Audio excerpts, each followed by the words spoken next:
The Nature of Predators 257 Memory Transcription Subject OAE Tassie Bissum Alien Liaison October 27, 2160. Finding myself staring at Ambassador Loxel, who was newly arrived to the Civkit settlement on Evrana, I couldn't help but be floored by the size of the mountain of oranges that he was sitting on. The incoming supply of oranges was what convinced him to pack his bags for our planet. Despite the speciesist remarks about being Civkit-brained, the fluffballs seemed quite clever. Their machines were resilient and meant to last, something needed for expedition ships that saw use for years.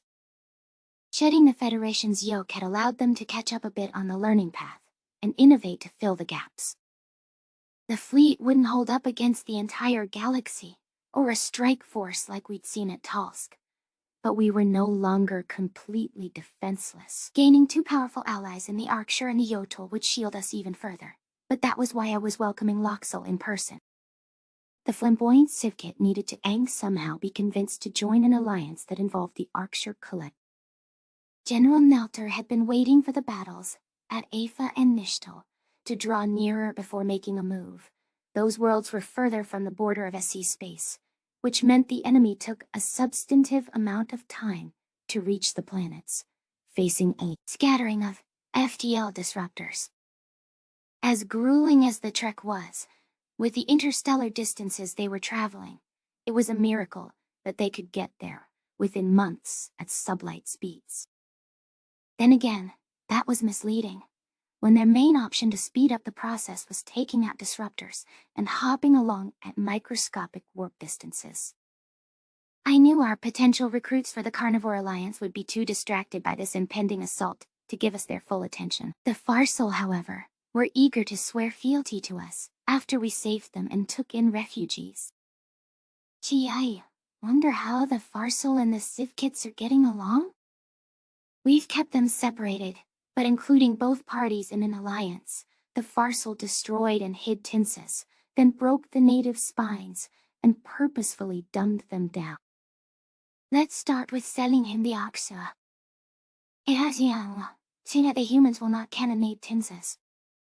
Elong, they'll roll over, capitulate, to the certainty of expiry. Hearken, Tassie, our days are numbered.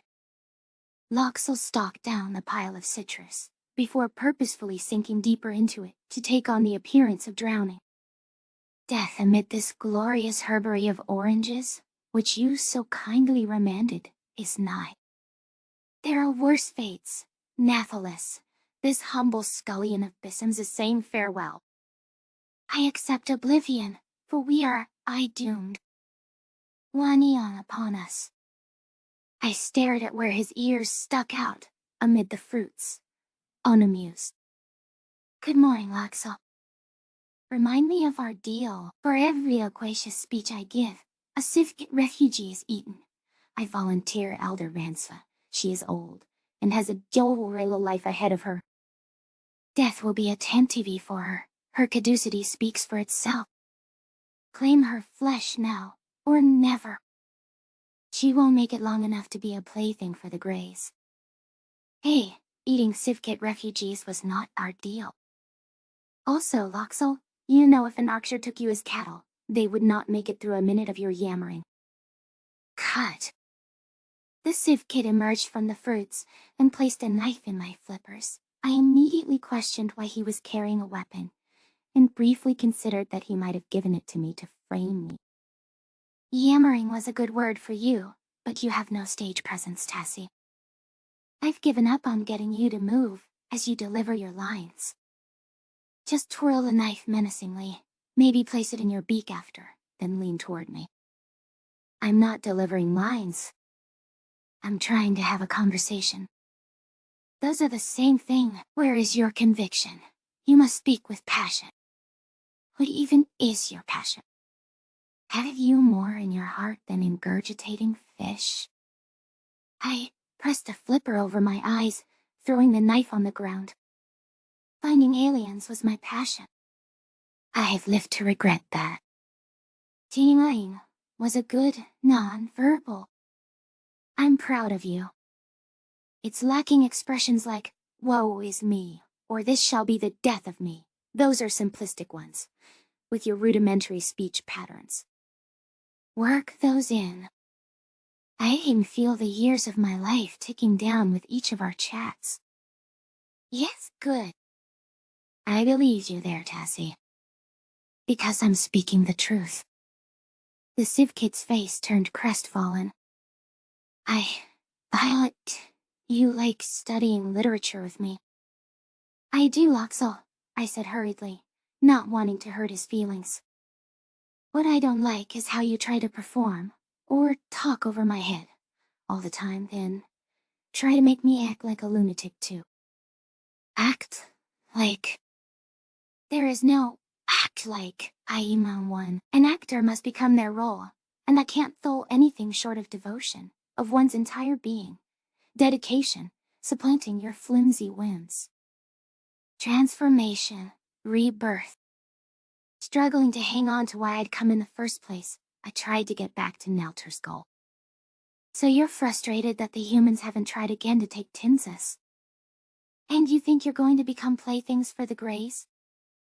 The Yorkshire have returned, and prowl somewhether in this region. An army that'd delight in a savory, recreant civkit, and you, Loxel hung on the accusatory word, circling around me, commanded them into bed. The Bisson general proclaimed it to the SC thralls. I heard it. The Yorkshire saved Tolsk. Is that supposed to be a good thing? Every crevasse of Tinsis's desert shall glaciate before we forgive a wani of those floppy-eared varlets. Aroint the farsal from these lands, Bisson. Have you any pity for a lowly grazer? Listen to me, Loxel, I pleaded. Forget about the farsal. The Yorkshire are powerful, and they have an army. Remember how you said you were upset? The humans weren't the... Naps were inventing from being around the glabrous Terrans, and getting put to sleep by their hunting doldrums. My plays are much less jejune, though I fear the Simians' performances might render it so. They are so uninteresting that they make you look spirited, Tassie. Thanks. Look, my point is, if you truly don't like how the Terrans are handling this, and you want a species that's more predatory, that might be able to go all out for Tinses, you should talk to the Arxer.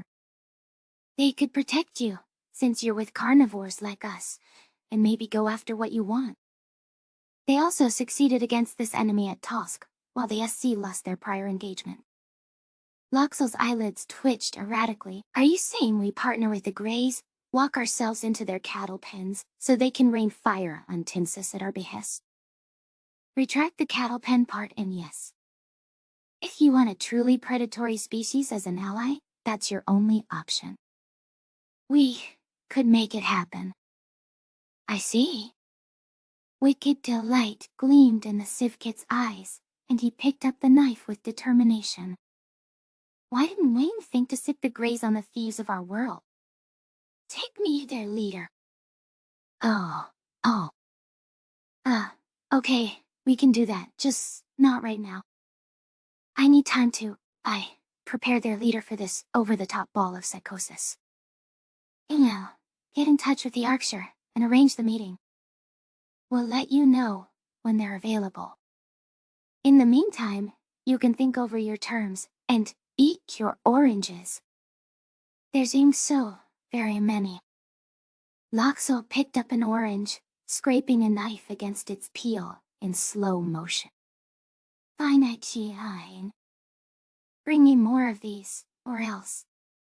I'll, have someone bring you more soon? Goodbye, Loxel. I strolled away from the self-proclaimed lunatic, relieved that I'd improvised a way to get him to agree to an alliance with the Yorkshire with such ease. If Kaisel was introduced to Ambassador Loxel, however, I wasn't sure he'd be keen on buddying up to the Grand Herd.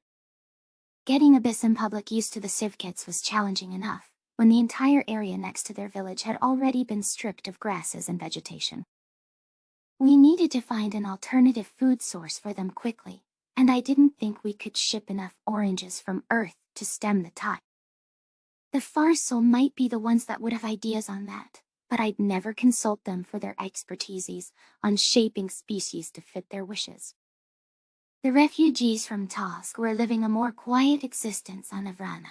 Their planet must have been quite impoverished after the war, since they reacted to our basic aid like it was an overflowing pool of wealth. Beggars couldn't be choosers, and I doubted they would exact any conditions to ally with us. We just needed to keep a close eye on them, ensuring they didn't try to change us the way they'd done curing the Arxir, or in the cultural manipulation sense, they tried it with every species. All the same, having a presentable alien race might be instrumental in getting Bissam volunteers to take in the Osiers. We had less than 2 months before the resurrected carnivores, who we knew nothing about, were born. That left the Yotl in Nalter's domain. Since he could keep up with the shrewd marsupials, the intelligence-sharing plot was a countershot at the Terrans for attempting to twist a fishing for alien intelligence scientists into a spy. I was more hopeful that I could make headway with the recruits I had proposed, the Zeruleans. Bissams had worked with their rescue crews on Tosk, and collaborated with them to divvy up the Farsal refugees. They'd been more than happy to ramp up training for our doctors abroad, focusing a lens on the Civkits and our newest guest. I appreciated their charitable hearts amid the sea of extraterrestrial bigots. After talking with Loxel, video calling Ambassador Chosen back at the Sapient Coalition, sounds like a walk on the beach. The Zeruleans are not a top priority for Nalter, but they've quickly become my lifeline. I need someone with the right intentions on our team. Doctor. The brown-furred quadruped tilted his head, with the unusual semicircle ears that had caught my eye from our first meeting, and seemed to catch the Terran's eye as well. To what do I owe the pleasure? How are the refugees settling in? Hand the camera to show the scene behind me. The grand herd make the Tsaya look stationary, with how quick they move from one green patch to the next. I'm not sure they even stay in the housing we gave them. Yes, the Civkits do have that reputation. While I appreciate your generosity, perhaps you bit off more than you can chew. They can wreak havoc on worlds. I understand yours is already in dire straits. Kolia wouldn't necessarily even be willing to take them, though perhaps could find a way to offload them for your sake. What? No. I appreciate that, Ambassador, but we don't want them gone. Not as of right now, anyway. With any luck, we'll get their homeworld back, and this will all be temporary. I'm not sure Earth wants to take another run at Tinzis. Certainly not with attacks on 2 worlds. Bringing those kind of ship numbers to our doorstep. Our offensive was rebuffed decisively, more lopsided than our victory at Tulsk. The enemy at least got a few shots in there. The entirety of the Sapient Coalition didn't back Tulsk. The real test is Nishtal. I understand the humans rallied the greatest force since they took Alpha. And I made a ton of fortifications. It's no Kessler cage. The Kirkal would veto plans to add Gathos sort of defenses, I imagine. The Zerulean chuckled. That debris field was Tosk's saving grace. If we don't stop the drones before they get there, then Nishtal is going to be obliterated. Let's hope it doesn't come to that. I suspect, as a contingency, we both should be prepared to take Kirkadal refugees as well. The relocated civilians might find their displacement is of a more permanent nature if this goes wrong. We'll be ready to help if we're needed. At least most of the populace has been moved out of harm's way. They had to be, Tassie. Their numbers were so depleted between Nishtal's bombardment, the mass suicides after the omnivore reveal, and the civil war. They were one of the species hit the hardest, a loyal follower of Federation ideology, gutted to the bone for it. Sympathy tugged at my chest. It's a sad story.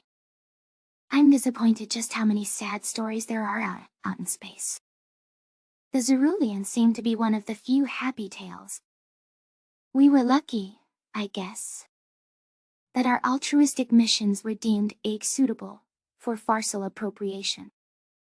Am I glad I gave the human visitor a chance all those years ago? Certainly. I listened to the science, persuaded my people, and we were rewarded for that. We landed on the right side of history. I'm sure you know what it is to be in the position of convincing your higher-ups. I chuckled. They don't listen to the experts until they realize they have no idea what they're doing, here on Avrana. The sad part is, by the time that dawns on them, it's often too late. Ceruleans might have been like that once.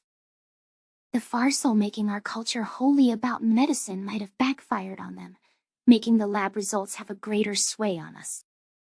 I can't say. It might look rosy from the exterior, Tassie, but there's still so much that was taken from us that knowledge of our past.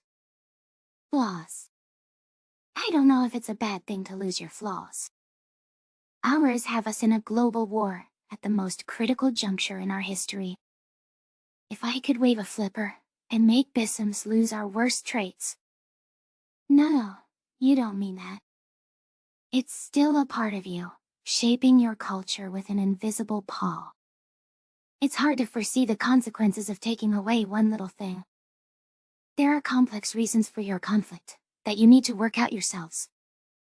I wish you'd stop the senseless bloodshed, but I wouldn't change you if I could. Not even if it wished the war away. Thank you for not judging us. I wish the SC could see us for the sum of what we are, not the worst parts. They're looking for any excuse to believe we're monsters. The humans were there once. Give it some time. It's unfortunate, but who really cares what a few small-minded parties think of you? You don't want hateful people by your side anyway, so you have to walk on glass. The Terrans had to hide a vast part of their culture to get along. Those aren't friends. We should have moved past that. You can do better. My heart felt warmed by Chosen's kind words. He had an air of wisdom about him. Thank you. I think you're right. We can do better, and I think better is the Ceruleans. We'd like a more personal alliance with anyone who won't push us away, who'll accept us. I'd like our species to be friends. Oh, we and Garay friends, dear Tassie, but I'm not sure what you mean by a more personal alliance. Would we open embassies and continue to welcome you to study in our institution? Gladly. However, we are solely affiliated with the Sapient Coalition and intend to stay that way. Since you're in the SC, I'll afford you the same privileges as any of our other allies. What if we're in the SC, Chosen? We're a little concerned they're going to force us out eventually. They're looking for any excuse. They don't want carnivore allies. If you're unjustly cast out, we'll continue to work with you. You have my word. I hesitated, uncertain how much to tell the Cerulean. Ambassador, I'll be candid with you. Since I respect you, I sincerely want us to work together. There's a few other parties that have been left out by the SD, or are disgruntled with it as an organization. We're feeling like outsiders, so we want to establish our own sphere of influence. A union of misfits, one could say. Chosen's eyes gleamed, as he was silent for a long moment. This has something to do with you taking refugees. You want allies who also have nowhere else to turn. I'm definitely not supposed to say yes to that, but you're right. Bissums direly need friends. I know there's nothing you'd have to gain, and I'm still asking you to stand with us on the right side of history. I see. Just to be clear, what exactly are you proposing? If there's any way we could have a prolonged partnership, beyond Esqui's bounds, it'd mean so much to us. It could be something as simple as working together on humanitarian missions, and signing deals to share the burden of refugees. We want to be a part of the galaxy. Bissums feel like we're left on our own, and everyone's out to take advantage of us. You're the only one who just cares. Chosen drew a sharp breath. We pushed for the SC to help you, when it became apparent that Avrana was hanging on the precipice of ecological collapse. We'll do so again, if you need someone to stand up for you. we'd always cooperate on an aid mission with anyone willing. If having terms in writing would ease your mind, the Zeruleans would be happy to do so. Thank you, Ambassador. I, personally, appreciate your support. Don't mention it. I trust we'll meet again in these halls, quite soon. The Battle of Nishta is likely to be underway in the next few weeks, and I imagine you'll be there to see the results. I'll be hoping for the best. We all will be. Take care, Tassie. The Zerulean disconnected from the call, and for the first time since first contact, I felt pure excitement to have an alien representative pledging to stand with us. Gaining chosen support in any way was a reason to maintain optimism that Bissams could come out of this with an alliance that stood for more than self-interest. So far, I would say that General Nelter's plan to formulate our oddball alliance had been a success. With a vast majority of our target parties being amenable to joining Flippers with us, that left only finalizing the deal with the Yotul and the Osiris. The nature of predators, 258 memory. Transcription subject. Oi Jesse, Bissam alien, liaison. Date. Of standardized human time. November 12, 2016. The United Nations had been mysteriously supportive of Bissams in the past few weeks, while offering gifts for nothing in return and smoothing feathers with our other nations. That charity had been enough to pique General Nelter's suspicions, but I wondered if the appropriate parties in the human government had been alerted to our mistreatment. There was talk about inducting us as full SC members, though there would be strong opposition to that motion. Even if Arcshire Collective Aid was ultimately accepted, our role contacting them had soured several parties on us. Today, the full might of the Sapient Coalition stood behind Nishtal. If we could not secure a more certain victory, then there was no hope of going after the enemy in their own territory. I should be curious to learn what your scout ship uncovers. I understand they'll hardly be firing up the warp engines and be hiding away from the inhabited systems, watching, waiting, Nelter commented to Dustin. I get that between the travel length, then biding their time to pick off a lone, manned ship in a space lane. Yet, putting a face to the enemy, that's how you unite people. Give them someone to point a flipper at. Zalk scoffed. That's exactly what I've been after with the ghost exterminators. We need to get the fucking answers ourselves, I think. The human xenobiologist arched his eyebrows. Perhaps there's no answers to be found. Not here, anyway. We have to focus on what we can fix, and what we can protect, right now.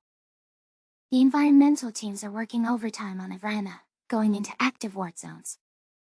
Sending fish so you can ease up on the overfishing a bit. I don't know what your people are up to. Playing nice, that say you sure as shit won't rest the stakes of our army, all of our logistics and supplies, on you continuing to give us food. That's an easy way to take us out of the fight, making us dependent on your graciousness. It wasn't too long ago that you were planting a knife in Tassie's back. Look how that turned out. We haven't given Jones so much as a peep, since she tried that, I comment. Then why do I feel like we did exactly what that conniving human wanted? What do you mean, Zal? Nelter questioned. Jones hasn't even tried to push back. Think about it. Humanity couldn't contact the Arcshire themselves, but if we quietly influence them, and also have the Civ kids come to the bargaining table at long last? I can't shake the feeling that Nelter's plan to round up the misfits is exactly what the fuck she wanted. The Selmer's eyes narrow. It wasn't a very waterproof blackmail rationale, but I don't see how you're paranoid, Wonder. Islamrai can't deny the timing of when they've decided to be nice, after that all went down. It's peculiar. The Terrans wouldn't want us siphoning the Yotul and the Zeruleans away, and building a fleet of warships. There's no reason to cause such frostiness between our planets, pushing us away from them. We already were pushed away, and they knew that we were meddling. They needed support for their war. Look how our actions benefited humanity, much more than having an internal spy ever could. That's enough of the crazy talk, Zal. We've set ourselves up to have influence and power. Our military is stronger now than it was a month ago. If it benefits the Sapient Coalition by keeping a few planets alive, then I'm okay with that. And on that note, why don't we check in how Nishtal is faring? There was almost a Krakatla on your first contact mission, Dustin piped up. Our thoughts should be with them now. We can't afford baseless suspicion, not when we're actually ahead and things are improving for Bissams. I waddled toward our station in the assembly hall. I agree with him. Anso said it best. We all have to work together when it comes to our survival. What happens with the Krakatla affects us all. All eyes in the Sapient Coalition were on Nishtal, because their entire hopes for the war effort rested on this clash. Knowing that the different flanks of the enemy drone assault were not communicating with each other, we planned to recycle the strategies of the tungsten rods and the cloak stations from Tulsk. The Venlo were also uncorking their own specialty, as their scrapper drones were making their first appearance in battle. The Skalga natives had given their spacecraft to humanity during their defense of Earth, and lost the rest of their fleet by joining that battle. They'd replaced their dated Federation vessels by engineering unique drones designed to charge the enemy line. It mirrored their ancestral roots, plowing into foes and invaders head first, literally. I was curious to see how that fared against our foes. Yvonne's specialty is that, not only are the scrappers built for ramming like some technocracy ships, but their pointed hull can separate from the rest of the craft. The Skalgans appreciated those tactics and figured out a way to not make it suicide in space. With these innovations, a vessel can stay in the fight and keep shooting. Liang was seated alongside Secretary General Kulamper as they waited to see how Venmal scrappers fared in battle.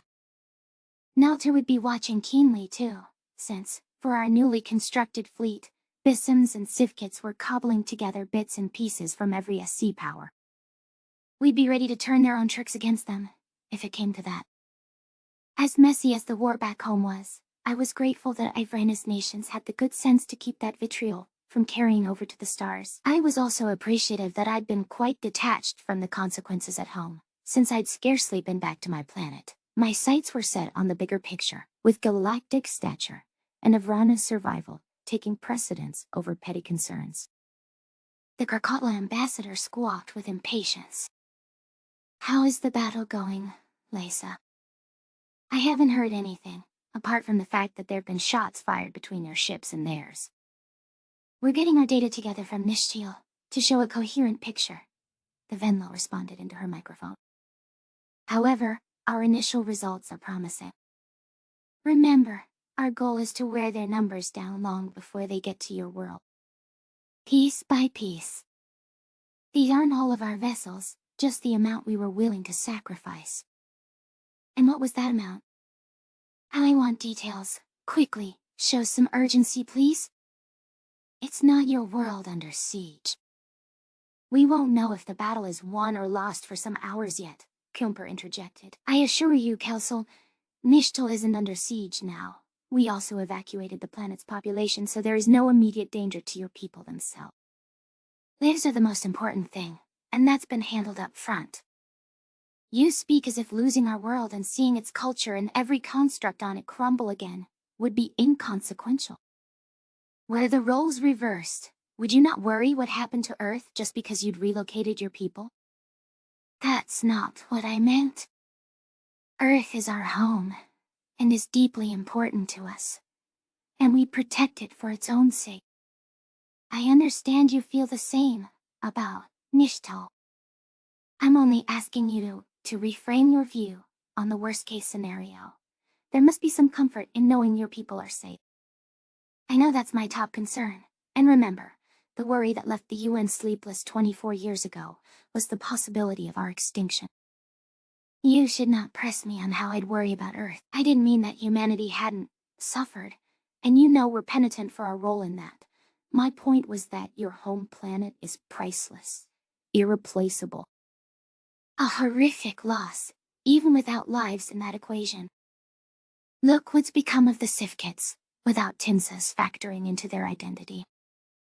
Nelter cleared his throat, a sly gleam in his eyes. You mean, shacking up with rotten carnivores? I have not been one of the ones biased against you from the start. Coemper issued an irritated sigh.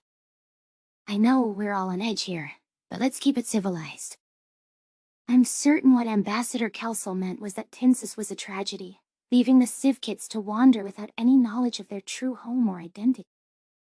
To that end, we can all agree. Please, keep our focus on the ongoing conflict. The first images are coming through at this moment. From the eyes of a few Venlil scrappers, we could see the tungsten rods nailing the enemy front lines, like lances tearing through that soft outer shell. The mathematical precision needed for the timing and coordination to be so perfect.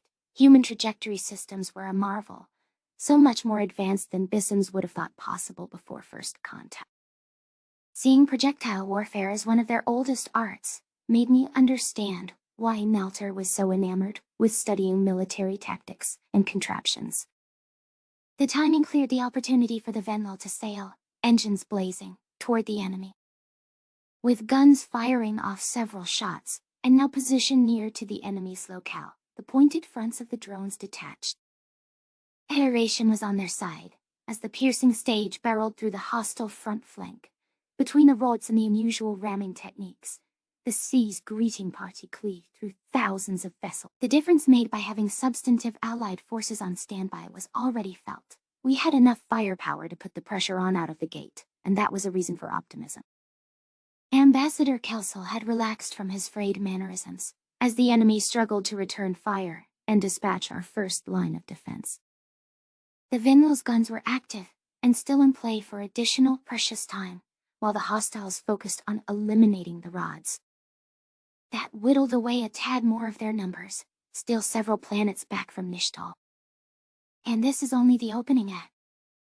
We can soften them up much more, before they ever get close to Nishtal, maybe even stop them from reaching the planet altogether. Coemper cleared her throat, seeming to receive information through an earpiece. The Krakot Vanguard are on the move, with UN and technocracy backing. Your old-school designs, with the plasma railguns, won't be very effective. That's why you're going to lob a few missiles, and serve as a distraction for our entry. Remember the space harpoons? Those pesky rods flying at them even now.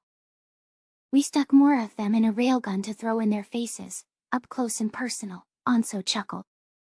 The Kurkal's ships had shed the appearance of the extermination fleet. Not requiring manpower meant their drones could be built as lithe, almost bird-like silhouettes. Several plasma railguns focused on single targets at once, attempting to stagger their shots to avoid the liquid armor. The United Nations and the technocracy were nestled behind a wall of native ships, ready to vault over the avian line, with space harpoons prime. The enemy was picking off the bird drones with too much ease, even though they tacked on magnetic shields to counter particle beams.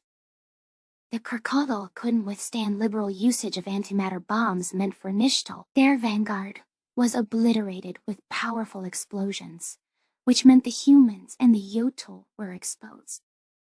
They'll have to act earlier than they hoped, and at a greater distance. I'm sure they had a plan B, but I'm curious to see just what that was. Our ships just got obliterated. Ambassador Kelsel squawked in horror. Our state-of-the-art, newly built ships. Duerten Ambassador, Korean huffed with impatience.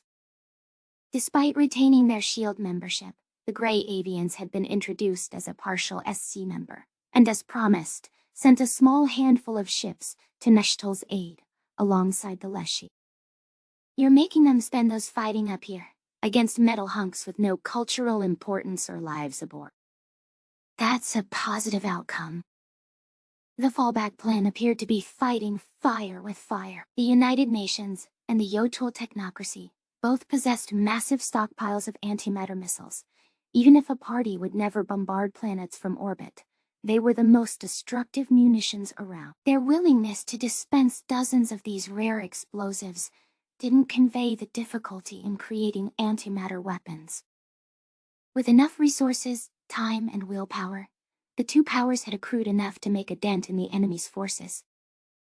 Guns fired through the abyss with fervor as missiles detonated, and the gap closed between the two sides. Missiles tried to pin down ships that twirled and danced to evade, with both sides showing expert maneuverability. At the end of the day, our foes had the numbers. This strategy was only intended to slow them down. However, what the primates and marsupials advanced lacked in manpower, they made up for it with heart and firepower. The UN and technocracy worked in tandem, on the battlefield, like flippers moving together, pushing their engines to the limit to draw near and deploy the rod. The apprehension in the SC chambers was palpable, since we all could see the explosions in the panoramic view. Those represented friendly casualties. These drones wouldn't survive the encounter, but they needed to survive long enough to cripple the invaders. The enemy wasn't keen on letting them draw close, since they'd just witnessed the Venlil's ramming tactics. Just a bit further, and we sink our claws in. This is the last phase of our assault, before they reach the system's asteroid belt. They must be significantly weakened before they run headlong into the mines hidden there. The harpoons attempted to lock onto their targets, but there was only so much distance that a railgun could nail a target with a sharp rod with any accuracy. It couldn't just connect with the enemy. For maximum damage, it required an exact angle to pierce through with the pointed tip. There was no room for error, even more so than with traditional beams or bullets. Our foes had the easier task of pelting us with missiles and wearing down magnetic shielding with tireless particle beams. Moreover, while this SC movement's antimatter was used up, our hostile counterparts still had plenty left in the tank. The human Yotul advance desperately deployed interceptors and barriers to prevent direct hits from hostile bombs, but a sizable chunk still found themselves in the radius. The Sapien Coalition's battered force pressed on, throwing caution to the wind. Power was diverted away from shields to the engines, granting them a burst of speed to draw near enough to the evasive enemy. That left them a softer target, vulnerable to even simple munitions, easy pickings. The rate of our drone casualties skyrocketed within a short time, but the sole goal was to make their inevitable demise worthwhile. Human and Yotul spacecraft danced around the edge of their harpoon railgun's range. Though they'd been nearly eradicated, a few hundred friendlies pressed on with their last gasp. The hostiles couldn't retreat quickly enough to avoid ceding the last bit of distance we needed to clear. They had no way of knowing what range we required to deploy an unrevealed weapon. "Now, this is my kind of fishing trip," Nelter whispered under his breath. "Harpoons away." Without hesitation, the advance cranked out the readied harpoons and reset within a few seconds for the next. As the railguns prepared for the second wave, the first rods had reached the enemy, ripping through metal with meteoric intensity. The munitions were landed in compartments where the hostiles couldn't afford a gaping crater. It had helped that, at Tosk, we'd solidified their weak points and the general placement of critical ship functions. They hadn't passed along information of ours, due to their total silence. That left another aspect we could chalk up as an advantage in the war, since their communications blackout was hurting them. Gower of knowledge will be even more tilted to our side if that scout ship can nab a few prisoners and gather intelligence about our enemies. For starters, we might figure out what really became of Tinsus, and what their plans are next, after this three-pronged strike. I craved answers for why this all was happening, since it almost felt like this Callimaeus war began as soon as Bissams waded into the galaxy. Had the Sapien Coalition not contacted us, we'd be blissfully ignorant of this mess. Though perhaps it was hypocritical to say, as a scientist who'd spent my life trying to communicate with alien life. At any rate, we were here, and watching Terran and Yotul drones go down with a bang. Rods from close range were lethal, propelled at such high speeds that they didn't need the long acceleration time to make them invisible. There simply wasn't a moment for the enemy to react. Swiftness left them unseen. The harpoon railguns forced our foes to evade erratically, rendering it impossible for us to target critical areas. The enemy regrouped and walloped the remaining SC ships outside the asteroid belt, though they were bruised and bloodied in the aftermath. A little less than 15% of their vessels were wiped out. That threshold was likely to be cleared once they ran into the mines. Zalk looked enraptured as the fleet progressed through the sea of rocks, which erupted in percussive devastation. The Tsaya must be imagining adding this feature to Avrana's orbit, to stop any would-be bombers. I'd have to tell him that was ill-advised since we had regular, friendly ship contact, who wouldn't appreciate having their civilian craft blown to bits. Here at Eshtal, however, it added to the enemy's wounds. Let's not count our chickens or grow complacent, but I'd venture this is an optimistic start to our defense of the Krakatau, Coemper ventured. The bulk of our forces are still waiting for the large-scale confrontation, along with a boatload of defenses we brought to the party. The entire SC and even a few outside friends are there. Corrigan ducked his head respectfully. We're happy to be of service. Every ship counts, and can be a difference maker, just as every bomb impact causes damage. The Duertan Forum is here as a friend, and we wish to make that statement to anyone watching. The United Nations hopes to make a statement as well, on behalf of the entire SDI. We can show them what we're made of. What happens when we band together? Right now, that's the only message we can send to our enemy, and I think it's a good one. As do I, Anso agreed. For all our differences, we're united in keeping people safe and fending off evil. That's what separates us from the rest.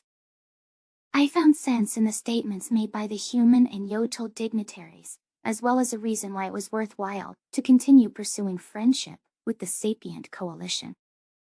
After seeing what they were capable when all of their military might was directed toward a singular mission, I had high hopes for Nishtal's chances. If the defense continued in this direction, the planet might escape unscathed. I also knew that Bissons would be much better off getting them to work for our side than to act against us. This battle might send a message to more than just the enemy we were fighting against. It was a warning to the entire galaxy. The Nature of Predators, 259. There were 6 figures on each side, making this an unimaginable clash of metal war machines. The differences in strategies within the Sapient Coalition's ranks added personality, and made us harder to account for in a uniform way. Doser mechanic vessels were hanging by to patch up damaged drones on the fly. Nazik exterminator vessels, once used to rain fire on colonies, were now using their bloated bombing bays against the hostiles. The Harchin's chameleon ships, as the humans called them, projected a video of the sky behind them on the feed, attempting to blend in. Even the Krakatau's plasma-focused vessels had gotten an upgrade since their shellacking, attaching their lithe shapes to the top of human warships, along for the ride, free to fire off shots and detach if needed. There were many more innovations, some of which would undoubtedly prove more game-changing than others. The Gojid vessels had claws wrapped around the outside of their ship, like a shell meant to stop blows from striking the interior. Perhaps this logic was inferred from their natural defensive spikes. The Thissons had ramming ships specifically shaped like their horns, which caused the Navoks to attempt to compete with them with a 2-pronged ramming extension, looking like a human fork. I thought the Venlo's prior showing blew both out of the water, but it still gave us a different angle. Skalga, Earth, and Lyrn had sent about 1/3 of these ships on the defensive lines, not counting their earlier offensives. Last but not least, there were the shield offerings, mostly belonging to the Eski's newest, most tepid allies in the Leshy and the Duertan, who brought a more defensive angle. They were lean, well-armored, and geared toward point defenses. There weren't a lot of them, with the gray avians sending a few dozen, and the amphibians offering a few hundred. Then again, Even the average coalition members had only sent about 1,000 or 2 ships. Together, with the major powers' surplus of ships factored in, we had over 150,000 spacecraft to greet the invaders. The situation should be winning for us, having an outright numerical advantage. The question was whether we could save Nishtal from any harm. Guys, the sapient coalition, in all of its might, and each member showing up. How could they ensure that Bissams are never bombed from the heavens again?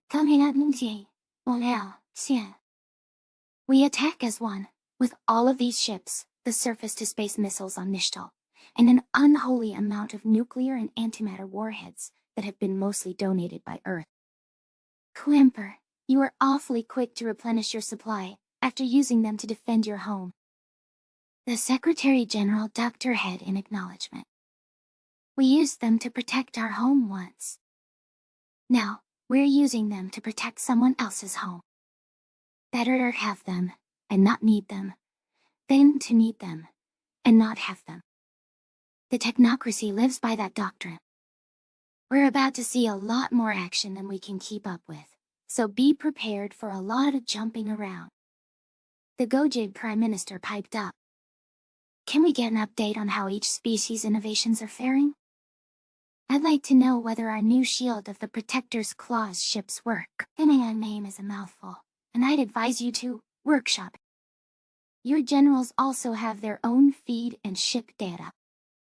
Overall, our focus is mainly on Nishtal's health and the broad status of the battle. Watching for weak points and transmitting tactical adjustments in real time. That's what our analysts are doing. It is more devastating to us if we lose our fleet, because we have all of our spaceships here. Krakow Ambassador Kelso seemed worried that even after stapling his ships onto resilient human craft, he might lose the rest of his newly minted armada. We lose enough vessels, and we're left defenseless. Even if we win this battle, Nishtal is left defenseless should they return for round 2. Nelter tapped his microphone, a sage look in his eyes. Leave tomorrow's problems for tomorrow. You rebuilt your fleet once. Should you lose this one, you'll build it again stronger, because that would mean it wasn't powerful enough to make a difference in combat. Your allies will keep you safe in the meantime. We will stand with Nishtal for as long as it takes, Kuiper promised. Ultimately, my friends, there are no Gojid ships, human ships, Krakatlu, or Duortin ships here today. There are just sapient coalition ships, standing as one. Because of that, I believe we're going to claim the most commanding victory in our organization's history today. The question is, do you? Anso wiggled his ears mischievously. Of course I do.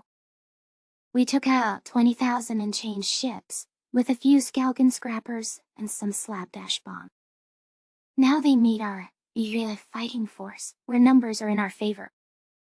85% left to go, should be easy as pie.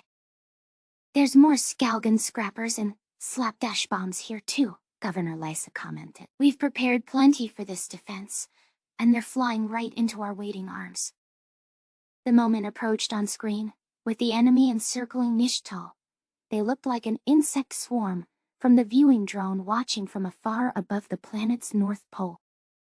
The nuclear warheads were mostly positioned on the planet's lunar satellite, and I could see them ready to be fired at a moment's notice. The explosives would provide a quick and easy way to reduce the invaders' numbers out of the gate. The United Nations had flown in powerful kinetic railguns, since the ship-busting lasers were ineffective against the liquid armor.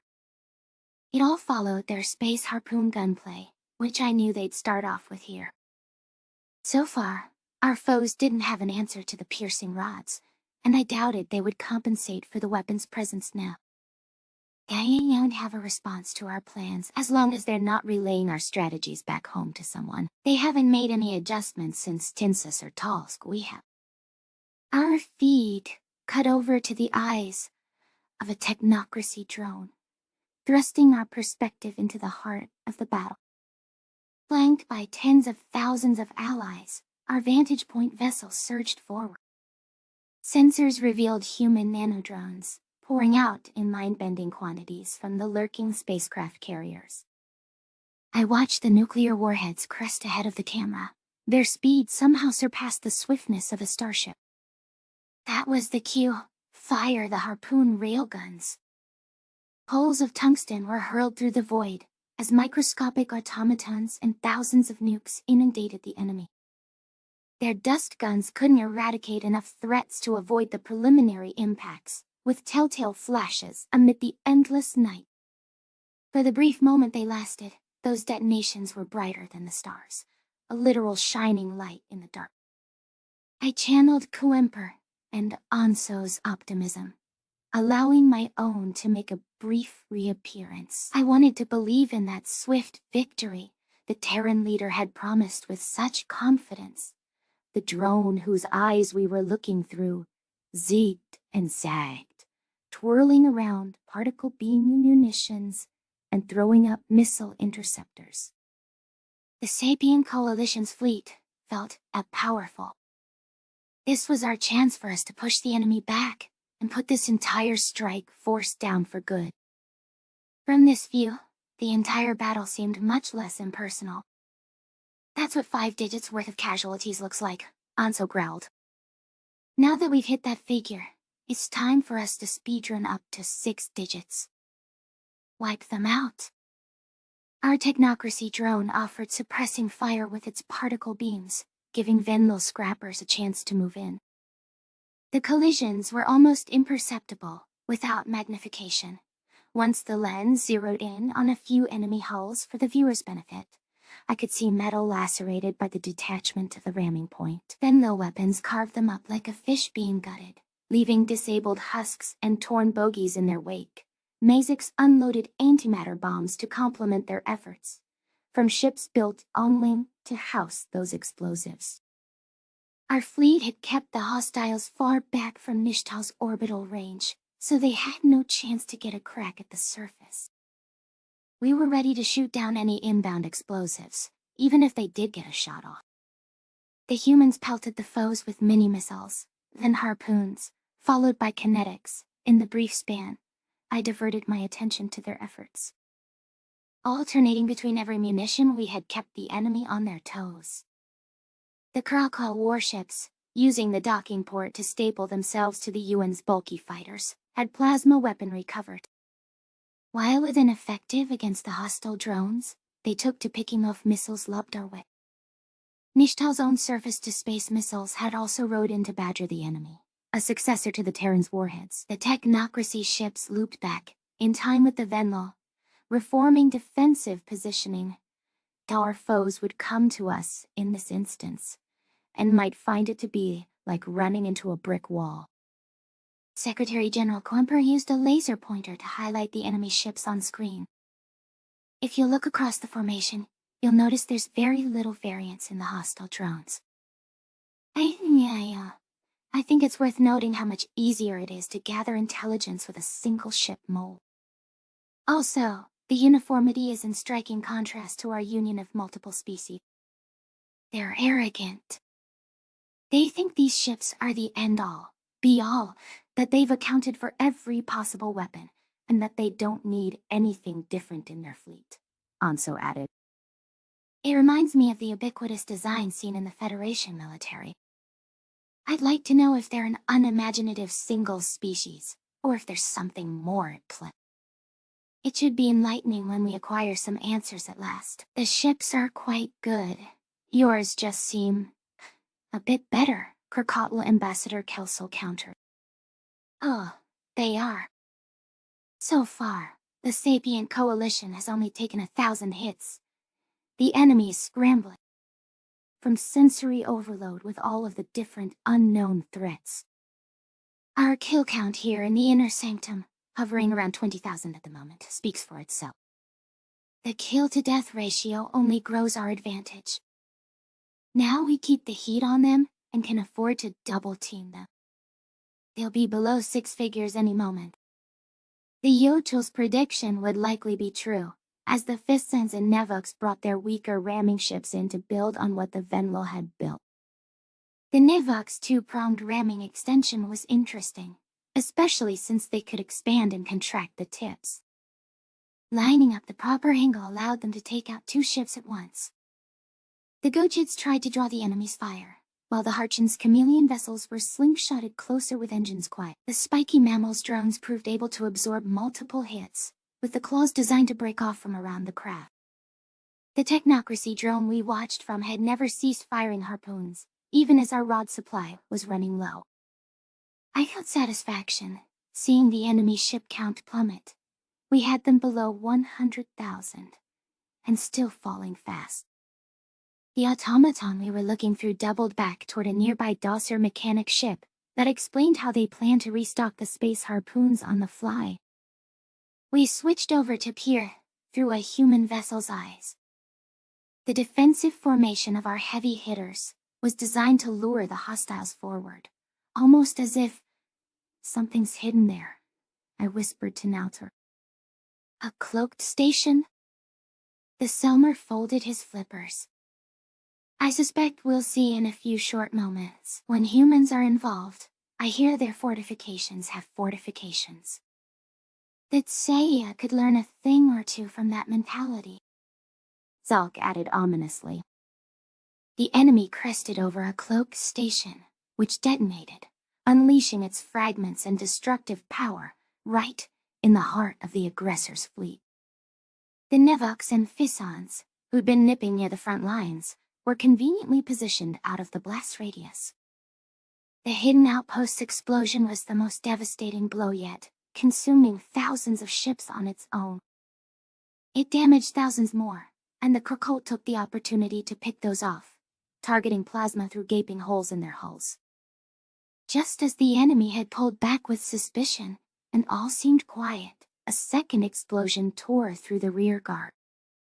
Despite having one's placement further out, the humans had waited to draw them deeper in. From the starting number of 150,000 invaders, there were now 80,000. Almost halfway there, whether there is a third station or not, the hostiles are shooting at empty space now, less bullets shot at us. This is a hopeless fight for them, since we've only lost a few thousand ships, even with those aggressive actions. We'll find out if they have a retreat algorithm. There wasn't a countermeasure available, short of shooting them down or blocking them, and the enemy didn't seem to have physical barricades like we had. After letting our foes shoot at empty space, searching out any other cloak stations, we deployed some physical barriers. I felt a bit confused as we crept backward, getting out of range and hunkering down. The hostiles weren't stupid enough to wander into another seeming trap. They shot at the barricades. However, once we'd backed up sufficiently to not be the nearest metal object, that was when the Terrans revealed these were no ordinary barricades. They're gigantic super magnets, Nautor breathed, as the barriers, large enough to obscure spaceships, and thus yielding a massive amount of pull, were attracted to nearby hulls. The SC figured out the composition of the enemy frames at the last battle. They're mines that get attracted straight on top of a ship's hull, basically turning them into a flying grenade. I wish the Selmer General didn't sound so giddy, like a kid at a fishing dock for the first time. The magnets adhered themselves to the hostile ships and blew the flighted status itself. Sure enough, the barricades had explosives attached onto them. Drone fragments damaged any other vessels in proximity, a chain reaction formed by the truckloads of barricades. For the tens of thousands of United Nations ships, they each had multiple barriers. Even once the first magnet struck, the invaders scarcely had time to respond to that absolute bounty of mines, with our hand play and our false retreat allowing more vessels to replenish ammo. The defending spacecraft returned to firing every munition they had. The numbers had been halved down to 40,000 in one snap of the humans' fingers. They looked the part of a power that had defeated a galactic empire in mere months, for the first time since this new war began. It was because they were standing shoulder to shoulder with their allies. The support compensated for their shortcomings, and let them go to town with new machinations. Ambassador Corajan gawked at the carnage on screen. Humans are absolute masters of killing inventions, yet you wonder why the shield fears you. Did you people actually need the wingful of ships we brought? Of course we did, Cumber countered. We still dying, until no hostile vessels are left standing in an SC system. So, soon. We have more than 3 times their ship count now, Anso chuckled. We didn't want this war, but now that it's here, we damn sure better win it. If there had been a shred of doubt in the battle's outcome, it seemed certain that Nishtol was impregnable. Out of desperation, the invading fleet was unloading every one of their bombs for the planet into our defensive formation.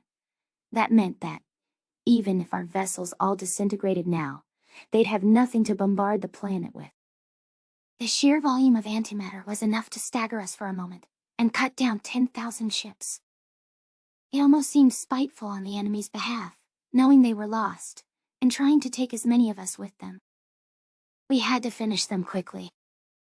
Thousands of harpoon guns were still ripping the enemy apart on our side, ticking down 4 digits worth of kills alone within a brief time. The human drone we watched from now captured a second wave of surface-to-space missiles joining the fray. The invaders couldn't spare any attention to them, and got more hulls smashed in from those explosions. The Venlo moved in to clean up remnants, even with the ramming stages detached. They had quite the arsenal. The Harchin were still chipping in with hidden volleys, and beat-up Gojid vessels dumped every munition they had on their last legs. The United Nations thought that was the right idea, using mini-missiles to exacerbate the damage. The unified forces of the Sapient Coalition, 6 digits strong, eliminated the last gasps of enemy resistance in the system. With only a few hundred ships left, we noticed them trying to warp away and escape, a retreat algorithm. The humans gave chase, relishing the easy hunt in the stars. Nishtal had never come close to being in peril, and the hostiles were routed. I could see the Blue Avian's ambassador shaking with visible relief before flying to the front of the hall. Coamber arched her eyebrows in surprise as Kelsel wrapped his wings around her. She hugged back after a moment's hesitation. Look what we're capable of when each of our allies shows up to help, the Secretary General commented. I'm delighted to have such a commanding victory in the books, and to have been able to save Nishtil another glassing. Let's celebrate. To us. Cheers erupted throughout the auditorium, and I joined in with my own happy cries. This was exactly the result the Sapient Coalition needed to reaffirm our convictions, and our optimism that we might prevail against an enemy who'd come to destroy civilian lives indiscriminately. As long as we continued to work together in the future, I was certain we could come out on top. The nature of predators, 260 memory, transcription subject, life as a synthetic. Being alive and feeling once more was difficult after knowing the peace of death, compounded by the sensory hell of this body. I wanted to be a moral compass for the Sapient Coalition and for Terra Technologies, and that purpose helped me carry on. Not even death could stamp out how much I cared for humanity, and how deeply I loved standing up for what was right. It had been a wave of relief when I heard that Nishtal had escaped a second bombing. After winning 2 battles, this war could have a less bloody ending than the last. Assuming the scout ship we sent into enemy territory bore results, I was more than willing to risk a visit for peace talks. Perhaps they'd give up this silly conflict, if we persisted and found a way to reach them. However, my first order of business was welcoming a person from the 21st century back to life. In a few minutes, I would no longer be the only synthetic mind-upload human. It would be delightful to not be alone in this situation. Vernt had been successful in salvaging the encoded memory data from one cryogenically preserved brain, where the ice crystals from the primitive process hadn't damaged areas related to memory or personality. With some functions recreated by filling in the gaps from other brains, the experience of senses might be a bit different. I knew if I had to choose, I'd worry most about having who I was preserved. Our revival subject was Kristen Hogstad, a futurism enthusiast who died in the year 2025 of incurable cancer. She was suffering gravely, but regretted that she hadn't lived enough at a mere 26 years old. So as her final wish, she begged her friends and family to help her cobble together the money to freeze her brain. After that was completed, Kristen chose a dignified death on her own terms, but threw this Hail Mary in line with her fantastical interests, to hope she might live longer in the time of her dreams. Yeah, sad story, but one that might have a happy ending if this is what she wanted. Remember what we talked about, Vern? Probably not the best idea for you to be the first face Kristen sees, or the first alien we introduce her to, I remarked. Ziba stared at the lifeless synthetic body in the other room with curiosity. That's why I'm here, but I'll wait outside until Elias calls. Don't want to give the girl too much of a shock at once. If I'm understanding, her brain's already mapped in there. You just have to power her own. Vern's antennae quivered with excitement. It was weird to see him hopping on his insect legs, but I thought he was skipping. Yes, so much work to lead up to this moment. We used her government-issued ID to reconstruct her face, though the imaging isn't as high quality as the 3D projections today. What's got you so excited? It'll be very interesting to see if there's differences in the sensory experiences of a female human compared to our male subject, with the anatomical differences. Scientifically, I'm curious overall if there's any noted variance between how the sexes respond to a synthetic form. We'll need full studies when we ramp this project up, which will mean waiting for modern volunteers who've had their brains scanned to die for the next large class. I folded my arms. Vern, you shouldn't celebrate that people who've had brain scans will die, just to further your research. I'm celebrating that I can bring them back, and roll this out to the masses. It's excitement for their new lives. I don't see how what I said was in any way wrong. Because it's at the cost of their old lives. Why is that my fault? I'm saving them from what will happen anyway. 150,000 people die every single day. It willing happen through no action of my own. Why don't we look back on this in a bit? My Sulian diplomat friend interjected, seeing that Vert wasn't understanding my issue with him. This is my one day to get away from the ongoing talks with our 24 shield converts. I'm quite excited to focus on our current subject now. You are Siba. Of course. I'm really curious what humans from the past were like. I would have loved to have spoken with the humans we revived from the archives, but these ones are even better. Advanced enough to be accustomed to the internet and the digital world. I chuckled. You don't need a cyborg to learn what mid to late 21st century life was like. You could just speak to me. I was born in the 2070s. There were people born in Kristen's year still alive at first contact, so I'm sure their life experiences and their reactions to aliens are recorded. Hell, the oldest person in the Venlo exchange program was 103 years old. It's different, Siba countered.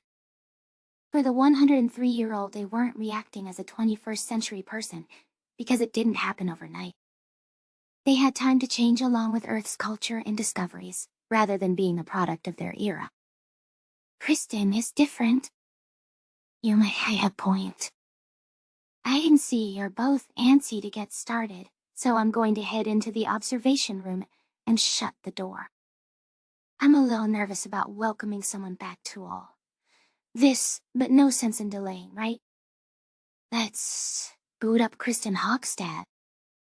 I forced my legs to carry me into the room, where the second synthetic human would come to life.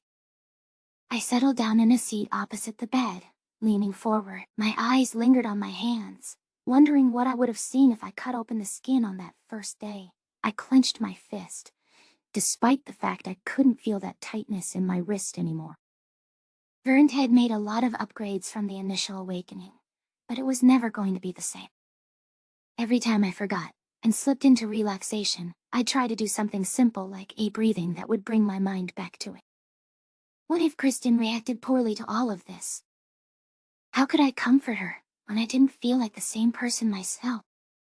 This isn't about you, Elias, and it never was.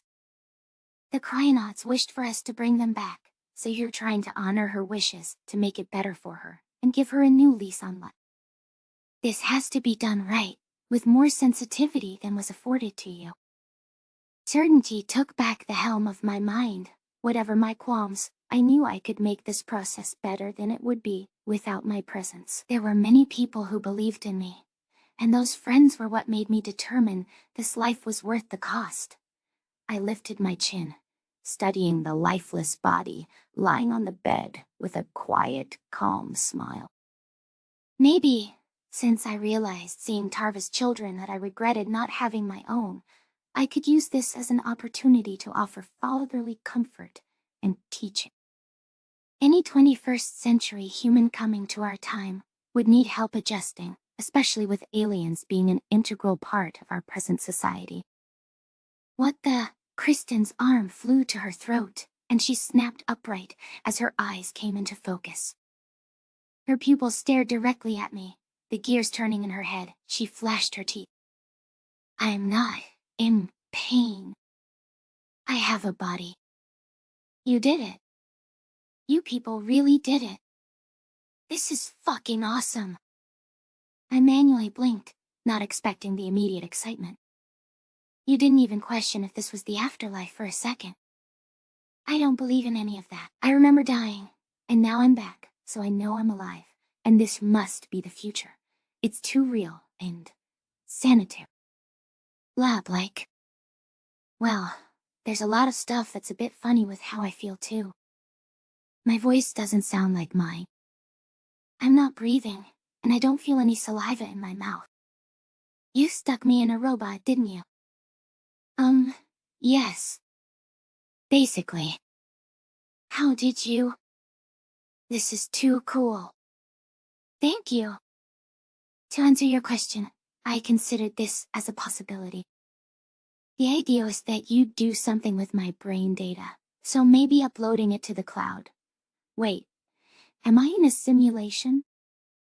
A digital world? Perhaps all humans live in a metaverse. You're taking this very calmly, but I assure you, this is not a simulation. We're on the physical planet Earth, attempting to make synthetic bodies and install recreated brains inside them. We had yours because it was cryogenically preserved for over a century. The year is 2160, before you ask. Please, before we go any further, what else would you like to know? How many others are there that have been digitally uploaded? You're the second. Oh wow, so this is all still extremely new territory then. Who was the first? I pointed a finger to myself. You're looking at him. You? Why? But you see, I thought you were one of the scientists. Who are you, exactly? The name's Elias Meyer. I was the Secretary General of the United Nations from 2129 until my assassination during a terrorist event in 2136. The UN is a lot more of a global government with proper enforcement power than it was during your time. So you're saying you were one of the highest-ranking officials on all of Earth. It's hard to imagine the G7 countries letting the UN tell them what to do, unless there was no letting involved with. There was a major series of wars called the Satellite Wars, and part of the treaty involved giving the UN authority to make decisions in order to enforce international law and maintain peace. The kind that concerns all nations, on matters that threaten the whole world. We can't afford to be divided. I can agree with that, Elias. I still have so many questions for you. How did they bring you back, if you weren't cryogenically frozen? Or were you, after you died? They scanned my brain in the moments after my death, which provided the necessary information. That's how I got here, I suppose. It was much less my choice than it is yours, but I understand they needed someone to be the face of this all. I'm sorry they brought you back like that. It's not your fault, Kristen. I just hope that I can be of help for you, and all of those to come after us. We have a lot of work left to do. She nodded, fiddling with her blonde hair as if testing how it felt. Not to bombard you with questions about your assassination, but did they catch whoever did it?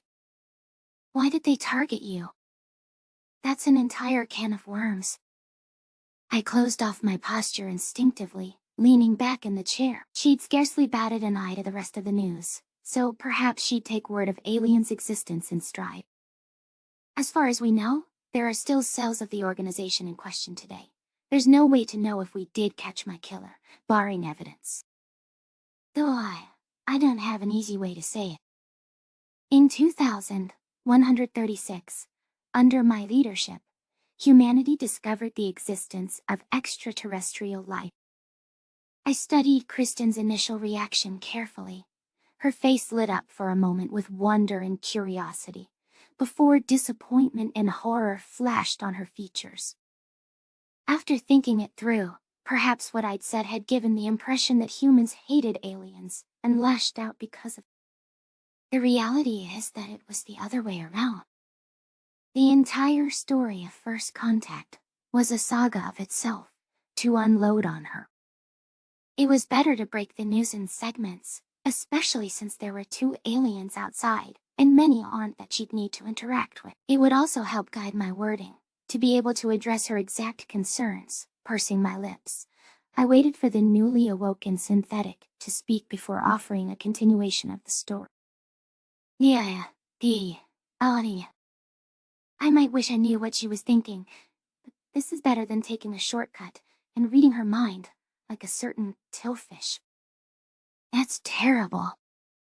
I always hoped people wouldn't be reactionary to that news, but I worried they might panic, or treat other intelligent life poorly, Kristen said. Chaos and violence, from learning something that should be so exciting. I don't know why I hoped for better. We're lucky not to scare the aliens off. I raised my hands. Oh, you don't understand? Humans took the news pretty well at first, and wanted to be amicable with the aliens. I tried to make us presentable, because it was more complicated. The extremely short version is that the aliens hated and feared us. They were herbivores, except for one species that hate them. Yes, I know this is a messed up story. Kristen looked speechless, jaw hanging open. What? Tell me about it. It was a complete disaster. The union of hundreds of herbivore races thought we were monsters, because we are a predator race, and we had to beg them to give us a chance. Beg them to see that we're capable of basic empathy, not cannibals like the Arxer, who kept them as cattle. Some of the herbivores listened, but a few dozen attacked Earth. What became of Earth? Is this like some post-apocalyptic future, where the surface is in ruins? Something tells me you watched a lot of futuristic media, I said, wagging a finger at her. No, I hate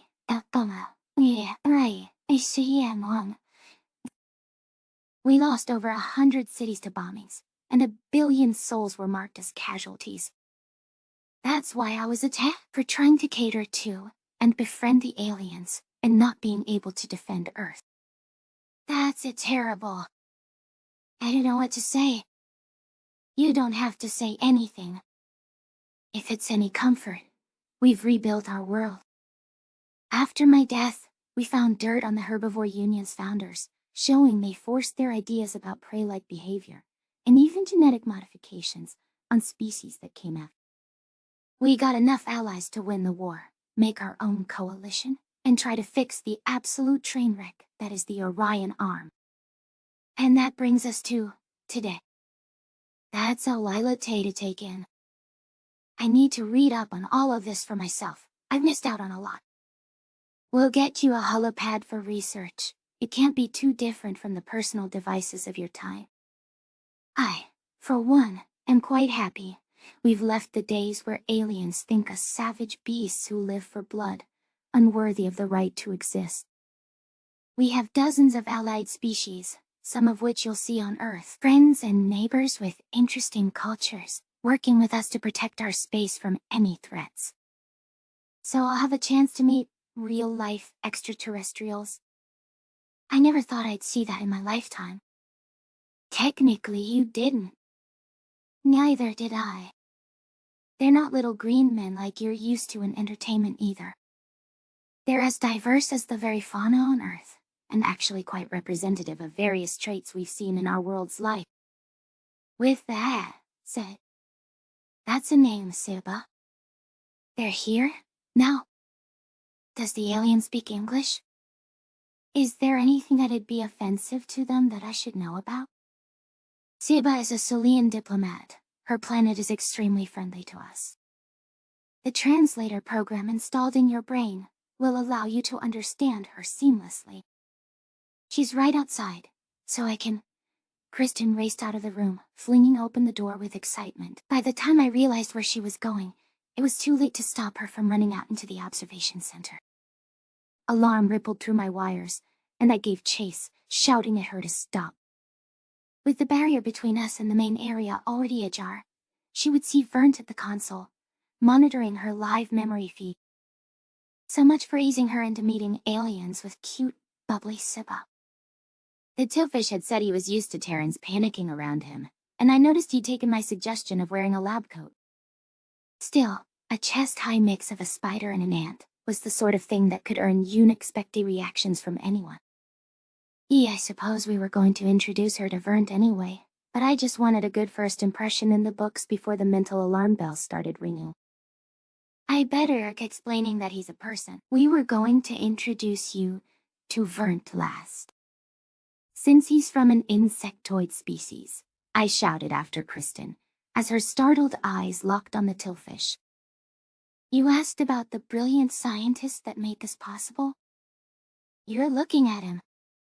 The revived Terran's composure finally wavered for a moment, though she hid her shock in swift order. Oh. Hi. Hi. Vern declared, clacking his mandibles with enthusiasm. I spent months working to salvage your brain, matter enough to bring you back. I'm delighted to finally meet you. Thanks for doing that.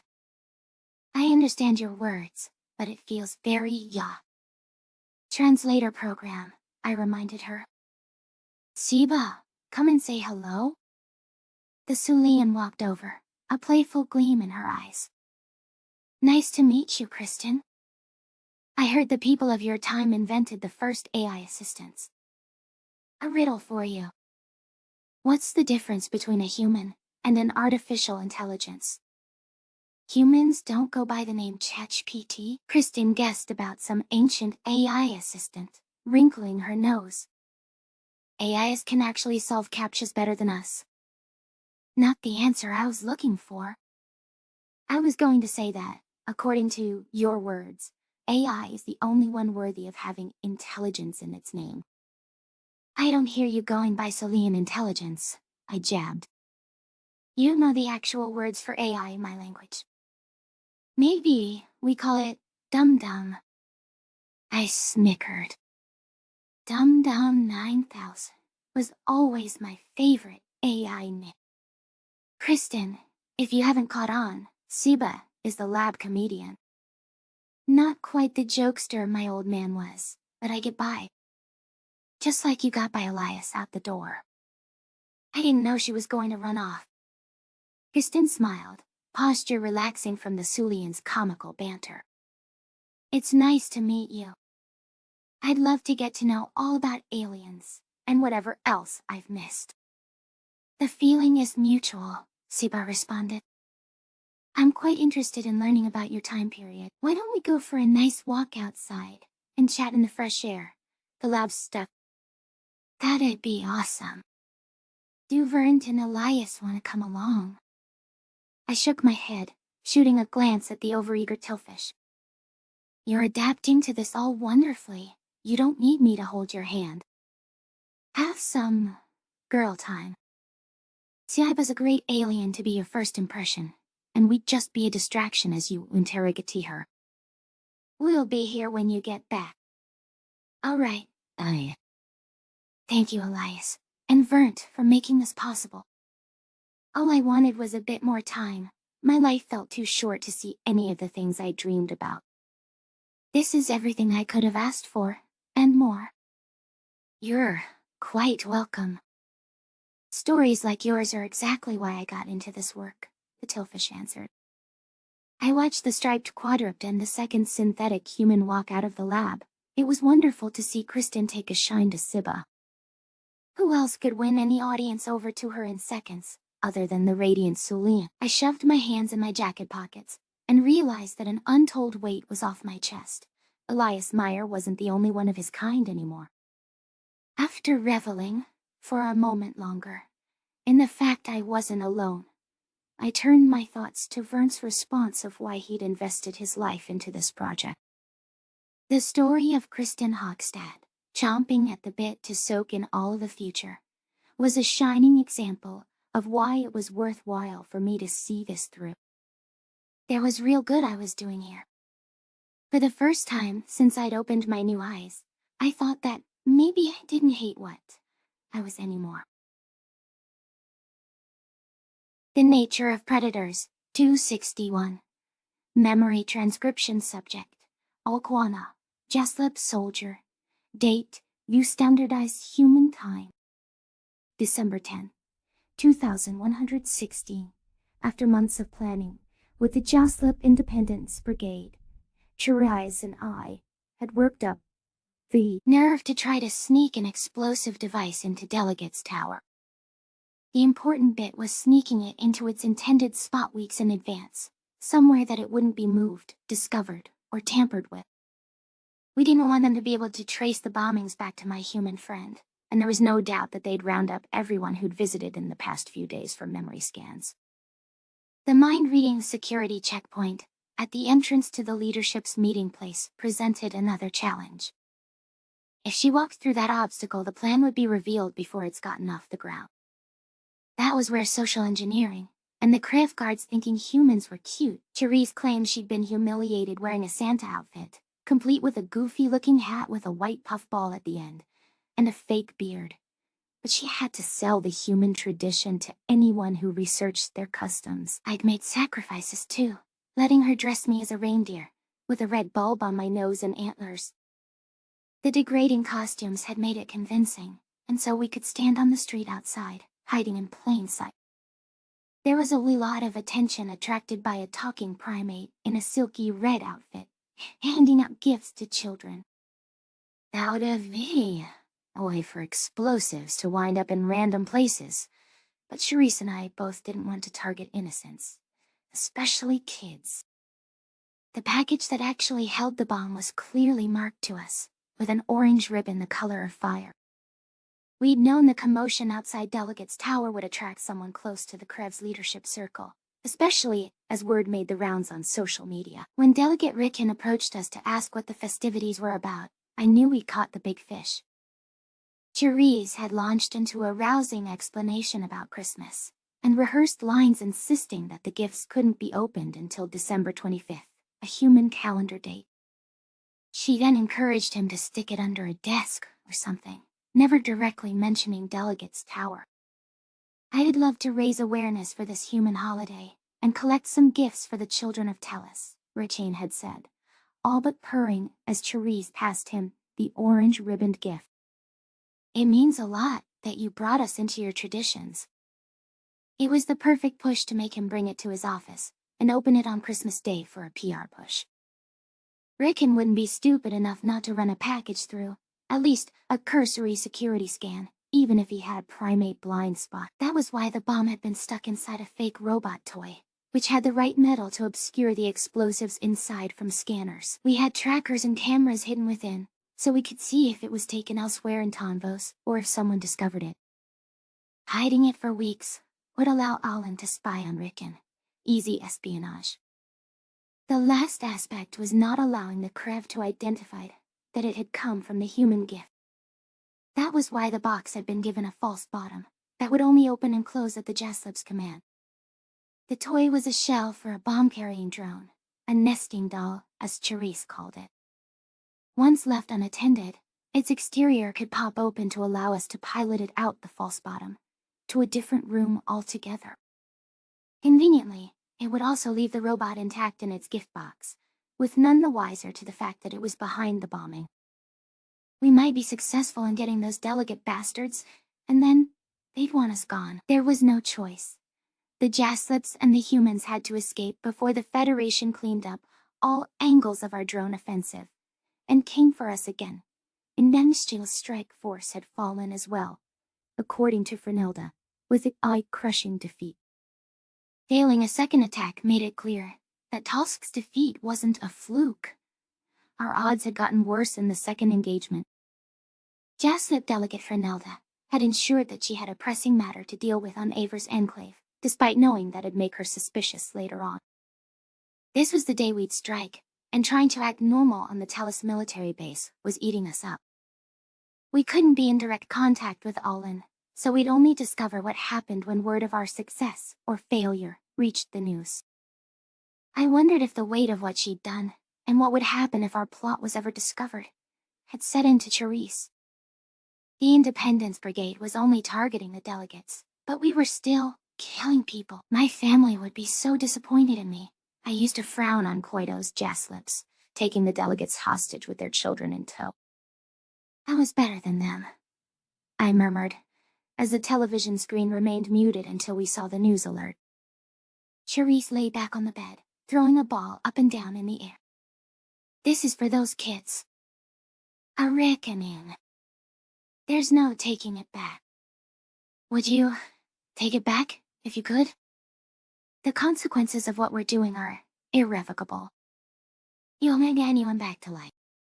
It's final. The end. I don't know how I'm supposed to be a cold-blooded killer. I can't stop thinking about how it could all go wrong. The human sighed, a deep tiredness on her face. I haven't had a good night's sleep since I gave Rich in the box. Shit, I haven't really slept well since finding out that we'd lost the war. I'm terrified, Kwana. I remember what it's like to look out the window of a spaceship as you leave your planet behind. The Ansurium hasn't given us the fact to decide if we should do that again. It's an awful fucking choice, but it's one that should be given to us. I mean, I agree wholeheartedly. General Radai proved my point about him being like all the rest, by not revealing the damning truth to the public. Because of that, and the growl-inducing admission from that sociopath Mafani, we made a different awful choice. The Krev are rotten and discard lives at will. And now, so do we. I rationalize it to myself, tell myself soldiers make sacrifices, and I'm just fighting for and protecting my home. The truth is, these are the desperate acts of caged, cornered animals. That's all we are, when it boils down to it. To think we wanted the Krev to let us stay on Tellus, and now we're blowing up their government so they let us leave. I whimpered in commiseration. I feel like an animal. I came here hoping to help humans survive, and now we're lucky if either of us do. There's still time to run. The artificially born babies are almost here, Charisse said, almost as if to reassure herself. We make sure our families and the people we care about are ready to leave at a moment's notice. How much do we tell Taylor and Gress? I'm not sure either would be willing to leave the other, and Trench is lacking in discretion, so there's no keeping the Krev in the dark.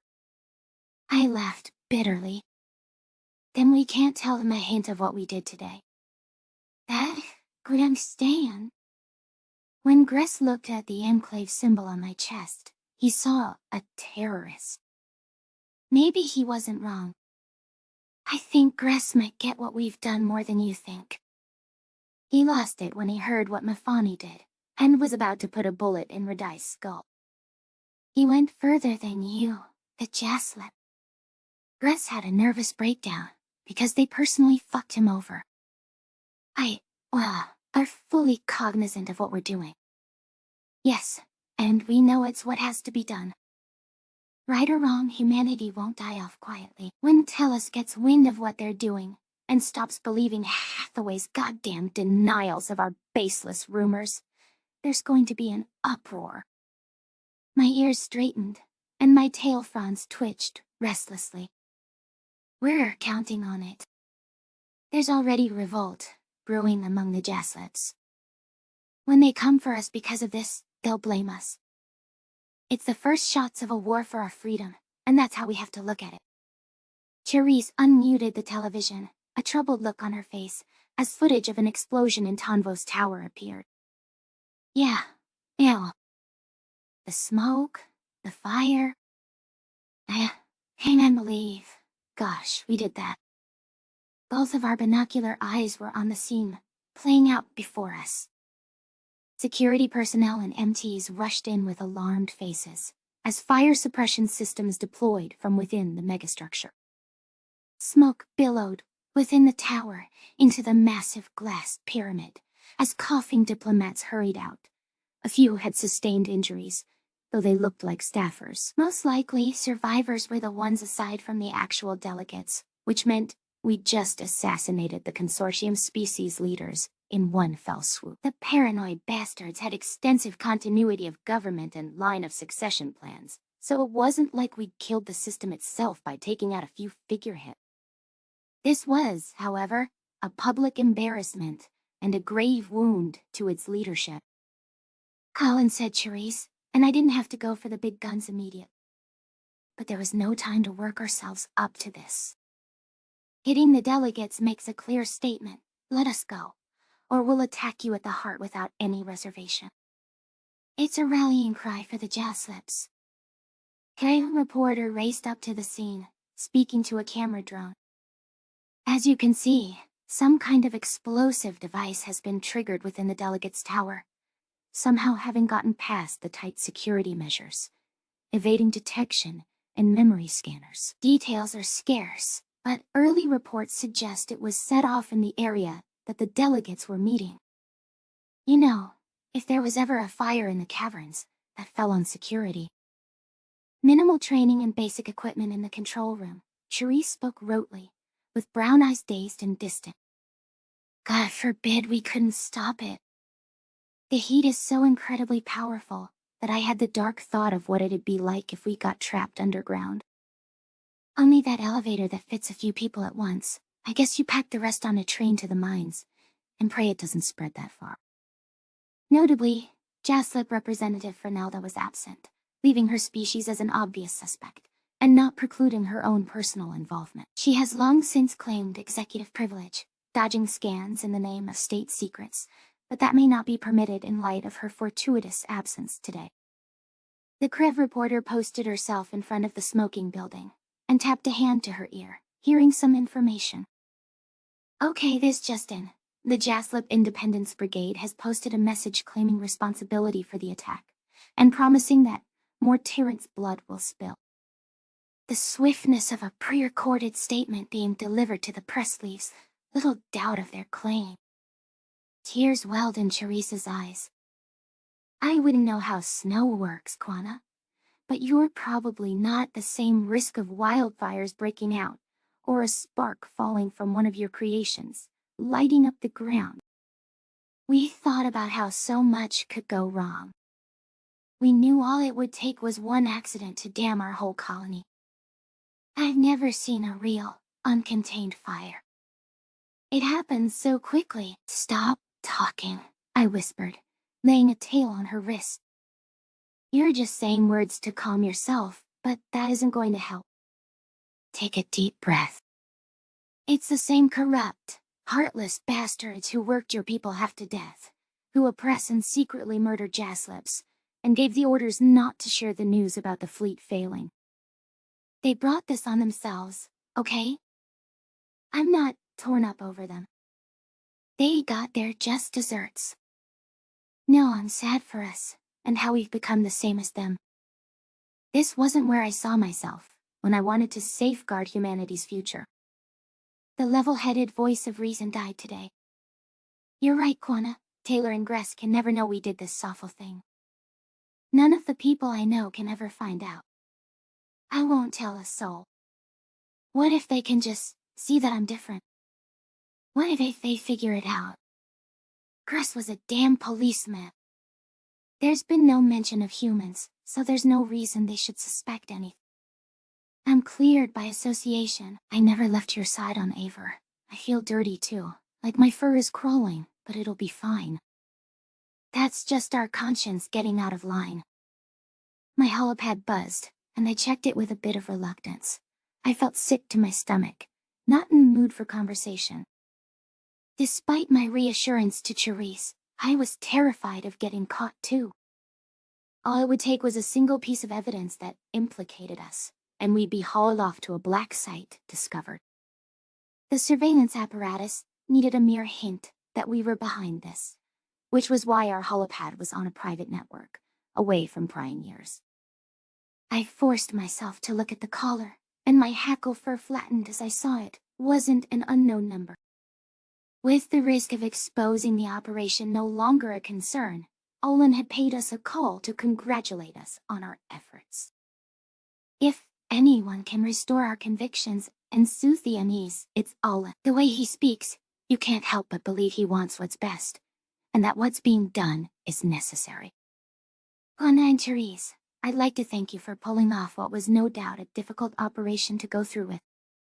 There is a cause here greater than ourselves, and the delegates were an obstacle, make no mistake, Olin said, and I was glad I placed him on speaker.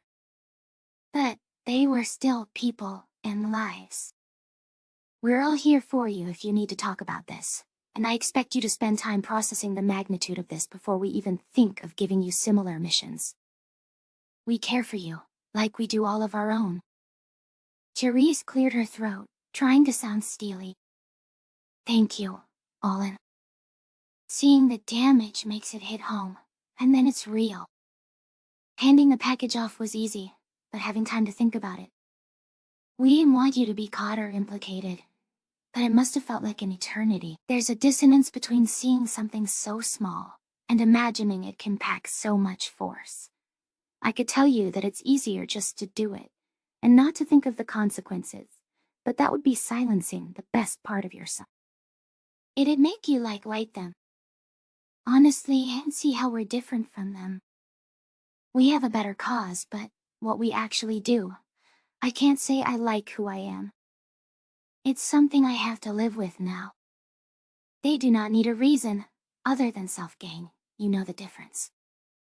Enduring this terrible feeling means that you still want what's right, and take no joy in deaths, even of reprehensible enemies. Experience will teach you how to cope with this doubt and uncertainty. Our survival calls for many drastic measures. We may wish it was not needed, but hold on to the fact that because of your resolve, we're one day closer to freedom from death row. This is the grim reality, sister. I wish I could channel half of your belief, I murmured. We are different from them. Survival is our cause. That's exactly right, Juana.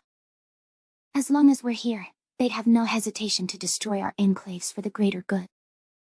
We have so much to fight for, and the pain of losing what little we have left, I cannot bear to lose my people. Remember, Earth and Esquo.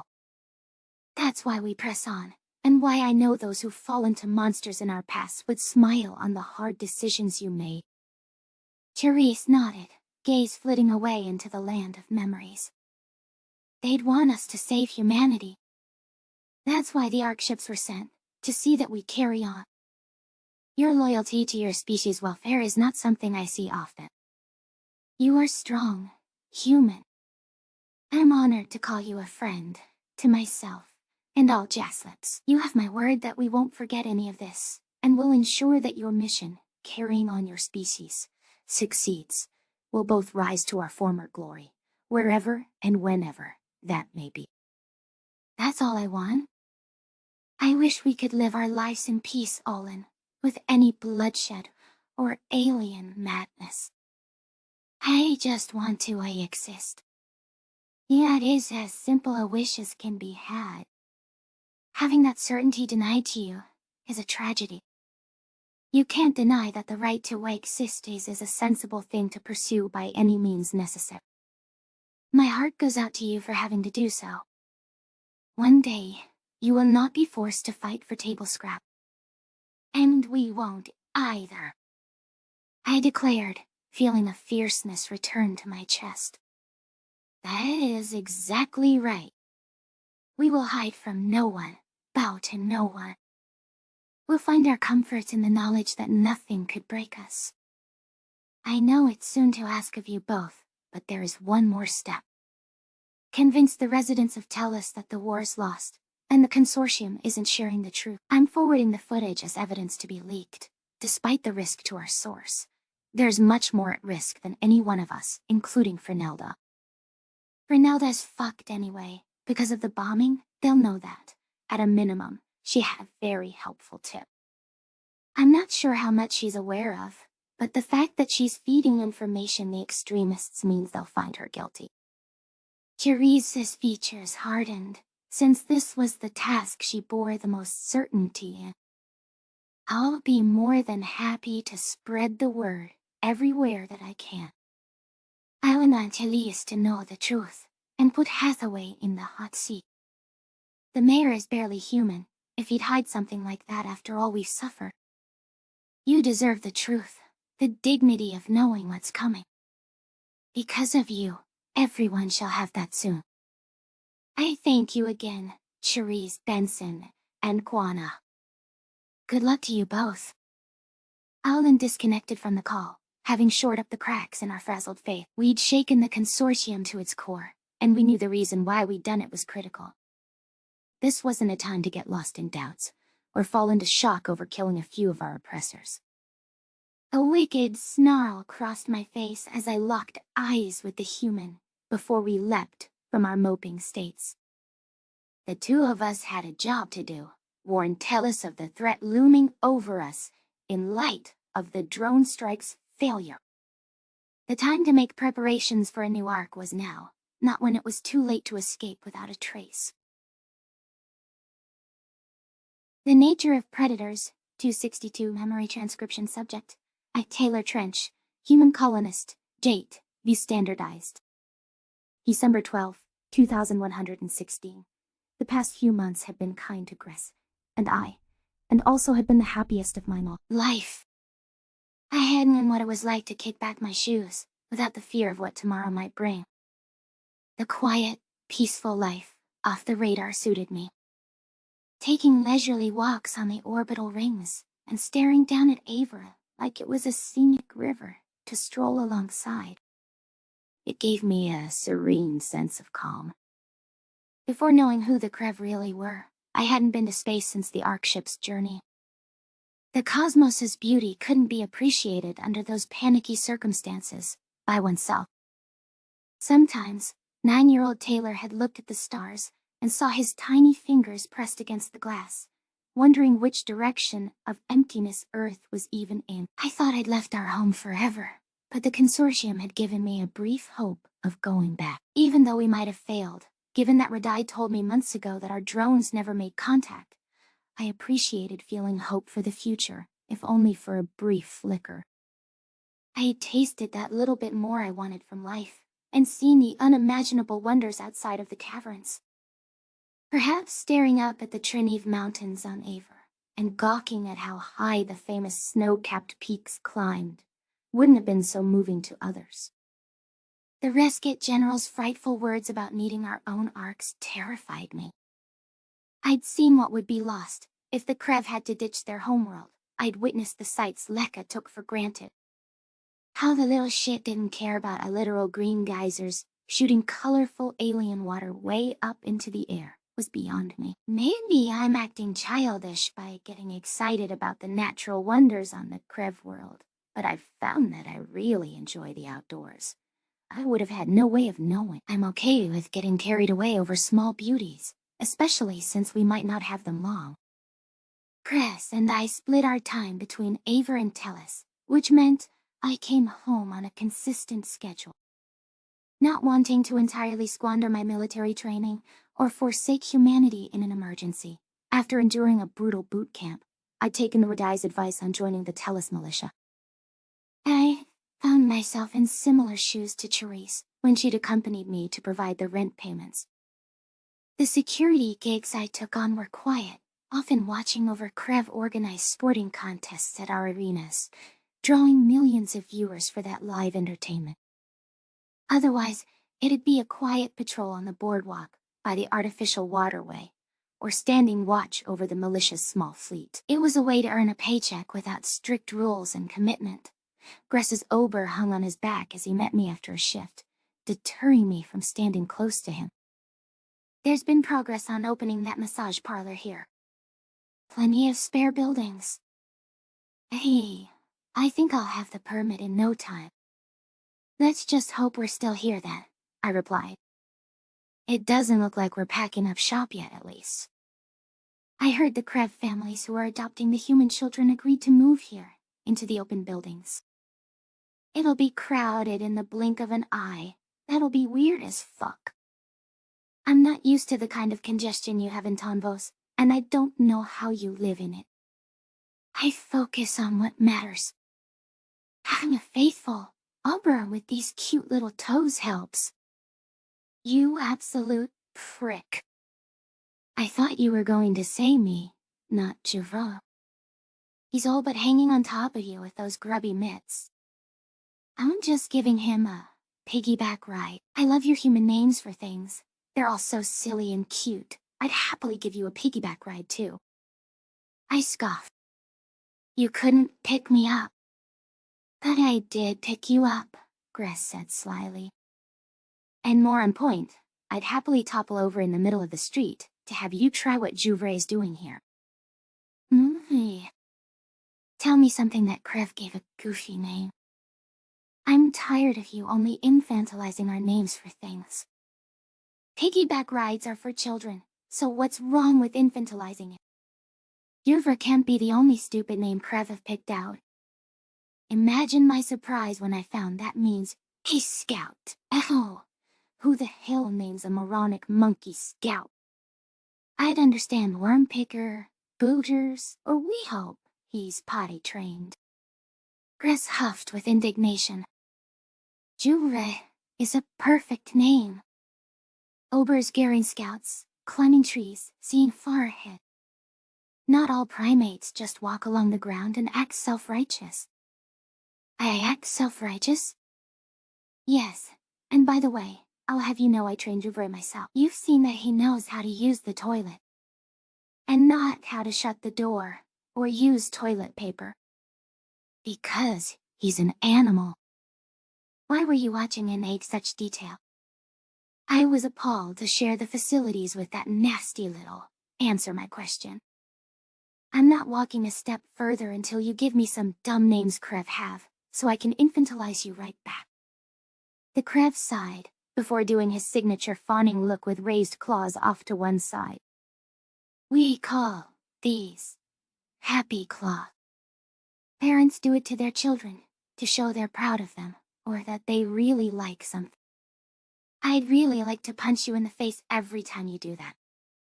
What else? We sing the bouncy tail song when our kids get tail rides. It's cute. Yeah, it is. I'm enjoying this. I splayed my fingers, raising my hands perpendicular to each other. I positioned the happy claws beside my cheek, trying to do a face of stupid adoration.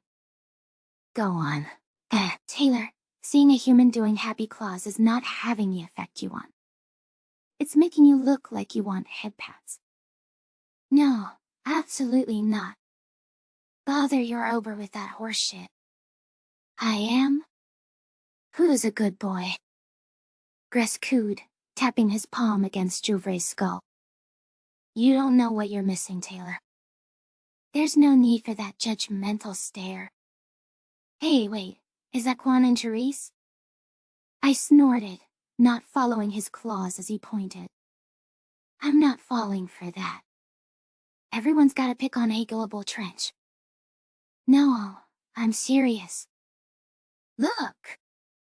The Krev physically turned my head toward the Jaslip, and my human friend, who were marching down the street like they were heading to battle. I knew that wasn't the case since the duo weren't in uniform and were armed only with pamphlets. Confusion lingered in my mind, wondering just what was up with them. I'd never seen Charisse, of all people, so agitated. I didn't want to greet her with full foot and mouth disease and tell her that she looked terrible, but something was clearly off with the both of them. It reminded me a bit of how shaken up my reflection had seemed in the mirror when I realized the miners died in the drilling accident because of me. It was that telltale haunted glint in the eyes that sparked some serious worries for their welfare.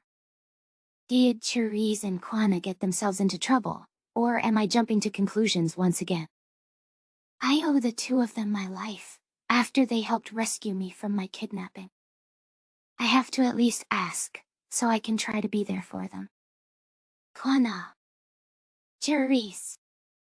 I shouted, cupping my hands to my mouth. I thought you guys were bringing a dose of Christmas to the Krev. When did you come home? Taylor. Jerry startled at the sight of me, with the look of a burglar caught breaking into a vault, which elevated my suspicions even further. It seemed like I wasn't someone she wanted to run into, though she quickly hid the wide-eyed expression. We've been back on Talos for over 2 weeks. We got an early start on the festivities. Just like on Earth, as you might remember. I remember my parents saying how everything would jump straight to Christmas as soon as the clock hit midnight on Thanksgiving evening. That was an American thing specifically, but I'm sure you had your own version. Right after Halloween, for us. We humans loved our holidays, I guess, enough to celebrate the entire month leading up to it. If anything, I didn't get started early enough to match Earth's timeline.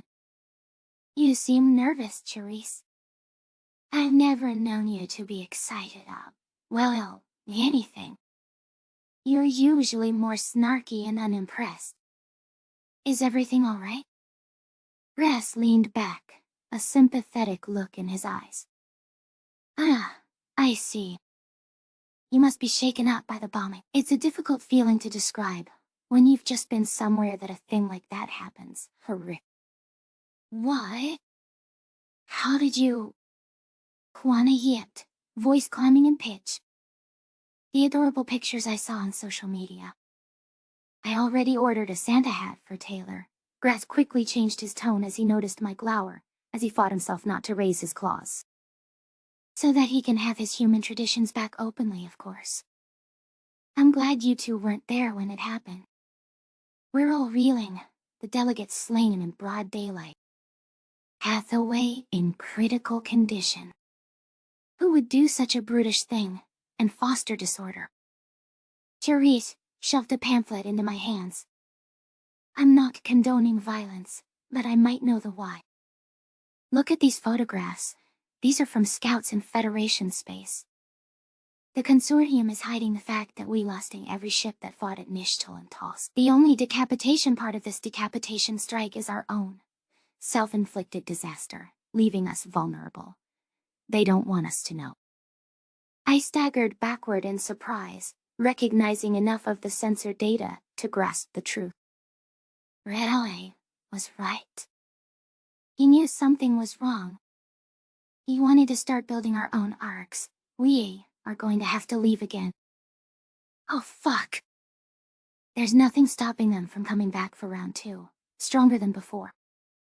We can't take them out, and they'll find us. We should all pack our bags, right now. Calm down, Taylor. We don't need panic and infighting, which this whole terrorist attack seems designed to set off, Gress commented.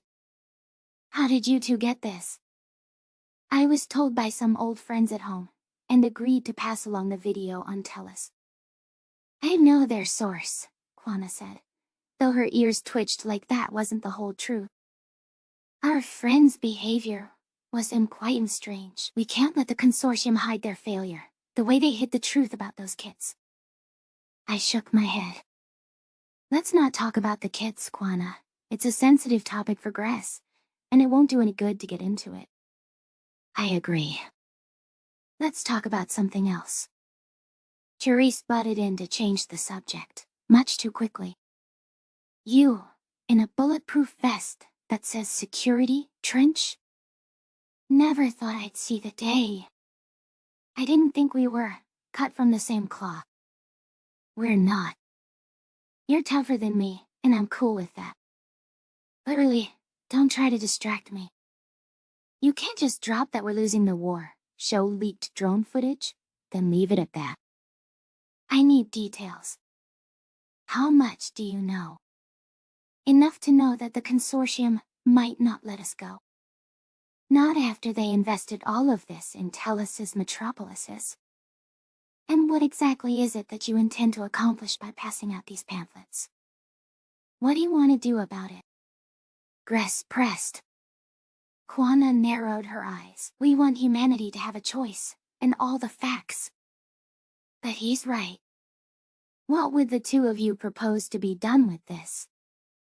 Are you planning to get the old miners' strike together, or sneak off into the night? My holopad buzzed, and out of the corner of my eye, I noticed that it was General Radai. I'd heard the last of the general when he began digging up listener cases. If anyone could give me answers about the war, it'd be him. I've got to take this. We'll finish this in a second. Gress peered over my shoulder with curiosity, and readied himself to eavesdrop when he saw the caller. We all were anxious for news, but Charisse and Kwana were acting too jumpy to be invited to speak with Radai. I turned my back to the duo, and walked a few paces away.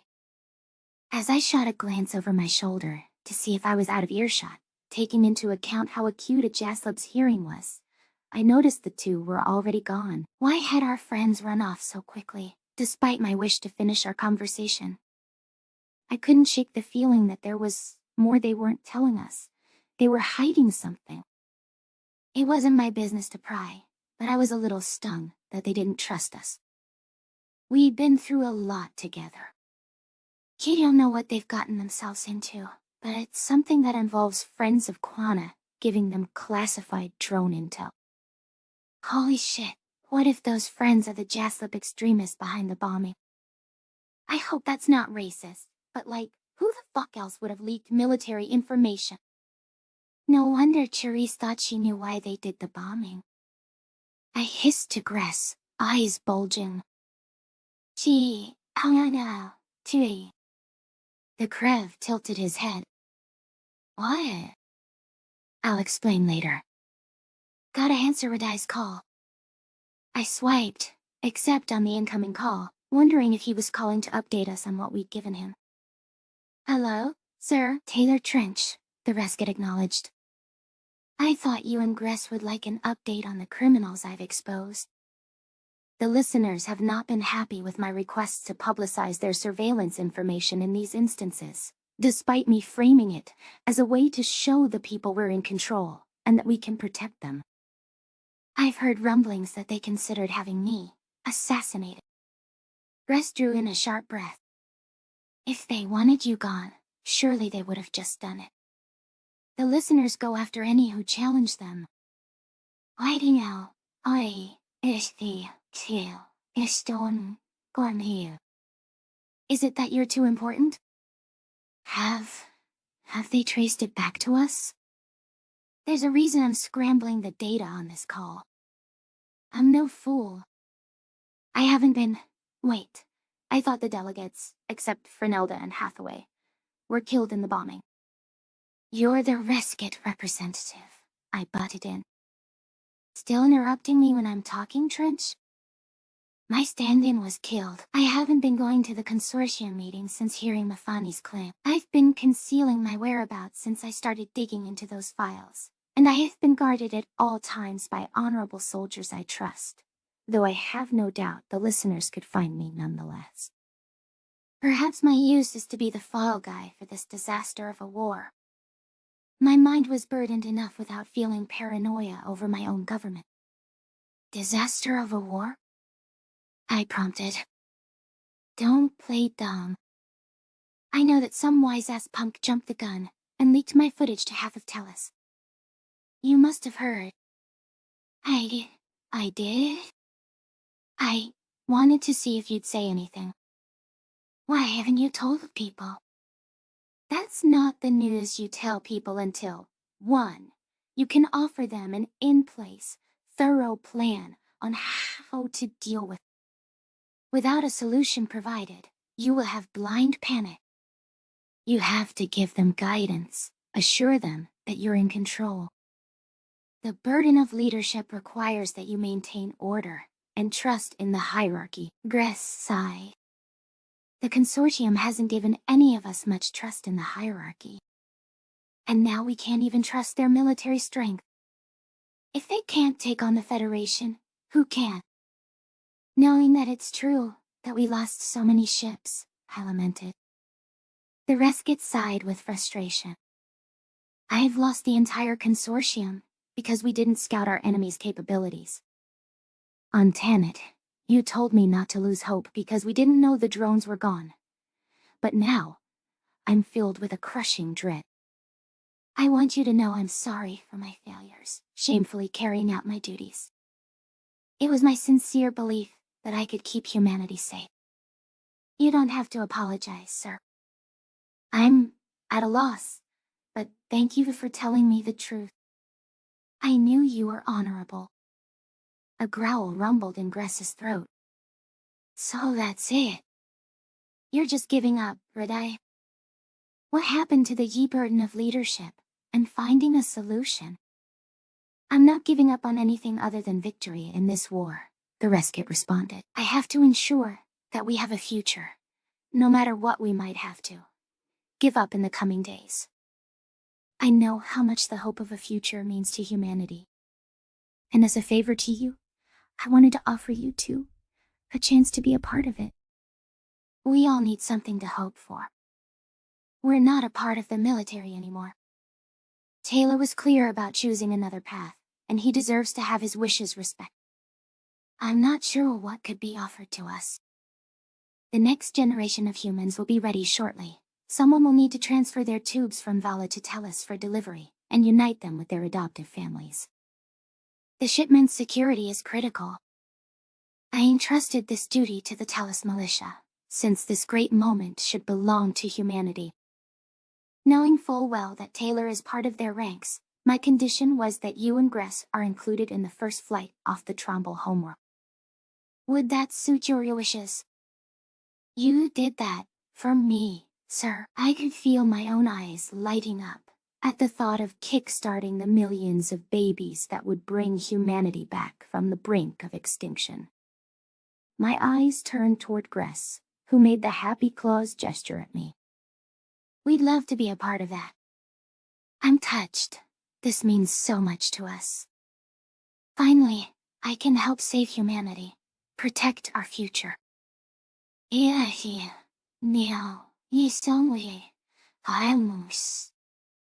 Gress coughed sheepishly. I wanted to preserve humanity from the moment Taylor lifted his mask. Thank you for including me as well, even after you know what I did back in that bunker. It's not a problem, Redeye replied. It might be short-lived, but there'll be a city filled with humans on Tellus for at least a moment. In spite of everything, my promise to restore your species stands. There'll be thousands of babies in the cargo hold, promising that life must go on. Let us protect what matters most now. A toothy grin spread across my face as I found myself buzzing with excitement. I'll guard the children with my life, sir. I can't wait to bring them to Tellus. Thousands, that's wonderful. It'll be the most humans I've seen since the Ark ships left. Get used to it and get your ass to the spaceport. You'll have to leave at once. Good luck, Trench. I stood starstruck as General Radeye disconnected from the call, before fist-bumping the air and hollering with delight. My giddiness was uncontainable at the thought that humanity's numbers would no longer be a few thousand survivors. The reality that we'd be leaving Tellus, and had lost to the Federation again, was devastating, but this was enough to give me hope. There was new life, replenishing all that had been lost. We had to do whatever it took to ensure that Miracle survived. While it was going to be a difficult road ahead, Gress and I were bringing something beautiful to our colony in the immediate future. The Nature of Predators, 263. Memory transcription. Navis Jesse. Bissum Alien Liaison. EU Standardized Human Time. December 22nd, 2116. This sapient coalition meeting had me concerned. Had technically expired without a vote on the staying, or due to the fleet bearing down on the disorganized defense of Alpha. Ambassador Loxel had opted to accompany the Bissum delegation as a citizen of Ivrana, which meant he'd be on site during our diplomatic proceedings. Knowing full well that Kaisel wasn't ready for him, I'd been steering the deranged Sivkit to agree to pass notes, under the guise that the Arxer refused to converse with prey. The Irite Grazer wouldn't be content with that for long, so I'd agreed to his request to join us at the third and final battle. I hoped it'd distract him from prostrating before the collective leader, and offering his species up as cattle. Reformed or not, could we reel in? Trust the Greys to say no to that? Zalk, ever the standoffish Bissum, was none too pleased that Loxel was supposed to sit with us, and had let the funny bunny run off to badger the humans. The Seiya had a smug look on his face, accentuated by the way he let his head feathers fall close to his eyes. I thought his celebration was premature, since I had no doubt that the Sivkit ambassador would catch up to us soon. It was no secret where Ivrana's delegation was seated, and the Terrans would happily point him here. However, even Ivrana's migratory isolationists recognized that we needed to keep the wandering herbivores around long enough to finish our fleet. Not adopting an Osir child, so? Nelter prodded. A few thousand delivered on Ivrana, just today, really here, back from the dead. I know you want a little one to point out the stars too, and tell them, they did this. Zelk turned his back to the Selmer. You think Wang would adopt an alien? Tassie's scheming has brought way too many of these off-world freaks to our soil. At least doesn't mean they all have to fucking move in. It's about charity, and come on. You have to feel bad for the Osirs, suffering the same fate as Alsh's bombed wastelands. I offered diplomatically. When we reached out offering to take a few, I thought that Seiya would be quite sympathetic. They lost everything, probably hated for being carnivores like us. That's dandy, but it's not our problem. Ultimately, we do have to look out for ourselves, for Ivrana. You and your Zerulean pals have lost sight of that. And honestly, can you picture Umi as a father? An absent one? Sure, General Nelter poked. I swatted the Selmer with the back of a flipper. That's too far. Your snide comments toward him can't cross a line. I know you don't trust the Seiya, but you don't have to say something like that. All I was saying is, he's much too dedicated to the military. He'd be too restless to ever stay at home. Paranoia and distrust are as much a part of Zalk as his head feathers, and he knows it. Ivrana won't be our world anymore if you move in any more aliens. Just when the Seiya have flipped the script in the war, gaining power, you want a hostile takeover from Nelman, the site of the last war.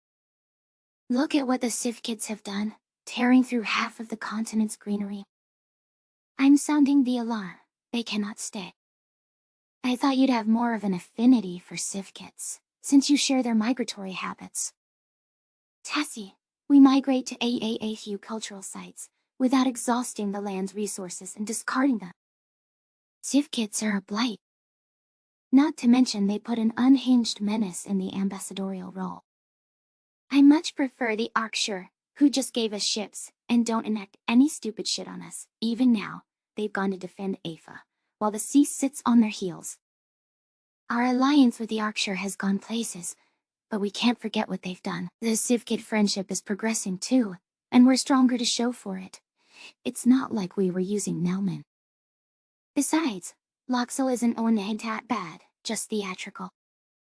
You things collogue about me, and would just as lief pilfer my entrails. Hanging peers who flaunt my outstretched paw to whisper how froward I am. I should return to my Garth, so you can contemn me in privacy, Loxel wailed, before tumbling down the stairs to the bottom of our box. Despite knowing how committed the Civ Kit was to method acting, I was worried by how uncontrolled the fall looked. He'd be the sort of actor willing to risk breaking his neck for a bit.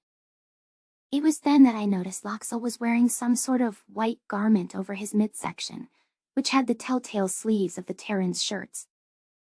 This one had multiple straps adhered to the lengthy arm coverings, cinched around his spine, as if to restrain him. The Civ Kit tasted the blood dripping from his nose, otherwise fine, and his eyes gleamed with wicked delight. He flopped around awkwardly to stand, and found his way into a seat. It didn't look the least bit comfortable. After thinking for a moment, I realized he'd fallen because he was walking rapidly in that attire, which his spine was not intended for. "What are you wearing?" I hissed.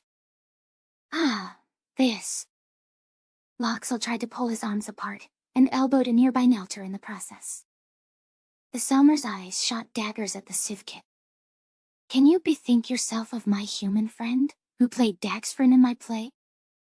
The one you punched? I remember him. Do you even know his real name?" "His name is irrelevant, Drivel, but the point is, he was among the guards here today, not at the Polton base. He knows I did not blench to strike a predator, or lend him my obeisance. So rather than gainsay my truths and telling me not to misdoubt his pacifism, Daxfrin brought me into the secret of their pelts. This is a straitjacket, used by humans until they learn not to assault others. It's part of their fashion. He didn't want me to be bothered ASK, as a Civ Kit renegade that has fire." "The fuck is he saying?" Zalk grumbled. "My heart is a comet, blazing a trail, even amid your trammels.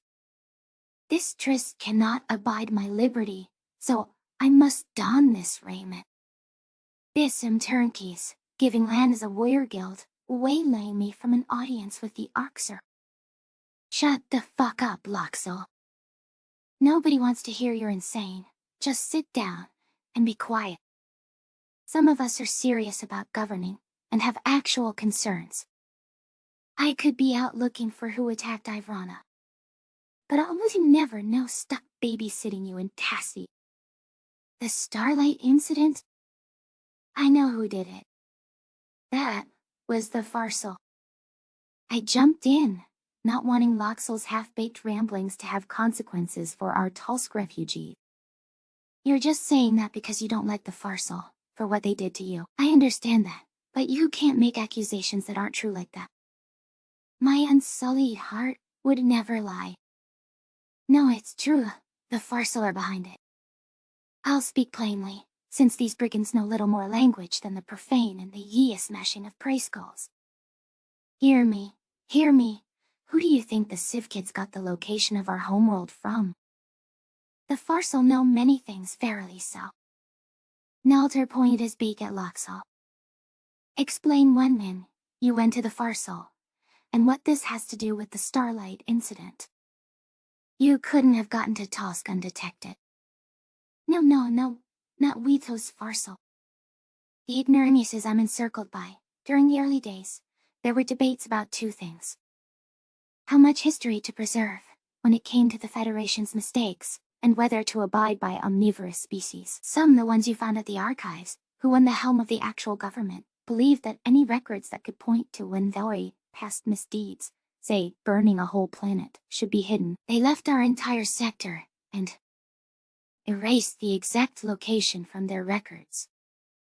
Is this story going somewhere? Zalk grunted. Yes. My stories go one many places.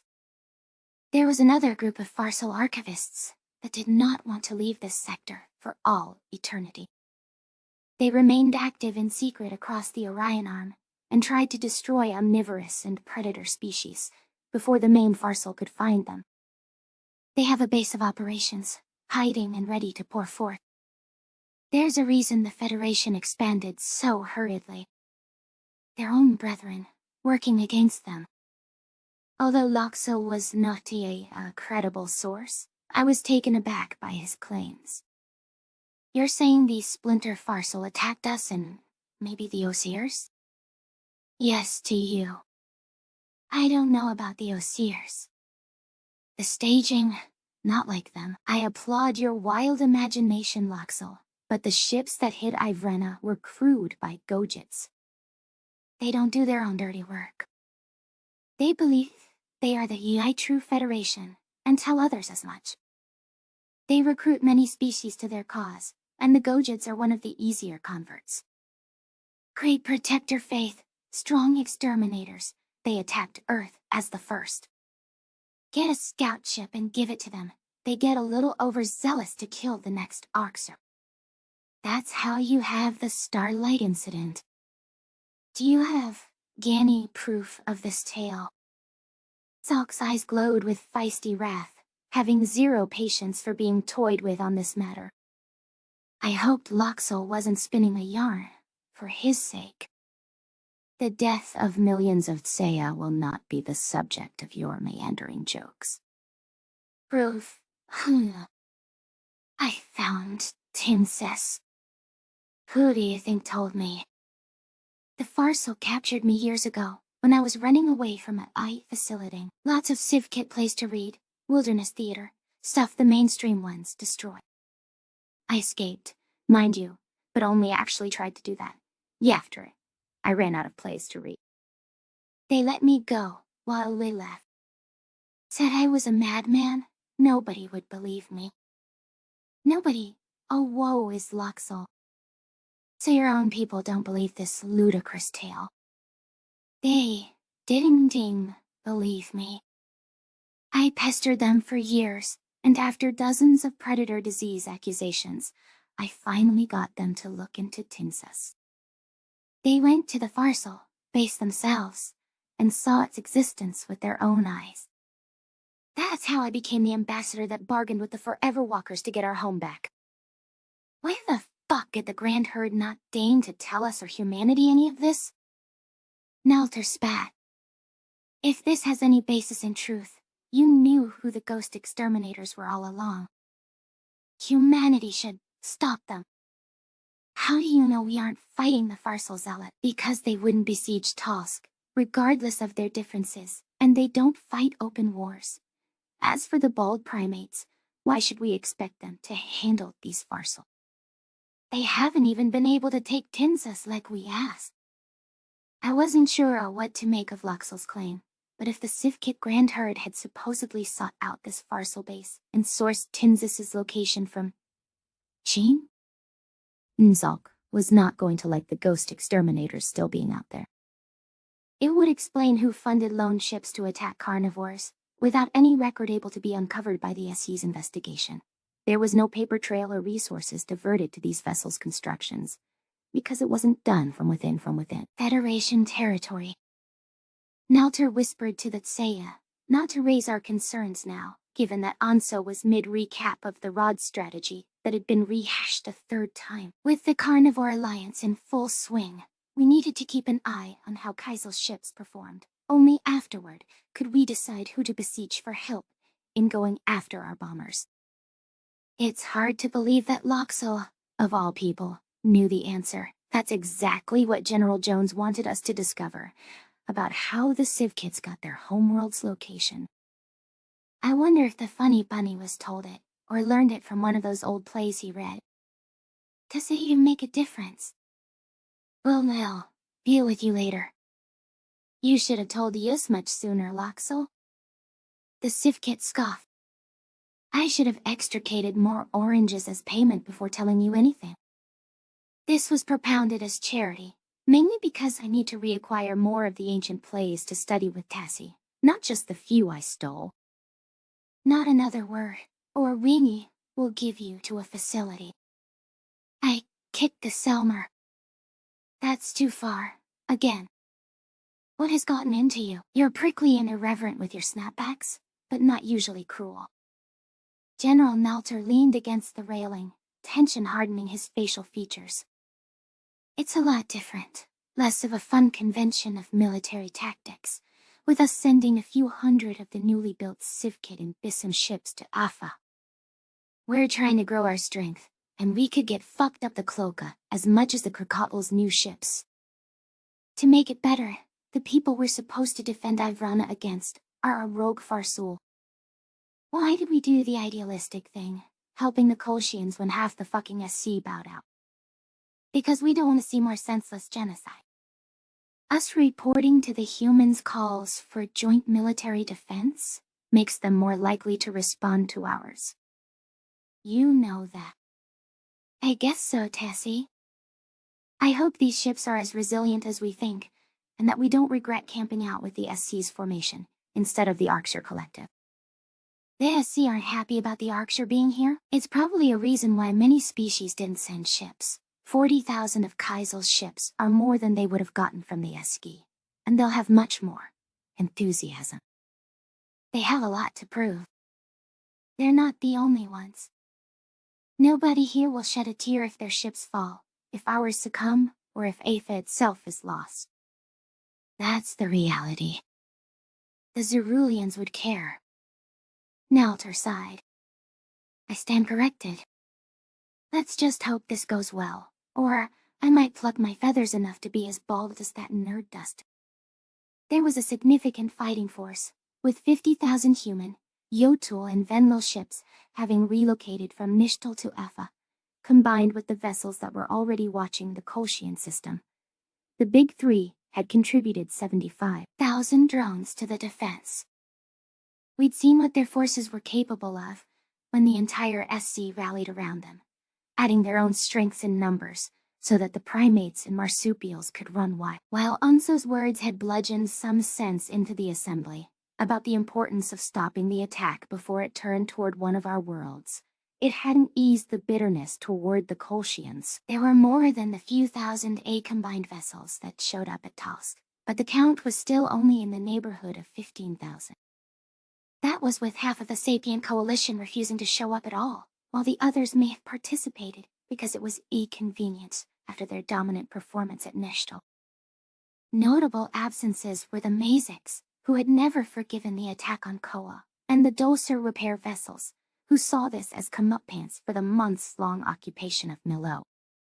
Duet Ambassador Korian had offered to send ships to join the enemy assault, while he cackled like it was a joke. The facetious quip suggested ample hatred for up. 2 decades prior, the Grey Avians had wanted the world glassed for the Shadowcast's crimes against Kalqua, and the humans had barely kept them at bay.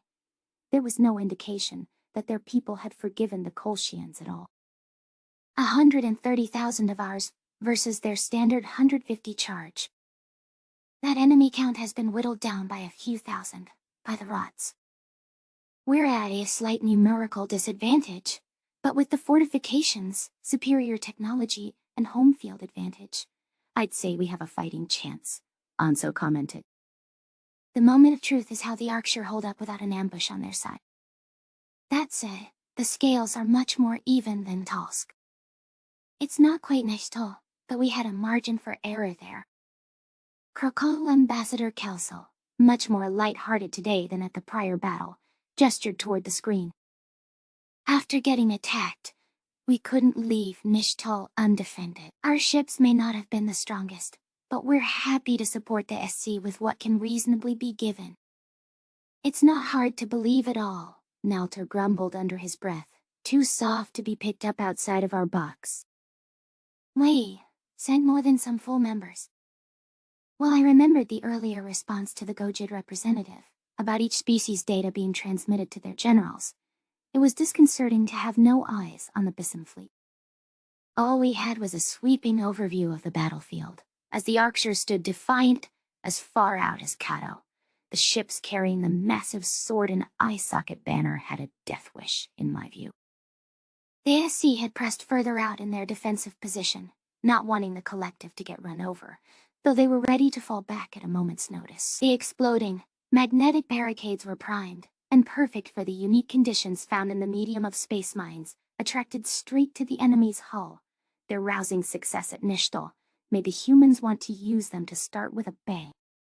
Some civilians were relocated to AFA's colonies, even though most of the dozens of settler worlds haven't been occupied for years. Unwilling to keep watch over a sprawling empire, most of the Kolshians were relocated to a homeworld that became much more cramped. Only close-by colonies like Kato, which had to be rebuilt, remained active to deal with the overflow. Nelter pulled up his own feet on a holopad, staring at the Bissam vessel's progress live. Salk diverted his attention to our movements as well. We'd tacked on our rendition of the harpoon railguns at the end of production. After seeing the humans and Yotul deploy them, it had proved a savvy addition. Though it was perhaps blasphemous, we'd combined elements of the enemy's shielding with the Eski's defensive arsenal. We wanted our fleet kitted out with the full toolset. Liquid armor, magnetic and traditional shields, dust guns, and particle beams. I'd heard the Terran's jack of all trades, master of none saying, but spreading these tools throughout individual ships wasn't our aim. We had the full package. The Seiya's sophisticated quantum computers, apparently derived from crashed Roguefar Soul ships that developed away from the Orion arm, had allowed us to have drones with sufficient decision-making power. Their directives bid them to glide in alongside the technocracy, a gesture of our support for them. The Arksher were cresting toward the magnet barricades, threatening to leap over them and obstruct their angle. At the last second, after hearing the Terrans bark at them, Kai'Sao's fleet turned back. The Greys possessing drones must be a source of discomfort for the Eski. There was no way to know for certain what their orders were. The silent crackles of explosions from ticking time bombs that latched onto their targets began the skirmish. 6 figures of ships sat on each side, as the first scattering of debris lined the vast stars. Plasma and invisible particle beams were fired off in quantities that could only be digested by a quantum computer. Our drones were keeping up with the Yotul, as they cleared a path for Venlo scrappers. However, even hyper-aggressive ramming techniques weren't enough to satiate Kai'Sao's need for glory. The collective brought forth their classic twin railguns, but with a new twist. One fired plasma, while the other used kinetic. Puncturing the hulls was easier said than done, but pumping out bullets at a blinding pace opened some chinks in the armor. The Venlo scrappers poked into the chaos, as the enemy leaned heavily into particle beams. The Arksher did appear to have magnetic shielding, though that wasn't foolproof. It could take only so much of a beating before the invisible ray cut through, and ripped hulls apart like a gutted fish. The Skalgans rammed a few hostiles with their detachable point. Skewering a few bellies took the focus off the Greys for a moment. The collective seemed programmed for unthinking aggression, and continued hounding the enemies. They began succumbing more quickly as multiple foes ganged up on single ships, tearing through magnetic shielding much faster. The reptilians were not faring well. Bissams, however, were getting good licks in from afar. Harpoons, paired with using our own particle beams, let us connect our first few kills. General Nelter was watching with satisfaction, and I stole a peek at Ambassador Loxel. The threat of a facility had rendered the Civ Kit unusually quiet, but I noticed how delighted he looked by the carnage. Thousands fell on both sides. He seemed to cheer, as our vantage point drone was snuffed out by a missile. It failed to dodge. The enemy had gone overboard with homing explosives, trying to force the Venlo and Arksher to backpedal. Mini missile salvos tried to intercept warheads en route, or dealt small cuts to the enemy. The UN fired off their own surface-to-space projectiles from Kato, cluttering the scene even further. Perhaps the humans didn't move the point of engagement forward because of the Arksher, if they always planned to launch munitions from Kato. Or perhaps these were supposed to be a delaying or wounding tactic, but they were forced into a full clash instead. Both sides' beaks were bloodied, though the Sapient Coalition had the ultimate advantage of further defenses by Alpha. The outlook was optimistic, if we could keep up the pressure. I wish the Dawser were present, to restock munitions such as the magnetic barricades. The result could have been much more certain had all of our allies shown up just one more time. It was as this thought crossed my mind that a sudden horde of new ships blinked onto our screen, an unexpected arrival that left every representative scrambling for answers. The nature of predators, 264 memory, transcription subject. O ein Tassi, Bissum alien, liaison, O stat. Our standardized human time, December 22nd, 2000 appearance of warp signatures on the sensors drew a lot of attention across the auditorium, since we knew it wasn't one of the SC's members. It was unlikely to be the Shield either, since their Duertan founders harbored nothing but disdain for the Kolshians. Who else could it be, riding to the rescue, or was it someone arriving to follow through on Coragen's prior suggestion of helping the raiders? I watched with a bit of anxiety, fearful that this might be a setback in a tense defense. This was the downside of not being synced into military command, and getting information with a bit of a delay.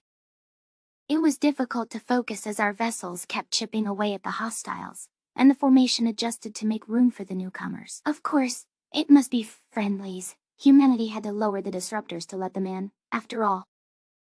You jumped to worries too quickly, Tassie. After everything that's happened since first contact, you've become quite swift to assume the worst. Let's hear what the Yotol has to say. We've lowered the disruptors for a moment, as it appears we're getting unexpected reinforcements. We received a message offering aid in our defensive efforts, Anso announced, ears pinned back with distaste.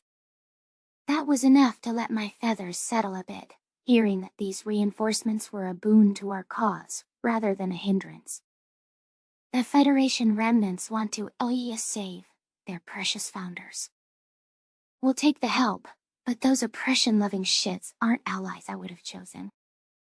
Secretary General Coemper seemed surprised. I didn't expect your request for them to help us to actually work. The Dresden and Malti were quite loyal to the Kolshians, enough to bomb us. We don't have diplomatic relations with those two for a reason, Coragen huffed. So I'm not surprised to see them spearheading the attack, alongside the Yulpa and the Shield's own Tevin, whom you do associate with. You know who their friends are, Coragen. Most of these ships are manned, but we can make use of them. 80,000 craft is a lot, 1,000 per remnant species. She wishes she could have gotten that much support from the SC. I can hear it in her voice. It seems like they sent almost all of their military to Ada, though they might have ideas about. They better not. We can't just let the Kolshians go, and go to them, of all people. That will not be tolerated, and after maintaining relations with the Shield they must know that. Angering us would be a grave mistake. That's a problem for after we rout the invaders. Command has established contact. I'm going to transfer that to the speakers, so we can hear their intentions. It's a great sign that they're willing to work with us. A human male voice was speaking over the lines. Welcome party later. Fall in and fire on the invaders. No, you owe us answers. Why are the Arksur here? We can see the fucking banner, so don't tell us it's not them. A Yulpa voice shouted, irrational with fury. You and Doe fucking work with those predatory abominations. You let a raiding party in. Those are drones, not with any, carnivorous entities aboard. It can't be a raid. It wasn't our first choice, but they came whether we liked it or not, and they're helping. We had no idea you were coming. There might be a way to keep them away from you. It'd keep you safe. Safe? With the Arksur around? You are fools, at best, and savages more likely. We're going to do our duty against the enemies of civilized prey folk. You interfere, and we'll put you back on the list of predator-ice sacrifices with them. Now isn't the time to fight them. Alpha is at stake, and these Arksur you hate could be taken out for you by the current enemy they're fighting. Just listen. We don't have to listen to any more of your talk. These are the Arksur, who ate and bred sapiens as cattle, and you think we should wait for them not to be distracted. It's just the same as when you said, before the whole galaxy, that they would be isolated, and here they are. Either you're in bed with them, bald-faced liars, or you have no semblance of control of them. You can't vouch for them protecting Afa. This is a golden opportunity to eradicate their ships. There are two enemies here, and by the spirit of life, we're fighting them both.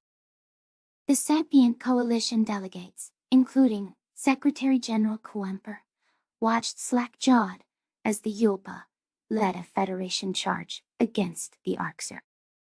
The Multi had rebuilt their old tube-shaped bombers, according to a barely composed Anso, and had them primed to fire. The Terran leader was quickly encircled by her advisors, since that exchange had taken a turn she didn't expect. What should the humans even do about this? They weren't partial to standing against the entire galaxy on the collective's behalf. After all, the Arno Alliance compelled the Bissam Sivgit craft to stand up for Kaizo, but we didn't want our ships dragged into this mess. Besides, it was too important to become unfocused from Alpha. The drones had to be stopped, or billions of Kolshians would die. While some had been evacuated to long-dormant colonies, many had refused to abandon their homes, which would be trading one hellscape for another.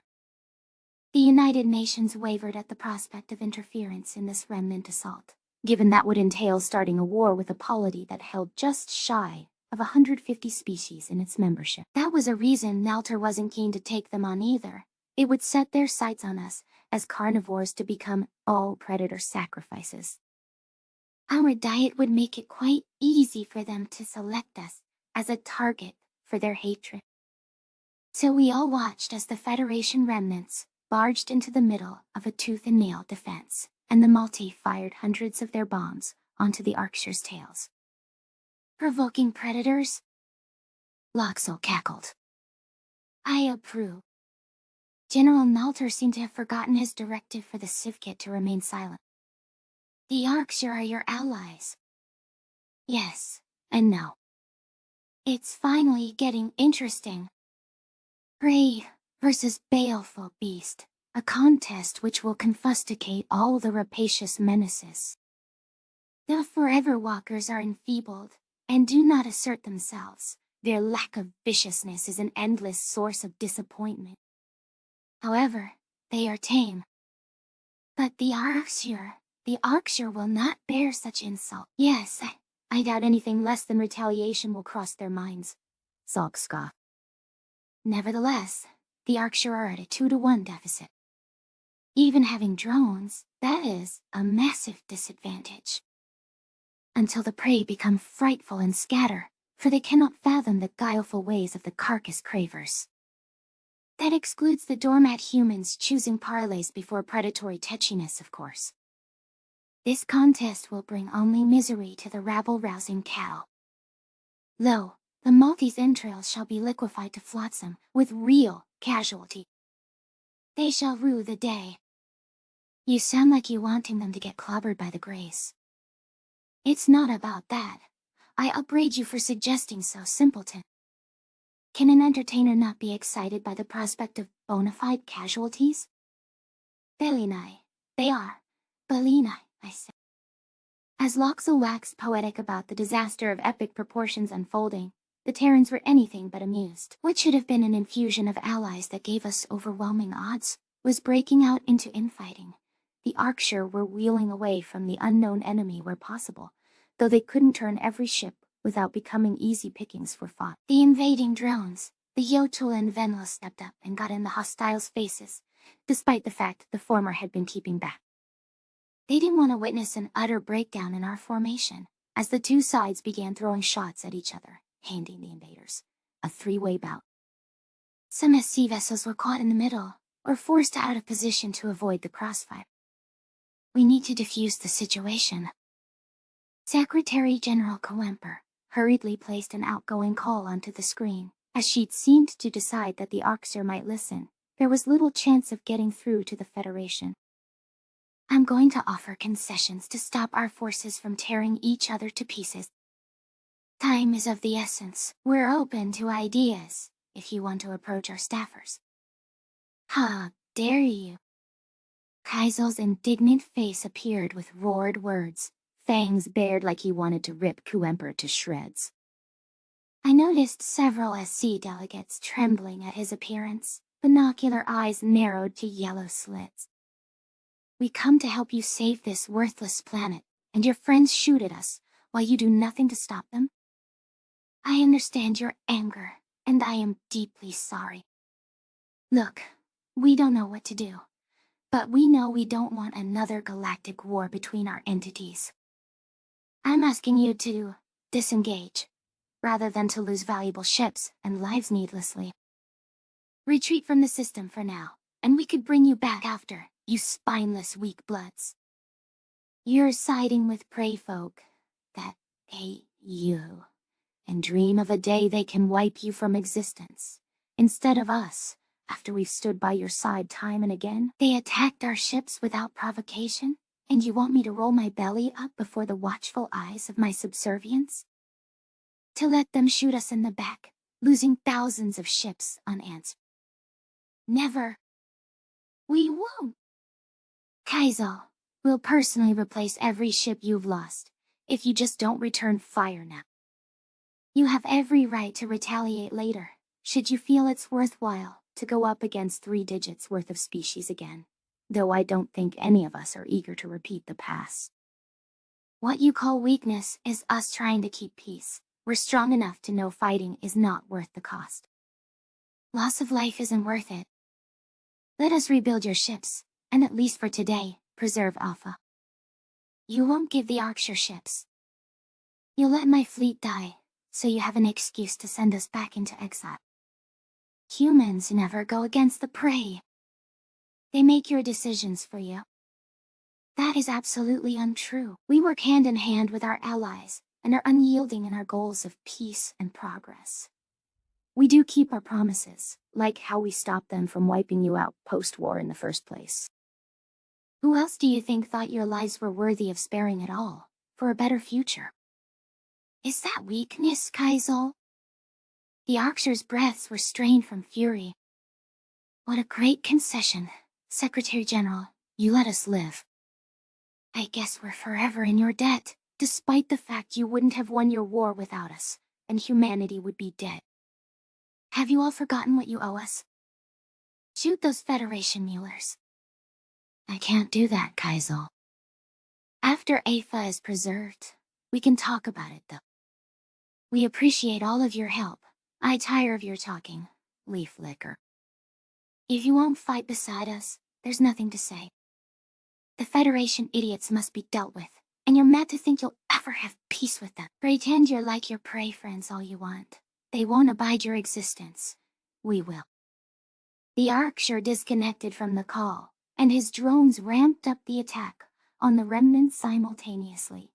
They carved up the multi-tube bombers with prejudice, using their railguns, while also zipping toward the Yulpa ships, the same class used to capture predators from across the galaxy. The invading drones had turned their focus away from the 2 powers, who were busy killing themselves, and went for discombobulated sea ships. Those friendlies were herded back toward where the Collective and the Feds were fighting, so that they'd get cut down by friendly fire.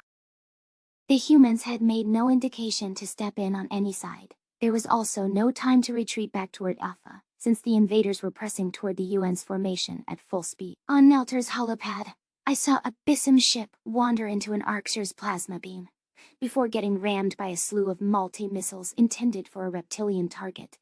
The Collective drone had the nerve to duck behind our vessel, using it as a shield. The Summer General looked furious, before he decided to be the first to call for a retreat. If the Greys were using us as cover, then we'd use their chaotic fighters as interference to get out of here. Various Sapient Coalition members saw our departure from the shit show, and a few joined in. The Yochel and the Venlo were getting cut down without support, after attracting the enemy's attention, and the humans had lost a few thousand ships to friendly fire.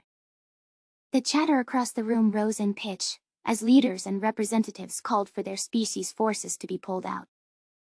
The invaders pressed past Kato, pushing the sea back toward Afa. What was left of our defensive line faltered, desperately spitting munitions to acquire any room to backpedal. The hostile drones had spotted an opportunity to break us altogether, popping off a few well-placed antimatter warheads to scramble our forces even further. The battleground was quickly becoming everyone for themselves, without any semblance of cohesion.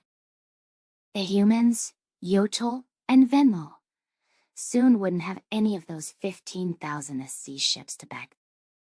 The Krakatwal seemed like the only ones in this hall who were ride or die with the UN today. The Greys and the Remnants were still cleaving through each other's vessels, only turning an occasional glance toward the invaders. They'd both lost tens of thousands of ships and didn't seem to be helping us any longer.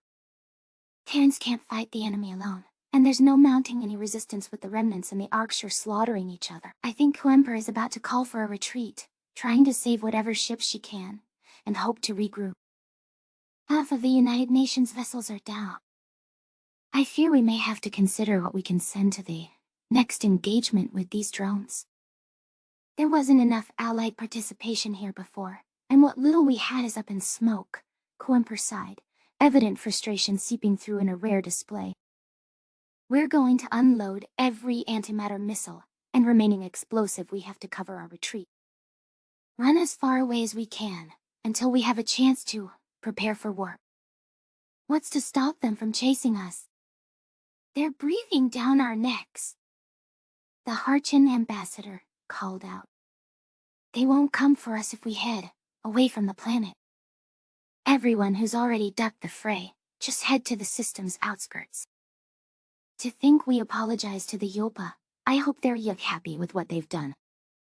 Screw all of this. There is never any option to be moral or just in this organization. You can expect my resignation when I get back to Earth. The Secretary General stormed out of the auditorium, evidently unable to corral her anger at the Yopa and the Arksherlet. The shock of having the Terran leader erupt in anger and announce that she was through with the Sapient Coalition stirred quite a buzz throughout the chamber.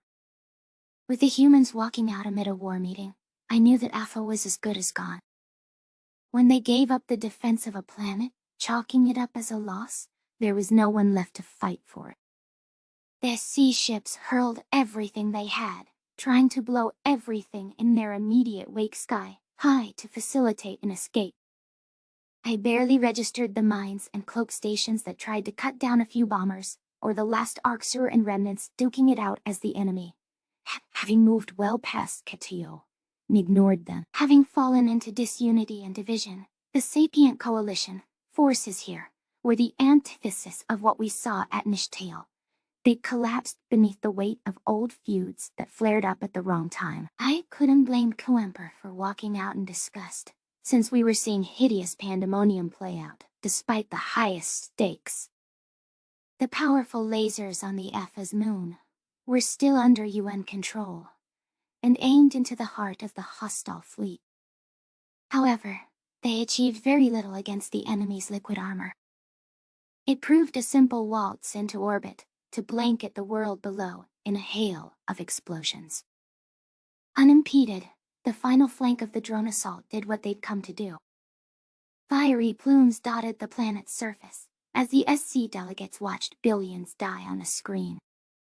There weren't enough expressions of horror and mournfulness for the Kolshian. I wish that we'd been able to do more, fighting with what we had, but our efforts had been sabotaged from within. Our few hundred ships wouldn't have made a difference alone, and Bissons had to protect our own world.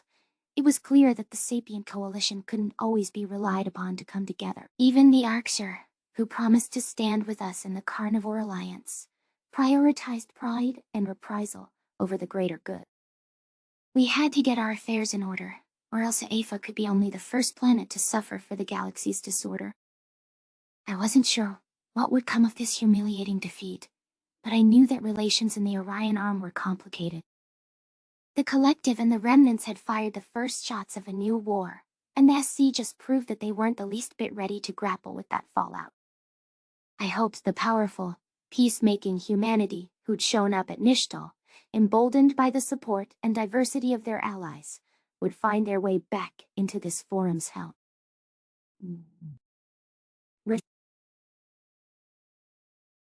The Nature of Predators 265 Memory Transcription Subject. O. Taylor Trench. Human colonist, militia members was jovial. Even most of the unscrupulous members of Krev society wouldn't snatch babies from an endangered species. So we were here as a deterrent, in case any dumb traffickers got bright ideas. I mean, raising needy human infants from birth would be a lot of work, beyond how morally repugnant it was. The cargo hold had been packed with ectogenesis pods, where I'd been able to glimpse that next generation. Gress had looked like he was dying on the inside, seeing newborns with their tiny hands and oversized heads. There was no reason the adoption program wouldn't work. The adoptive families were on different shuttles, traveling the regular starship routes. With our spirits higher than ever, the human crew had been up to all sorts of hijinks. Gress had been eager to play truth or dare. The militiamen quickly learned that was an excuse for the Krev to ask them to do things, such as remove their boots so he could tickle their feet. The mild-mannered aliens' requests were pretty tame, in comparison to some of the raunchier antics of the crew, but I felt as if we were bonding. Right now, we were sharing a special moment between the crew, after Gress helped us install a VR program into our helmet interfaces. Krev coders had recreated a few famous landmarks from Earth. With the data from the vaults, it was beyond touching to experience the simulated Great Pyramid of Giza and the Eiffel Tower. Even the most irreverent crewmates were moved to awe. Kel, Edmundstone, Timhe, see, go, how. With the Krev's help, and our satellite imagery and records of Terran history, we could recreate every city on Earth. Even if we can't retake and reconstruct the actual planet, we can build it somewhere new. Someday. There's hope that all isn't lost forever. Wow, guys. The helmet concealed the stupid grin on my face, as I let myself pretend for a second that I really was in Paris with Gress. I knew it was only projected onto the headgear screen, the same as its standard combat HUD. This is beautiful. I can almost believe it's real. It's like I could reach out and touch the blades of grass, or feel the morning dew in the air. Thank you for giving this to us. The Krev chuckled. You're very welcome. I wish I could have seen these places before they were lost, but this is enough for me to appreciate the wonders humans are capable of, and will be capable of again. He's a charmer, isn't he? A fellow guard, Jackson chuckled. Nah, the only wonders we got going back on Earth were breaking dumb world records. Like biggest stack of hula hoops. World's largest bouncy castle. Bouncy castle? How are even your castles cute? That's something I've yaved to see, so you need to build one. Lekka would love it. She might decide to live in there permanently. Shucks, Krev. How much you gonna pay me to build your little one a palace? I'll do it free, and it'll technically be the world's largest bouncy castle, because the ones on Earth don't exist anymore. I stared forlornly at the intersecting metal of the Eiffel Tower, wondering what it had been like to ride to the top and see how far human civilization had spread. While I could do that in the simulation, it wouldn't carry that assurance. We'll just retcon all the old world records and start anew. Gress patted my leg, though I couldn't see him through the helmet. Well, Taylor, you're probably the world record holder for most Ober treats eaten by a human. Should we etch your name in the history books? Dude, you ate the fucking pet treats? Jackson cackled. I gasped in outrage. Gress! How daring you bring that up? They're just little fruit cookies, and they were good. And maybe I eat them so Javor doesn't have any. That Ober shouldn't be rewarded for his shit eating. Then I guess, Gress said, a smug look in his eyes, you don't have to get any going forward. No, I didn't say that. Let's just talk about it. Why can't you be reasonable? There's gotta be It's my irrationality and that alien brain mush of yours, despite your awful taste in pets, and a jolt rippled through the walls, as if something large had crashed into the side of our vessel. The alarm flickered through the PA system, and I quickly switched off the simulation of Paris. What the fuck was going on? I hadn't thought even pirates would stoop this low, but if another ship was targeting us, we had to repel boarding party. I was infinitely grateful that Radai had trained us for close quarters combat at boot camp, but it didn't stop nerves from swelling in my stomach. What if something happened to the infant cargo, or Gress? I scooped my rifle up from where it rested against my seat, and shoved the Krev in the opposite direction of the insertion's marker point. I had to get my beloved alien to safety, because I couldn't bear the thought of losing him. It'd make life not worth living again. This is real. Not a drill. This is why Radai had us here, so we have to do our jobs. There's too much at stake. Will you defend humanity's future with my life? There were quick orders over the helmet comms to retreat to a defensible location near the kids. The militiamen also backed away from the breach, toward the armory and elevator down to the cargo hold.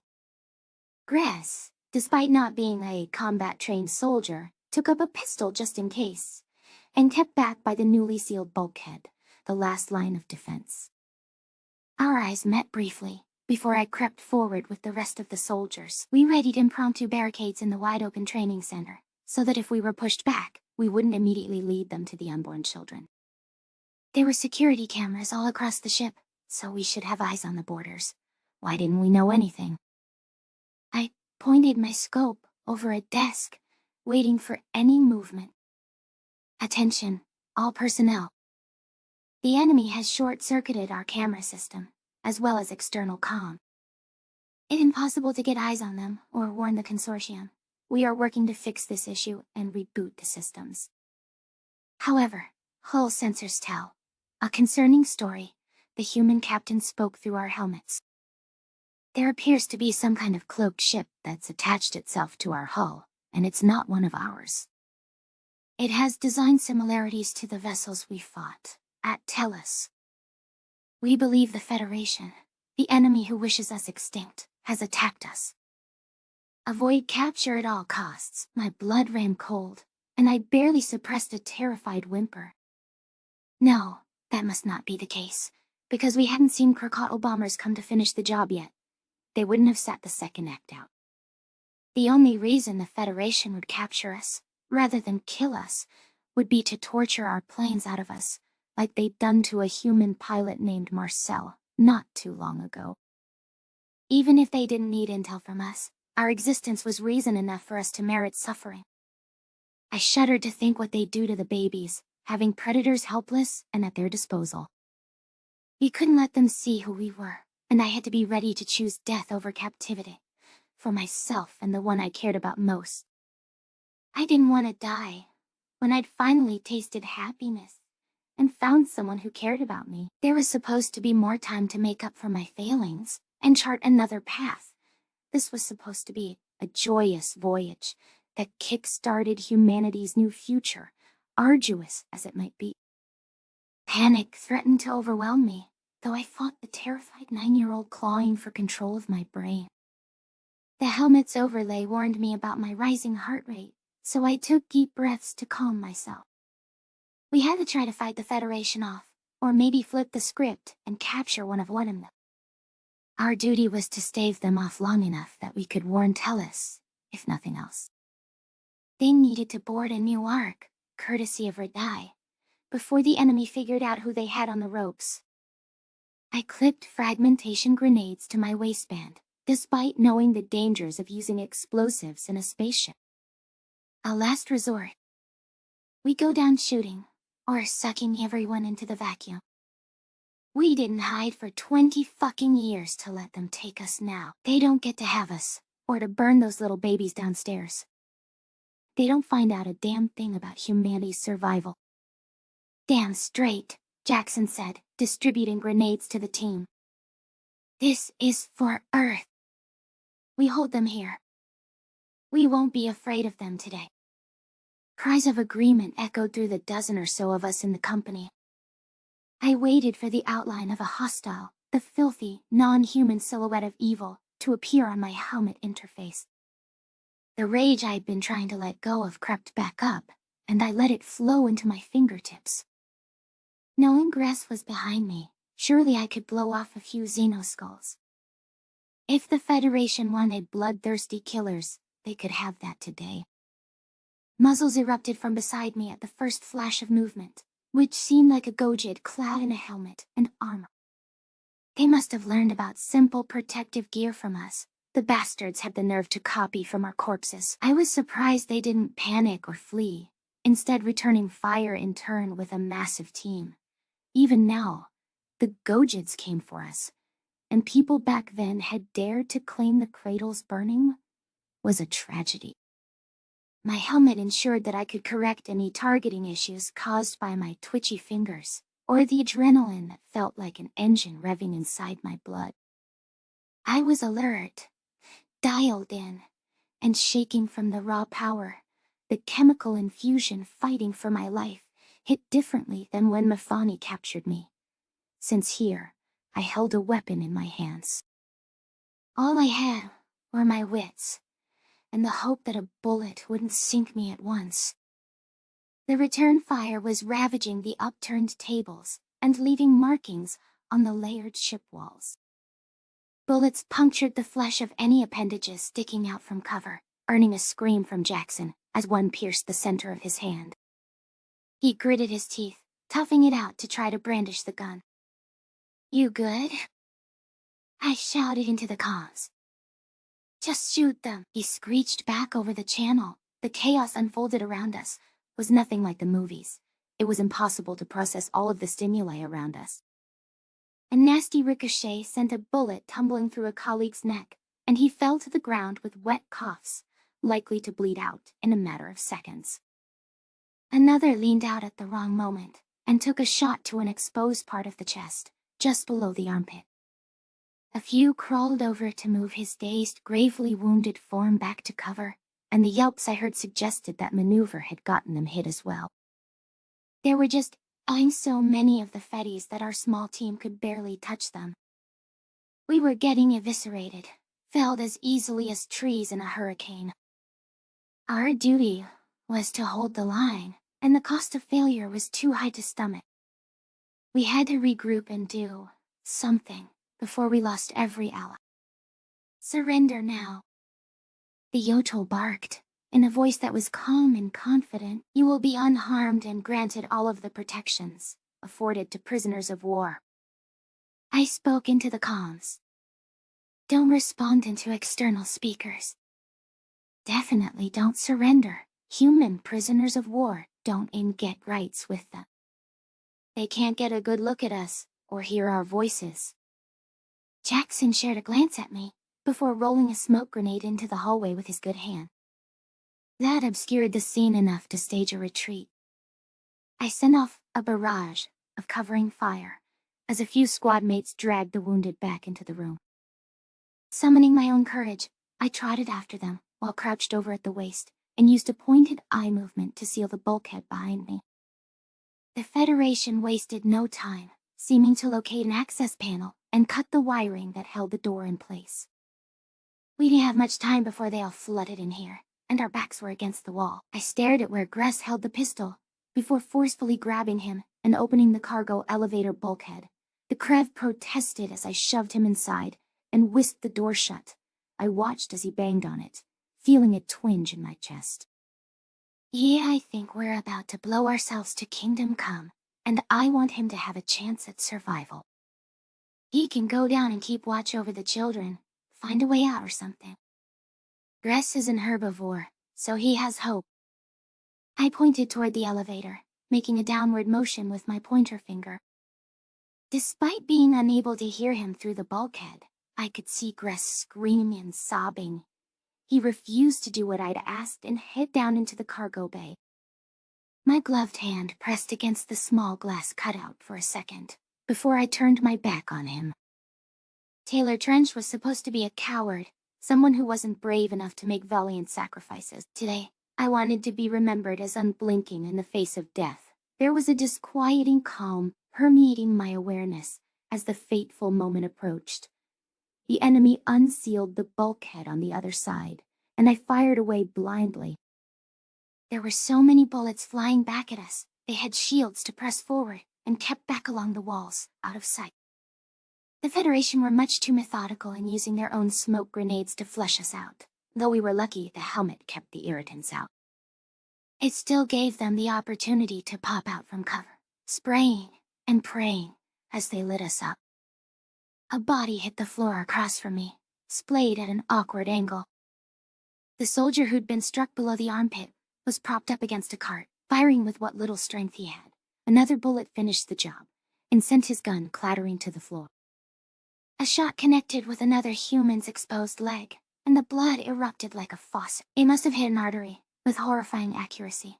It seemed like it was practically me and the friendly guard Jackson left.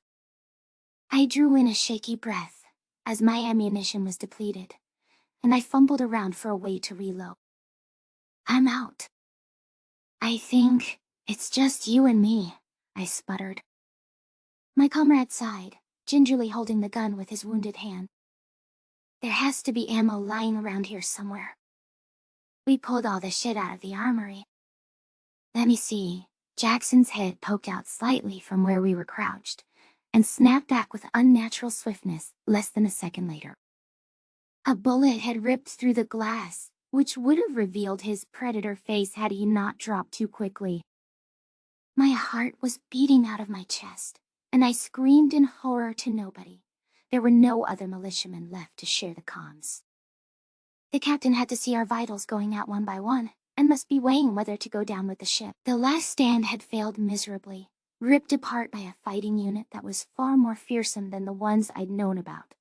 I waited for hundreds of shots to pelt my position, ending my life before I could try anything, but there was nothing. Gaida, these assholes actually think I'll surrender? I can't let them incapacitate me. Grab the grenade. Grab it. I think there's only one left. Don't kill them, shoot to capture. The Yocho squad leader barked. Move in. Move it now. I heard a fluttering sound and looked up to see a crocodile hugging the ceiling to get a view of me.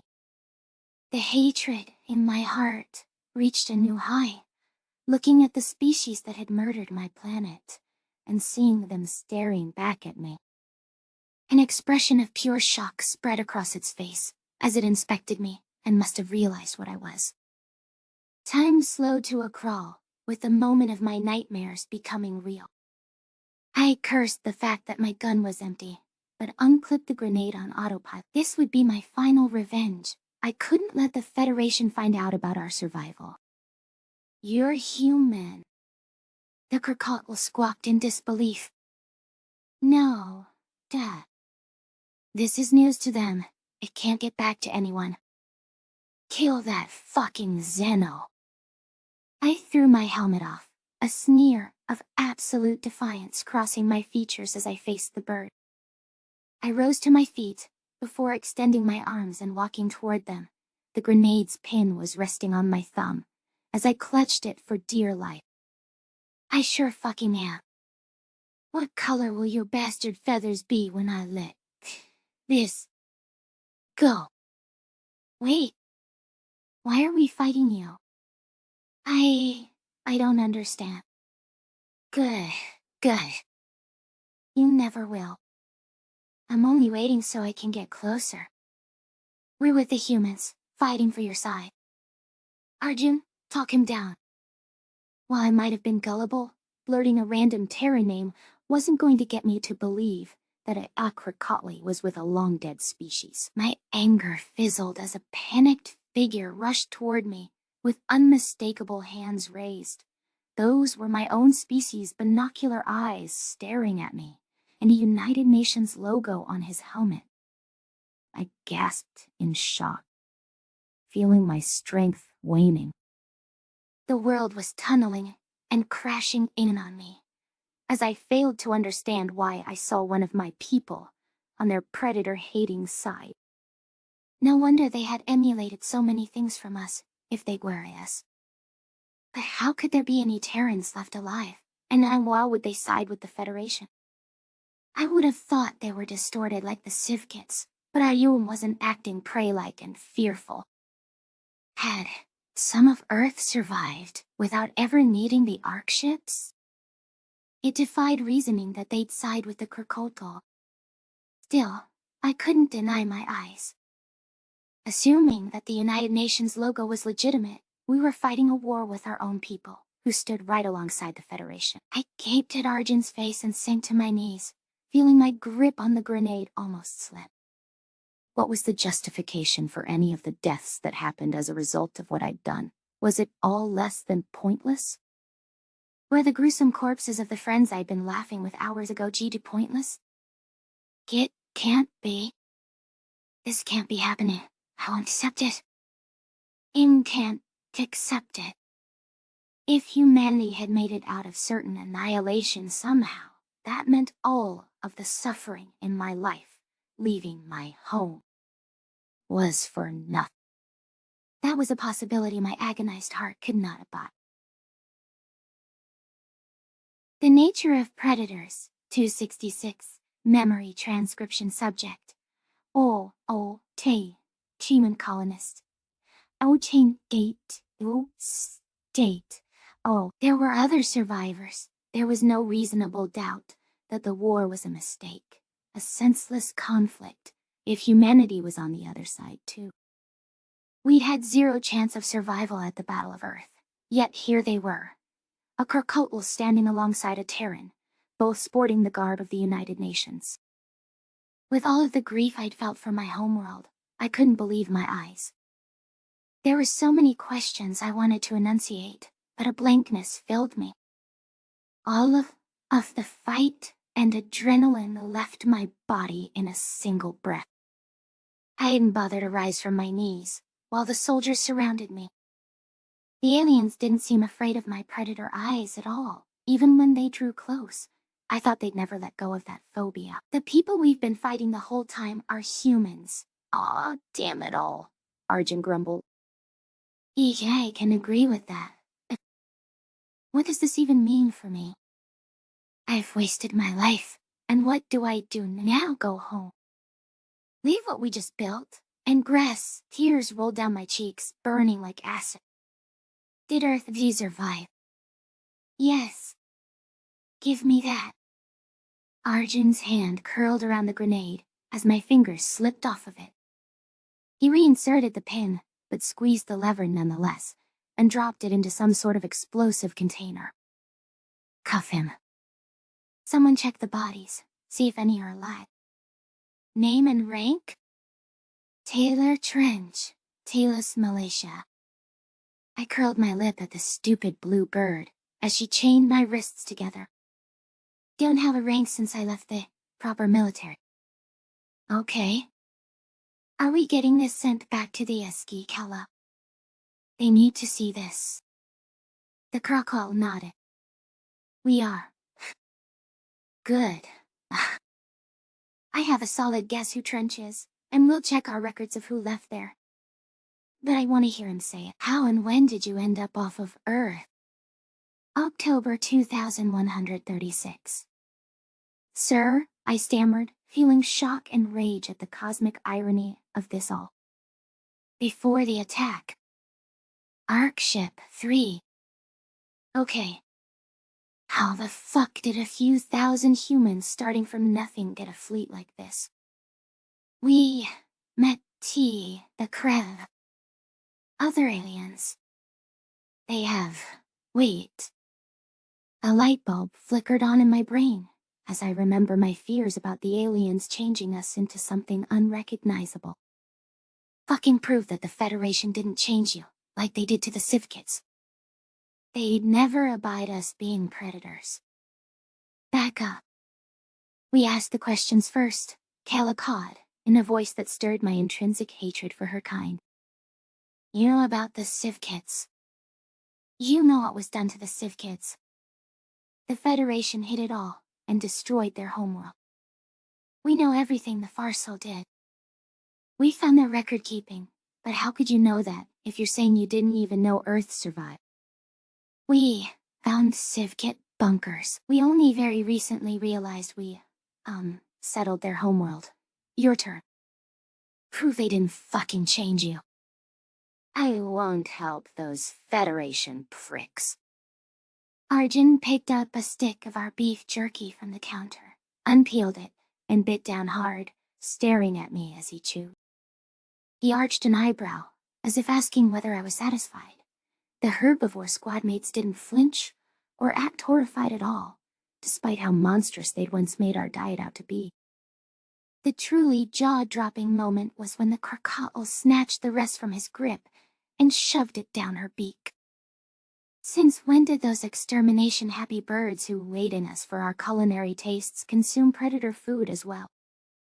I didn't know what kind of fetty Kala was, but I couldn't deny that none of these prey animals acted like they were zombified by the founders. It seemed as if my species had emboldened them and made them into actual people somehow, as opposed to the feckless cowards they'd been before. How could we have convinced them to accept us? I still don't know what the fuck happened. But heavens, I hated them all so much. We thought aliens would never give us a chance, hit our faces, and all this time, it sounds like these people were living their lives. Normal, and why did I deserve to be excluded from that? Arjun snapped his fingers, as I hung my head and wept with uncontrollable self-pity. We're not done with you. Do you have any idea the resources we've had to pull because of what you did? The clusterfuck that we'll face when our allies find out it was humans launching a massive attack. I'm sorry, I gasped out. Galleys. We have actual allies. We didn't know. We were scared, and we didn't want anyone to find us. They'd finish the job. You have to understand. Tell me who the Krev are, and what that has to do with getting the ships like I asked you. Green scaly mammals who think humans are adorable because they keep primates for pets? Arjun's face was priceless. I'm sorry. What? Yeah, the feds killing humans was like someone gassing puppies. The Krev were upset. They have, lots of ships and some allies. They heard the Federation's broadcasts a century ago and tried to keep away from them, avoiding detection up until they met us. Their whole society was built on hiding from those monsters. It's a long story, but they wanted to protect us and eliminate the feds. Okay, well, there's no sign of these aliens tagging along. I see only humans here. Is there anyone else on this ship? Yes. The sea captain, she just surrendered to our people. It seems she had a change of heart when she saw Arjun through some helmet camera, Kala interrupted. Okay. And there's Gress. He's a Krev. Promise you won't hurt him. I don't care what you do to me. As long as he doesn't shoot at us, sure. Yeah. Right. I threw him behind this bulkhead to save him. Let me signal to him. Arjun turned me around, holding onto my elbow. Be my guest. I peered through the cylinder peephole, enough to see a despondent Gress curled into a ball. He thought I was dead, didn't he? The Krev should have gone to hide, but it seemed as if his will had been sucked out of him.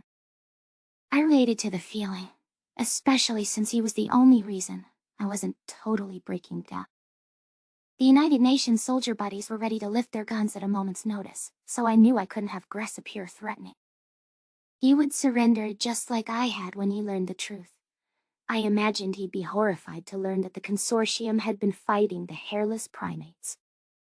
Right now, I had no idea what to feel either, but the realization that everything we'd done for the past few decades was useless, that would kick the scaly aliens in the groin too. Shit, they're already moving in to cut the electrical wiring beside the bulkhead. I have to ensure Gress doesn't do anything stupid, like he did with Mafani. I tapped the glass and noticed a manic Gress swivel his handgun toward me, like lightning. His eyes were wild and erratic. The Krev withdrew when he saw me, unmasked. He was shaking with relief that I was alive. Hindered by handcuffs, I tried to gesture to lower his gun, wishing he could hear words through the soundproof barrier. He looked confused at my sudden change of heart to surrender, and seemed to cue in on my distraught, barely holding myself together look.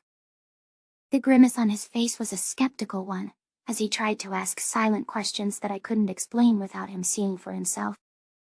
I did my best pleading expression, out of desperation. Gress couldn't resist melty human eyes, so that might disarm him. The bulkhead began to unfurl, and I took the opportunity to shout at him. "They are human."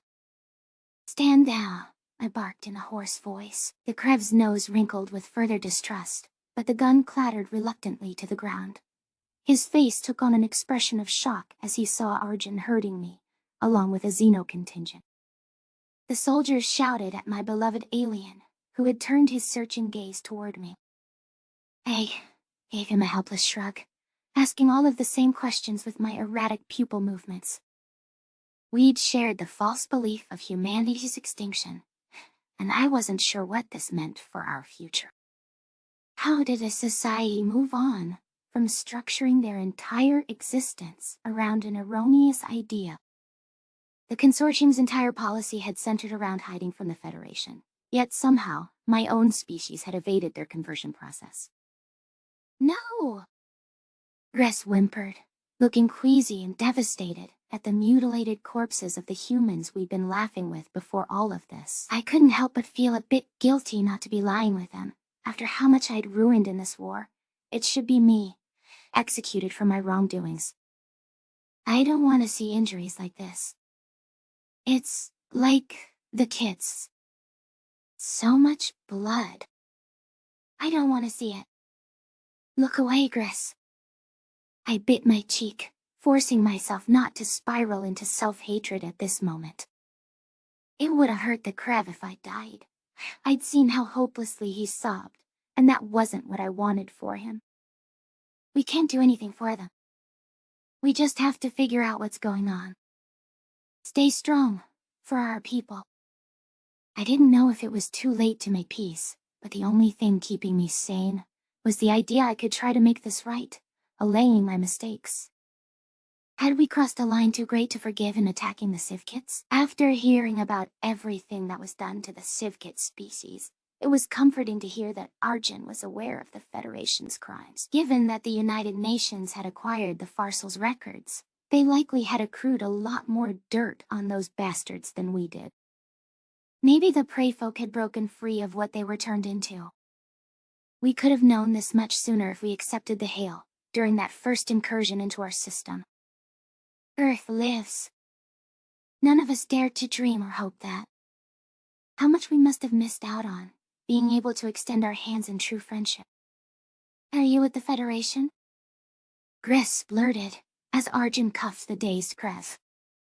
The translator must have interfaced with my own, because the humans seemed to understand. "No, Kyle. The Federation collapsed 23 years ago, after losing the war to us. Humanity took over as one of the most politically and militarily powerful entities, ruling a new body called the Sapient Coalition." "You defeated the Federation? How?" "You, the puffy-faced, adorable primate people." Kala trilled with laughter. "He thinks you're adorable, Arjun.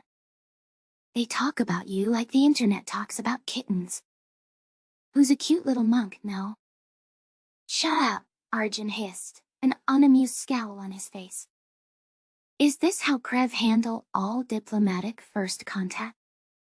"Sorry. I'm not a diplomat.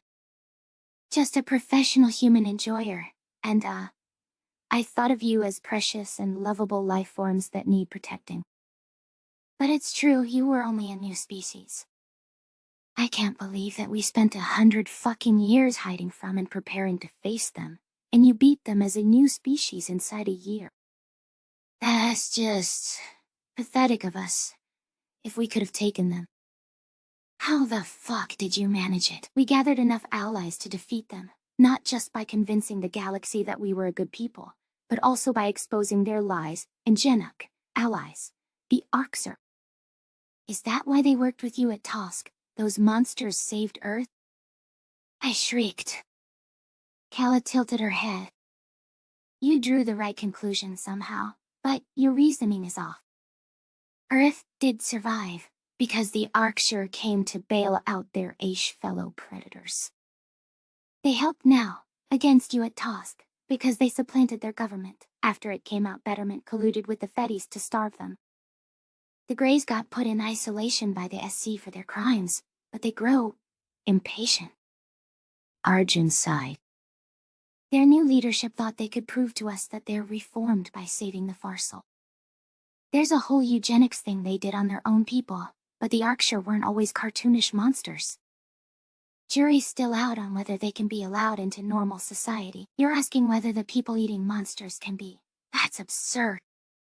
Gress spat, staring at his claws the way he did during his worst flashbacks. None of the enemies we thought we were fighting even exist anymore. You fixed it, and we.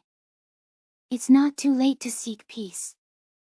There have to be consequences for attacking civilians, but there doesn't have to be any more bloodshed. There's no reason for our sides to fight a war of extinction, and this at least gives an explanation for what you did. I'd know a thing or two about mitigating circumstances. You can help yourselves by helping us. That's right, Arjun interjected, ambling up to the cargo elevator. So, keep talking. What are you transporting? See, children, I managed, which caused a darkness to flash across the human's face. You're fucking traffickers. His hands tightened around my vest, pushing me into the elevator with a newfound rage. What? No.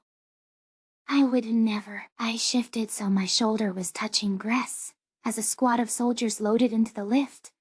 The platform began to lower before I could think how to explain our mission. You know how we thought we were, a near-extinct species? Arjun bared his teeth, as the elevator lowered down to the cargo bay. Get to the point.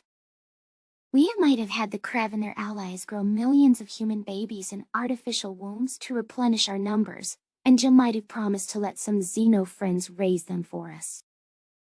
Might? Kala echoed. Yeah, about that. I stared with waiting eyes in the general direction, since the sight of our cargo would speak for itself. A stupefied Arjun, along with the rest of the Peacekeeper squad, gawked as the platform landed.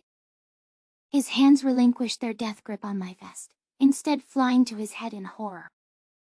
Covering the entire area from wall to wall were ectogenesis pods, with human babies inside. While I'd thought repopulating our species was wonderful mere hours ago, now I wasn't sure what would become of them. Would we leave them here with their alien adoptive families, since the rest of humanity was far away? Should the Ark colonists also leave Tellus abandoned, regardless of what the Krev had done to build it up? I didn't know if I could just go home, after living on this world for so long. What even am I? An angry man, who felt cheated out of a happy existence, and deluded himself into thinking he was protecting his species, and the people he cares about. Arjun thinks this is stupid and inconvenient, like everything we did. We're a loose end. Kolya. Arjun shook his head, unable to deal with what he was seeing. This is not what we expected at all. Kala fluttered her wings. It's being streamed back to the SC Live. They're seeing what we see. Get someone on the line. They have a truckload of human babies. What do you even do with that? Hey, Al, we need the brass to tell us what the fuck to do about this, Nori. Let's keep our cools. They'll be in touch when they make a decision, and there's no need to rattle their cage. For now, we follow our orders. Take these two in, and secure this vessel. We should contact our government first. Fix our comms, and let the captain send just a short video message, Gress pleaded. They need to know they're fighting humans, because they don't want a war with you. If we don't contact them, they'll send ships looking for us in a few hours. Arjun scoffed. Not so fast. We've tried to talk to you for months. You wouldn't pick up the phone. I don't trust your government one bit, because I don't know a thing about them. Our government Indos suck. And some people are really gonna think they suck extra now, but they definitely don't want to fight humans.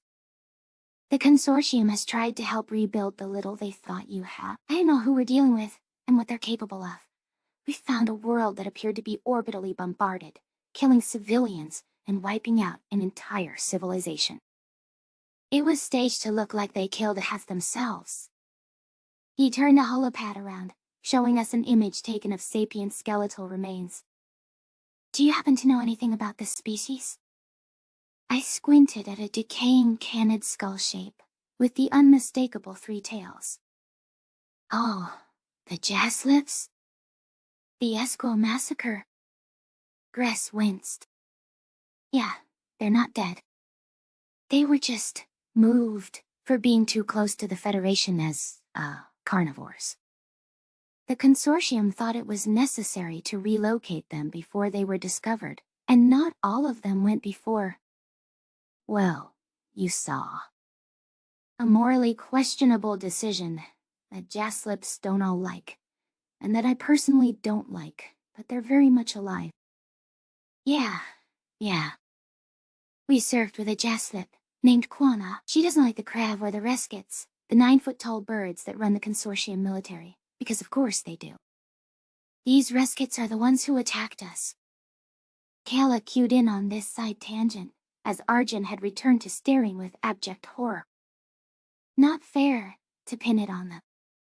The Reskits have the top commanders, and made the plans, but the whole consortium authorized it. It was supposed to be a decapitation strike on the Federation. We figured out that much.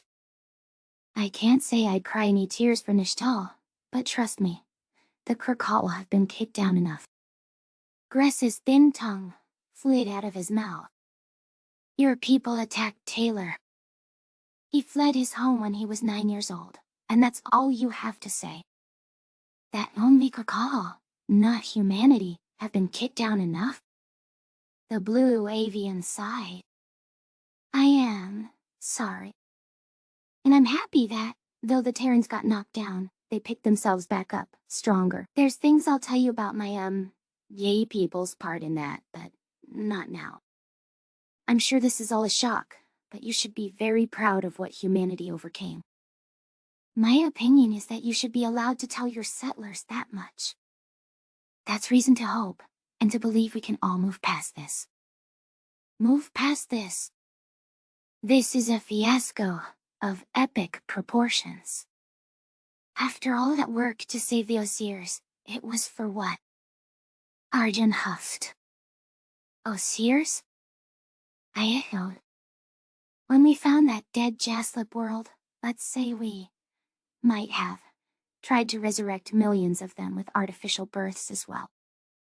Gress blinked in shock, like a glass of water had been thrown in his face. You what? There's millions of babies on both sides, of species that aren't actually staring down extinction, I finished, numbly pronouncing the words without comprehending them. Arjun issued a flustered breath. Yep. Yep. God knows what happens to them now. Who knows what happens to any of us now? Humans launching a revenge attack for Earth is going to burn some goodwill with those who see it as ruthless vengeance, and humans defeating the Federation 23 years ago, as a novel species, will make the Jaslips want to umtorch the consortium, though I'd be a lot less sad to see them do it than I think you'd feel over your government being taken down, Gress growled. What a mess. Taylor, if you really want to help sort any of this out, you're going to walk quietly back to the ship and state your agreement to a memory scan. We want to know everything you've done and know, and it's hard to explain how the device mind reads, but this technology lets us see what's in your head. I nodded. The consortium does brain scans. I understand. Gress and I will cooperate however we can. Trust me, this isn't what we thought we were fighting for. He knows a lot, and you can see how much he cares for us. We don't have the neural data to interpret Gress's stance, but obviously we are quite familiar with the human mind. I guess the one silver lining is our brain scans will work right away. We can have all of the answers today. I hope that'll put this ridiculous war to bed. I do, too. I just want to exist. After being reunited with my people, who were the very enemy we'd been trying to destroy in a war, I wasn't sure what it meant to be loyal to humanity anymore. Nothing was certain for the Krev Consortium going forward, and I had to find a way to cope with the bedrock of my life going up in smoke. Maybe being a prisoner of war was exactly where I deserved to be. The Nature of Predators, 267, to the assemblage about the rights of inorganic intelligence. I'd expected to be waking up to a wonderful moment, with Vernt having figured out how to simulate the signals of breathing. It had taken months to figure out how to mimic it accurately. But he promised to resolve the most troublesome aspect of synthetic life. It was nerve-wracking to be shut down while he tinkered with my body, though I supposed it was no different from any other surgery. While I wanted to see how Aoife's clash played out, I was unwilling to wait another second to be free of the suffocation. It was a constant drain on my thoughts, maddening at times. Optimism over the outcome had prevailed at the time, from the little bit I saw on the live stream, as the SC seemed to be holding their own. When I came to, pressing a hand to my gut, and feeling its motion from some newly added pump, elation and glee were my initial reactions. It was as if I had lungs in my chest again. What a strange sentence that was to say. Yet Vernt and Siba both had looked at me as if something was wrong. That had me worried that the Tillfish had cut the wrong wire. This sinking dread grew worse, as the duo advised me to look at the broadcasts from Alpha. That was when I saw the disaster that had played out. The Federation remnants and the Arcshire Collective had shot each other, allowing the enemy to waltz right past them. Coember tendered her resignation in a fit of fury, after failing to talk them down.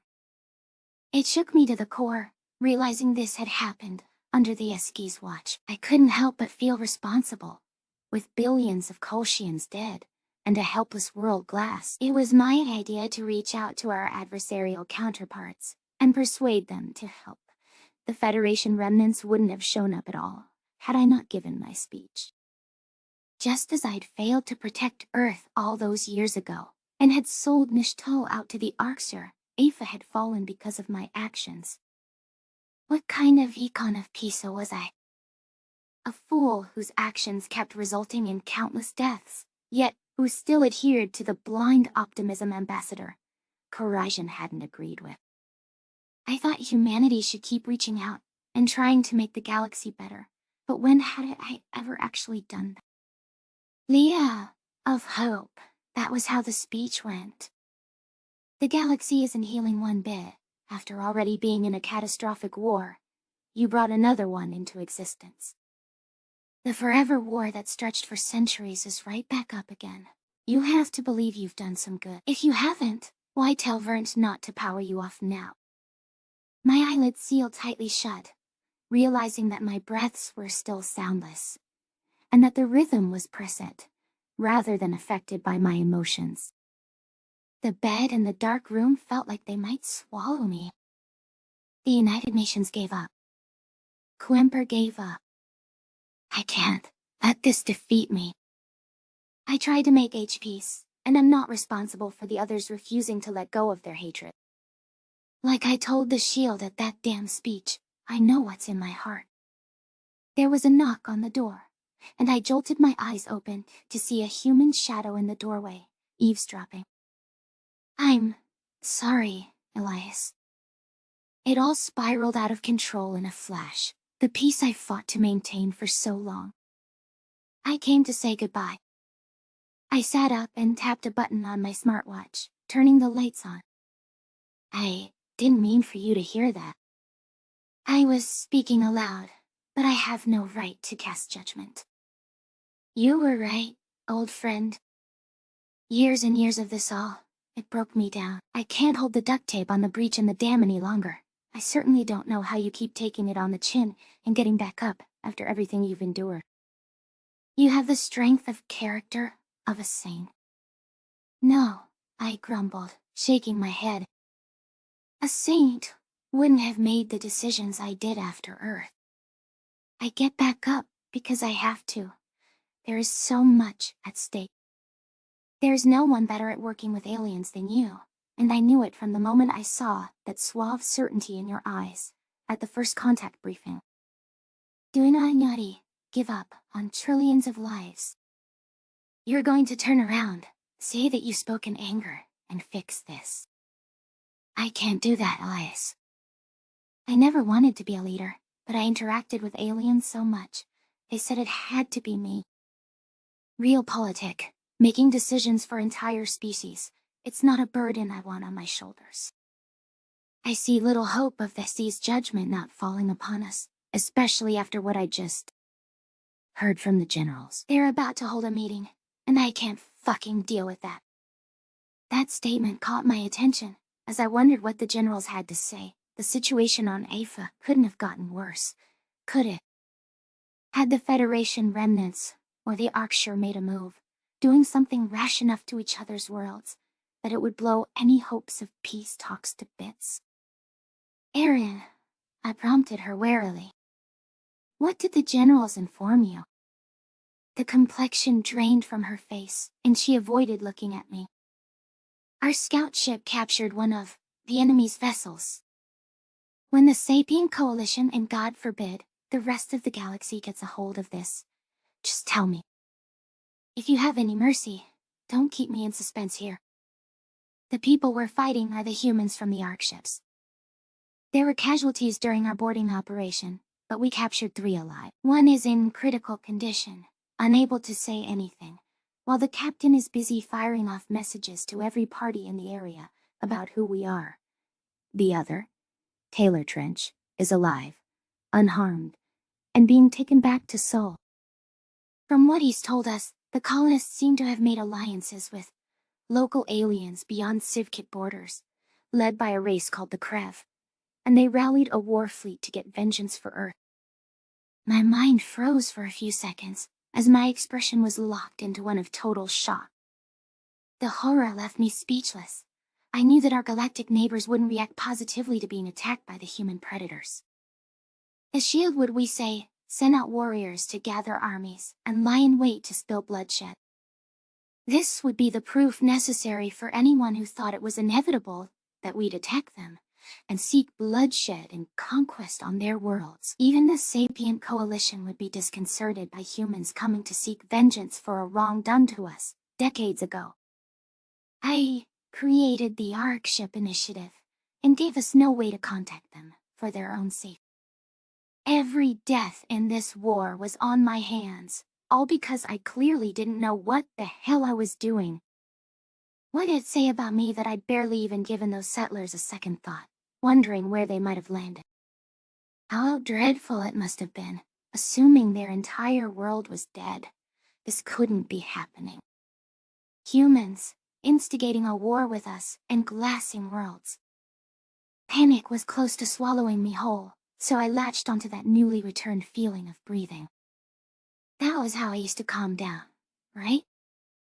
Imagine if Earth hadn't survived, by the miracle that it did, Elias. The Arks would have been humanity's last hope, which is why you sent them.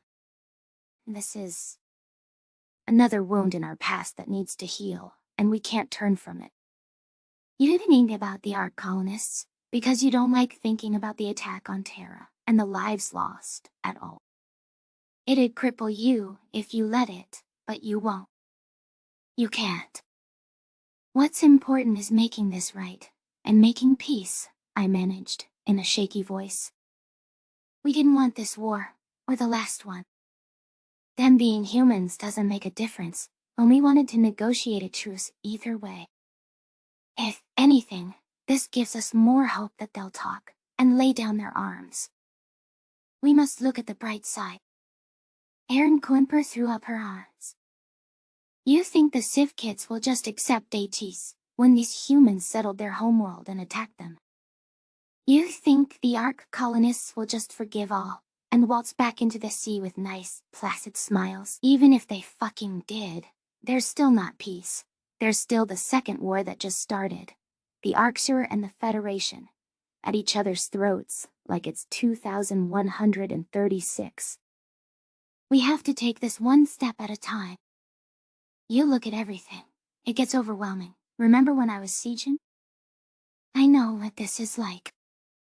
I'll be here for support.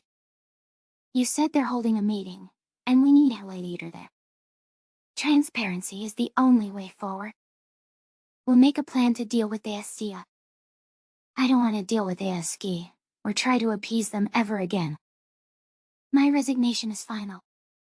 It's not my problem anymore. Not your problem. If not you, then who will stand up?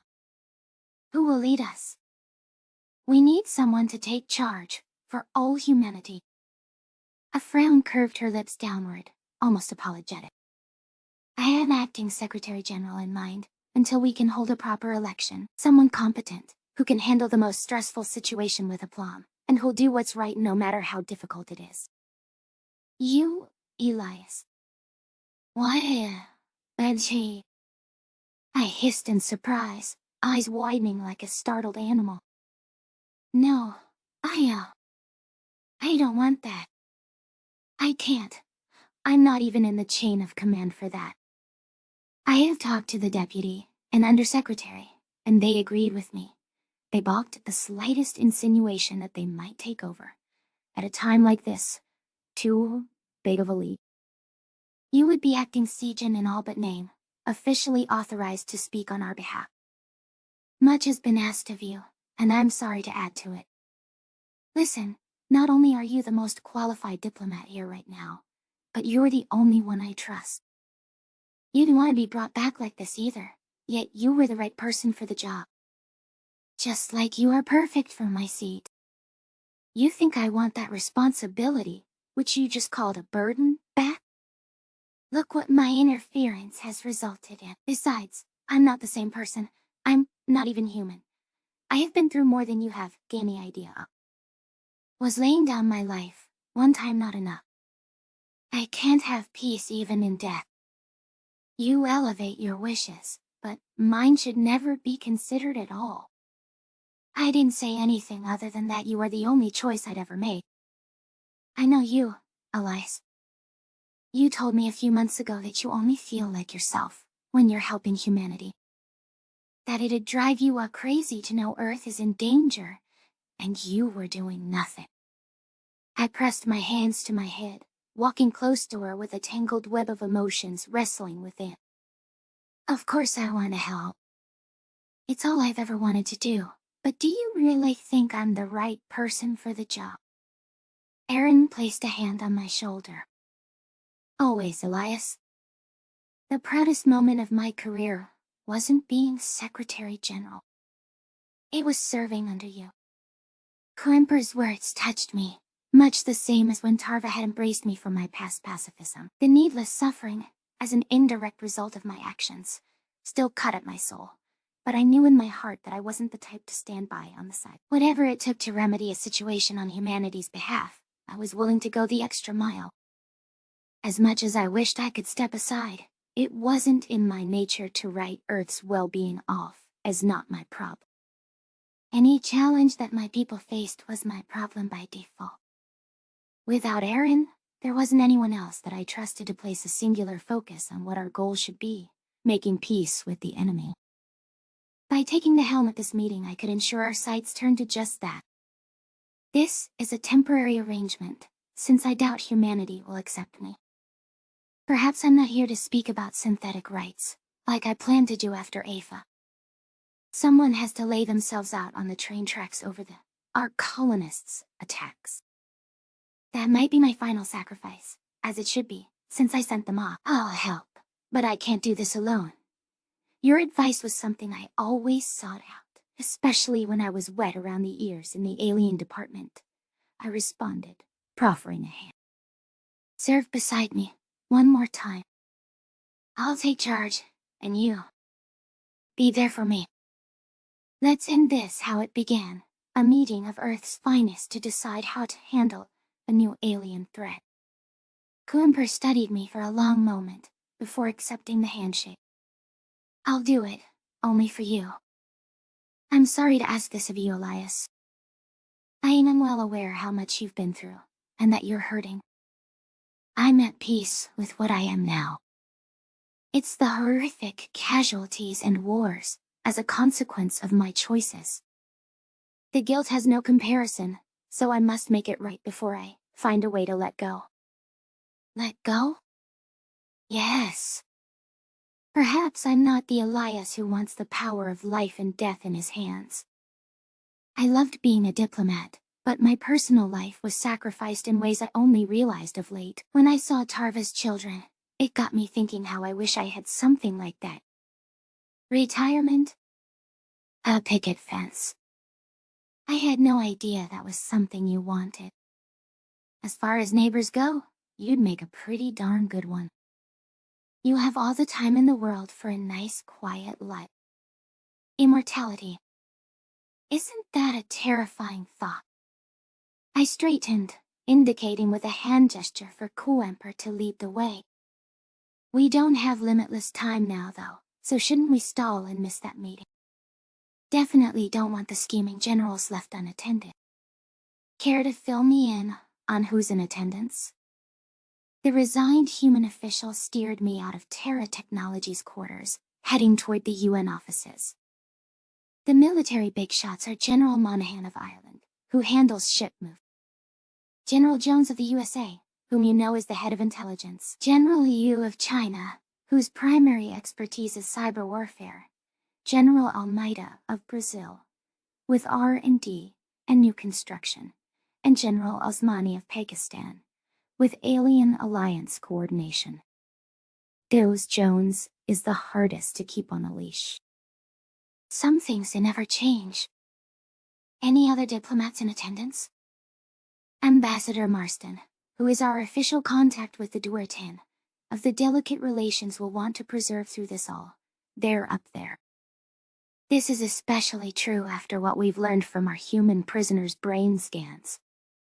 We're fortunate that this Taylor Trench appears to know a lot about the Krev Consortium's planning.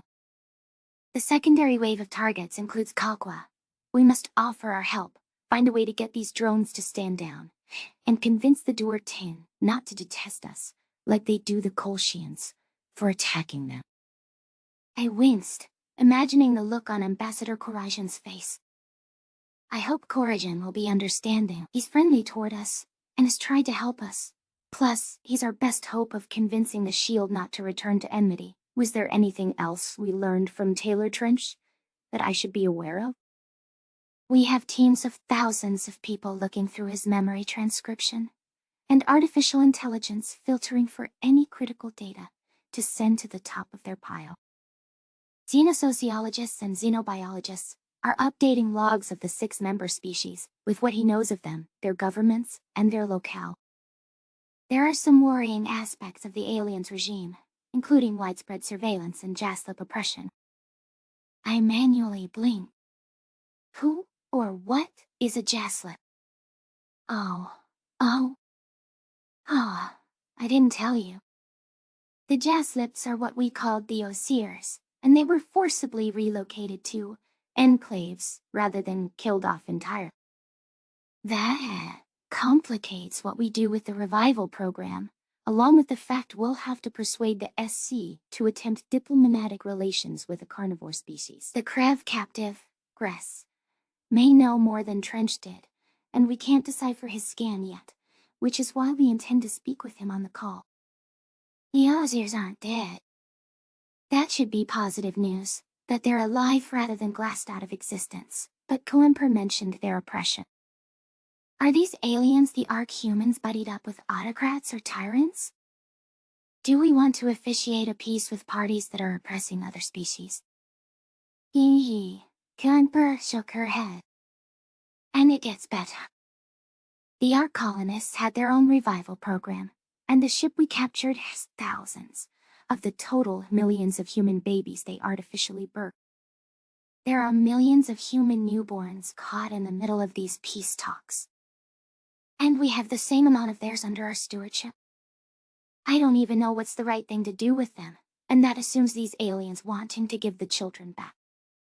I'm glad you'll be doing the talking through this all. I have no idea how we'll ever clean up this mess. A lovely pep talk, Erin. One of a kind, I grumbled. Sorry. I'll brief you in depth on all of the consortium species before I go. It's the least I can do. But I have no optimism to give you. She placed a hand on a door handle before turning to look at me. Oh, and one more thing. Governor Lysa is attending the briefing. We trust the Venlo Republic to stand with us and to work together on solutions. They're our closest allies, who we trust to help sugarcoat this for the Eskia. How do the Venlo feel about all of this? I don't know. Ask Lysa yourself.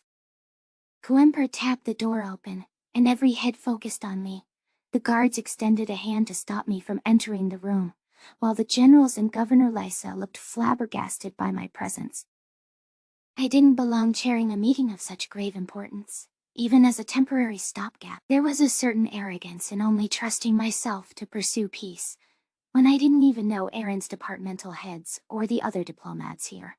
No single person could clean up the scale of this mess anyway. I'd only come to ensure that the military officials didn't act like bulls in a china shop, inflaming the situation with aggression or posturing. There had to be some other diplomat I could entrust this to, or a way out of the room, though I couldn't feign illness as a synthetic. I promised Coemper I'd help, and I'm already here. I can't turn back. Perhaps hoping they'll keep me and my suspicious hardware out is enough. Yanni, as you all know, I stepped down. Elias is acting temporarily on behalf of the Secretary General and the UN, by my final order. He'll act in my stead until we can hold a referendum on my official replacement, Erin announced. General Jones frowned with disapproval. It would have been more befitting of the interests of the United Nations for you to have completed your duties yourself, rather than pawning them off. I can no longer carry out my abilities in a way that wouldn't damage the UN's repute.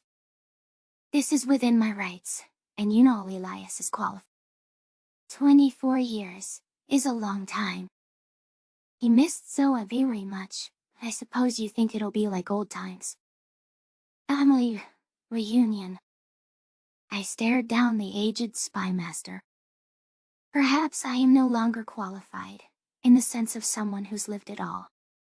But I've been working as a diplomat for months since my resurrection. I'm well up to speed on the powers that be. It couldn't have slipped your notice that I gave a speech to the Shield that was well received. Elias Meyer, you're too quick to extend the olive branch, but since that is what we all want in this instance, I won't object to your oversight. Sit. Coemper settled into an extra seat by the door, avoiding eye contact. It wasn't even at the table.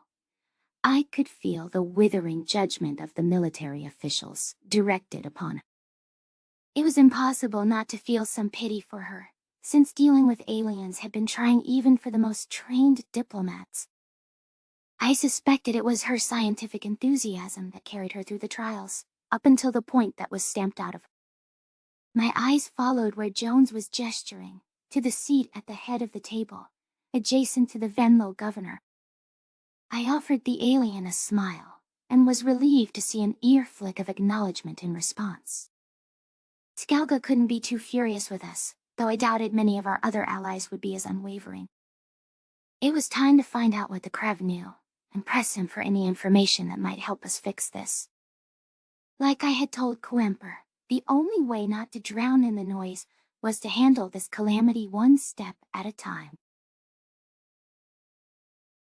The nature of predators, 268, steadfast. It said a lot that the Venlo were included in this briefing. Their interests were inseparable from ours. We entrusted them with the uncensored truth and authentic reactions, and wanted them to be included in our talks about how to move forward. Humanity had come to love these fluffballs as our own, so I hope this didn't shake their faith in our unbreakable friendship.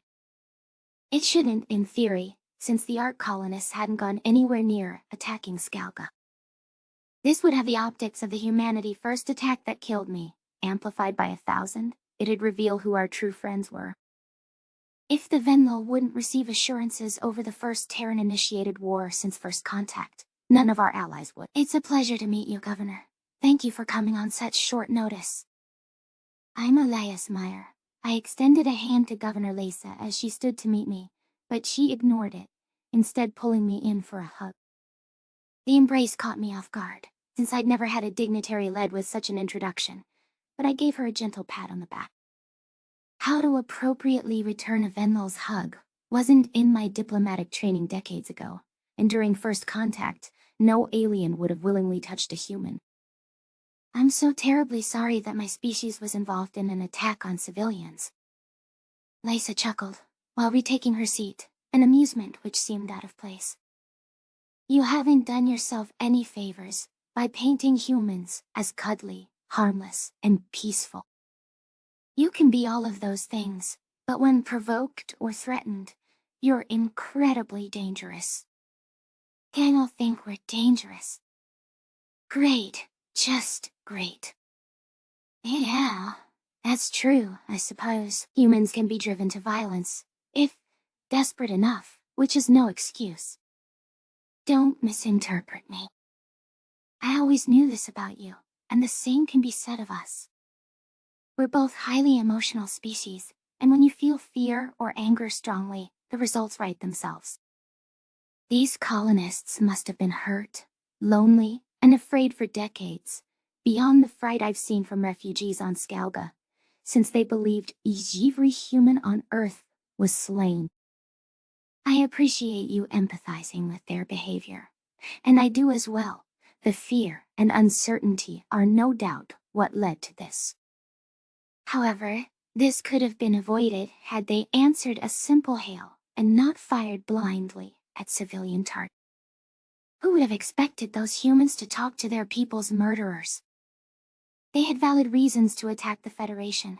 Many of the SC's members also wanted those worlds to face judgment for their crimes. While I think enough blood has been spilled, my legs will never be unmangled. I suspect these humans' hearts will never be either.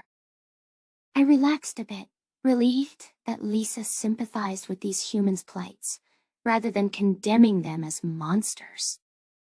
Some of the galaxy's scars have yet to heal. I think the ones who ordered the attack should face consequences, but the Hume colonists have suffered enough. The United Nations will likely welcome them back to Earth, though that's complicated by the millions of babies born. It'll be difficult to reintegrate with Earth society, especially hearing that you regale yourselves among alien company. Except that they may not want to return. Perhaps consider what is to become Tinsas, or Tillis, since its ownership may be of value to both sides. The Civkits will not appreciate humans trying to keep their world. They wanted nothing to do with us for 24 years, and now, they'll know those Ark colonists fired on their expedition ships. If these Telos miners, and the Krev, want peace, they'll see back the homeworld the Federation stole from the Civkits, once we explain the planet's dark history. Oh, they're aware. You're really not caught up, are you? Leysa tapped a button on her holopad, translating the briefing material to English so I could read it. The consortium found a 1,000-year-old bunker, which according to Taylor's transcript, had a recording from an ancient Civkit general. It made mention of a Civkit, Grand Farm Dome, Wilderness Theater, and even the Federation torching their world and causing the spine disorder. This general knew as it was happening. I gaped at Leysa. Original records survived the farcical cover-up. They must have been sloppier in the early days. The Civkits have the right to know about this. As someone whose species was also crippled, I agree. Knowing Skalga's history helped us reclaim it. I do hope they can be who they once were, one day, not the wandering devourers they are today. General Jones cleared her throat.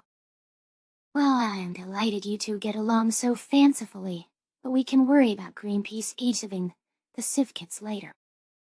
Most of us in this room would like to extract intelligence from the Krev prisoner.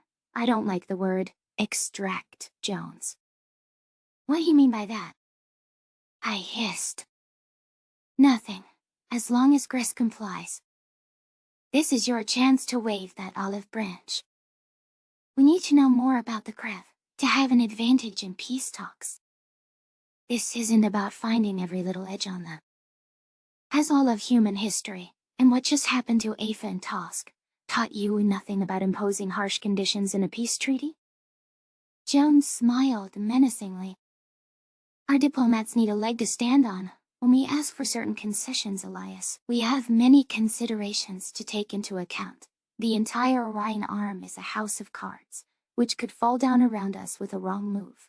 The Yulpa and the Arcshire proved me right at Afa, and that will only escalate from here on out.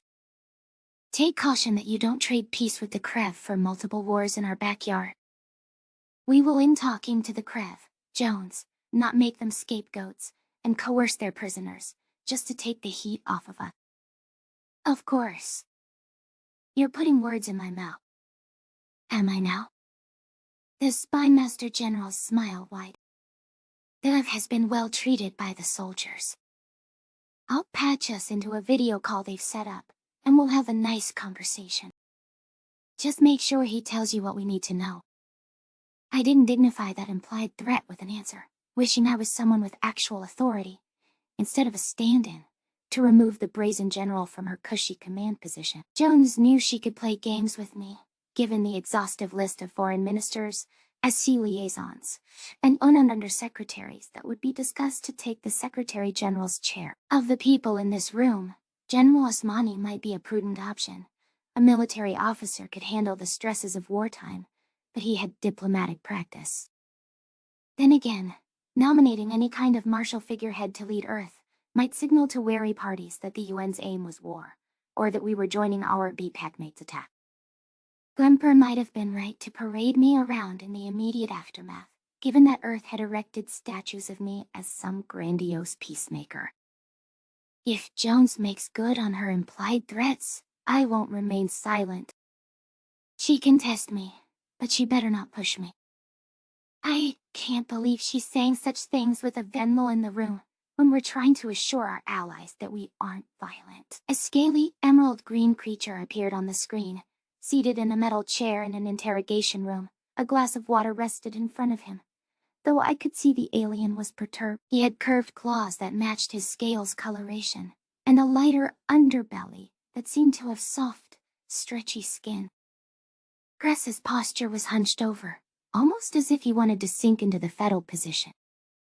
His shiny, enlarged pupils turned toward the screen, struggling to look straight at us with side-facing eyes.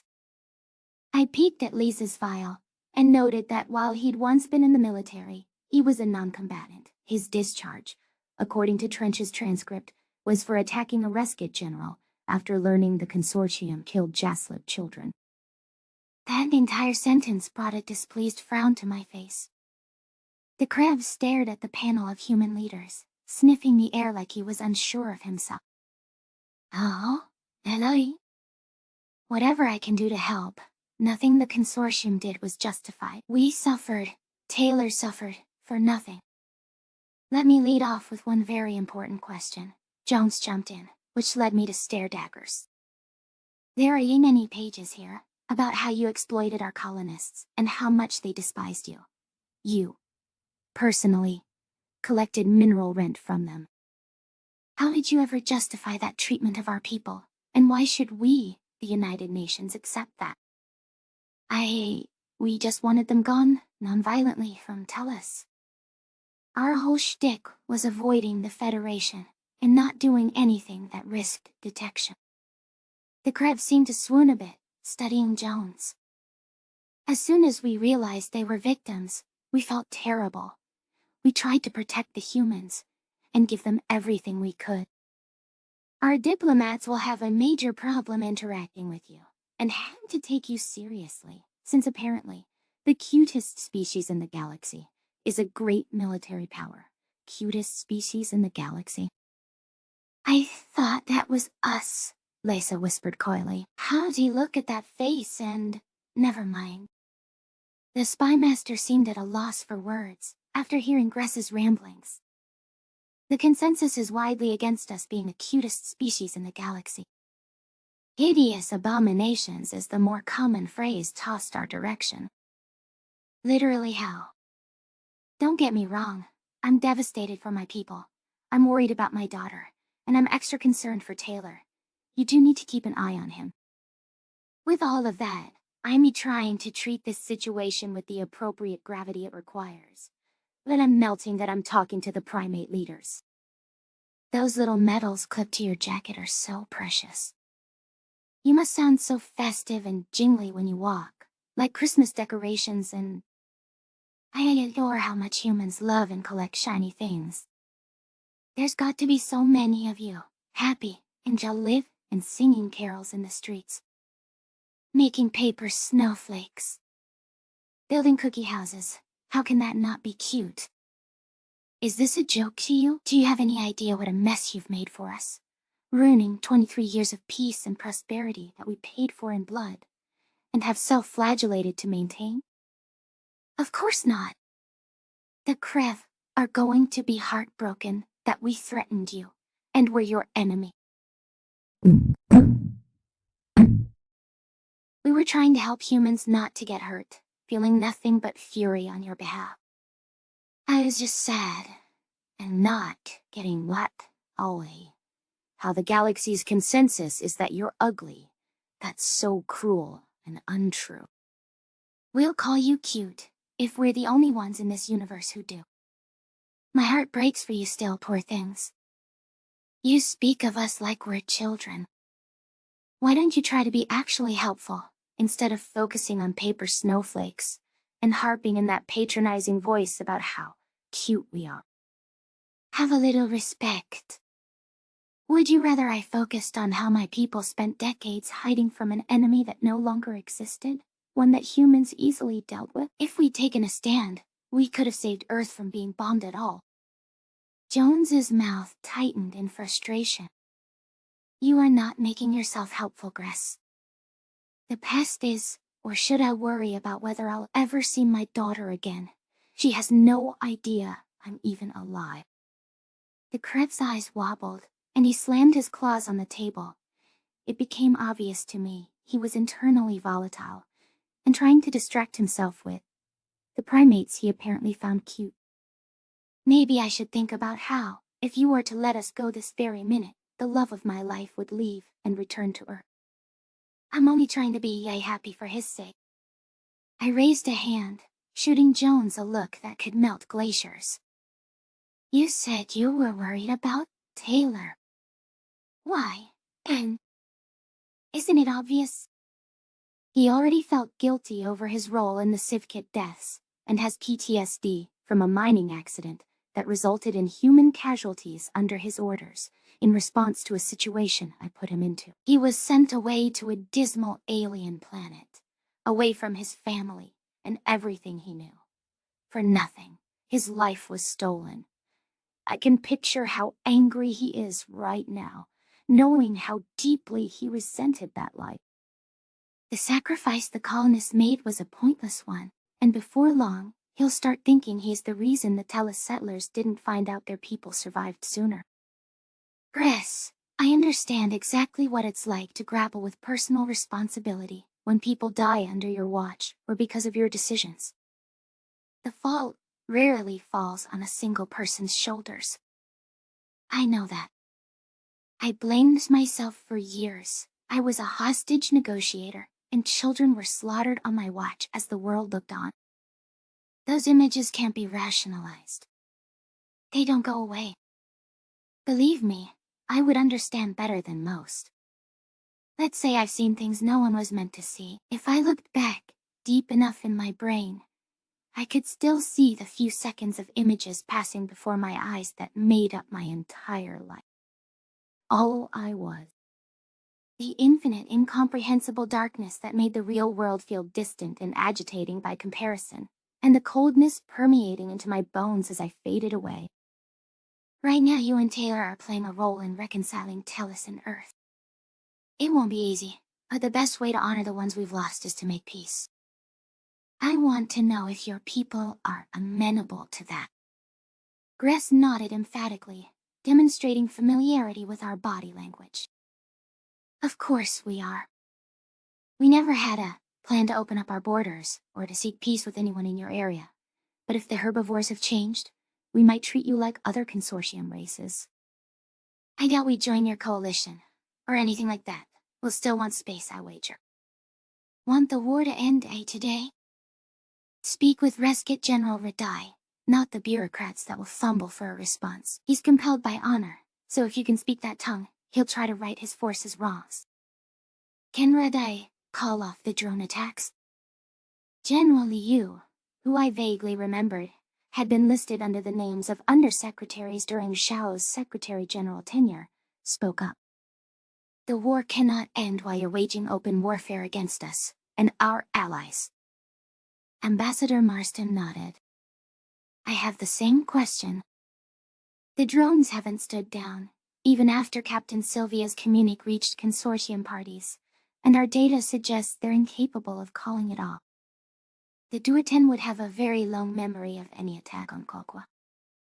They were already devastated in the war. They'll demand retribution in kind, or even an execution of leaders like Radai. Radai, I imagine, would willingly turn himself over, or even execute himself. The Reskits have such a practice, as well as war crime laws that would call for it. I urge you not to push for that. Whatever he's presided over, it would be a terrible mistake, Gress commented. He's the only one trying to expose the corrupt surveillance apparatus of the underscales and the listeners. He will act with honor, and do what is best to preserve lives. Jones slammed a fist on the table. Radai has done the opposite of saving lives. Billions of people are dead by the attack that he launched. It's laughable that you think we'd let this go. That's not for us to decide here. He should have a trial and a chance to speak for himself, I fired back. The genocides must be answered for, but securing peace, without any more planets falling to bombings, is our top priority. If Radai will help us do that, then we should reach out to him. Krev squinted at me. Perhaps this is impolite to point out, but something about you seems off. You're not quite like the other humans. I swear, I've seen your face before. I watched a video of a man giving a speech before the Kirkults attack. You bear a stunning resemblance to him, yet it's like you haven't aged a day. Is the stress of this conundrum playing tricks on me? It's not. I was Secretary General when Taylor would have left Earth. When I tell you I know what it's like to have disturbing memories, I'm saying I remember death itself. You're familiar with memory transcripts. Mine was used to bring me back. My brain recreated inside a machine. Concern stretched across Gress's feature. You were digitally reincarnated? Of course, if they have all the wiring of the brain mapped, why has the consortium not thought to do this? Surely they must have, with all of the Trombols investing in cybermods and digital ascension. They scorn their physical bodies, and nobody ever raised the prospect. I fear what they could have done, without us ever knowing. What are you saying? General Almeida spoke, her voice stern. It seems like he's suggesting that the consortium could have mimicked Elias' technology, but it seems hypothetical. Kuemper asked, as I shot a mystified look toward her. Why are you worried about your people having this technology at all? Because then they would be immortal. What if the delegates aren't dead? Not truly. What if they could put a stand-in for anyone, a replacement they could control? This is terrible. They have my scans from when I was a negotiator. They could put me in a simulation of that day, figure out how I'd react. Oh no. They could create virtual torture chambers, and put hundreds of instances of your family, the people you love, in there to manipulate you. You have to destroy the scans. This technology is monstrous. Make them take down the scanners, before they get you too. The Krev's hysterics were panicked, and not making much sense. Given his state of mind, I suspected we'd gotten the last intelligible answer out of him, and signaled for Jones to disconnect the call. A silence hung over the room as we tried to determine how to proceed with the consortium. Should we direct our conversations to this red-eye? Was there any chance that Gress's fear had some truth to it?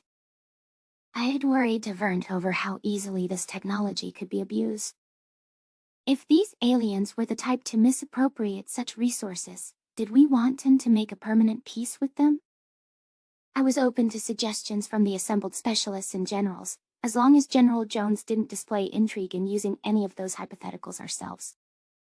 Yeah, I know we need to get the drones to stand down from Kokwa. That means we should seek peace, at least until we achieve that end. We need to learn more about the consortium's highest echelons of government, and their true intentions. We also should protect the SC, in case the KC try anything else against us. Gress says they don't want war with humans, yet they never planned for peace with the herbivores. I forced a sickly sweet smile onto my face. We need a plan. Since Jones has made her position abundantly clear already, I turn the floor over to the rest of you for concerns and observations.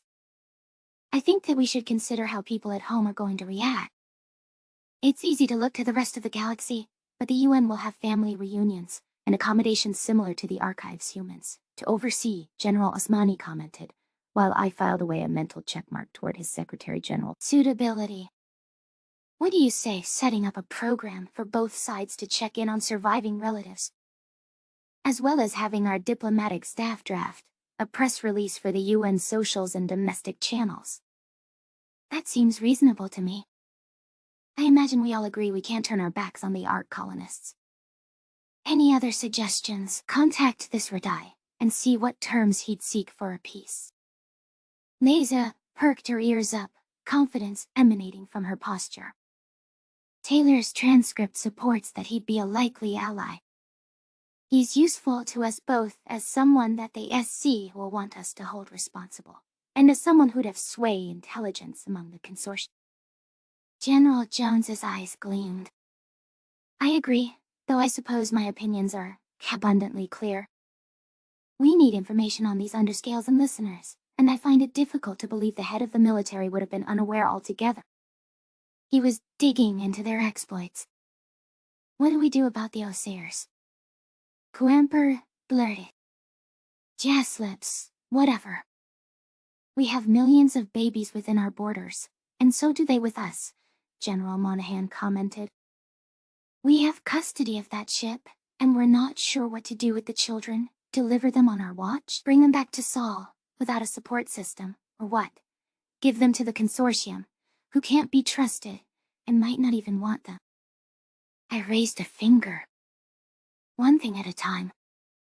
We'll want to establish diplomatic relations with all species, or at least try to, regardless of whether we're enemies. Having open channels can only be an advantage.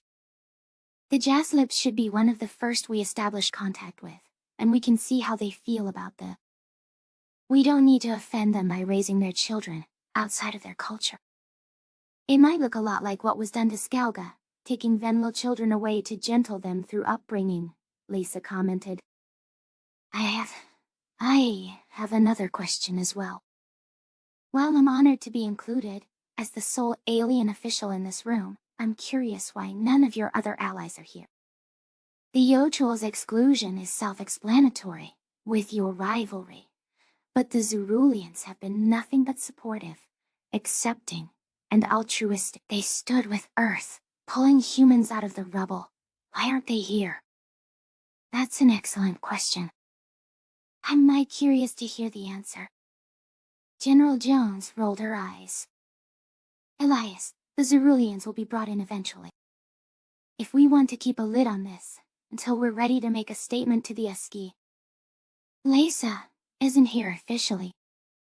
The Zeruleans have been keeping company with many of our adversaries, who we couldn't risk capitalizing on this. Surely the Yotrol know about this. They were involved in sending the scout ship, Kemper object. There were other SC species in the boarding party? I never said the Yotrol weren't involved, though it's unfortunate that they got the live feeds. They won't drop a bombshell that will create open warfare, but it makes this impossible to contain or tidy up. All I'm saying is we don't need the Zeruleans telling the Bissons, who would turn and tell the Arksher. The technocracy, at least, isn't so naive. I pressed a palm to my forehead. Did you think to impress on the Zeruleans the secrecy of this all? We can trust them not to turn on us, so I don't think we want to alienate any of our closest allies right now. Lisa is right, they should have been here. Their medical expertise will be crucial in learning the biological requirements for the Krev we have in our custody, as well as saving the human prisoner that's in critical condition. Cerulean doctors are already working on both tasks, back on the ship. They haven't made contact with their government yet, but we could allow them to do so, General Monahan piped up, shooting a side-eyed glance at Jones.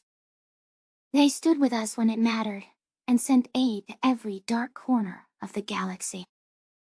I imagine they'll offer help to the Tellus refugees. Let's show them a little faith in response. I drew a shuddering breath. Speaking of faith, we need to notify Ambassador Corajan before this is shared with the SCA. Since he and I are personally acquainted, I believe I should be the one to deliver the news. I trust I have the consensus of the generals to pledge our aid to Kalqua. Of course, General Asmani replied. Remind Corajan that humanity saved their home once. That's a reason for his people to extend some faith to us. I nodded in agreement before dismissing the assembled group. I need to summon the Duertan ambassador, since I knew this news was going to crater our improved relations with his species and the Shield in general. Jones might have been right that we couldn't risk his news getting out without us having control of our messaging. The war between the Arksher and the Federation remnants hadn't even been touched, but it jeopardized our peacetime further. We had to take this fiasco one step at a time, like I told Cooper. While our diplomatic corps prepared all the necessary measures to make this announcement to the SC, I was going to try to save our friendship with one ally we couldn't afford to lose. The Nature of Predators 269, Memory Transcription Subject, Taylor Trench, Human Colonist Age, Gateway Standardized. Human Time, December 23rd, 2116. The stupid bird sat outside my prison cell, playing solitaire. A human game, a human gear. A human gear. From what I could see through the window, the bed and the smart television were lavish comforts compared to what a predator would have gotten under prey species watch. They'd stripped the clothes off the back of the first Terran prisoner they obtained, and only given him unclean water from a pail. They beat him to a pulp for smiling that his Venlo friend was all right. Despite having suitable accommodations, I hadn't slept a wink between my mind racing and wondering what Gress was going through. One thought roared around my brain like a tempest. If my people had survived, was it possible my parents had pulled through? What would they even think of me, and how could they defend why they sent me off alone? Alone, while they were happy and content on Earth, and forgot all about our little expedition. It should bring me a relief to know our home planet was still out there, with everything we'd done to preserve our culture. Yet, all I could think was how unrecognizable Terran society would be now. My life had been wasted. My suffering was meaningless. All those mornings brushing my teeth and hating the binocular eyes that stared back from my reflection. A waste. The mirror in this cell was still my enemy, showing that I was right to hide my face beneath the mask. It was the visage of a monster, after all. I forced Red-Eye to pull the trigger on the Civkit ships, which incited this whole war. I encouraged the Consortium to go after the Federation out of hatred, without thinking at all. My people could have been reunited with our homes sooner. The only thing that mattered to you was protecting Gress, the one person who ever loved you, despite how little you deserve it. Instead, you just put him in danger by chasing revenge, because you're violent, angry, and short-sighted. Earth was lucky to be rid of you. Well, I thought the universe was denying my species any solace or joy. I now knew that it was me as an individual whose lot was misery. I hurtled a chair across the room, right as the door swung open. Kayla hopped back, barely holding onto a tray she was balancing. The Krakals stared at me for a long moment, noticing the sweat soaking my hair and the veins popping from my reddened skin. How I wanted to wrap my hands around her throat and throttle her. Despite the fact I wasn't the least bit hungry, my mouth watered as I smelled greasy bacon and saw pancakes steeped in maple syrup. The wealth of food they took for granted back on Earth, available on every street corner. I hoped the bird wasn't bringing me tofurkey shit. That would be a tease, after how long it had been since I had a nice home-cooked breakfast. I lived on granola and meal squares. I guess the way to a predator's heart is through food, I grunted, wolfing down a bacon strip. The salty flavor was so incredible, I almost sank to my knees with a satisfied shudder. I wonder what restaurants are like on Earth now, with those frail herbivore sensibilities. I don't remember what it was like then, and I've got even less clue how it is today. Not like a ye-birding would know. The Krakatla squawked in protest. I live on Earth. What, for boot camp? You disgrace the UN logo. They shouldn't let you wear. I've lived on Earth for over 2 decades, and joined the Peacekeepers 13 years ago. I'm a British citizen. I snorted with derision, a wicked smile crossing my lips. That's fucking great. You moved right on into my planet, while I was forced to leave it at 9 years old. What were you doing at the time of the battle? Playing Polly won a cracker. No, Kamei. I was part of the extermination fleet, Taylor. That's why I ended up on Earth. The fuck did you just say? The fork and knife clattered out of my hand, as I no longer cared whether the pancake would grow soggy. How dare you come in here? You're worthless, despicable. Slaughtering us all like Everman, and you think you could ever make nice with. I was 8 years old. My parents stuck me in the extermination fleet. I have nightmares about what those Krakatlo did, and what I did. I just pressed the buttons they told me to, which resulted in so many stupid fucking deaths. I was younger than you were leaving Earth, when they had me dropping bombs on predators. You dropped the fucking bombs, yourself? My fist clenched tighter, as a tension headache formed a band around my skull. This thing helped genocide my species, proving the apple didn't fall far from the tree. 8 years old, and you already a murderer? The Krakala send literal kids on a field trip to wipe us out. And your whole little beef jerky stunt, chomping on meat, is trying to prove what? That you're a predator yourself now? We ourselves were omnivores just like you. The Federation, in their infinite wisdom, all cured us. The guilt I feel, now that I understand my part in Terran's suffering. That's why I'm a peacekeeper. Maybe I'll make up for it, and be better than those fuckwits. Maybe I'll die, like I should have for what I've done. Then you've agreed that you're unworthy of breathing Earth, or any planet's oxygen.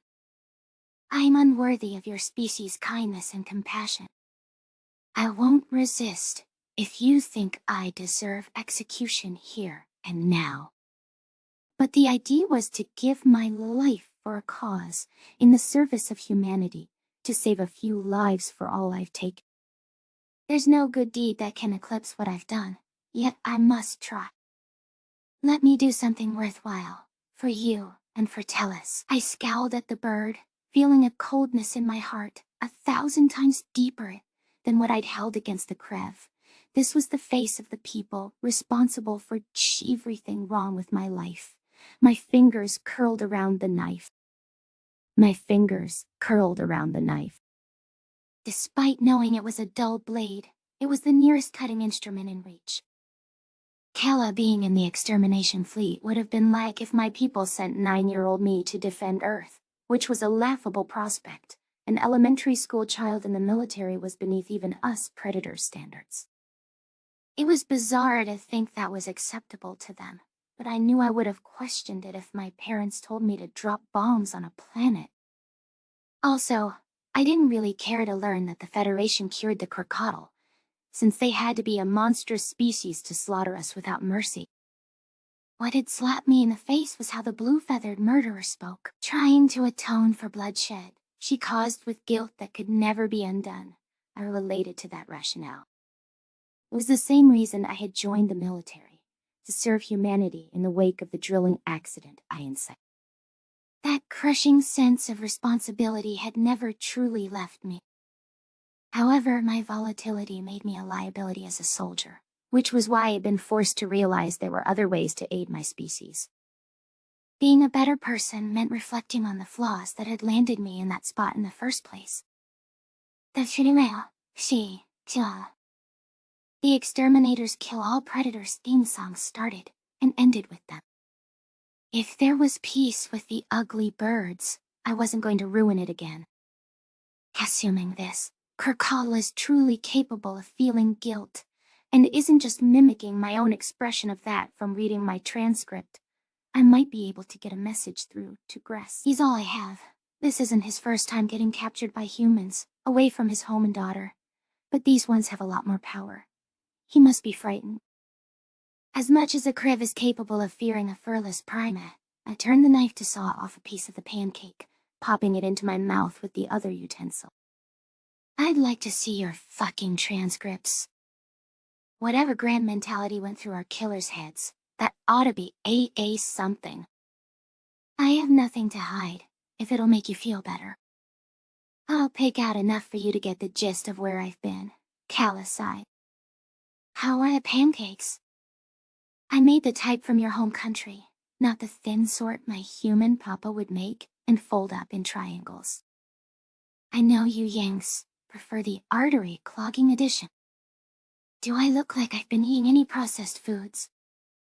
I protested through a full mouth. I saw the bag of Ober treats in the lounge. That's berries and sugar. It's not that processed, and that was a recent addition to my diet. It reminds me of something I faintly remember from Earth. Riding in a shopping cart with Mom, through the bakery section of the grocery store, and sometimes she'd let me pick out a cookie. My eyes watered, remembering the faint memories of a childhood I'd had. I wouldn't know my family if I saw them. They might as well be strangers. I remembered the fucking pastries better than Mom's face. I liked the ones with the shitty icing. I remember what could have been, if not for aliens. If I hadn't been sent away, banished, now the best years of my life are fucking gone. Never to return. Kayla nudged me, noticing that I was pushing the food around my plate. If I can be candid, be grateful you had those best years. Parents who loved you, and gave half a flying fuck what happened to you. Not everyone does. Some people never had a happy childhood. I barely remember how my real dad looked, but instead of cookies, I remember yelling, being locked in closets. That what he made. Roomy? Fuck you. It wasn't a 5-star resort. My entire living quarters were smaller than this fucking cell. You don't know shit about what I went through. I wish I didn't know. My living quarters were smaller than my prison cell too, and my cage had literal bars. Believe me, that I know what it is to live in darkness, because electricity is seen as a waste for you. To hide anything you enjoy for fear of a reprimand at best, and that sliver of happiness is destruction at worst. I even know what it is to have done something reprehensible, which cannot be undone or taken back, for a cause so utterly pointless. Some people know only that reality, including the very settlers born on Tel. Some people never knew there was anything better. Some people never shit. I didn't think of it that way. It can always be worse, Taylor. I think that might be my life motto. I even wrote a song with those 5 words as the title. Sounds like a cheery-ass tune. real crowd pleaser. Kala trilled with bitter amusement. As if you'd pick a song written by a Krakatl to represent you. A Krakatl that bombed Earth to boot. It stabs at me to hear that Jenny bombs fell on my beloved homeworld. At least you didn't fucking succeed in killing us off. At least neither of us succeeded, for that matter. We got our asses handed to us at Nishtal, in Tulsk. I'm sure you'll have no problems at Afa. The Krakatl winced, her head snapping back. About that. Afa, well, I think you have the right to know what's going on in the galaxy. The Oxure and a faction called, and I shit you not, the Federation remnants, started shooting at each other instead of the consortium drones. The planet was lost, and your forces are still out there, which is why we need you to help talk them down. Despair punched me in the gut. The war I set in motion had devastating consequences after all. How many had we murdered? What the fuck did Kala mean by Federation remnants, when they'd all told me the organization was destroyed? Perhaps having lost an entire world would render peace impossible between the KC and the SC. Regardless of how much progress the Earth humans claimed to have made with their herbivore allies, these were the same prey that had insisted we would inevitably slaughter them all. This could slander my entire species, and the United Nations for creating our group. The terrible wars that threatened us all might never end. We'd have to live in fear for as long as our kind exists. Even so, learning the scale of the innocent lives lost, much like how Kala had rained antimatter down on Earth, was the most crippling at all. I mean, of course, we know they're responsible for distorting the entire array of Federation species.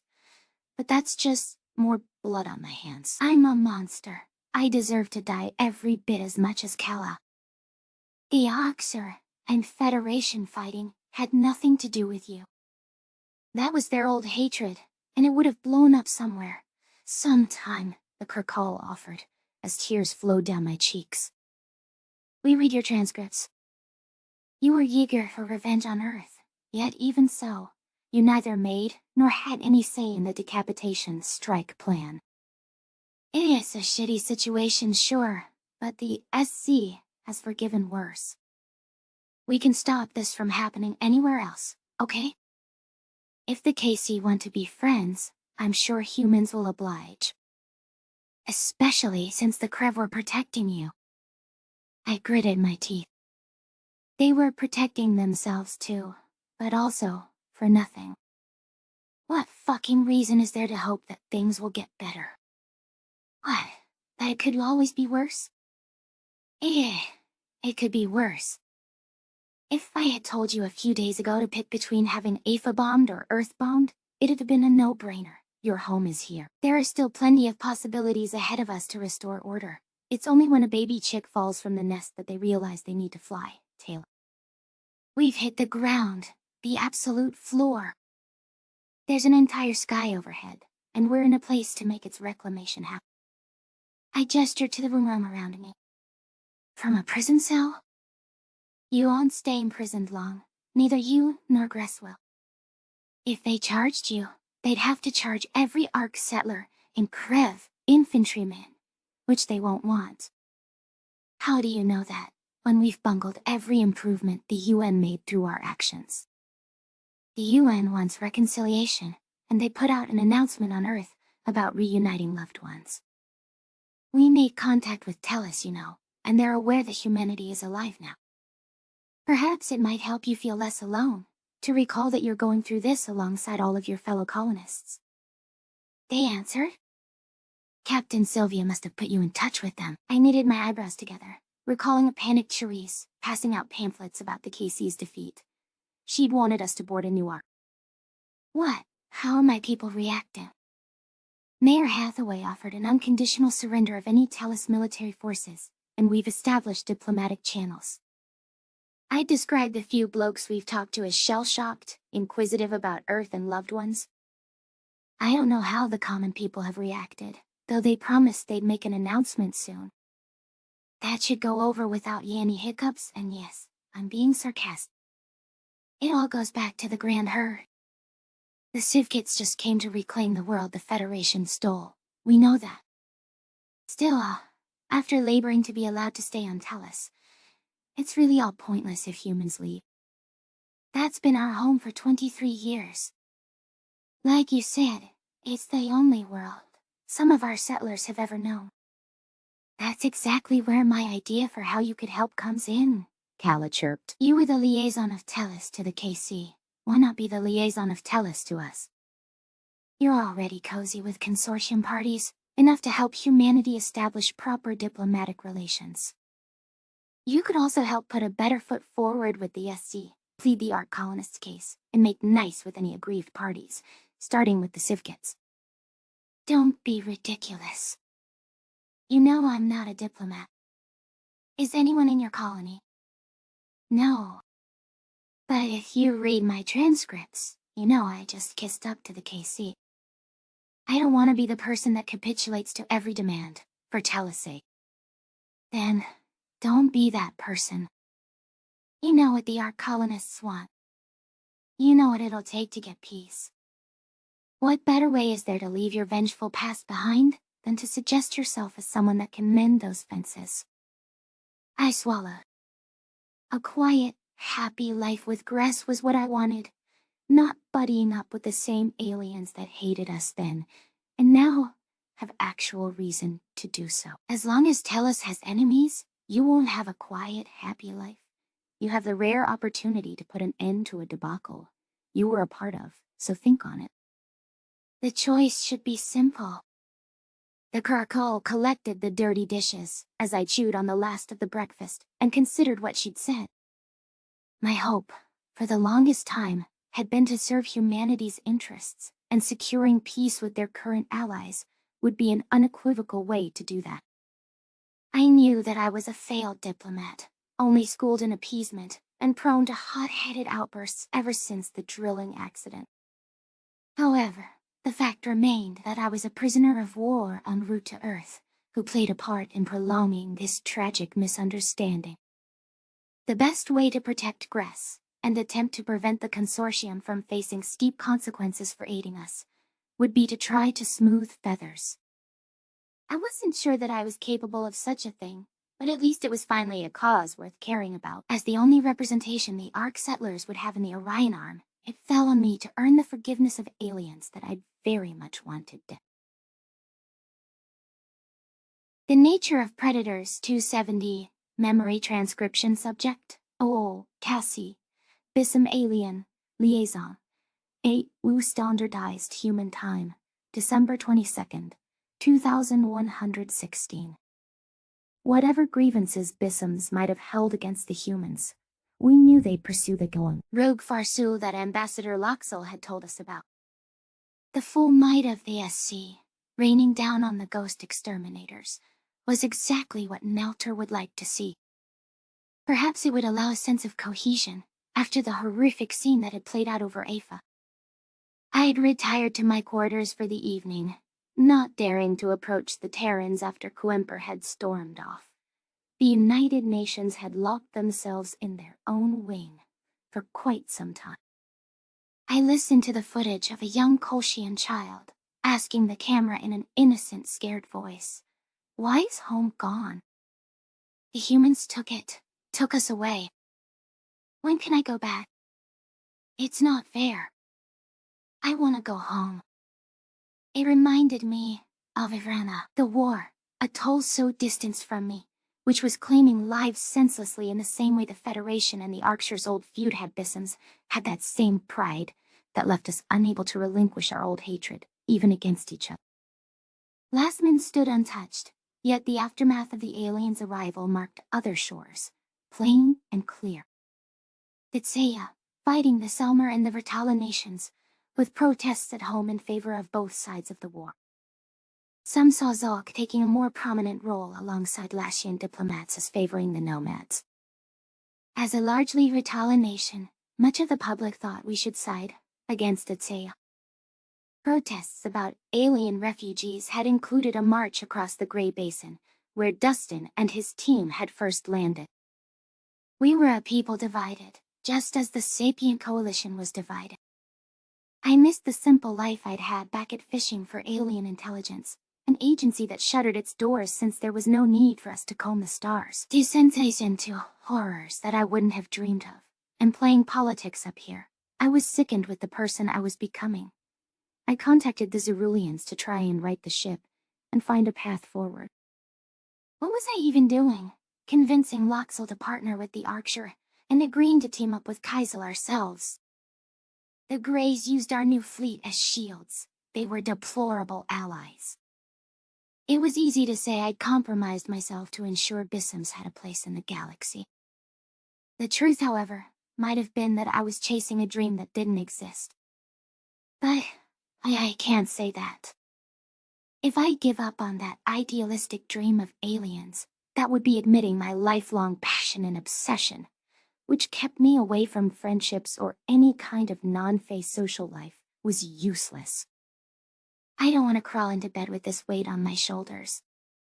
I'd like to watch space expedition reruns, and imagine us exploring the galaxy, all subspecies in harmony, no wars at home or in the stars. Finding that the closest thing I had to friends up here were Nalter and Loxel, I decided to seek out the Selmer General for some solace, regardless of his thorny exterior. He cared about me. The Civ Kit was no source of stability or comfort. He wasn't any Bissam's good graces after keeping our attacker's identity to himself throughout the entirety of our diplomatic relations. The Layrite didn't take anyone's suffering seriously, so there was no reason to assume he'd coddle me. I heard voices from within the conference room, one of which I'd have known as Nalter's from a mile away. He sounded furious with whoever he was calling. Trepidation creeping in, I poked my head through the doorway to see Kaisel on screen. Doesn't matter.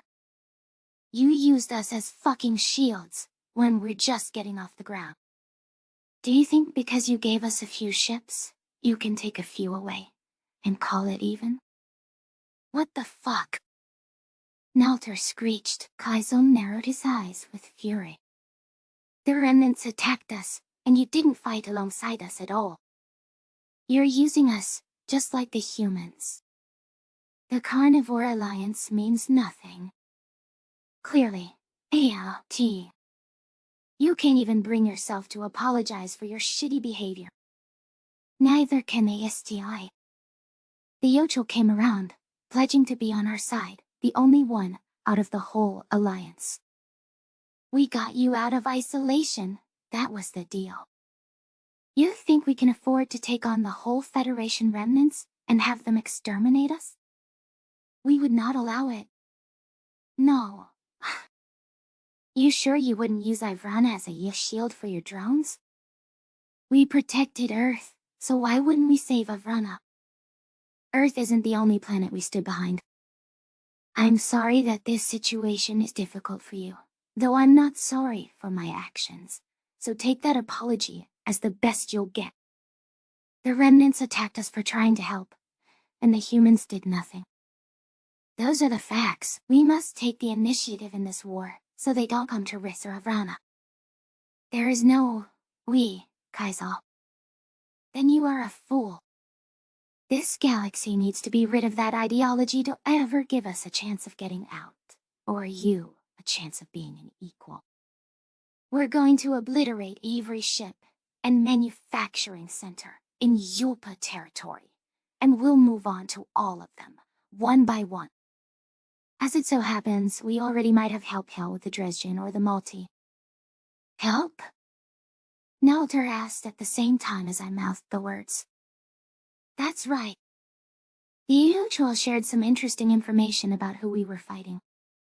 It was humanity and their Federation-hating friends. We were helping save the feckless Yuan from their own people. Finally, some humans with guts. I think this consortium would help destroy the remnants. Humans, the peace-loving humans, are behind this? That doesn't sound at all like the people that fought alone for acceptance and friendship. They're the ones who wanted to stop these genocides. I don't understand why the Terrans would be involved with such acts. I don't understand why you want to solicit the help of this consortium, if they started this whole Hearst-damned war. We were just fighting to stop them from glassing planets. Nalter sputtered, sounding as befuddled as I felt. A scowl hardened into Kaisel's face. The Arksure want allies who we might accept us. We're going to visit them at once, for two things: to acquire their help in destroying the remnants, and to ensure they will no longer mistreat our obligate carnivore brethren. The Jaslips, or Osiers as you call them, need our help. They've had their world destroyed and been relegated to heavily surveilled enclaves. They deserve liberty, just as we do. The Consortium must grant us that to avoid our wrath turning on them. The Osiers are alive, and apparently in dystopian enclaves, this just gets better. I'm done. What will the Sea think of your interference with this consortium? Nalter demanded, as I turned my back, in disgust, and walked away. Using them to attack the remnants will do the galaxy a favor. We're not asking for their permission. Besides, who knows if the SC survives the news that humanity was at the heart of this? Surely. Kaisel's voice faded off, with that conversation having instilled only new qualms over what we were doing here. The sapient coalition that I'd scraped and bent my morals to get us into might be about to collapse. I thought of humans as the galaxy's protectors, yet some sect of theirs had run off to launch the largest attack in Orion history on entire planets. I believe that they surmounted the fleets of unfathomable devastation, which consumed dozens of worlds. During the Federation's reign, the predator prejudice was about to get even worse. It didn't take a genius to figure that out. The remnants could come after us for no reason other than our diet, and this so-called proof that hunters were genocidal maniacs. Plus, the Arksure planned to help burn more worlds. You know what? Fuck it. I'm going to the UN suite, delivering the news about the extremist Farsal, and then I'm getting the heck out of here, like Coember did. I'll regret not passing the message along, should the ghost exterminators kill more people while Loxel allows ignorance for his amusement. I pushed through shoulder-to-shoulder soldiers outside the doors, not caring if they stopped me. The humans hesitated to forcefully prevent my entry, rather shouting and chasing after me with long-legged strides. I stomped up to a slack-jawed staffer in the lobby, and could feel every feather trembling with fury. This was the last I wanted to see of any alien politician. They were all rotten and murderous, every damned one of them. Just like the resigning Secretary General had exclaimed, there was no doing good up here. I'd been so foolish to believe any of this organization's stated goals. The lives of entire worlds were just numbers to them. Footnotes on speeches. The United Nations didn't forgive their enemies, or truly unify the galaxy. Khonsa was right about them losing their way, and Kaisel was right about them refusing to challenge the hateful prey folk. Hearing that they attacked Afa, Talsk, and Nishtal, enemies already defeated? Maybe they're just as poisoned by hatred. Take me to whoever the fuck is in charge in Coemper's place. I demanded. Who is it? The UN staffer blanched. Liaison Tassi. Now isn't a good time. I know all about the consortium, and that humans were involved in this. I have important news to deliver to the Secretary General, so you can't plead ignorance for the next genocide that happens. Who is running your rotten government now? Elias M. Meyer. My head snapped back. The man whose brain scan you put into an artificial body. Yes. That one. He was in charge back when we first met aliens, and he's very nice. I shouldn't be talking to you, but you can't go sharing. You don't want me sharing what I know about humans? I owe you nothing. Where is he? Point me to Elias, or so help me hers. He's in the Sejan's office.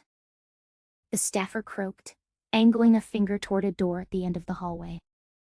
Please, just wait here for a moment, or let one of the undersecretaries attend to you. Elias is occupied with another diplomat. That's your problem. Either Elias gets my info, or no one does. Still simmering at the thought of everything the Sapient Coalition, and humanity themselves, had put us through, I stormed toward Meyer's office. That memory transcript technology was another issue, using it to know a person's every thoughts. Deceased individuals were being brought back in a way that could render flesh and blood beings obsolete in humanity. From what I knew of Elias, he silenced his own people through Emergency Order 56 and was commended for it. He gave some speech to the Shield, which created this entire mess by summoning the remnants, who hated predators. I didn't think highly of the synthetic human. I'm sorry to have to tell you this, Karajan, but I want you to hear it from me. A small group of Ark ship humans, who fled during Earth's attack decades ago, joined up with an alien entity known as the Krev Consortium. Those words, coming through his door, stopped me in my tracks. That story reframed my perspective on the supposed human involvement, and why they would have done such a thing. They were seeking revenge for the attack on Earth, not knowing what had become of the Federation. That's who's been attacking Afa, Talsk, and Nishtal. As I understand it, Kalkwa is among their next wave of targets. A voice, which I thought belonged to a Duertan, screeched in outrage. What did you just tell me, Elias? After everything Kalkwa has been through, you know that we never forgive attacks on us. I wanted nothing more than to see your diplomatic efforts succeed, and to see us become friends. What am I supposed to do with this? We, the United Nations proper, will defend the Duertan with overwhelming force. We saved you decades ago, which must be remembered and worth something. You know we didn't let your world fall then, even after you spit in our faces. How much more fervently would we stand beside you now, as dear friends, having worked together for so long, and finally being proper allies? You will destroy these humans and the consortium, and do it with a smile. I won't advise any planet's destruction, Korojan, because what I want is a peaceful resolution. Have you no sympathy for terrified Ark colonists, who saw nothing but the Federation's utter hatred for our existence? Even Yale wanted revenge for those you deemed responsible for the deaths on Kalkwa. They believed Earth had no survivors, and demanded that same destruction you ask of me now.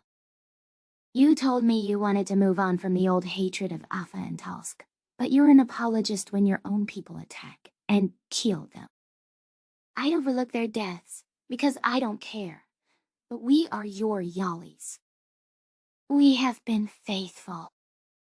We advised neutrality with the hotter heads in the Shield, and gave you our gratitude. The power is in your hands to impose justice now. We believed in you. I aided you against my government's wishes. Your people gave us back our identity, and gave us light in the darkness, a way forward. You promised us progress, yet here we are again. That we're here again is my very issue. Healing and compassion are where true progress and enlightenment lies. I can't compromise that like others in the UN have done. Korojan, you are my friend. We might not always see eye to eye on methodology, but I believe in you too. This hatred must end somewhere. Please, join me in making this right. I can't join. Not with my people in the balance. The Duertan delegation will join the Kuemper in walking out of this disgraceful sham of an organization. Until you learn how to make a better offer, Elias. The door was flung open, and I pulled myself back against the wall as a gray-feathered avian stomped past me with wings outstretched. Korojan angled one seething eye toward me, beak parting with disdain. The Duertan didn't offer any words, instead pointing his beak at the ceiling and stalking off in a haughty manner. My righteous anger had fizzled out after hearing that exchange. Elias Meyer actually wanted to let go of the old hatred, and wouldn't bend on his morals? Healing and compassion were the path to progress, somewhere in my tattered, idealistic soul. I still believe that. All I wanted was an alien who genuinely sought to help, without any demands in return. I peeked my beak through the entryway, seeing a silver-haired figure leaning over his desk, head in hands. Maya looked so crushed and exhausted. Would Elias actually care about all that Bissons have been through? Could he show me more than that brief glance of humanity, the unifiers and defenders, that I saw at Nishto? I knocked on the door with a flipper. Sir, I understand if you don't have time now, with the Arcshire Federation war, and these Arc-humans coming to light. The synthetic Terran's gaze snapped up, and his eyebrows knitted together. A gentle smile creased his face. I'll always have time for you, Dr. Tessie. The UN should have supported you in your bid to join the Sapient Coalition, and also given you some training wheels to find your way. They made choices about their priorities that I don't agree with. Whatever you need, ask. Perhaps these words sound hollow to you, but I mean it. I'll rattle any cages I must. Thank you, sir. The United Nations has sent more aid to Ivana of late, in fairness. So, she did listen to me. She, now? Kuemper. You're the reason that humans started reaching out. Elias shook his head. No, I wouldn't say that. I merely reminded Kuemper of a purpose she had long since forgotten. I can see that same disillusionment in your eyes, Doctor. Her departure from the organization comes on the heels of 2 decades of disenchantment. How hard it is to take abuse and maintain one's optimism, pleading with kindness and reason to an unblinking audience. It is impossible. Is death and destruction, and having to struggle for everything we've been given. There was something about his mild-mannered demeanor that was so disarming that the words spilled from my mouth. Being manipulated and used by humans, the very people I looked up to. Even after Dustin was supposed to bring it to your attention, not so much as an apology. I assumed those gifts were some half-hearted attempt to offer one, but it seems not. I don't know anything of this, and to my knowledge, the Seagen's office was never approached by Dustin Curtis with any grievances. Who manipulated you, Tassie? Does he sincerely not know? General Jones D. Hare, Janishti. Anger radiated from his artificial eyes. That, I believe.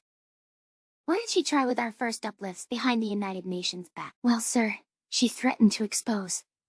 I'll have to add on some context that might not reflect well on us. She threatened to expose to the SC that we'd been speaking to the Arcser, and that our leaked information was behind their escapade, if I did not spy on my own people for her. I understand if this makes you angry, sir. It was true. The only thing that makes me angry is Jones, blackmailing you into spying on your own people. For doing the very thing that I asked of Tarva with my final breath. I wanted to make peace with the Arcshire who desired a better future, yet the Sapient Coalition won't speak with them. Bissons should have the same free choice as any galactic citizen. There's no such blackmail for the Yotul, or even us, building embassies on risks. We're trying to shirk the blackmail, sir. Nalter was clever enough to admit that he brought the Arcshire to Talsk, which rendered Jones' info useless. I told him of her scheme, and I didn't betray my people. It doesn't matter. You should have never been approached and threatened by any of the United Nations high-ranking officials. I'll have her crimes brought to the attention of the High Council, and find out whether Kuemper had any inkling of this. You have my word. What can I give you that'll begin to make this right? Name it. Have the Sapient Coalition call the vote on our trial status. See that it passes. Meyer arched his eyebrows. Done. Our word won't be worth much, but I'll call for a vote and argue tirelessly on your behalf. Your right to exist as a sovereign people, enjoying equal privileges under this organization, should not be questioned. We're fortunate that you still wish to join us, Tassie. I wanted Bissons to be part of the galactic community once. I haven't felt we have any true friends, sir. I'm done with this worthless dream. I'll be following Kemper's footsteps and heading home. You need a break. Self-care and self-love are the same, Tassie, so I encourage you to take a sojourn on Avrana. What I humbly ask of you is to come back, give humanity, under my guidance, perhaps, one final chance to make this right. The entire SC needs to start over fresh, and without good people like yourself, that cannot happen. What could I do that'd make any difference? Meyer's lips curved up wistfully. The impossible. You told me that's what staying optimistic, in the face of an abyss, was impossible. I would rather our hopes proved foolish 1,000 times over, than to give up on making this universe better. Someone must Atri. Tears welled in my eyes, as those words struck a chord deep in my heart. He spoke with such an intoxicating optimism, despite knowing it was a pipe dream. This was the humanity whose ideals I had commended, and would have followed to the end of my days. Perhaps it was a foolish hope that made me believe that Elias was as altruistic as he appeared, yet I'd rather have that rug yanked out from under me 1,000 times, than to lose sight of it at all. For all that was broken on Avrana, and in the Sapient Coalition, I wanted to believe that a more harmonious future could exist. There had to be some parties that weren't cruel and self-serving here, even if we had to lead them ourselves. I wiped the water from my cheeks and ducked my head. Thank you, sir. I'll consider coming back. I am sorry to have burdened you with this. It wasn't even what I came here to say. I'm glad that I know how you're feeling. My door is always open, and I would very much like to see our people become the most earnest of friends. Meyer responded. If this wasn't the whole of your concerns, might I ask what you intended to share with your visit? I hate to add more to your plate, but it's serious. The Sivkits knew who attacked Ivrana 100 years ago, all along. According to Loxel, it was a sect of rogue Farsul archivists, who believed they should kill woolly meat-eating Sophons. I noticed Meyer's expression morph into alarm, and bowed my head sheepishly. They tried to find species like us before the mainstream Farsul had a chance to try a key cure. They hide in secret, and have some information that wasn't even recorded in the official archives. Like Tinsus's location. I thought it was important that humanity should know. If this is true, that constitutes a grave threat to many of the SC's members, as well as to any undiscovered species who can't begin to defend themselves. Loxel isn't reliable, but still. We need to track down the Sivkit ambassador at once. Please excuse me, Doctor. I must inform my generals of this before I deliver this speech. The human offered a strained smile, which seemed to be concealing an internal rising dread. When it rains, it pours. What a day! You've done well, friend. Go shed some stress on Ivrana. It'll do you good to forget this all. I bowed my head. It seems a reprieve might benefit you as well. I'm afraid I don't have that luxury. There's no other diplomats in stock that won't be yawning up a storm by the 30th hour away. Meyer flashed his teeth, amused at his quip. Take care, Doctor. Until we meet again. I stepped out of the Secretary General's office, in much calmer fashion than how I'd barged over to it. Elias Meyer would have his most unenviable task ahead of him, sharing the news of the ARC colonists' involvement in the attack. I hoped that Duratane Ambassador Corajon's explosive reaction wouldn't be representative of the rest of the assemblage. If anyone could achieve a peaceful reaction with everything that was erupting at once, I believed it was the man I had just spoken to.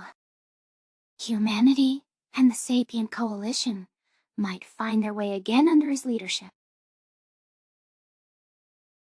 The Nature of Predators 271. Memory Transcription Subject, Wakwana, Jaslip Soldier, on date, Standard 23rd, 2116. The people of Tellus gathered in the public square, which the Trumbull had established. Aliens present. It was mostly inquisitive Krev waiting on the arrival of the new babies. That shipment was running late. The humans, especially the paler ones, had to wear sunscreen to avoid being baked to a red, flaky crisp. How vulnerable they were to the elements, cementing their need for clothing in any climate. Tellus was an arid world, which left me glad to have my cooling armor. The local military base had been emptied for this gathering, with all citizens' presence mandated by Hathaway, who had returned a day ago from hospitalization in our bombing. I hated having to look upon the fruit of our handiwork, seeing the burned neck skin with the texture of paper mache. Therese seemed more detached, like she'd turned off some part of herself after weeks of spreading the news of the lost battles. Hibernation season approached in my enclave, back on the Smigley world, and I'd thought about requesting the cultural leave I was guaranteed. Months of slumber would be a relief, instead of continuing onward down the path of extremism and watching the consortium collapse in real time. I wasn't sure Esco's fighters intended to go into the winter's sleep, however. The Krev bombed the rebels once while we hibernated back on our homeworld. It'd give the scaly bastards an opportunity to eliminate the problematic terrorists in response to what had happened to the delegates. Also, if they began rallying ARC ships, we had ensured they didn't leave us behind. The humans and the Jaslips would be the species who the Federation would exterminate the swiftest. I enlisted because I wanted to help the humans, who are facing extinction. Perhaps our cause has forced Hathaway's response, and he's going to agree to board a new ARC. Should I just leave my family and my comrades, who also want a ticket out to live among these primates? The old leaders of the miners' strike movement have been up Hathaway's ass, Quana. We can't let the Federation find us, Cherise muttered. Maybe the babies are here, and that's the signal for us to ditch the consortium. That's why he waited. So we'll have a better chance next time. I curled my lip in disgust. I wouldn't trust your mayor. He was eager to curl up next to the consortium delegates, which speaks to his character. We all wanted the Krev's help to save our species and destroy the Federation. I've seen Hathaway twist situations and people to his advantage, but he seemed genuine about not wanting us to get exterminated. In that regard, he sounds like everyone else who was an adult on Earth and remembers. Like your uncle, you mean? Sure. My uncle used to tell me bedtime stories about the Kirkatl coming for us. And then, I wish I could talk to him. I know he wouldn't approve of the things I've done, but I felt a million miles away every time we've shared a meal since. I feel the same with my family when we speak via holopath. I'm happy to be here, at the military base, instead of face-to-face with them. I wonder if they know, since word has a way of getting around Esco's fighters. They would have said something, right? I don't know, Gwenna. The feeling that you've been away from someone for so long, when they're right next to you. I got out, at least as close as a human could on Tellus. Security, that meant I was tough enough. I might not have worked the mines, but I could push my body just as far. Boot camp proved that. Why would I feel so morose and melancholy now, as opposed to everything else I've been through? I was silent, through much worse. We all have a breaking point. Jaslips have a saying about taking lives. To kill another, you must first kill yourself. Our innocence has departed from us for good, and what we must do is make use of what's left. Should Hathaway not speak the truth, we confront him here. Therese shook her head with disgust. I'm seeing this through. I won't back down. I'll start a fucking riot if that's what it takes. The icy resolve in her voice reminded me of Olin. The impassioned speeches of the Jaslip Independence Brigade must have rubbed off on my human friend. I believed a riot was quite possible, with all of the Tellish colonists gathered here. It wasn't too long ago that we'd sat in a Kilai shop, and I'd come to the stark realization that Despite how their souls might bleed through it all, the primates would burn everything to the ground with their final breath. I wondered if the Earthlings had a last spiteful display, as the bombs obliterated their fledgling species. This new planet couldn't come to that again. There was so much more than the downtrodden Jaslips at stake.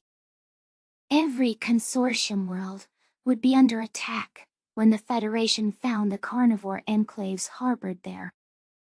Yesquo's fighters wasn't a glamorous or wealthy place, under heavy surveillance and with Toya's being the homes many could afford. Still, it's my home. I'm not ashamed of where I come from, and it'll be strange to have that all gone. Gone. To either have our own world or be dead.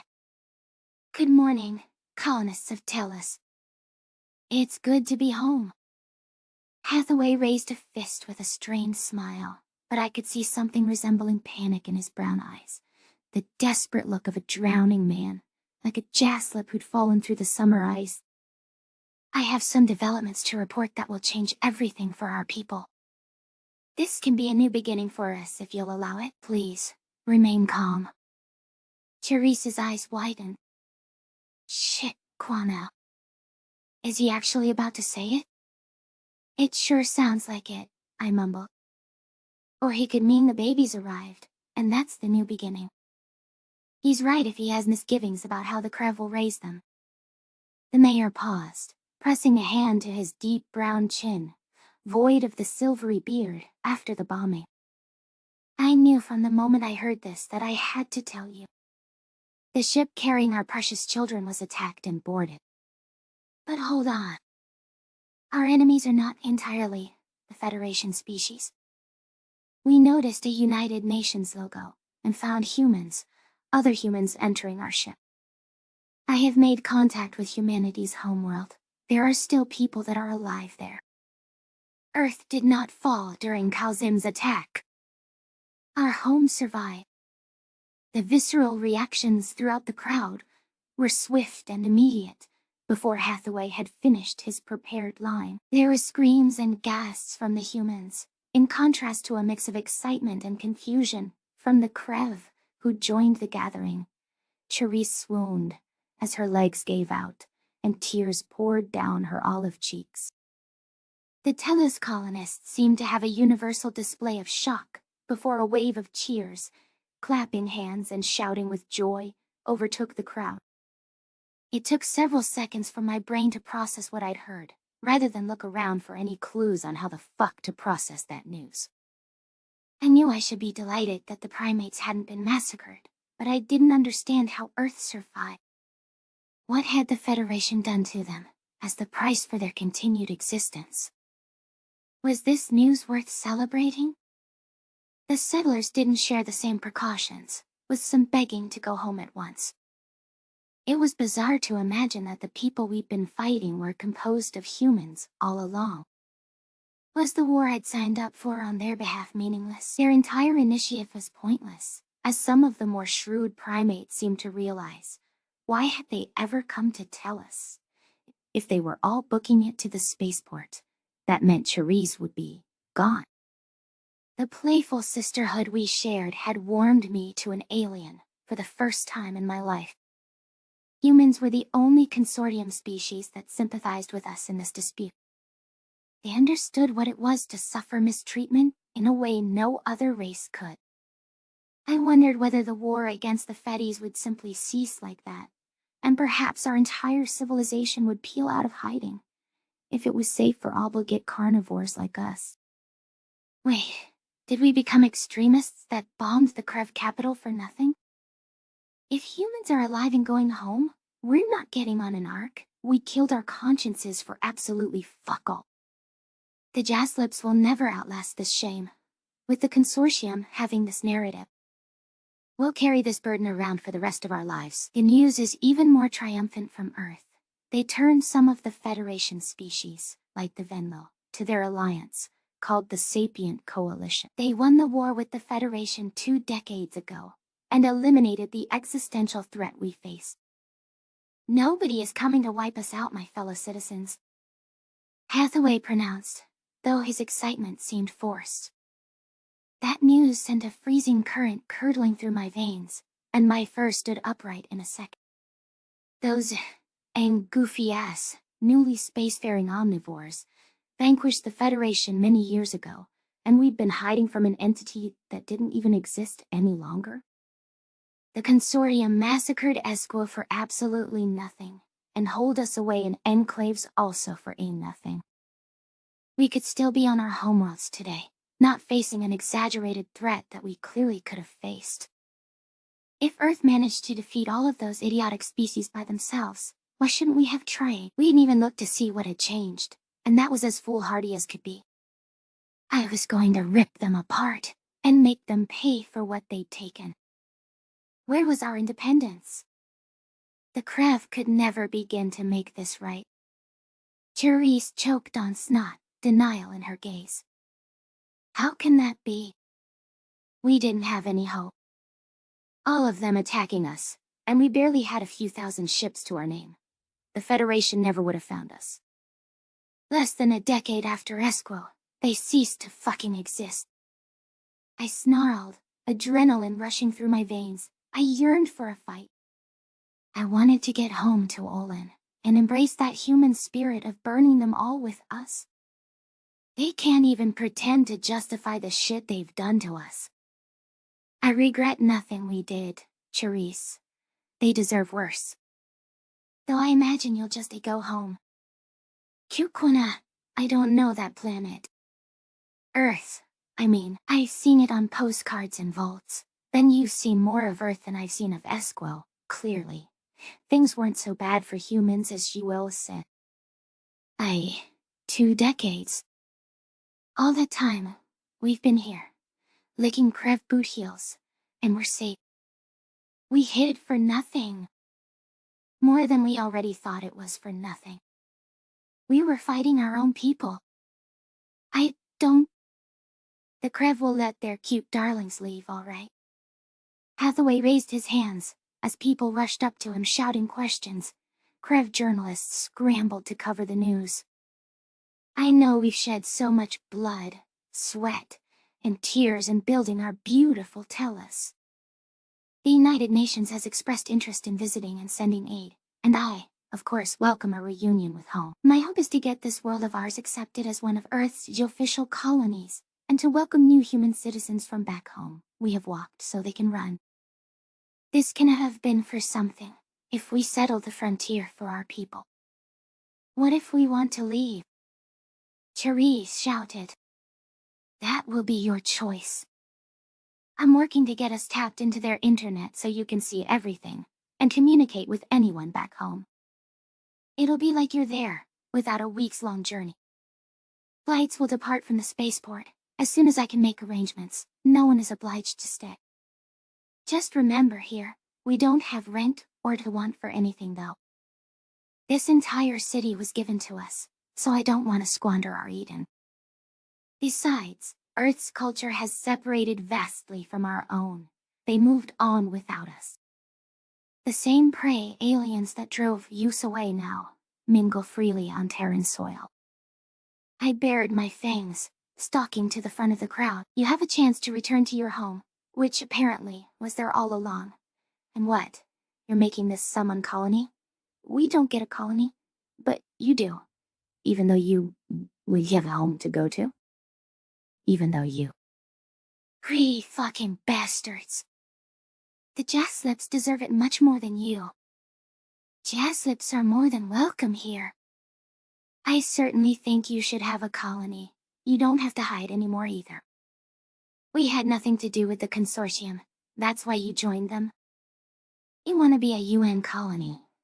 So what the fuck happens to your consortium membership? The Krev will certainly, understand that our allegiance is to our people first, and that we thought they were dead when we joined. That doesn't mean we can't emulate Earth in its relations with all of the species here. Yes, and maintain a close friendship. Why do we want a close friendship if our fucking people are at war with the Krev? A miner shouted, to immediate looks of horror from the nearby scaly aliens. It was like they'd just watched their children die in front of them, which made my whiskers twitch with amusement. We should switch sides. Those Xenos exploited us for 20 years. We don't owe them shit. Earth has everything, so why would we stay here, separated from our culture, Mayor, like you pointed out? Earth is complicated. While they certainly had more luxuries than us, the tables have turned. We can have orbital rings before them, which will be no doubt worth a fortune someday. With this happening in our lifetimes, stake a claim here. We'll be rich. Or our children can be, when we pass the wealth we suffered for to them. Also, we can protect humanity. We already have a military base, so we'll expand their influence and, we can be a key staging ground to strengthen our species. Nobody can ever threaten us again if we're spread out, right?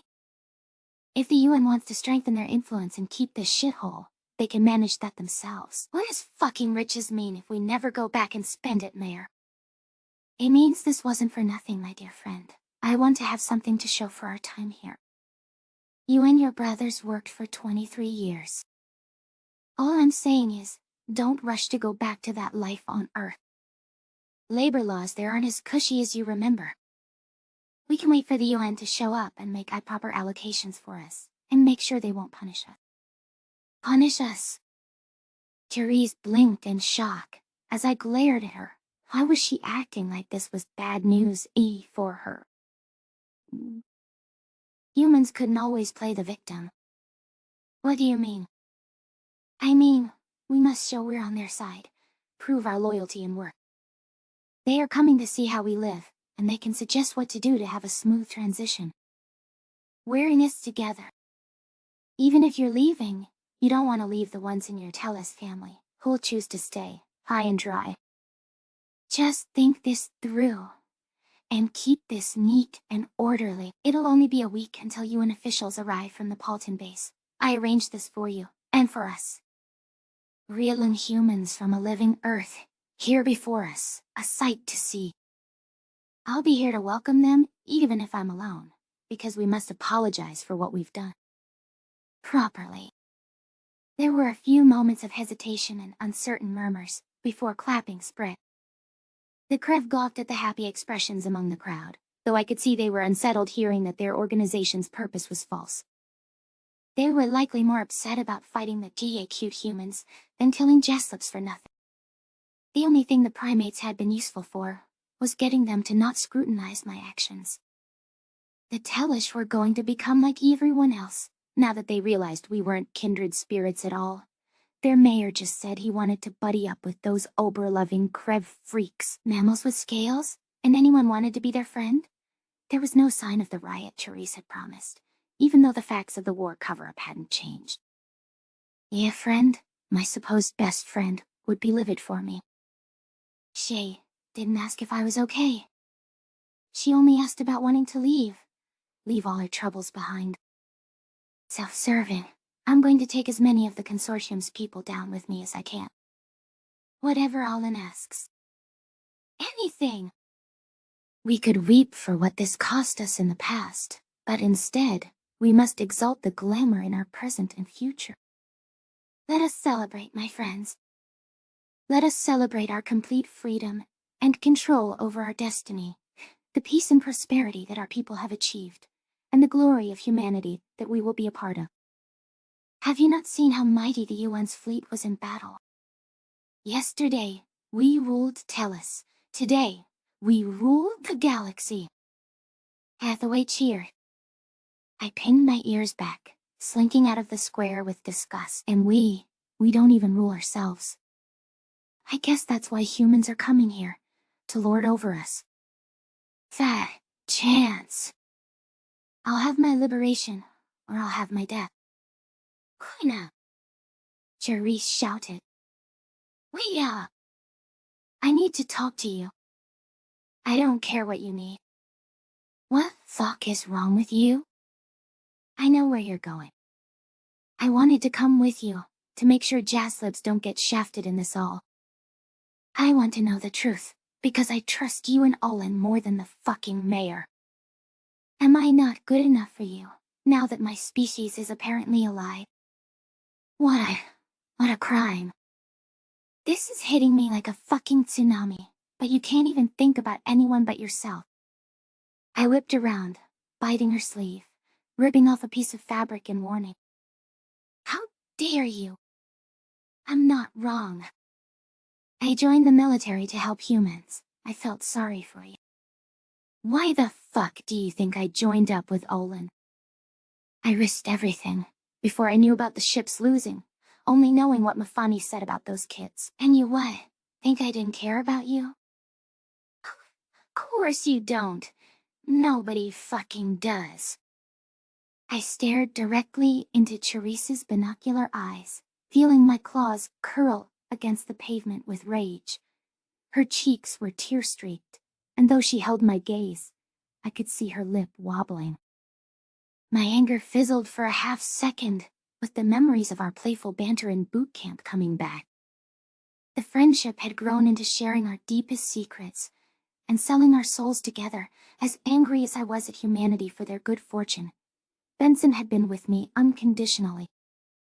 My wrathfulness toward the human was isolating her from the only person she felt she could talk to, after what we'd done with the bombs on Aver. I was too livid to put myself in her paws now, or even to ask about her feelings, but I'd be stupid to turn away someone willing to help the cause. A primate face had a much easier time slipping through Krev security after all. With a growl of frustration, I beckoned Therese with a tail frond. She could follow me, if that was still her wish. It was time for me to go home and join whatever chaos was unfolding as the news reached our species. The Jazz Lips wouldn't be fighting for an ark to save us from the Federation anymore. This time, it would be about unequivocal independence from the consortium that had oppressed us for so long. The Nature of Predators, 272 Memory Transcription Subject, OON Secretary General. Date EU, Standardized, Human Time. December 23, 2116. I could feel the eyes of every herbivorous diplomat on me, noting how I'd replaced Kuemper at her mantle by the podium.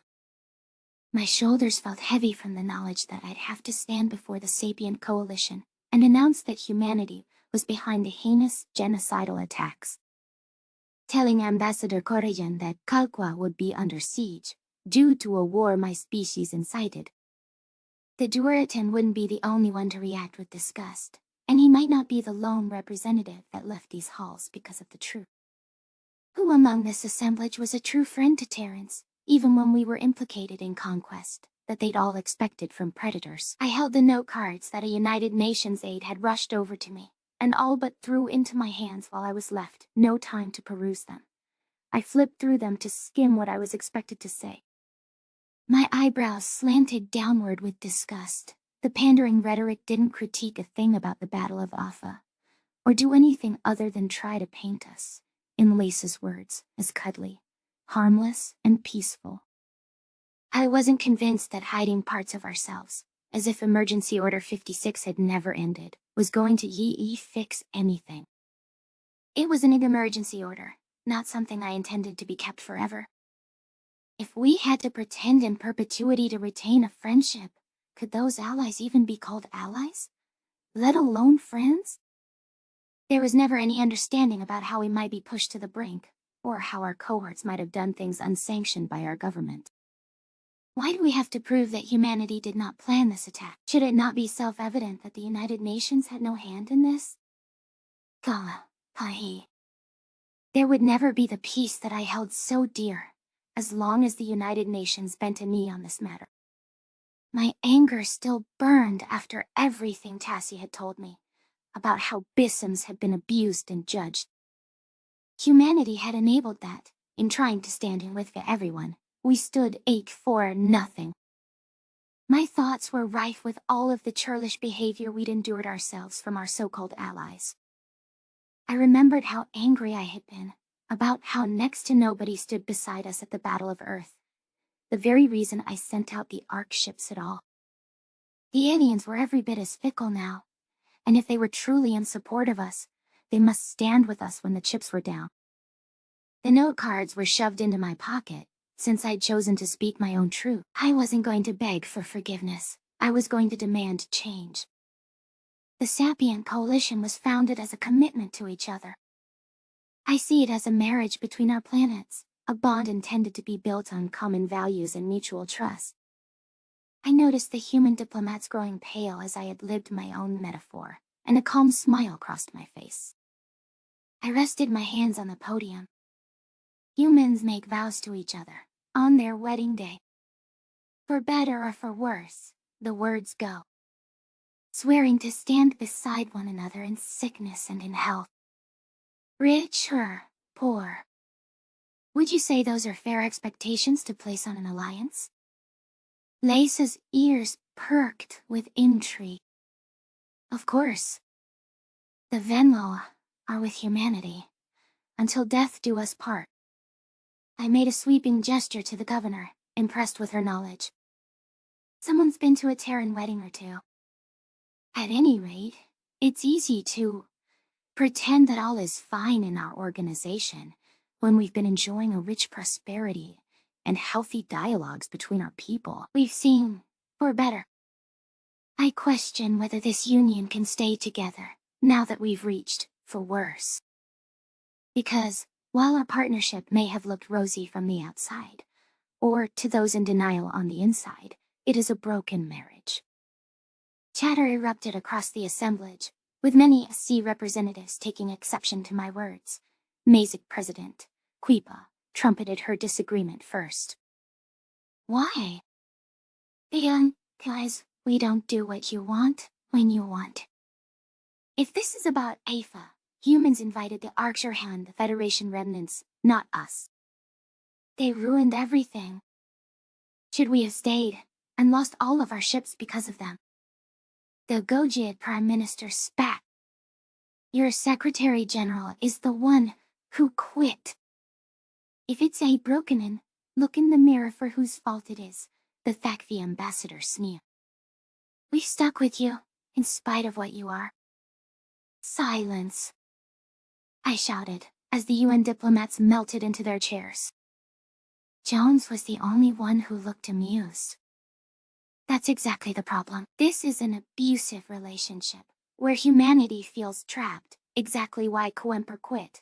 We have been infinitely understanding and accommodating, while walking on eggshells around this assemblage like one would a raving, wife-beating lunatic.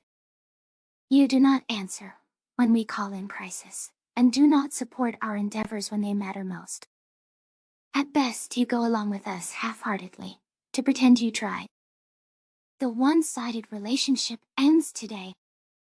Quipa stamped a massive, dust-brown paw. How dare you say such things about us? You really think we're an abusive spouse who you're trapped with? Do you wanting us all to leave? No, but we shouldn't have to worry that our allies will just leave us if we upset you. We shouldn't have to throw up our hands as injustices are perpetrated under our watch, because this organization refuses to adhere to our actual vows, that Declaration of Sapient Rights that we all signed. It was important to the United Nations once, that our children should inherit a better galaxy than us. We feel powerless to do anything on the path of healing or reconciliation, when that goal is struck down as somehow injurious to you. That's how AIFA happens. Chosen, the Zerulean ambassador, lifted a paw. The Zerulean second this sentiment. There's no need for more deaths in the galaxy, but by holding on to what was done in the past, many haven't helped to prevent. Medically speaking, it's a bad idea to let old wounds fester. Old wounds have festered aplenty here. They've governed the very course of our policy decisions. There hasn't been change, or any desire to change from the antiquated, broken ways. Perhaps the most damning of all is that humanity doesn't have the trust of our peers. To defer to the metaphor of a relationship, is it healthy to be interrogated for your every move? To have your partner be suspicious of you, trying to catch you in the act of cheating? We're already worried about that. Running off to join the remnants would be ill-advised and impossible, even with your efforts, Elias Meyer, Anso Product. You place no trust in us in a different way, but that is the bedrock a relationship stands on. Instead of cheating, it's waiting for us to prove we're violent predators, since you've only penciled us in as an exception anyway, instead of realizing that the Federation lies have no basis in reality. You remember our every mistake, while we've forgiven some of you for ransacking our homeworld and spitting in our faces. As for infidelity, you needn't worry how steadfast humanity is. But Yui's shown a penchant to cheat and shop around for newer models. Are you with us to the end, or with us because it's convenient? It was never convenient to join an organization created by humans, the Palton delegate commented. What more do you want from us? We've been with you from the beginning. I thank you for that. What I'm asking for is this organization's compassion and understanding, rather than your judgment. Work with us and try to compromise, rather than being unmoving as a mountain. If you do not want us in our anger, at our lowest point, and in the rebuke I am giving you right now, you don't want humanity as a friend. You want some perfect ideal that doesn't exist, that never existed to begin with. The silence that hung over the chamber was quiet enough to hear a pin drop. I could discern that many were shocked to hear a UN diplomat speaking with such candor, and expressing discontent with our lot in the sapient coalition. While they didn't know how to react, none of the alien representatives had left yet, but I hadn't told them why I raised these points. Perhaps offending them before delivering the news about the ARC ships wasn't the ideal method. Would they grasp what I was saying at all, or were they about to launch into blind accusations toward Earth? My eyes lowered, the wind dropping out from under my sails. I didn't want to return to the days of the galaxy hating us. I simply wasn't willing to prostrate to keep the quiet, which the UN mistook for peace, any longer. It's better to be alone than in a toxic relationship, so long as you're able to survive on your own. We shouldn't be kicked around for all eternity. We shouldn't turn a blind eye to how many fucked up things this organization has done. I pulled the note cards out of my pocket, waving them in the air. Let the record reflect that the United Nations wanted me to apologize and to beg for your forgiveness for what we've learned today. What I want is for you to return the support, the compassion, and the friendship we've shown you. I want you to work with us to solve this without blame. Solve what? Forgot Ambassador Council squawked. The Arcs your Federation war. That too, but I'm afraid it's not what I'm referring to. 24 years ago, when Earth was under threat, I authorized ARC ship vessels to flee Federation space and ensure the continuance of our species. When we captured some of our mystery attackers, we discovered that one of these ARC ships had partnered with an alien union called the Krev Consortium to seek revenge on the Federation for the presumed death of their species. The uproar that broke out was so calamitous that it almost made me cover my ears from discomfort. Many leapt to their feet, clamoring for more details on what these ARC ships even were, and why we'd sent them out. They seemed to think the UN had thrown them to the stars with this purpose in mind, when in truth, those vessels were told to run far away. Others were furious about humans putting their ships at risk, and my combative tone in spite of what we'd done. There was undoubtedly a hunger to know more about the consortium, and why they would have joined forces. The accusatory voices weren't centered on our predatory nature, with only the Leshy diplomat proclaiming that she knew this would happen. Leshy Ambassador Yali simmered with frustration, voice definite. I knew the humans would come to this eventually. Hacking worlds is in their nature. They've been playing at being our friends, while they'd sent ships of their own off to plot. Benighted Tinsis. Luxel yelled, flailing his paws at the ceiling. It appeared he'd finished his questioning with our generals. Fooled even myself until I stood abreast of the beer, fooled into believing the Forever Walkers were docile and peaceable. What a ruse, Lo. Us representatives close-serried into this pen they call a reception hall, right where they may assert dominance.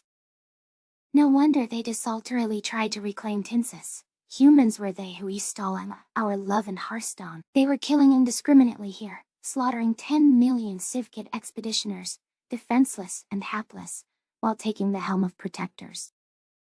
They are protectors, the Krakal ambassador shouted. Humanity saved, Nishtal. I forgive their transgression, as they've forgiven us. Mazik President Quipa scoffed. Whether they protected Koa or not, Meyer just had the gall to accuse us of being what caused Afa, when his people are more to blame than anyone. They talk about injustices, turning a blind eye. Their people were sent off to get revenge. Nobody ever shared that with us. The United Nations wanted no such thing, I object. The ARC ships were told to flee as far as possible from the Federation. They have done the opposite by coming back looking for revenge.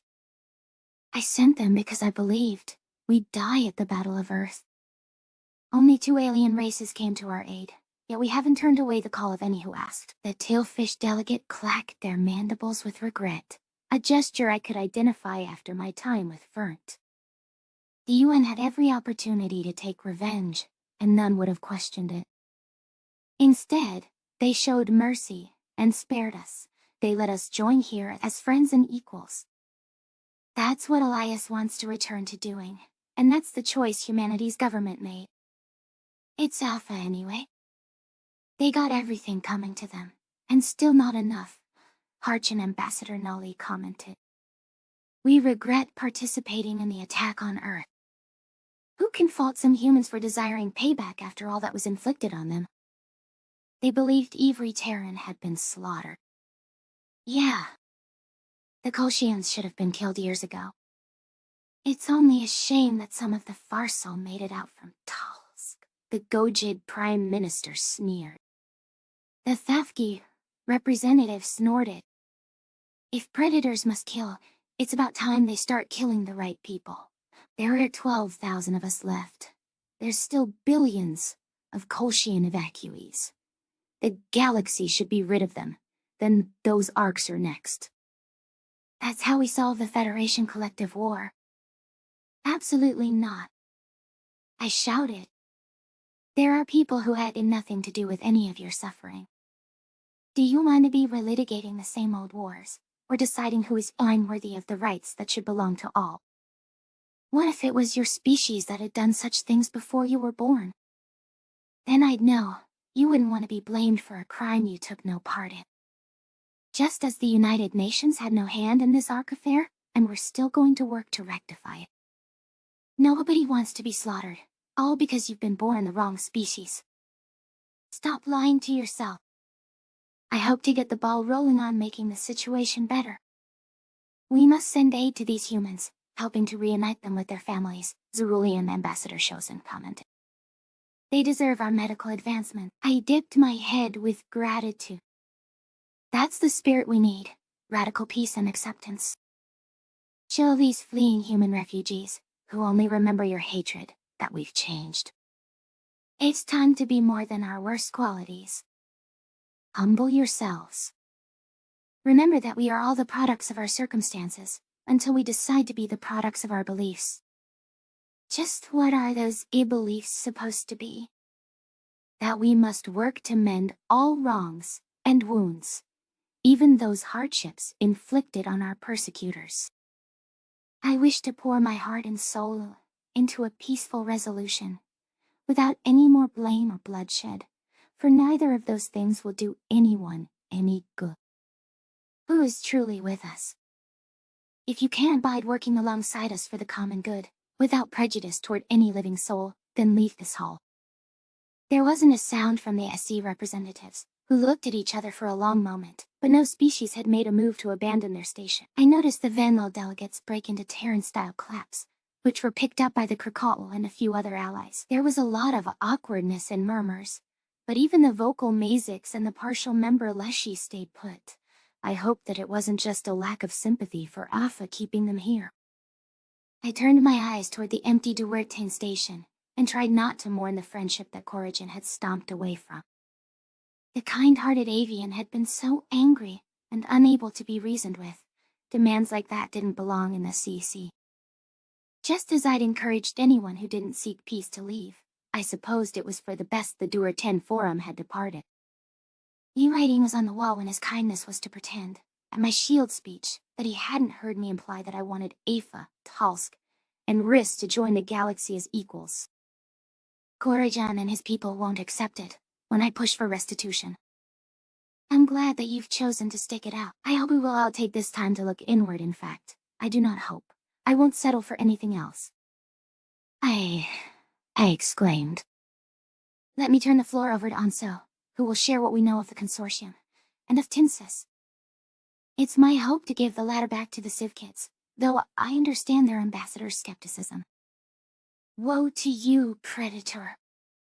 Your monstrous presence is a blight upon our soil, which must be purged. Loxo wailed.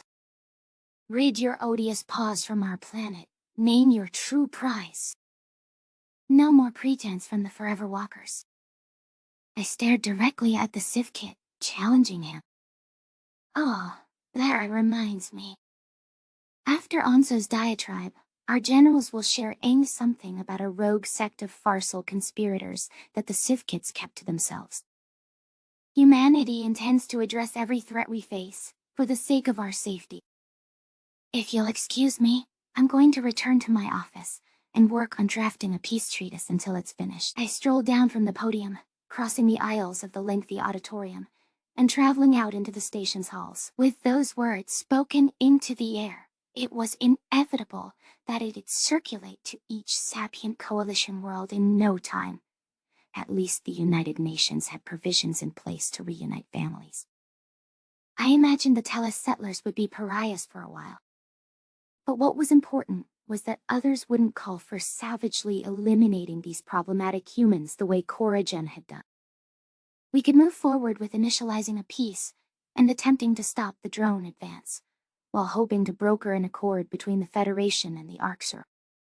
My final wish in my true life had been to reach out to the Greys more. Perhaps I could manage that. I wouldn't be in this position long, but I could set a few things in motion for the next generation to run with. I creaked open the door to my office, expecting to gather what items I thought most important to cover in an accord before summoning my staffer. Instead, I found a miserable-looking gray avian, with wings covering a familiar corn-colored beak, who was seated on my couch.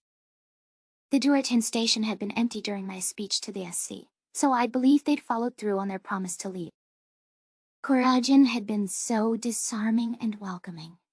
Ever since I met him at the embassy, it was difficult to reconcile the tambourinist who utilized polished diplomatic lines back then with the angry ambassador who renounced me. Whoa. The murder that had blazed in his eyes a few hours earlier was replaced by sorrow. I moved the door more forcefully, alerting him to my presence. Elias, Korojan murmured. I do care about you, you know? I wanted to help you from the moment you came to the embassy, asking for our ships, but I couldn't. My government left no wiggle room. I gave the Duertan a testing look. I recall Quimper thanking you for promising to be there if Earth ever needed aid. Perhaps it's not so simple to give that favor when the aid we need is your forgiveness. What made me remember was that you came knocking because you were defeated at Tinsis. What happens if you falter again?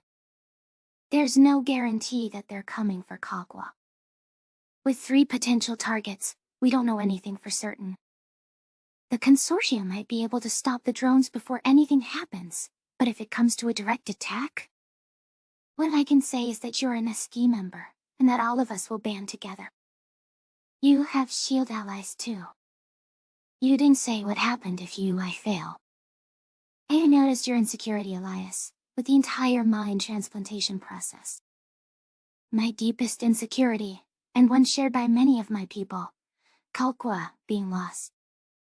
I expected you as my friend, to care about that enough to respond to it with a measure equal to the crime. I wanted you to listen, like I listened, and bought your whole leap of hope spiel. Do you know how old I was during my homeworld's bombing? I offered a sympathetic frown. Too young, regardless of the actual number. I was 17. Dora and we have massive extended families, so we all went to a bunker together, flocking next to one another. It gave a guttural snap when the bunker collapsed, as loud as lightning. The only survivor in the whole bunker, that was me. And I lived by a miracle, because my father had piled on top of me to take the blows. The Duertin whimpered, tears pouring from his face. The falling rocks, the ash in my beak, that silence as I lay trapped for days, knowing nobody else was moving. The thirst, what a horrible way to die. It can't happen again. I settled next to the avian, gently wrapped an arm around him as he broke down. I am sorry, Coragen. I can't imagine what that was like, and the survivor's guilt you must have felt as a mere adolescent. My life at that age was tranquil by comparison. I don't think anyone should bear that kind of suffering, and that's what I was trying to spare Alpha from. Hatred, revenge, it has real consequences for real people. For other adolescents, and citizens with no say-so in such matters. This won't make you feel better. Then what will? Enacting no consequences and letting your species, the arcs you sent off, attack us? I'm suggesting forgiveness, Coragen, not the abandonment of consequences. You speak of forgiveness, but so little of justice, Elias. You expect us to do nothing now, with my homeworld threatened, and that's the end of us, if they pick off what little is left. A few thousand humans and their pets will make no difference to your species' success, was a small price to ask, when they've brought this upon themselves. How can you claim to care about anything I've suffered, or the people who've died? I withdrew my hand, fixing him with a stern glower. There's an ancient human saying that aligns with your demands, an eye for an eye. The idea that any who wrong you must be wronged, the same way. If they cut out your eye, their eye must be cut out as well. That is the justice you are seeking, is it not? So, how many grieving children, wailing at the death of their parents and all that they knew, will satisfy you? Why? It's not a flummoxed Coragen hopped to his feet, fluttering his wings defensively. His eyes darted around, as if speedrunning the 5 stages of grief inside his mind. I want them to be punished. The gravity of their crime, the punishment you insist upon, is making them feel the same pain you felt. That is what you're asking by calling for them to be killed, is it not? I prodded, and watched a wordless Coragen open and close his beak, fumbling for a reply. Those responsible and shouldn't face punishment. Being violent and cruel in return isn't the only way. I don't want us to become people who do that, Coragen. Let's try something else. I guess I can raise those points with my government. The Duertin ambassador shook his head, stumbling toward the exit. An eye for an eye, huh? The rest of this needs that speech too. I watched Coragen vacate the room, relieved that the Duertin hadn't left quite yet. It took a great deal of courage to open up like that. There were too many people in this sector of the galaxy with deep-rooted pain, but someone had to find the right words to get through to them. Perhaps the gray avian had a point that the eye for an eye rebuke should be heard by many more ears. It was the only way we could take true steps to healing the centuries-old rift in our stellar neighborhood. The nature of predators, 273. Water was very much tied to Bissam's relaxation, as evidenced by the flotation tank salons that passed by on every street corner. Sitting at home, watching the livestream broadcasts, had proven unconducive to my recovery. The screens were all too happy to plaster the darkness of the world, and the aliens in front of my face. The two were often intertwined, as evidenced by a group of Zerulean and human doctors working for charities, tending to victims on both sides in the war zones. Even in a story as grisly as that, there were helpers. There were good people in the stars. I just had to remember how to be one of them. Maybe the irony was, considering why aliens had been so captivating, it was about us more than them, how much I wanted to escape the world I'd come running back to. Ivrana was a flawed planet that I'd hoped could change with the waggle of a flipper, yet reality wasn't so simple. I bore some personal responsibility for losing sight of what mattered.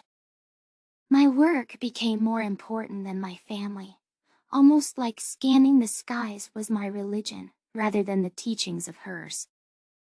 I remember listening to the verse readings from the pulpit, with one that had sat framed on my fey desk. The mysteries of the heavens are not as strange yet as the mysteries of the soul. My work belongings had been sent to my apartment in a box, and I'd stared at that plaque for quite a while. The Tassie that sat in an office all day had died with first contact, but maybe her optimism could live on. All of the politics and exploration in the world wasn't going to make me feel whole when what I truly wanted was to form a meaningful connection with someone else. I hadn't spoken to my coworkers at Fishing for Alien Intelligence in months, not one of them. That was why I was heading to the Fish Guts bar, where we used to go and drink on special occasions, hoping to run into a familiar face. I wondered how they felt about everything that had played out. Were they excited over the ubiquity of extraterrestrials? Sifkits and Farsul, both living on our world. That makes them accessible enough to the public, even without a spaceship to hop on. What's the idea with letting those long ears squat in our backyard? I heard a Bissam voice ask outside the bar, which gave me pause. I've seen a couple walking down the streets and made sure to take the long way around. For all we know, they're dusting the air with the cure. His conversation partner bobbed her flippers. It's no secret what they do to meat eaters. Rest of the galaxy had the right idea letting them flounder. I mean, what the fuck is our government doing? Moving every alien right on in. I don't trust them, and I don't see why we're paying for them to get free housing.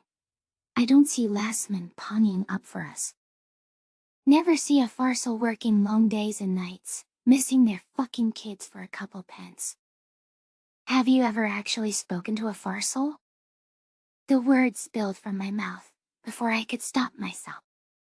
They're displaced civilians who were locked on their own planet for all of the shit you just mentioned, which they had nothing to do.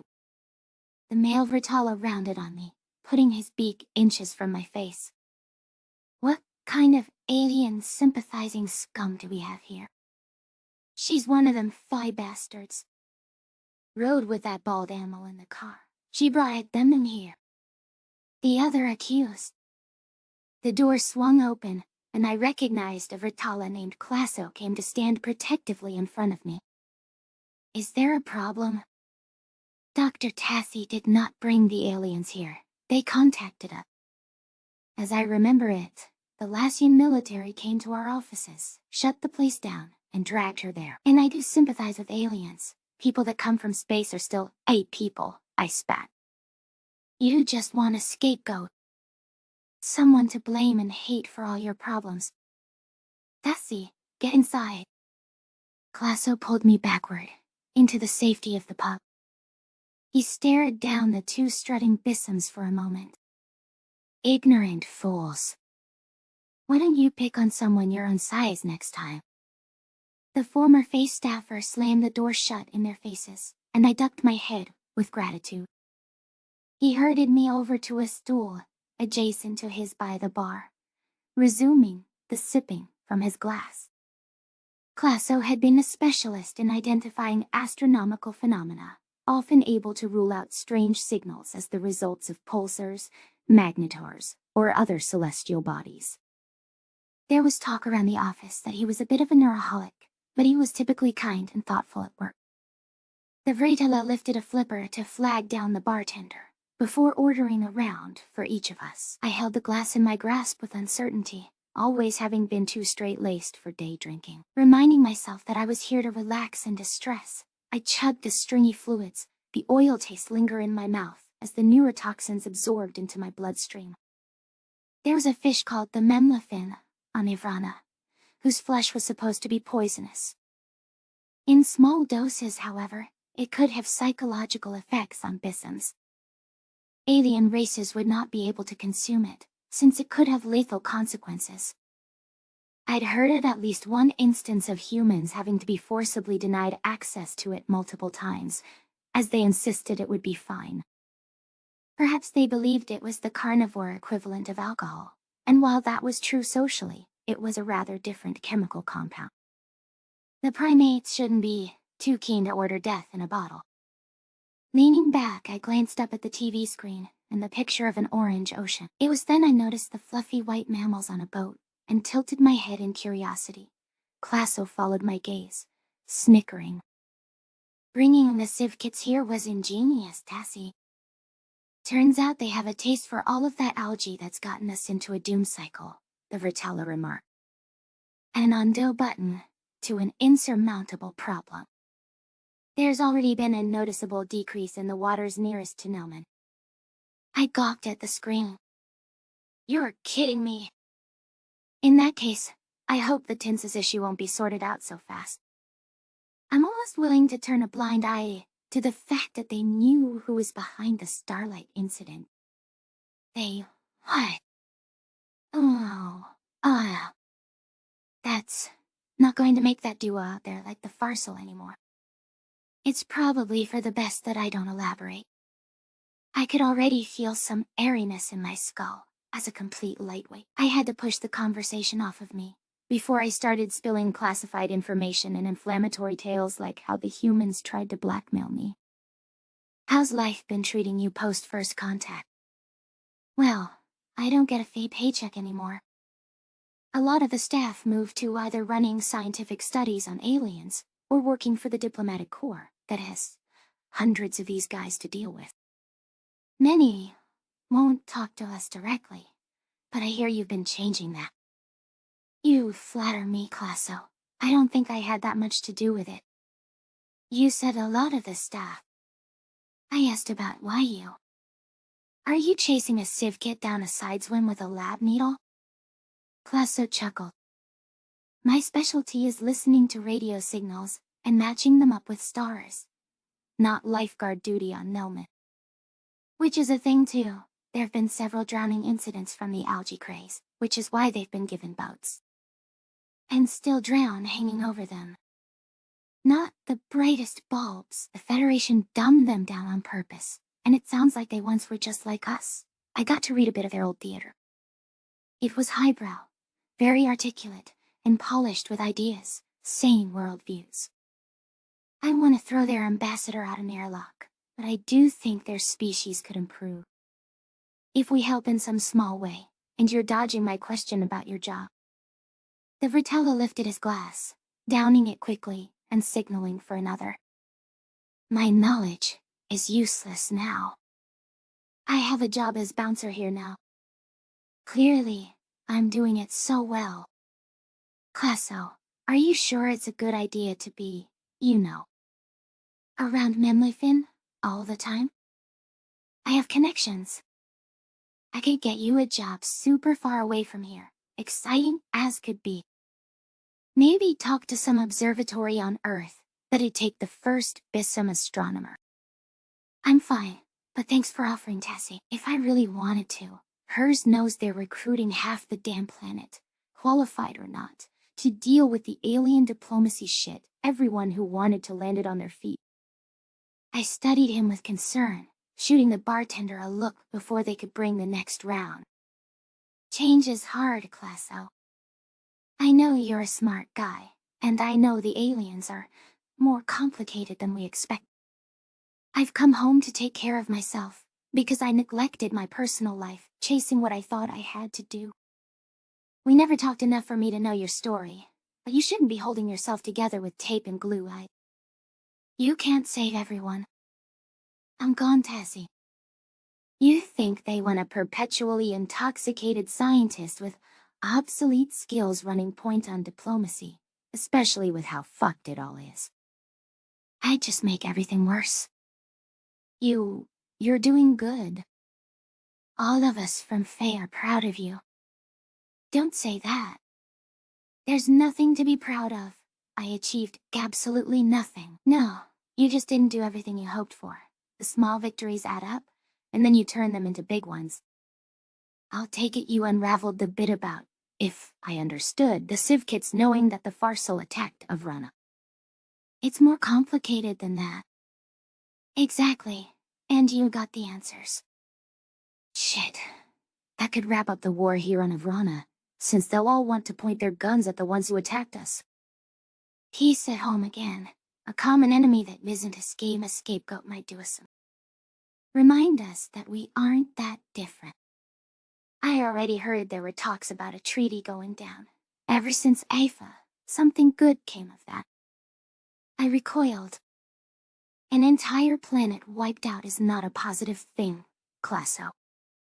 It's like I said about the Farsal. We should care. They were people. That's not what I mean.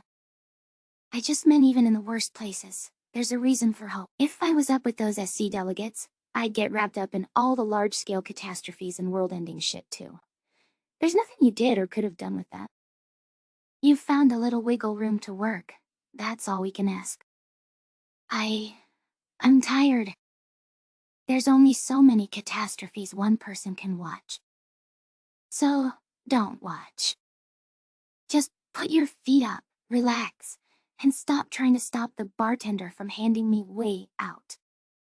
I shot Classo a stern look. I've resigned myself to making things better in small ways. One of those is not letting you rack up any more organ damage for today.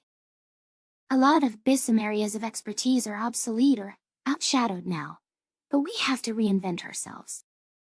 Catch up and learn. Take control of our future. Start over completely from scratch. Right. That's totally plausible. You at least want to talk to some humans. You never got the chance. Let me reach out and see if there's any observatories that would take you. No one's going to make you commit and leave Ivrana, but it might be a good thing for you. If you insist.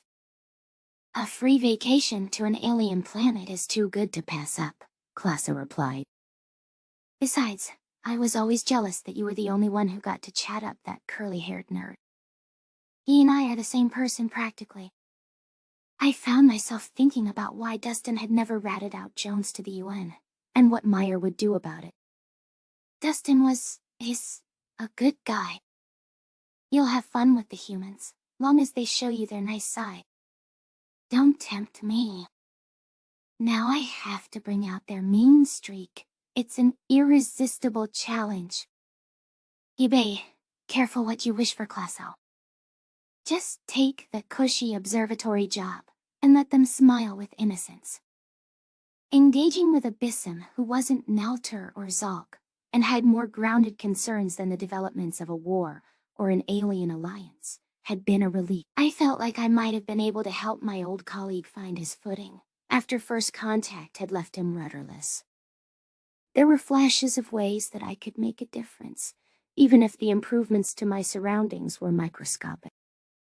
It was assuring to know that my passionate cohorts at FE looked up to the work I'd been doing, in spite of the tumultuous emotions I shouldered about how impossible it was. After a few days on Avrana, I was ready to give humanity and the Sapient Coalition a second chance. My people were looking up to me to represent the average BISM and to pave the path for a future where we could thrive. The nature of predators, 274 memory transcription subject, Oikwana, Jaslip soldier, old date EU standardized human time, February 4th, 2000, 161, even with the local government, on Omnol turning a blind eye to the open rebellion. In the blind eye to the open rebellion. Enclaves. I wasn't sure that the Jaslip Independence Brigade would enjoy much success without outward support. Our heads hadn't cooled off one bit toward the consortium, since the downfall of the Federation equated to our forcible relocation and Esco's blessing being for naught. However, tempers had leveled out toward potential allies, such as the humans. Assistance would be needed to unravel a machine like the Krebs Institution.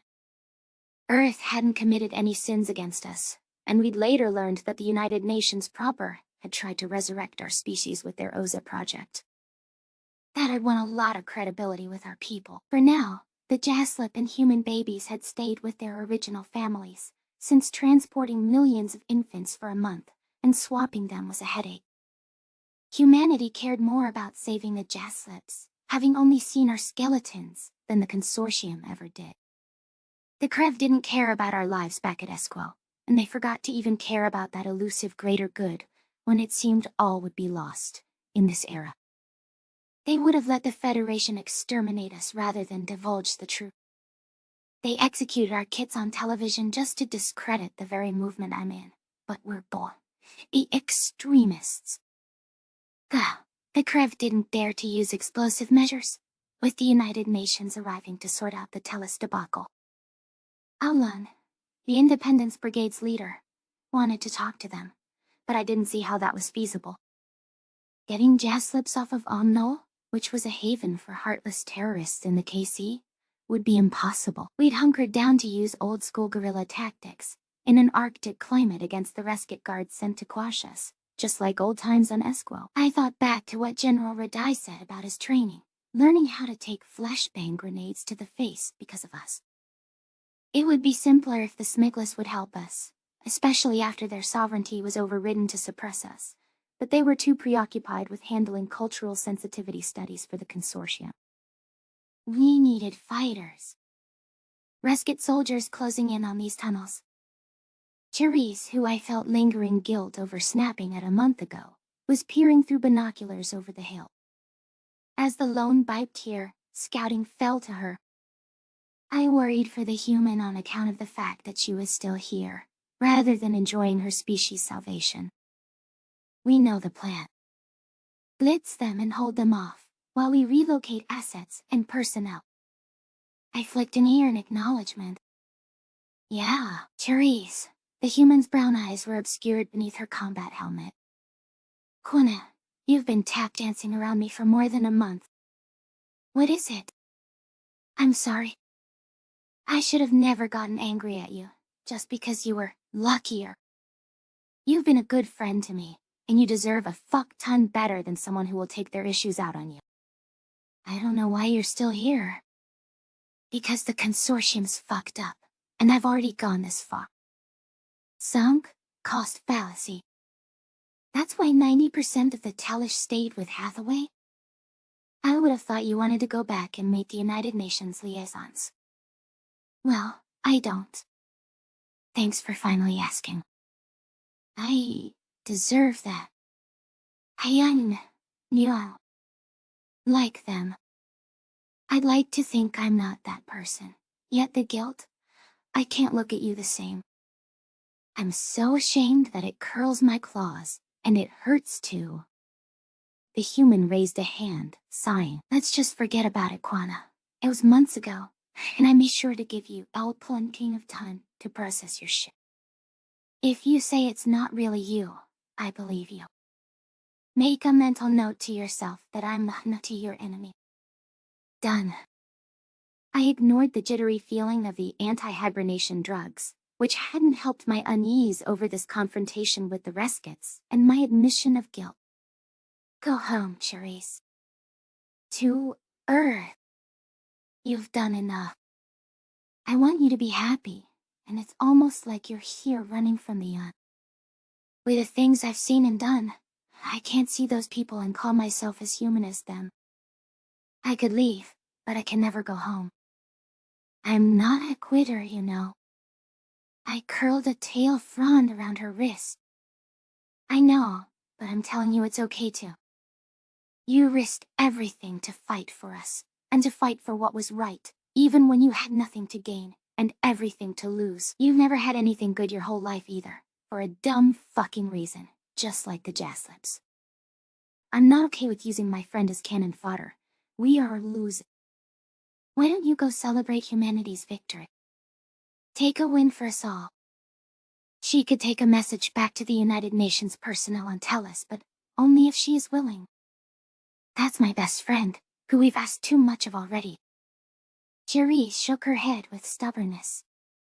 I sacrificed too much to see an end to meaningless suffering as a win. This is a cause that's for something, and a friend who I'll always care about no matter how much she spits at me. We fight the Reskits together. It might be hopeless, but hopeless is what I'm used to. If you insist, I growled. We both know what must be done. Kill them by traditional means, or take them down with us. Blow the tunnels with us all inside, like you said you would have done to the Tellus Caverns. The human way. Not just humans. Predators can get the job done. The Fetties were wrong about us being scary on the outside. The mind is far scarier than any eye orientation. I couldn't have said it better myself. Let's show the Reskits as much dishonor as they can stomach. Over the snowy incline, I could see the towering pink shapes of avians, who were sprinting at high speeds that no other species could match. Their massive bodies meant we had large targets to shoot at. The Reskits were clad in combat armor, and were toting a varied arsenal to deal with any Jaslip Independence Brigade attacks. The fact that the Consortium still refused to let us leave, and sent their bird enforcers after us, said it all.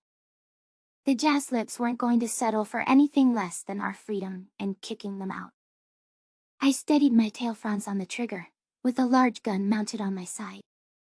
Teresa's breathing was low and calm, as she steadied a white-painted rocket launcher on her shoulder. There had to be hundreds of them versus 6 dozen of us. Olin twitched his ear as a signal, and Ides erupted on the pathway in front of the tunnel.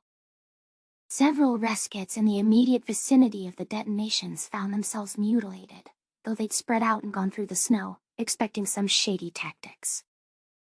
Jaslip fighters attempted to flank the squad, who were also ready for that. The avians whirled around like it was a telegraphed move, firing a slew of bullets. Therese unloaded her rocket into a cluster of birds. Finding that they hadn't brought any vehicles, they knew we'd just blow them up.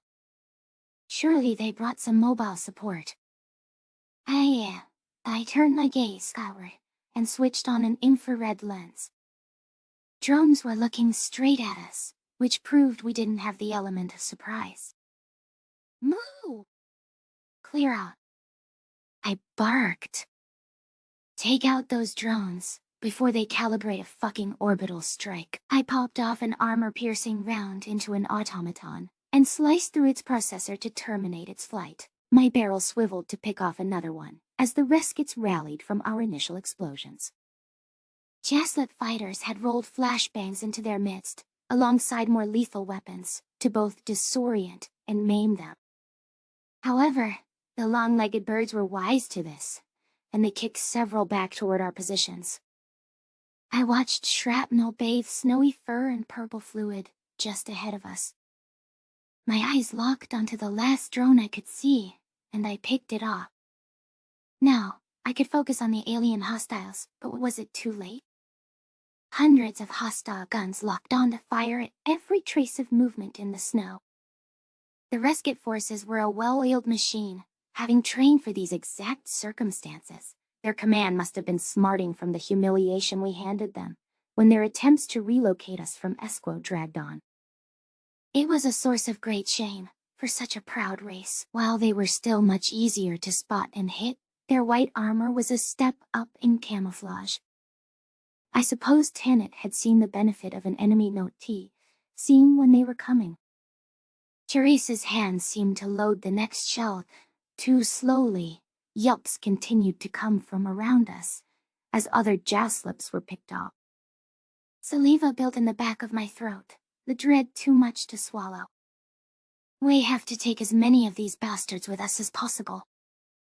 We can't surrender every tunnel, every city block, every place of residence down to the last Toya, to their control.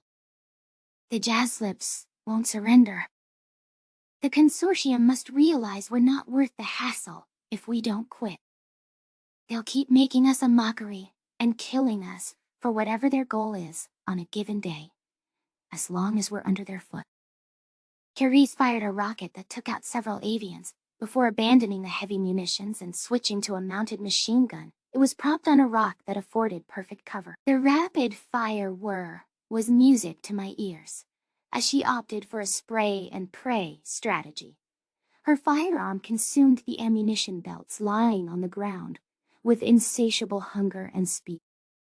Alan gave the signal for the final explosives to be triggered, using up the last of the bombs we'd hidden along the path. Nothing could stop the Reskits' advance, however, and more just kept coming. I could see their own charges clipped to belts, waiting to bring the roof down on us. They wanted to destroy our infrastructure up close and personal, where neither Jaslip nor Smiggly anti-orbital interceptors could intervene. Besides, fire in Omnal would be an act of war that might make the hermaphroditic natives respond. We're getting I'm slaughtered. We need to fall back, I told Charisse. The human stiffened, continuing to fly through bullets on her machine gun. 1 second. They're not on us yet, even as fast as they run. Not gonna get another shot at using this bad boy, and I'd hate to let it go to waste. You're going to get shot if you stay here. They're going to take you out as soon as they get a good look. 2/3 of our forces are dead, I'd wager, from the bodies I see on the ground. It's over. Alan's already pulling everyone back, so if you want to stay with the team, no, I get it. Charisse abandoned the machine gun, though I could sense her reluctance. This would be a good death, you know. The fuck are you on about? There's no such thing as a good death. There's no reason to seek one out. If you say so. The primate didn't expand on that last remark, though it sparked an immediate wave of concern for her mental state. If she was staying with the Independence Brigade in a deliberate effort to get herself killed, then I couldn't let her stay with us in good conscience. For the time being, I settled for whirling around and dragging her toward a staging area atop the tunnel. We had to get further back front. I could feel a bullet skirt over the fur of my shoulders, coming from a sidelong angle. Alan waved to us from barricades he'd set up, and I slid behind one with ragged breaths. Cherie sat down next to me, back pressed against the concrete. Whatever my friend had stewing in her brain, I wasn't ready for either of us to die. Everything that we've been fighting to achieve means nothing if we eat a bullet now. Anything that's worth dying for is worth living for, too. The Independence Brigade leader was considering a strategic retreat. It was brave of him to be on the front lines with his fighters at all, given his importance. At least the Reskits wouldn't know how significant he was and target him. I began to turn my thoughts toward getting Olin out of harm's way, so that the movement would have its leader. We could cover his retreat, though I found myself daunted peering down at the Reskits. They were like a swarm of Sovrals, hundreds of pink mites in the snow, descending on us. We'd be lucky to hold out for a few minutes, but that would buy Olin enough time. Maybe I could get him to take Charisse with him, since she was important for the hope of connecting us with the United Nations. If they're going to blow up the tunnels, we do it first, Olin decided. Let them start to set up their charges, and we reverse the tide. I'm done retreating, done losing ground to these Kibler hands. Charisse raised a hand in a tentative gesture. I'll stay and watch. I can trigger the charges from here.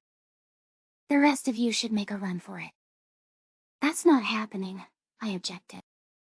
I'm asking Olin, and he knows it has to be someone. I've served my purpose. I'm willing to take on one more mission. The Independence Brigade leader thought for several seconds. One person can't stave off a horde, though I appreciate your unwavering courage in the face of death. There'd be no fail-safes to ensure that it goes off if it's just you. You can stay with the team to defend the area, however. There's snowmobiles stationed back there for us to ride off on, so Olin's words were cut off by the explosions of gas tanks as a Reskit rocket slammed into the waiting escape rod. Alarm flickered in our leader's eyes while he struggled to conjure a backup plan.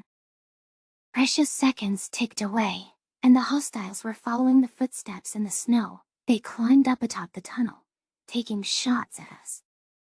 I muttered curses, realizing that we were doomed. Our position was about to be overrun, and after how poorly the initial defense had gone, we must be outnumbered 10-1. I hoped that my family would remember me as a hero, not as the resentful cavalier fiend I'd become. But at least I had the presence of mind to make up with Therese before we met our deaths. She was a good friend, the only alien that ever cared about me. I wish she had a chance to be happy again. It was selfish of me to ever drag her into any of this Jaslip rebellion shit. And I'm sorry for that too. Even if it was her choice. Yeah, yes, oi, how I choose P. Ling. Okay. Anyway. Oh. Oh. Wow. Was. I raised. My eyes widened with shock, wondering where the fuck we'd gotten that kind of firepower from. Had Alan had this trap planned all along, and kept it a surprise so they'd have no way of knowing? My confusion intensified further when the shadows that emerged weren't wintry jaslip pouts, but blotches of gray that walked at strange angles. A stealth vessel cruised overhead of the Reskets, chipping in with air support that massacred them with ease. The Independence Brigade had been all but forgotten in an instant, and without questioning our saviors, we rallied forward to help pick off stragglers. The air support was pivotal in mopping up the majority of Reskets, though I had no idea who the ship belonged to. It didn't look like any consortium race I knew, and it didn't feel like a human vessel. Besides, I'd been around the primates for long enough to know that the shapes I saw weren't their kind. With hundreds of new allies descending on the last few avians, the scene was taken care of inside of a minute. Satisfied that the last pink head had fallen, the newcomers marched forward and gave me the first good look at them. Gray scales and truncated snouts, along with binocular eyes with vertical pupils, massive fangs poked out of their mouths at all times. I gasped with apprehension and a bit of revulsion, recognizing them at last the Arxer. Hold your fire, Alan shouted, after ensuring that our ghastly helpers had no intention of firing on us. We did need help, but the things they had done, we had a lot of moral failings, but we weren't doomed cannibals. Who is in charge? One of the Greys lifted a clawed paw. Operative Zephyrus with the Arxer Collective. We've come as fellow carnivores, after hearing of your mistreatment. I'd like to take you to our leader to discuss an alliance. Very well. If you're here to take on the consortium, then we have much to talk about. Thank you for your help there. I'd like to bring what's left of my team with me, since we make decisions as a movement. We're fighting for transparency, so I won't hide anything. Naturally. The Arxer's eyes snapped toward Therese and narrowed to slits. I did not realize you had humans in your mix. Is she a mercenary? What? Therese choked out. Never mind. I do not care. It's fine as long as she's on our side. The point is, with our backing, your rebellion will have much more of a snarl behind it. Chief Hunter Kaisel is going to ensure that you're listened to. I like the sound of that, Olin growled. Really? Is nobody going to bring up the paid people issue? They are monsters.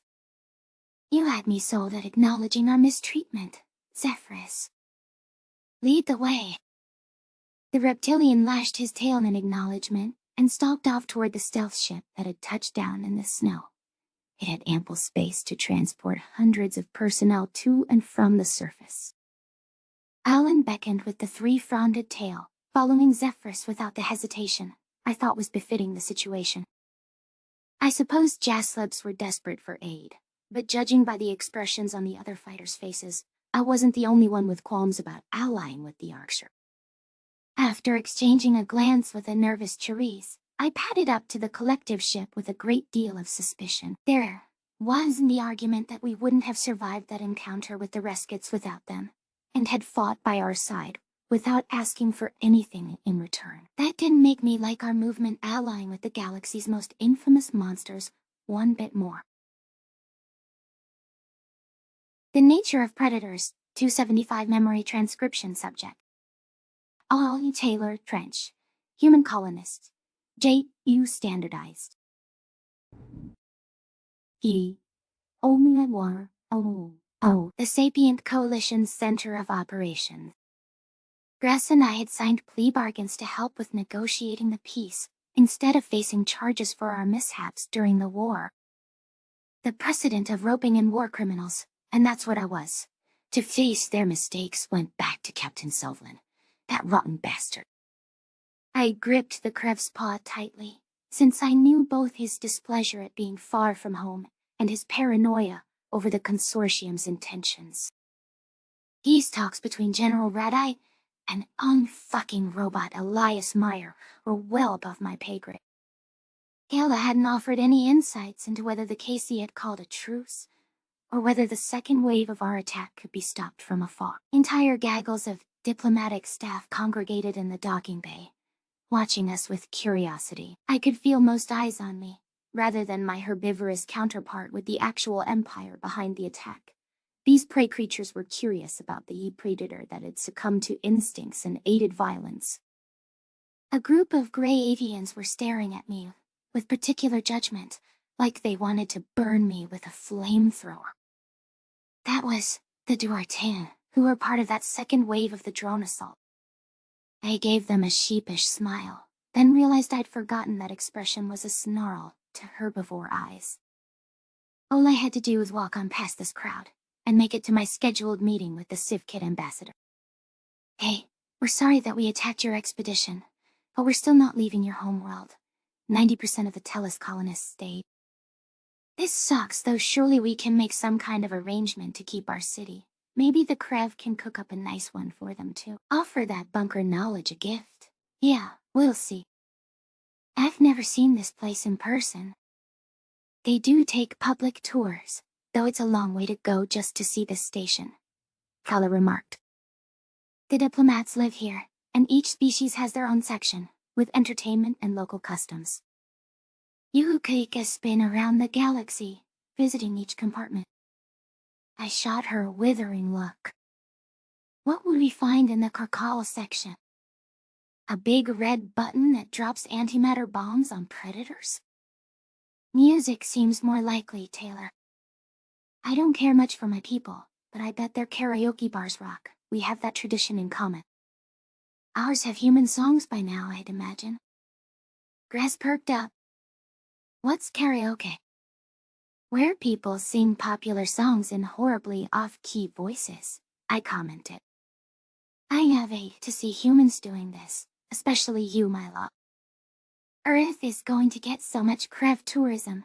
I heard your immigration page crashed when Aver was given internet access. The scaly alien was all but skipping with giddiness and waved to the nearby UN diplomats.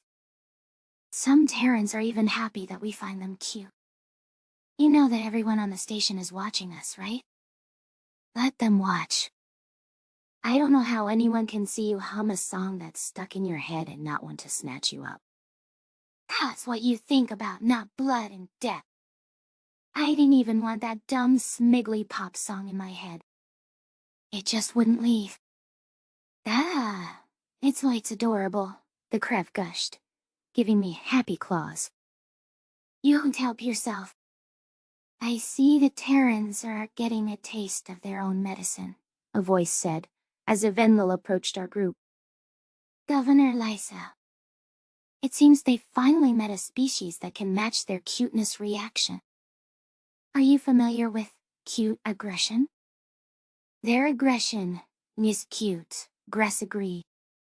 It's just a natural part of primates. There's nothing wrong with it. That boisterous energy as they wrestle, or laugh around in a tickle fit. Skalgans play fight too, at least until the Federation had their say-so in our temperament. But that's not what I'm referring to. Cute aggression is a term for when humans are so overloaded by feelings of cuteness that their brain starts suggesting aggressive acts just to tone itself down. Like squeezing, pinching, or even biting, said Cute. How's that for predator instincts? I squinted at the Venlo. These aren't the fearful people, about to faint at the sight of us, that we remembered. You don't seem bothered by this fact. The Krev gasped. So it's true? Well, sometimes I see cute things and I wanna boop the snoot, you know. If not friend, why friendship? Kayla snickered. I've heard multiple humans say that line, usually about massive predators that could bite them in half. The cuteness reaction in their brains is all way out of control. Governor Lysa flicked an ear. I imagine some humans are happy that the Krev find them as cute as they find all of the other species. To answer your question, Mr. Trench, it amuses me to watch grown adults, supposedly from a vicious race of apex predators, melt at the sight of us. Your reaction to us has been mystifying from the start, and not what was expected. What was expected was that we'd eat every last volunteer and make Venlo kebabs, I sighed. Please. Real predators don't make kebabs, they eat the flesh straight from the bone. Skewers count as silverware. My mistake, Governor Lysa. Of course, we the wild predators of the woods do not have glorified toothpicks. The Venlo laughed. Then on that note, welcome back to the wilds. You should have never been chased away and rejected. I'm here to help, and I won't cast judgment. Thank you. Even after everything, my people never forgot what the Venlo did for us. We always worried what had become of you. Still your best friends all these years later. Why don't I show you to the Civkit ambassador? I must caution you, he's a bit unhinged. Loxa is a lot. You might want me to join you for backup. I'd appreciate the assist, Governor. I'm not exactly a diplomat. She chuckled. Neither is Loxo. Well, if Lysa is with you, then I suppose I don't need to join you. Kala ventured. This was your idea. I wagged a finger at the blue avian. We need a united front, so you're not getting out of this. That'd mean you're on the same team as a Krakal. Let's not get carried away. Same team is an exaggeration. It's more like... If you told me I'd see Taylor having a cordial conversation and occupying the same general facility as a Krakal 2 months ago, I would have laughed in your face, Gress remarked. Are you joining this united front, Crab? Lysa asked with a playful tail swish as she began stalking off down the hall. I'll help where I can. I know as much as Taylor, if not more, about Tellus and the Civkit bunker intel. I'm curious to see what the Fed-brained part of the galaxy thinks of as unhinged. Watch who you call Fed-brained. I'll have you know I lived in a human refugee camp back in your year, Oyoto 36.136. So did I, and it wasn't by choice, I grumbled. The Venlo pinned her long silky ears back, as if to suggest sympathy. I walked the first space station built by human hands that I'd seen in my lifetime, and wondered at the tangible evidence of the prosperity that Earth had enjoyed in our absence. Along the tranquil-colored walls were large portraits with plaques, many with Terran diplomats flashing canine teeth and standing side by side with aliens. That was the toughest pill for most of the Telesh to swallow, how cozy we were with the Xenos, after everything they'd done. The herbivores that I knew would have screamed at the binocular eyes staring at the camera, seeming to watch them from the wall. We were untouchable monsters to every species, and now they didn't care about our appearance. SC diplomats didn't scream at the sight of me. There were a lot of stares back in the hangar, but it was almost morbid curiosity. Like when a serial killer is brought to a courthouse for a media circus trial in those old movies I'd watch. If someone like that existed on Tellus, Hathaway would have had them drawn and quartered. We turned down a corridor labeled guest quarters, which checked out since the Civkits weren't an SC member, They wouldn't have their own wing and permanent diplomat. I could feel the nerves kicking in as I spotted a white-furred quadruped sitting on a couch in a meeting room. Taylor Trench couldn't fuck things up for Tellus again, but maybe it wouldn't be so bad to kiss up to this nutcase if it smoothed everything over. The Civkit ambassador turned his head toward us in slow motion and picked a broom up. Loxel stomped toward us with surprising speed, swatting the cleaning instrument at me. I stumbled backward in confusion. Was the prey animal shooing me away? Off my planet! Loxel hissed in a demonic voice. Aforetime, Civkits ensconced Tinsis before it was stolen. Innocent prey plucked afield by the spine-breakers. Now, you besotted beasts crawled into your Dalvin burrows in the gloaming hours of our history. You my flesh to bits as you would any cattle, for I'm heedless of the danger I court to contest your claim. Our claim? I hid behind Gress and looked to Kayla, a peacekeeper meant to guard me, for aid. We didn't know Tellus was Tinsis when we settled it. We're not claiming anything, we just have roots there, and thought we could make an agreement where no one gets shafted. Maybe you'd be kind enough to let us keep our city when you move back. I asseverate that no noisome human toenails shall touch Tinsis's sand. We cannot share a planet with creatures who see us as provender, and slaughtered us not a year prior for daring to approach, who'll lurk in nethermost caverns and conspire. You defile our world. To put it in terms you shall grasp, we don't want you there. Now, there's the Feddies I remember. Your kind haven't changed a bit. What Taylor said.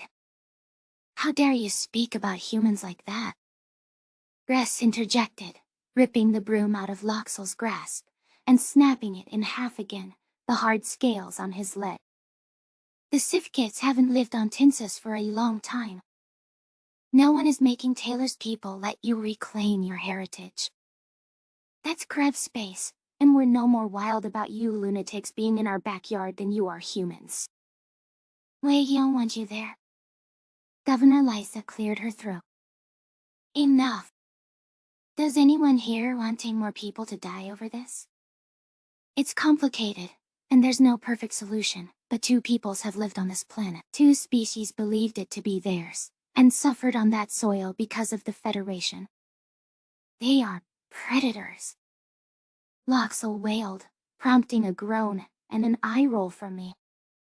We just want humans away from us. Isolation. Planets are big. You had no part of Tinsis before that, and after this, you'd have whatever you wanted but that one stretch of land. You can isolate the Telesh in their single city. There's only a few thousand of them, aside from the babies.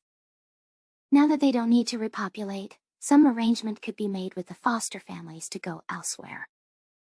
The United Nations might retake custody of the children anyway. I'm loath to suffer any of their presence on Tinsis. Why can't the humans go back to their own planet? Retaining control of our home is to torment us. Whoa. Tell us, Tinsis? It means a lot to the Arkship colonists. We suffered so much to stay there, and the Krev built it up into something nice that was ours. I answered, attempting to be diplomatic in spite of the Civkit's verbal slap to the face. We already left Earth for no reason at all. Go back now, and our whole lives were wasted. I know there's nothing for me here. Gress blinked in surprise. You don't want to go home? Bet you were devastated by what the Federation had taken from you, and wished you could have seen Earth. That's your whole culture. He's no more familiar with Earth's culture than I am Nishtal's. Taylor doesn't know his species at all, and he'd be an outsider on his own world, Kala commented. Tellus is the only place that gets him. The devil he knows. I shook my head in disgust. Why do you have to be the one that understands? Because I know how scary it is to be in a strange place with your world turned upside down, even if it's better than where you were before. The Venlo governor sighed. The Kirkatla has a point. I've heard your story, Luxo. You must have been frightened once, when you were captured by those rogue Farsal or sent off to a predator disease facility. Maybe when the Grand Herd was sacrificing you, by sending you to humanity as an ambassador. I almost believed in the Forever Walker's docility, but they were behind the attacks. It's a ruse. Luxo yelled. Taylor is negotiating just to beguile us again. Every time we attempt diplomacy with humans, it ends in violence perpetrated against us. How can it be a ruse? This Forever Walker has had his mind read by multiple sources, including the Krev, who are unaffiliated with the UN altogether. You can see the concrete proof that the Ark colonists were just terrified and trying to avoid extinction. Anything violent was born of hate and fear. The suffering they endured is all there. The fact that humans have feelings, just like you, is plain as day. Kala trilled in agreement. The United Nations proper has been nothing but docile, as you pointed out. If this was what they wanted, it'd be stupid to throw away thousands of their ships to stop attacks they hoped would succeed. Teocatl, for all of my people's past mistakes, know who saved us. I'm sorry that we attacked your fleet, Luxo. We thought the Federation found us, and were going to finish us off, I sighed. Is there anything I can do that make it worth it to you? Consider letting us stay. The Civ Kit stiffened, whiskers twitching. Anything? Yes.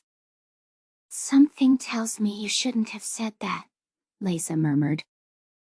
I narrowed my eyes as the Civ Kit scurried over to a bag on the floor and pulled out a tablet.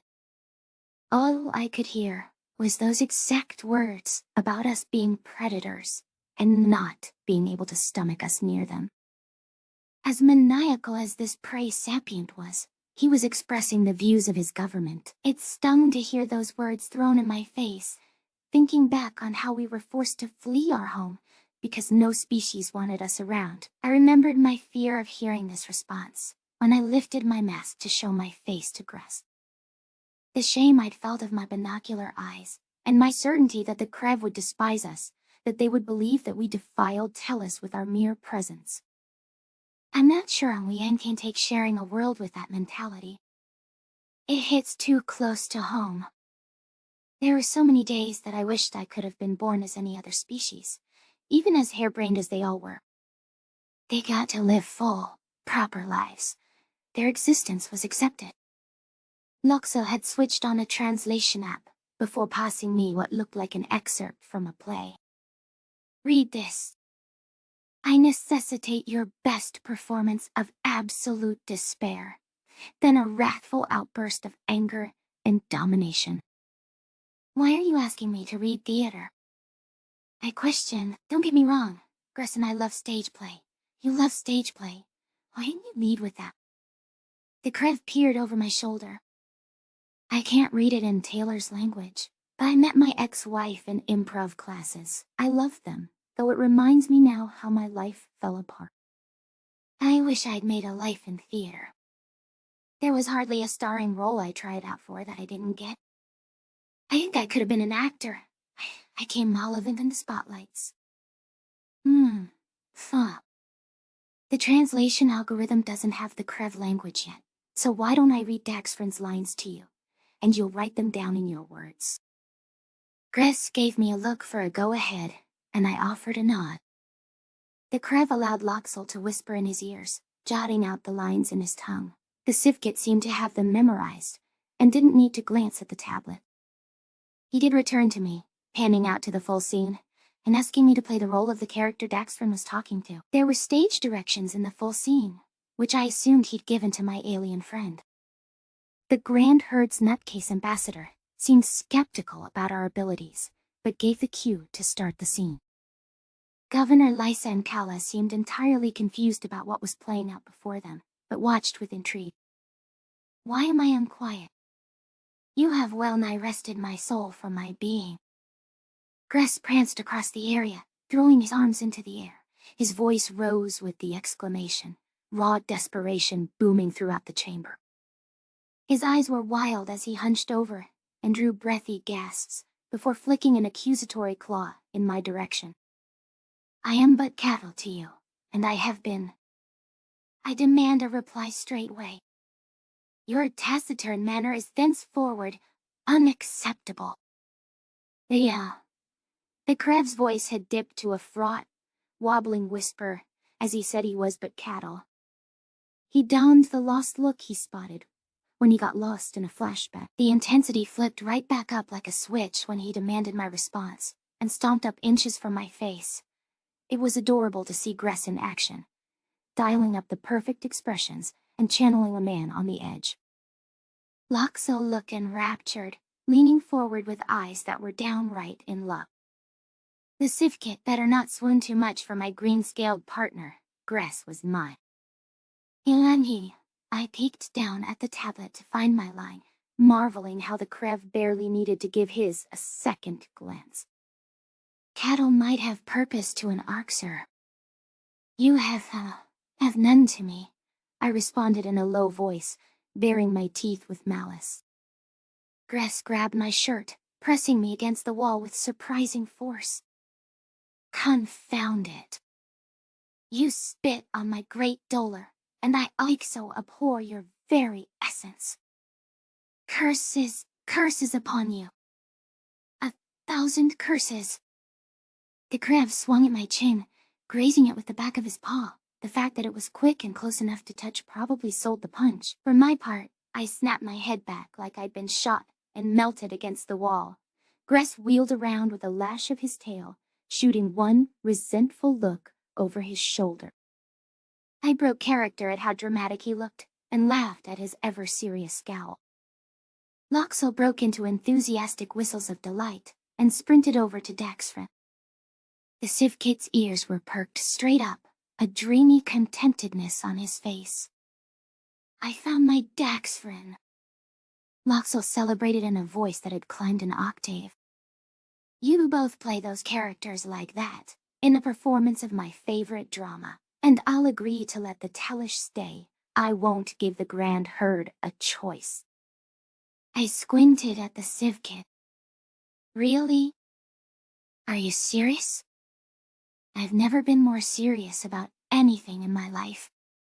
Do we have a deal? I must. Yeah, I think so. Gress, will you do that? The crab's tongue flitted out in thought. I'd love to, and if it helps humans, yes, it helps humans, you agreed. This is a binding contract. Loxo interjected, spinning his plumed tail in circles like it was a helicopter rope. We must start rehearsing daily, yes, and the United Nations must give me a venue to perform. I need the rest of a cast. I'm sure the Terrans can give you a troupe of actors to fill out your cast, if that's your conditions for peace, Liza said in disbelief. Excellent, it's settled. The Grand Herd will be fine. And like Tinsis can get more defiled after you live there for 2 decades. Just keep the tablet and read the script. The Sivkit bolted from the room, while the 4 of us stared at each other in disbelief. I hadn't thought I'd be fixing Tellus's mess by agreeing to act in a play with Gress, especially when Loxel had said I was a violent predator that he didn't want around. Now, the ambassador wanted me to rehearse a stage performance daily. Liza was more than correct about him being unhinged, but I supposed it was a small price to be permitted to keep our residence on Tinsis. The question was more if the rest of the Grand Herd would lay down their grievances over the laughable bargain we'd just secured with their playwright envoy. The Nature of Predators 276 Memory Transcription Subject. Julius Meyer, former UN Secretary-General. Old date Standardized Human Time, February 5th, 2161. It hadn't taken long to nominate a proper Secretary-General to succeed Kumperet, and I was pleased to learn that General Osmani would be taking up the mantle.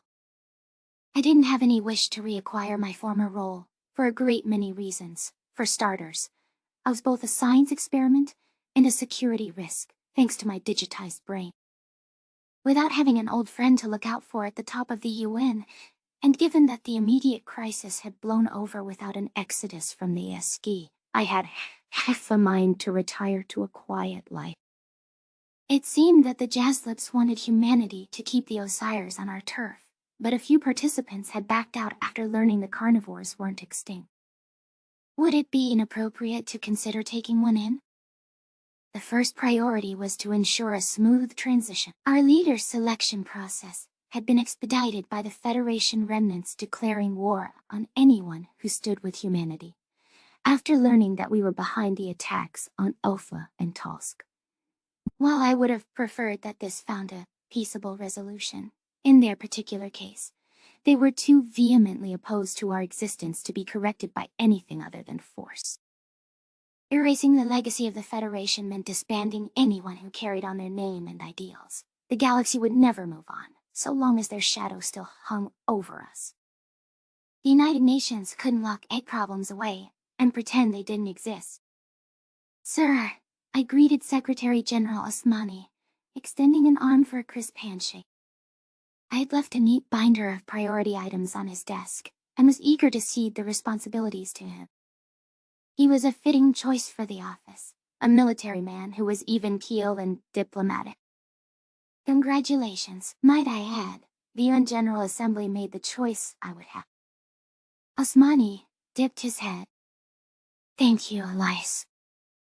It's an honor. I was surprised that you didn't make any sort of bid for office after the speech you gave. It would have been your chance to make sweeping changes. I got a motion to lift Afa and Tosk's quarantine on the Yenda. The rest is up to you.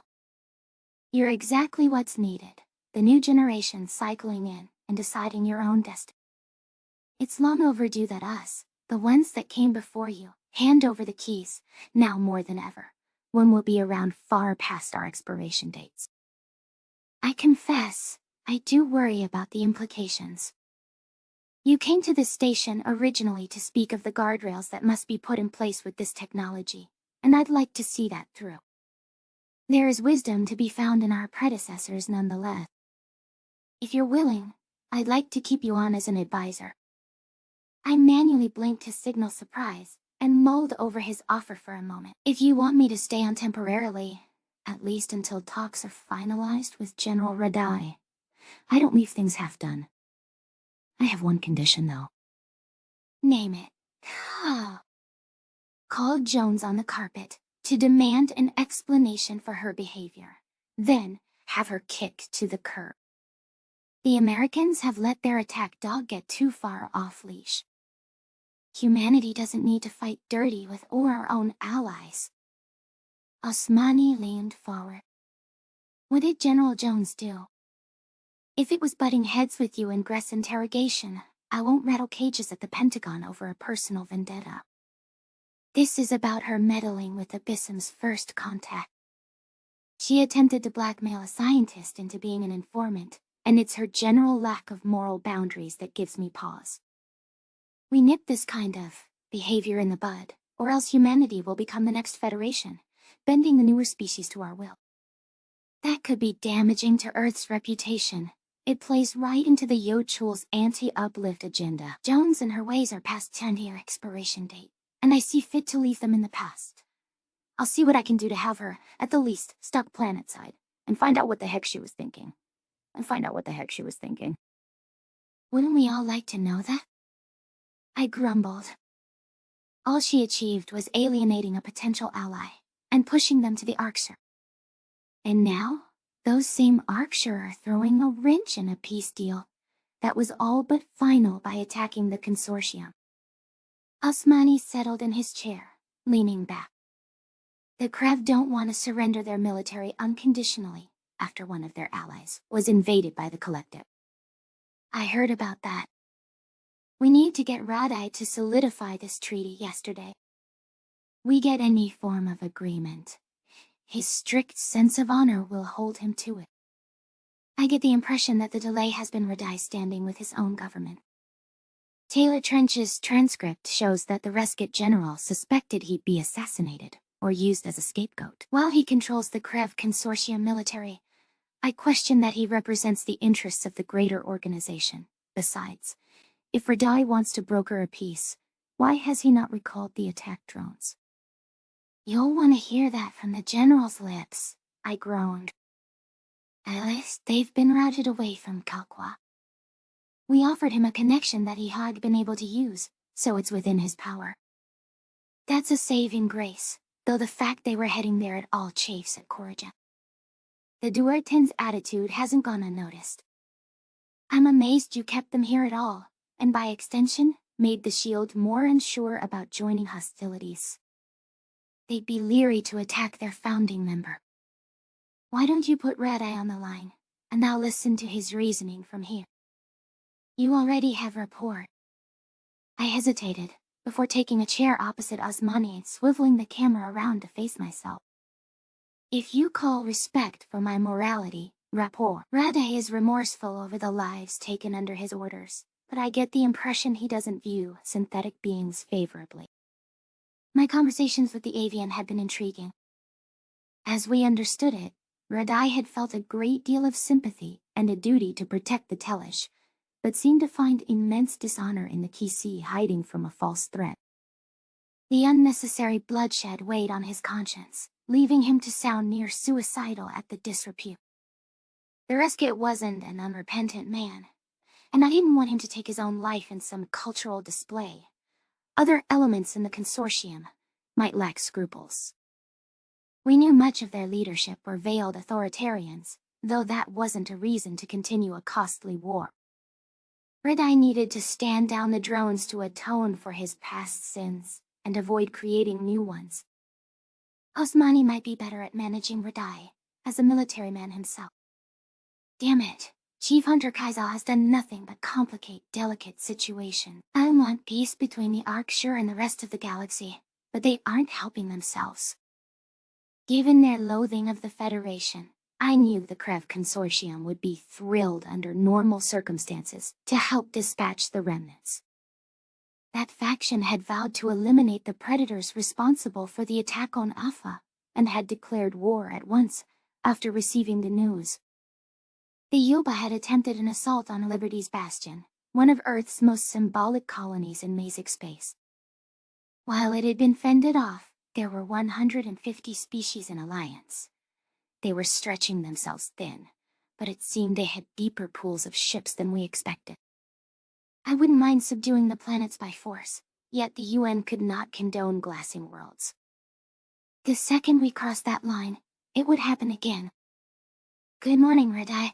I hope we haven't woken you, since I believe it's early on Tanit, I ventured with politeness. Just wanted to check in for an update on the search for the rogue Farsal.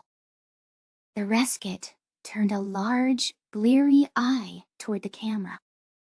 It's our top priority. The Federation conspiracy was alarming to learn of, and with this sect holding the view to kill all predators, they're even worse. We don't want them in our backyard. However, space is a vast area to sweep, and we have zero leads, other than that they'd have to be in range of an escaping Civ kit. Even if he had information about the farmdom, there's no guarantee his story checks out. I cannot misallocate resources now. Misallocating resources is exactly what's been troubling me. Can you spell out to me again why you won't recall the drones? I want to ensure there's been no misinterpretation. I speak plainly, Elias Meyer. We ensured that the Duerten were not harmed, since they are now your allies. However, these species bear the name of the Federation, and would pick up where they left off, which makes them enemies of the Consortium. They sabotaged your defense of Afa, then had the gall to blame you, and are now attacking you. It's in your interest to let our drones hit two powerful members, the Dresden and the Malti. It'd occupy their ships. Osmani held up a piece of paper, where he scrawled words in permanent marker. The Arksur are on the attack as well. Hitting Granelka hard. I nodded, deciding to raise the Sejan's point, since the Arksur's obstacle to the treaty was important. So you're gonna fight a two-front war with the Arksur Collective? You're both fighting the remnants, and I hear the Krev want to retaliate after they aided Jeslip's separatists. The Greys still want our help in destroying the Federation remnants, though they're in for a shock if they think the Krev will just accept them backing the Jaslip Independence Brigade. Kaizo crying, carnivore oppression, will make him sound like the freedom fighters. However, I imagine we both agree that the remnants are a bigger enemy. Then why won't you sign our treaty? Stand down your military and help rebuild what you destroyed. The Consortium has no quarrel with humanity, in fact.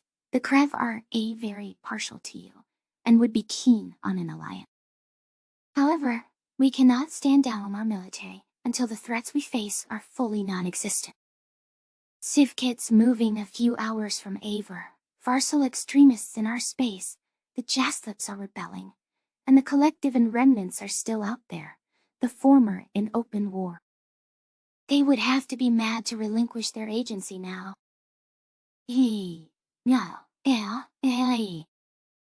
Lenny wrote. Why do you say they, like you aren't making the decision? You dictate military plans. You're the top dog. Red Eye snapped his head back. I don't have as much say as you like to think. My word is less than useless. And I'm supposed to take orders from mystery figures. They replace the delegates with old nose, aside from myself and Hathaway. But since I won't come in, the rescue chair is absent, and they won't say who I'm answering to. Then why listen? Hierarchy and duty means something in our culture. The orders aren't immoral. I do care about protecting the Consortium, so I'm not about to turn a blind eye to clear and present danger. Tell him to engage military targets, Osmani Pen. What? The Sejin doesn't want Radai to call off the drones? Give me a moment to confer on the UN's response. I have my own hierarchy to answer to. I muted the microphone and switched off the feed for a moment. Sir? Secretary General Osmani offered a confident nod. It would benefit Earth to have the Consortium lead an attack on the Malti and Dresden forces. We don't want civilians taken out, nor is it of the highest strategic value. Radai can change the programming to focus on ships, manufacturing plants, and military bases. What will be doing? Backing the Arcture Collective at Granelka. The Yupa struck at us first, after all we did to smooth their fur. Kaizo will get the backing from humanity he wanted. Our explicit support might thaw relations. Very well, sir. Are we taking sides in the Jaslip and Oxer's feud with the Consortium? Osmani snorted. Absolutely not. These factions are all fools to become willing participants in multiple conflicts at once. We can have our say about the KC's internal affairs after we provide assurances and get their surrender. The United Nations will handle one problem at a time. Understood. I returned to the feed with Radai and gave him a serious stick. The drones. Can you change their targets to military assets, taking out the actual fleet and bases of operation? That would be feasible so long as it's ensured that the Federation are not a threat again. I completely agree. Enough innocent people, enough entire species have suffered and died for no reason. I want as little bloodshed as possible, and I hope that you share my wish. I do. I've told you what the Consortium thinks of the independence movement, but I'm not sure it's honorable to contest the Jaslip's desire to have their own world again. We have not taken adequate steps to mitigate their suffering, and also owe them a debt for the wrongdoings committed against them. Not one species has offered to help rebuild Esquo, except you. They have noticed. It is said that they want your help. I hope this is not being considered. Here's Radai trying to tell me something? He would know that the Consortium is surveilling this line. Code messages aren't my forte, and I don't know why the KC military leader would want us to aid the Jib, especially as rescued soldiers under his authority are the ones putting them down. Then again, he said he didn't have as much say as I thought. Maybe that means, what is it that you've heard? Osmani wrote within quotations, before making a go-on gesture to me. We aren't involving ourselves in the conflict, though it would behoove us to know in advance. What rumors are circulating? I questioned at my superior's direction. Radai cast a stern look at the screen. The Jaslips are searching for anyone to back them, even by proxy. They believe the United Nations supports a species' right to self-determination and liberties. I'm not sure what they would offer you for weapons, but the consortium will not be happy if this occurs. I see. Occasionally slipping us a message. Unless it's in my head, Radai hasn't signaled us so brazenly before. I didn't think Reskits dabbled in subterfuge and subtext, but it appeared to me that Osmani sensed the same thing. The United Nations desires a peace treaty with the Krev Consortium. The sooner, the better. Rest assured that we will not make any hasty provocations. I understand. It's a relief to me not to be in open war with humanity, and I'd like to keep it that way. I'll do what's in my power to move the peace treaty ahead, but again, I have minimal contact with the delegates. You may wish to secure Tellus and the human babies, in case tensions erupt on our side of space. I wouldn't like to see that one, an innocent party, caught in the middle of all of this. That's interesting advice, General Radai. Given the good-naturedness of restoring our species via ectogenesis, we wouldn't expect those children to be weaponized. I find it best in planning to keep any expectations out of your thinking, Elias Meyer. At any rate, I have too many issues to look at to remain on this call any longer. Take care. The Reskit disconnected from the call before I could offer a farewell of my own, with final glances that seemed a bit furtive. I was perplexed by his insinuation about the human babies. It renewed my concern over leaving them under Krev custodianship. Didn't the green-scaled mammals see us as the equivalent of puppies? It had seemed unlikely that they'd allow any harm to befall the infants. All the same, having humans raised by aliens far away from where we could protect them, it opened us to a multitude of vulnerabilities. The consortium had a sinister underside that'd go to any lengths to preserve their control. What do you think about that, sir? I asked. Osmani raised his eyebrows. Ripping human babies away from doting Krev isn't an option. Requesting that those guardians move to Palton space, or any other Terran territory, that might help. The first consortium citizens to transfer to the Sapient Coalition. Will they want to move far away from their homes and societies? If these subjects were already willing to relocate to Tellus to raise the human children, I'm sure many would be eager to live among the EQ Primate Society. We can use the cover of the Civ kids moving back to their homeworld, and explain that with ownership changing, they want as few aliens as possible. We add in additional incentives for the adopted families to relocate, and we can take a lot of the consortium's potential toys out of the game. Your plan sounds like it's worth a shot. I don't know how much Radai knows, but I doubt he'd come up with that out of the blue. It's unlike him to think of such a dishonorable notion. Perhaps it was discussed as a method to handle us, if we interfered in the Jaslip War. Osmani pursed his lips. While it's my intention to deal with one problem at a time, we must show strength. At the risk of provoking the Grand Herd, I intend to bring more assets to We have to be ready to protect human life out there as well. Seeing how the new Secretary General handled that complicated conversation and crafted well-reasoned plans at a moment's notice, I had full faith that the United Nations had made a wise choice.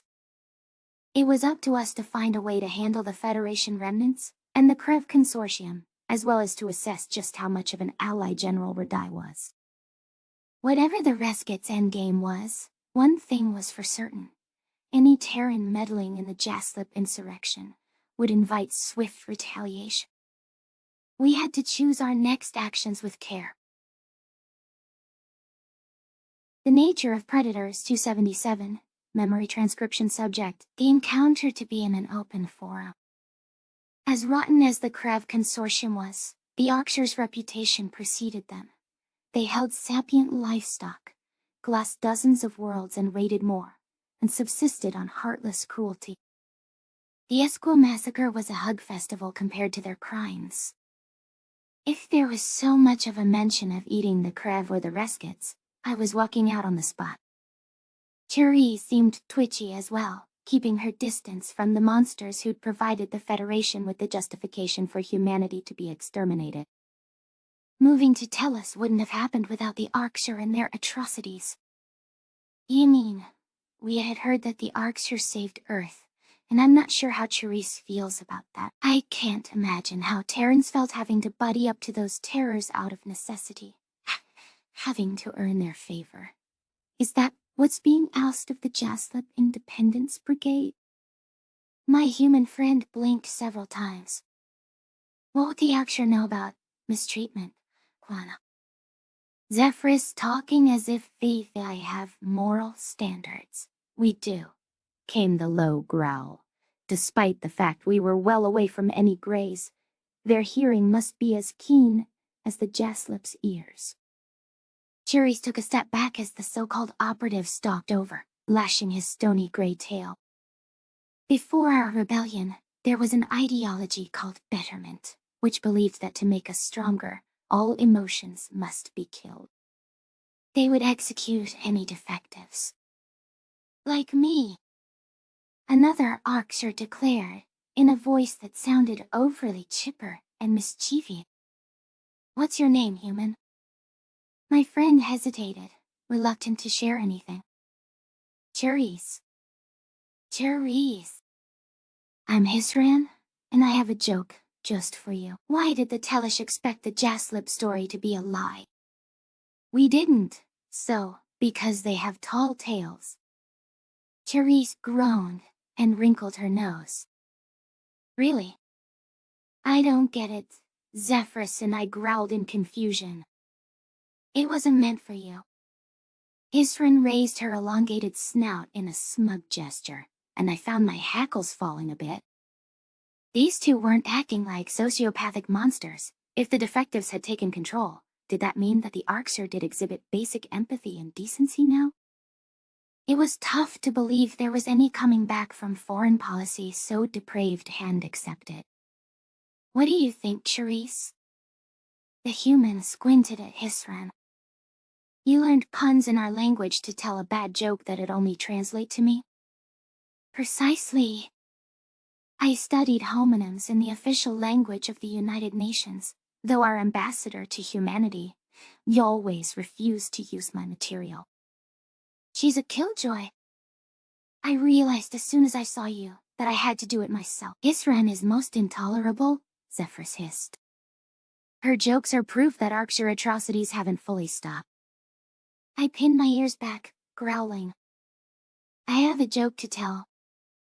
What do you call 4 consortium delegates blown to bits? Splatter paint? Hey, how do you even know what that is? Hisran inquired. Wouldn't that be unserious, meaningless drivel that you despise? It is simple. Easy. Not over-the-top sensory nonsense. Just relaxing. You have to show off your artwork, Zephy. Absolutely not. It is not a social activity. I'll badger you later. Now I doubt the Jasleb thought of splatter paint as her answer.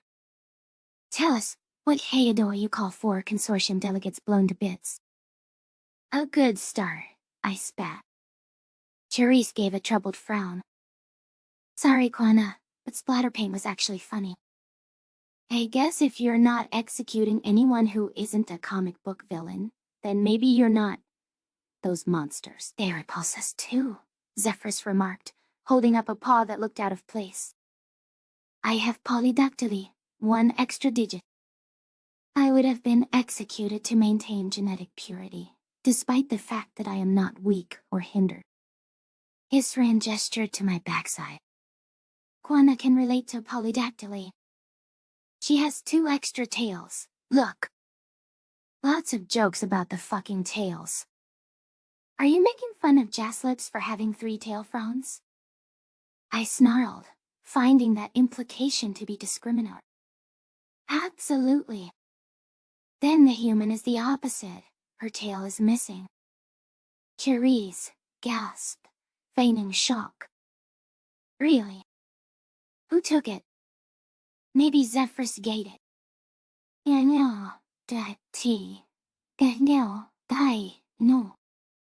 But Zephyrus, how could you? That's enough of this. Sis, I'm getting Kaizo, and we are starting the meeting. No. Zephyrus snapped, lashing his tail and storming off. Isran looked at Cherise, sealing one eye shut, as if trying to imitate a wink. You could say he's having a hissy fit. Yeah. Human snickered at some meaning I didn't understand. You're crazy. I like that. I found myself a bit jealous at how well my best friend seemed to be hitting it off with this cannibal jester. The two of us had sold our souls enough without intertwining tales, with the species whose past was as dark as night. The bombing that had torn us up would have been a snowflake in a blizzard to them. Whether the Arksher were engineered toward cruel dispositions or not, everything they'd done that had been permissible and outright encouraged wasn't erased from their ledger. Isran and Zephyrus weren't people I'd want watching my back, and Cherise couldn't think so lowly of me to be substituting monsters in my stead. Helen hasn't shown any reservations, though, so at least the human has voiced some apprehension, I suppose. It'll be curious to see what this Kaizel is like, as the leader of the People Eaters. Maybe we should ask why his feelings are on eating the crab. Snarky Zephyrus emerged from the bridge and beckoned the Jaslip Independence Brigade in with impatience. Cherise stuck close to Hisran, all but forgetting me as I hustled after them, trying not to get separated. The primate was much too eager to move on to the new, brighter carnivore in the room. Were all Teles colonists this willing to throw their lots in with the Greys, after hearing that the cannibals were behind Earth's survival? I recalled what it was like, standing in the town square, as the humans broke into open celebration. Jaslips would have reacted the same if someone could swish their tail and respond esquo. It must have given the colonists whiplash to go from believing they were the last of their kind to learning the United Nations ruled a bubble that stretched 1,000 light years. The spectators had to crowd into the bridge, with many tailing out into the hall. We were lucky to squeeze inside, thanks to our proximity to Hisran. A slender Arksher was standing by the viewport, and from the way his chest was puffed out, I could sense that he had something to prove. Perhaps Kaizel wanted us to exonerate him from the past misdeeds, or to swear undying fealty to his leadership. It was clear the potential that Olen saw for us. This was a race who would be on our side unequivocally and wouldn't condemn our methods. They also had a fleet that could contest the consortium in orbit, and had shown that they were able to demolish the Reskit soldiers. Thank you for your assistance, Chief Hunter Kaizel. It was a miracle that you were able to get here. How did you get past the consortium's fleet? The Arksher leader narrowed his eyes. It was rather peculiar. They asked our intentions, and I told them that we would be liberating the Jaslips. They did not challenge us, but just left. It is like you have a mysterious, powerful benefactor who wished for this to come about.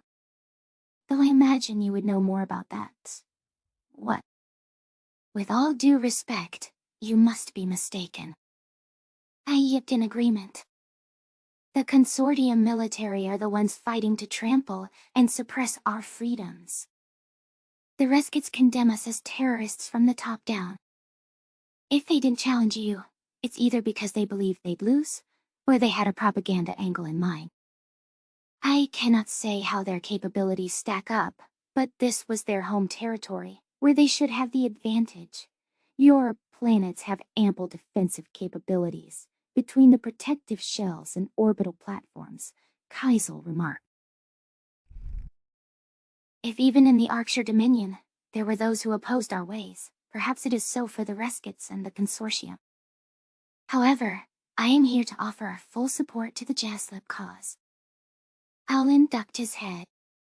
We readily and gratefully except your A. While some comrades might have reservations, none of us would be here without your interference in Resquo's fighters.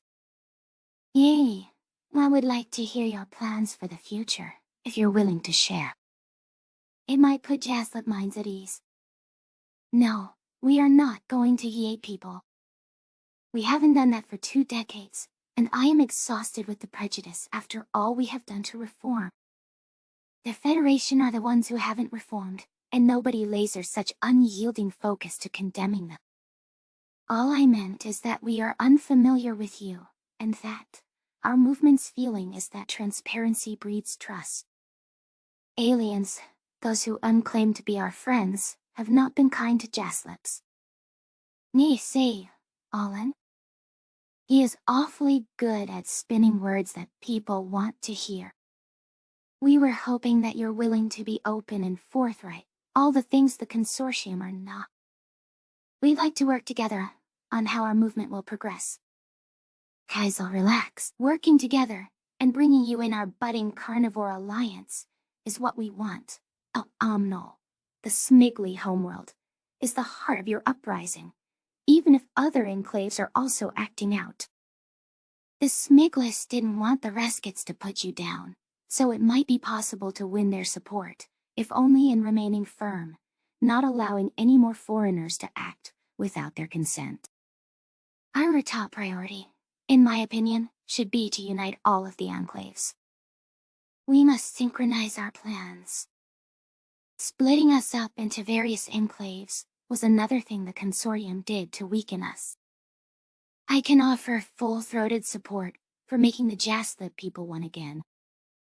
How are no others indignant with the Krev, after hiding and taking drastic measures for a non-existent threat? They'll let the Yasivkits move back to their homeworld, but not us. Charisse gasped in horror. What?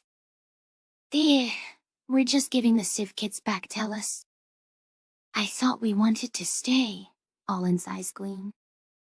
You haven't heard? It's circulating on the KC News that humanity and the Sivkits reached an agreement under the UN's Juai's supervision. The Telesh are staying in your city. It seems humans will have an enclave of your own. There's only one way being a minority species on someone else's planet ends, and you can look at us to see what Tinsis will become. So a Federation-minded species is just going to move back en masse and join the consortium's war against us. The carnivores? Humanity is just submitting to their rule? I yell. Tiring. They committed to our carnivore alliance and have been living on the world of carnivores called Bissams for months. All they wished for was help retaking Tinsis, Kaizel remarked. I think they could be a potential ally, since they partner with us. The Grand Herd might relate to wanting to reclaim your homeworld and history. Their story has many commonalities to the Jaslip tale. Yes, that's true. The Federation conquered and relocated them, destroying their homeworld in the process. The Sivkits were subdued and made a laughingstock. If they're on our side, we welcome their help. Herbivores, omnivores, and carnivores should stand united against tyranny. Alan cast a glance at Charisse, flicking an ear in acknowledgement. We welcome all kindred spirits. Isrin snickered, leaning close to whisper in the human's ear. I strained to overhear. Oh, you're special. He singled you out. When's the wedding? Charisse gave the comedian Arkshire a look that could kill. You have no idea what I've done for this movement. It deserves acknowledgement, even if some Jaslips don't give it. Some Jaslips did those shitty things right alongside you, believing we were in this together, I began. If there to be chatter during our conversation, I will not permit these hearings to be open to all, Kaizel hissed, while Zephyrus gave Hisrin a smug look. Alan, is there anything else you would like to ask me? The Jaslip Independence Brigade leader cleared his throat. Yes. Speaking of potential allies, we thought the United Nations might support our mission. The humans did take steps to restore our species after they saw Esquel, so perhaps they would do more. Could you relay a message to them requesting aid? The Archer leader laughed. Support from the United Nations? You can count on them not taking any actions that might offend their precious herbivore allies. They never side with us, they didn't, even when the Federation attacked us and unraveled their defense of Alpha. I wouldn't count on them lifting a pretty little finger, except for the one it seems you have with you. Clearly I stand out here, Therese grumbled. It doesn't hurt to ask, Chief Hunter Kaizel.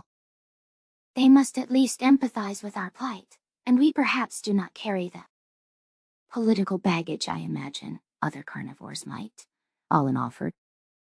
Kaizel snorted. We're going to be at war with the Krev Consortium, and the United Nations wants nothing more than to lock in a peace treaty with them. Another precious accord to maintain at all costs, forsaking all other commitments. Nonetheless, I will relay that the Jaslips wish for aid. Perhaps the Telesh remembering what it is to be oppressed by the Krev will get them off their asses. They do care when a problem directly affects humans. This affects everyone's safety and liberty in this region.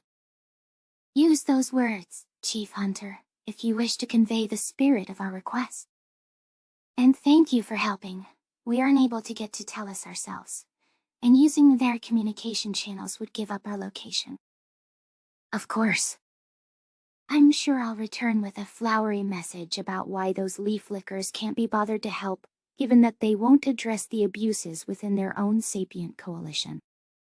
I will let you know. In the meantime, I will also craft plans to assert control on each planet's enclave. We should likely start the Ulchid and Trombo enclaves, since the natives will offer the least resistance there.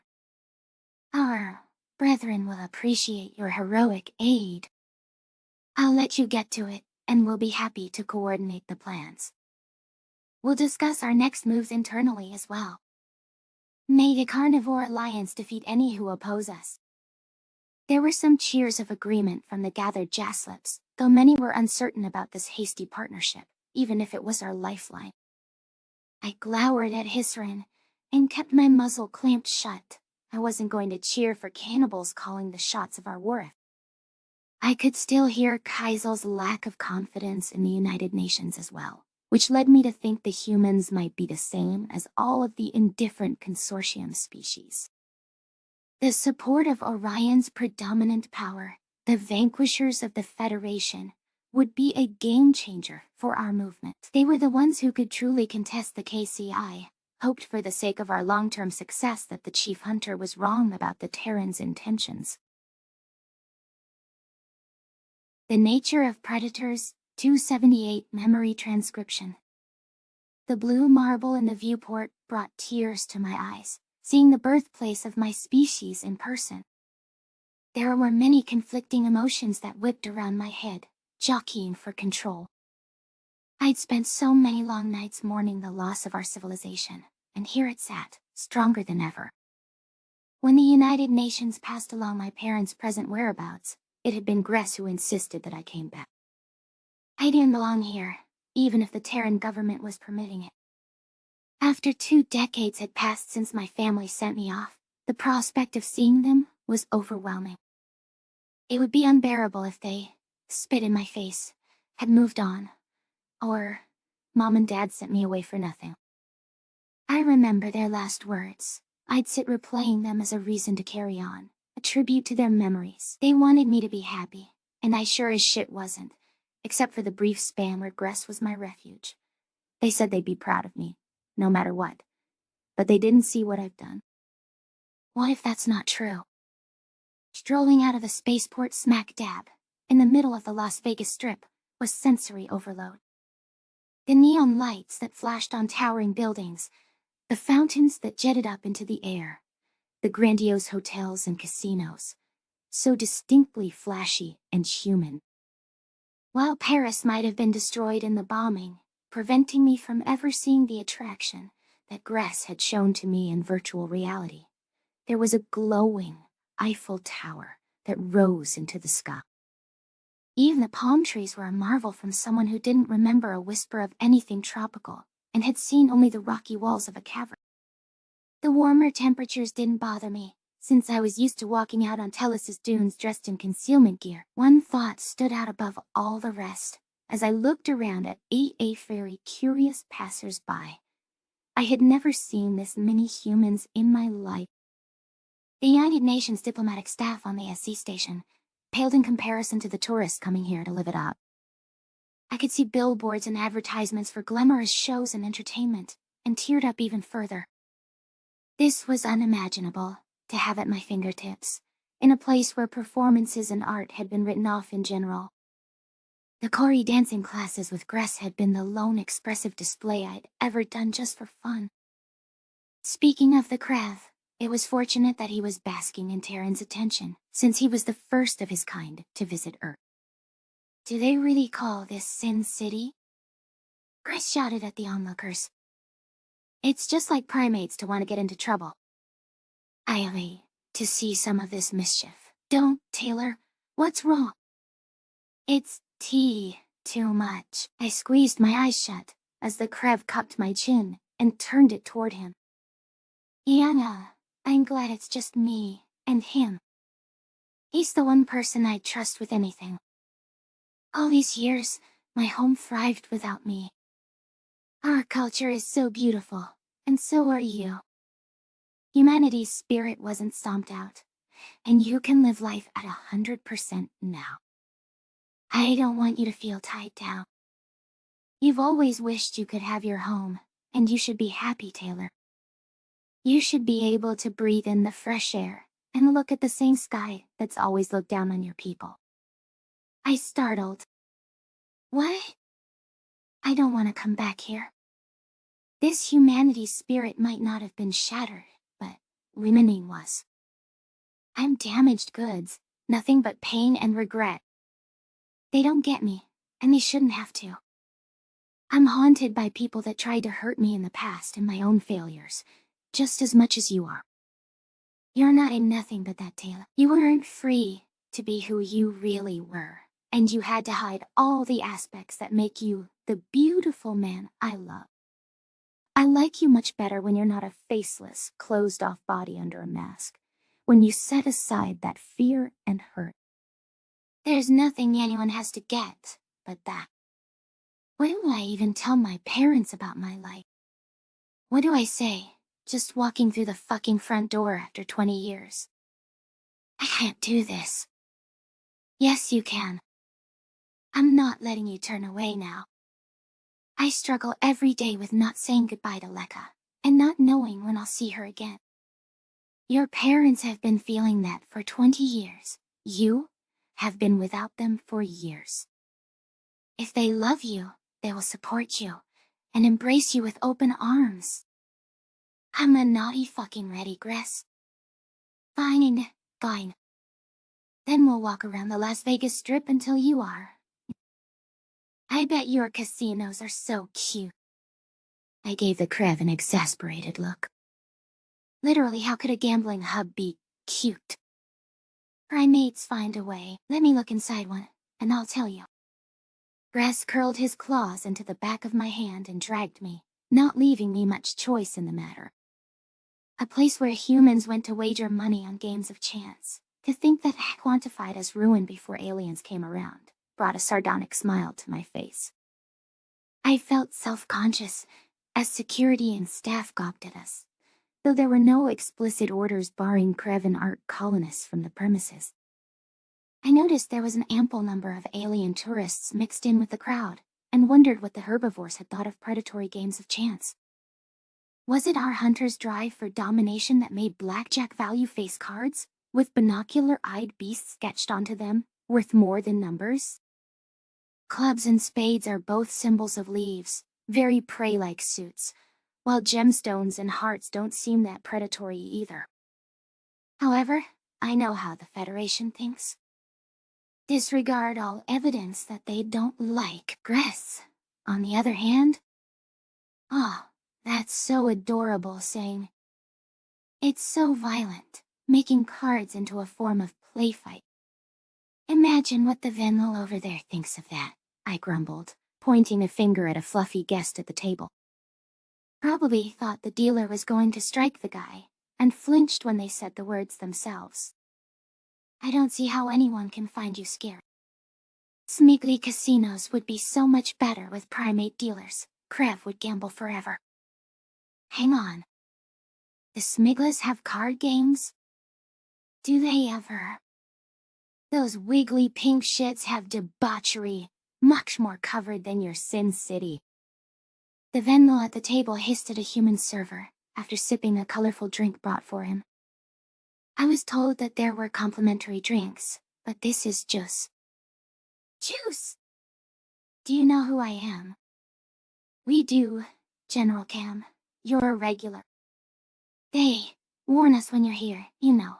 The server replied. Then why do you give me this fruity shit? If you don't want it, I'll take it. I volunteered. Until the Venlo shot me a blistering look.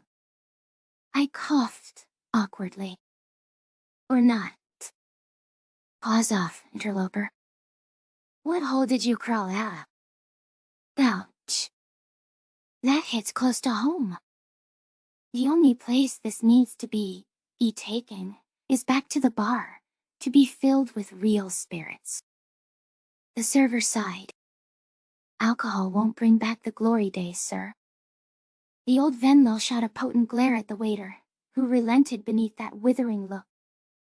The drink has moonshine in it, the human said. You just can't taste it beneath the fruit juice. Just, please, try not to bother the other patrons with rants about Velm. We've had complaints. There's moonshine in this. Shit, why didn't you lead with that? Bring me another. Cam declared. I closed my eyes to run through our history with the Venlo, before blinking them open. Cress, I think that's the military general who wanted to shoot down Noah and Sarah's ship. What, the Krev, hissed. He came around to us being trustworthy, scared off Sovlin, and later helped with convincing the public. I didn't expect to see him chugging moonshine cocktails at a Vegas blackjack table. ANC Mike Cam is worried about phrases like, hit me. The staff seem more worried about Cam striking them. Bro has one hell of a death glare. I drew his attention by trying to swipe his drink, so, I think we should move on. Gladly. The two of us strolled past rows of slot machines, where a subspecies of furless primates called tourists happily tugged at levers to try to spin 3 matching symbols. Ress got melty eyes after seeing fruit symbols, perhaps imagining us sitting on a forest floor chomping real predator foods like strawberries. We really were terrifying in Apex, huh? The Krev loved the hordes of humans milling about down the aisles, and crowding each game, though I was suffering from the disorienting lights and sounds. It was all I could do to keep up with his enthusiasms, gushing over every game. He pointed with a claw toward the roulette wheel, eyes gleaming. Look at the humans spin that big wheel. They're all watching it with such fixation. Juvra would love to have one of these as a toy, Gress fawned. I narrowed my eyes. Your Ober would want a segmented wheel, with colors and shapes, to bet over where a marble lands? No, but he'd like spinning it round and round. Everything you do is so adorable. The Krev had taken off to the next game, with a level of hyperactivity I didn't know he had. The scaly alien was having a lot more enthusiasm for visiting Earth than me. It was going to be disastrous if his kind ever got to visit here en masse. And then look over here. You throw dice inside this precious table, with green felt. It's in it. It's in it. Oh. And he, Nanselo. Right. Ah, that's Gress. It's literally just throwing dice inside a table. The Krev bounded off with relentless enthusiasm, and I rolled my eyes. Look over here. The humans keeping their cards to themselves, like some big secret, and putting down cute, tiny circles, like they're trying to scare each other. Sizing their rivals up all serious, and studying their expressions. You look so grumpy when you play competitive games. I love it. Is there anything we do that you take seriously? If these exact actions were taken by a species that weren't furless primates, would you feel the same? No, but just look at those furtive glances toward their cards. Like scared, skittish obers. That's what you looked like when you took off the mask. I wanted to scoop you up and aggress. You used to aim to try to take us seriously and treat us like sapiens. What has gotten into you? The Krev's tongue flitted out. Who, me? I'm definitely not trying to voice my unfiltered thoughts so that you'll get annoyed, and I can prod you over to your parents. So that I see what you really think of Terran culture. This is a genuine struggle, Taylor. You have sketches of primates in fancy fabrics on your cards, blinking lights and sound effects on machines, drinks in precious saucers that look like upside-down umbrellas. Those are called martini glasses. Humans even use fruit slices and skewers to decorate those drinks. You get my point. Love what I point out or hate it, you should enjoy all those little things too. I'm trying to help in a roundabout way by bringing them to your attention. It is something to see humans going about their lives, and all of the intricacies that are uniquely ours, not just out of reach on the screen. Seeing you like a kid in a candy shop, it's adorable. The enthusiasm is both fucking annoying and highly contagious at the same time. Exactly. Earth isn't some scary foreign place. You can find ways to have fun here. You don't need to be away from home a second longer. It's a lot to take in, but you will acclimate in time. I'll be here the whole time. We just need you to take the hard first steps, and you can have everything you ever dreamed of, everything the Federation stole from you. I nodded, sucking in a deep breath.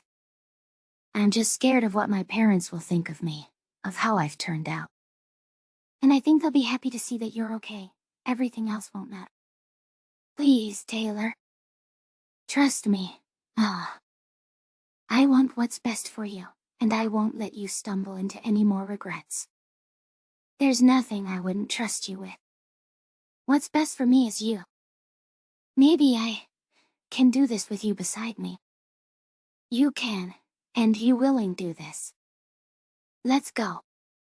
Letting a much more reserved, reverent Gress usher me back out of the casino, I thought about the Terrans, the Predators, here playing goofy games of chance. It was trivial and airy, compared to the concerns that weighed me down. I wasn't sure how I felt being back on Earth, a planet as foreign to me as Aver. After coming this far, however, I couldn't miss my chance to reunite with my parents for fear of rejection. There was a deep-rooted pain in my soul over being sent away to Tellus, and growing up without family or affection. I'd spent so much of my life alone, desperate for anyone's approval, while becoming a bitter and short-sighted man. It wasn't a wound that I could deny the existence of forever. The Krev was right that I shouldn't hide any longer from the society and loved ones I'd dreamed of decades. The nature of Predators 279 memory, transcription subject, cringe, human colonist, dates, B. Standardized human time, February 9th, 2161. It was a goofy, suburban one-story home, with baby blue shutters and a few garden gnomes scattered about like something out of a television sitcom instead of reality. After exiting the vehicle with Gress and double-checking that this was the right one, I began the long walk down the drive. It was nothing compared to crossing the entirety of the Tellus Cavern to get to the elevator to the surface, yet I felt like I was moving in slow motion. The lump in my throat expanded, while my stomach felt like Smigless were crawling around and burrowing into its lining. Fear coated my palms in sweat, more palpable than even when I'd lifted my helmet to show the Krev a human face for the first time. I can't do this. I'm going to just turn around, and they'll never know I was here. Gress will have no way of knowing if I say that it's the wrong address. I want to get as far away from here as possible. Back to Tellus. Forget being an ambassador. Griff grabbed my shoulder as I spun on my heel and tugged me toward the door. No way am I going to let you leave them wondering what happened to you. I know you're scared, but we've talked about this. About not letting fear control you. Doing hard things to grow. We're seeing this through. Tears rolled down my face while I dragged my feet being pushed up to the front porch. I could imagine growing up here under the blue sky, running around on this proper lawn with real, freshly mown grass. I remembered that feeling of the sun first hitting my exposed face on Tellus, now contrasted with Sol's radiant glow burning my scalp. After nearly dying of heat exhaustion in the desert, after Mafani snatched me, I knew the downside of living in this warm climate, and didn't care. Actual fun and happiness, with people who cared about me, and were there for me. This could have been my life. They sent me away so long ago. What did it matter now? Should I be angry just like I always was? I'll knock, Gress sighed, as I stood staring at my shoes. The arch-supporting attire that the consortium military provided didn't have a human design, with it looking like a toe glove by the ends of our feet. I was just some random, ratty man showing up on their doorstep, who looked like he was doing his best imitation of Tarzan. I'd be embarrassed to have a son that turned out like me. It'll all be okay, sweetheart. I promise. I squeezed my eyes shut with shame, unable to look as he wrapped his claws against the door. The waiting felt eternal, as I hoped that they weren't home. Maybe they were both still at work, or otherwise occupied. I distinctly remembered my parents had both worked from home, like most Terran specialists. Life on Earth was awfully cozy, but that might have changed. I cringed as I heard footsteps hustling toward the door, followed by another confused voice asking, "Who is it?" Gress jabbed his claws into my hip, forcing me to look.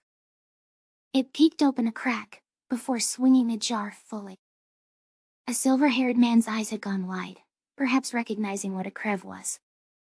His gray irises watered when he looked at me, before his voice spoke with hope. "Taylor." I nodded, still unable to speak. I felt disgusted within my own skin. My father rushed forward without any hesitation, swarming me with a hug. His hand pressed against the back of my skull, the hair that I'd grown out quite a bit in recent months, and brought me into the warmth of his chest. His sobbing like a baby only made my weeping worse. The affection and comfort, seeing that my parents loved me in spite of what I was.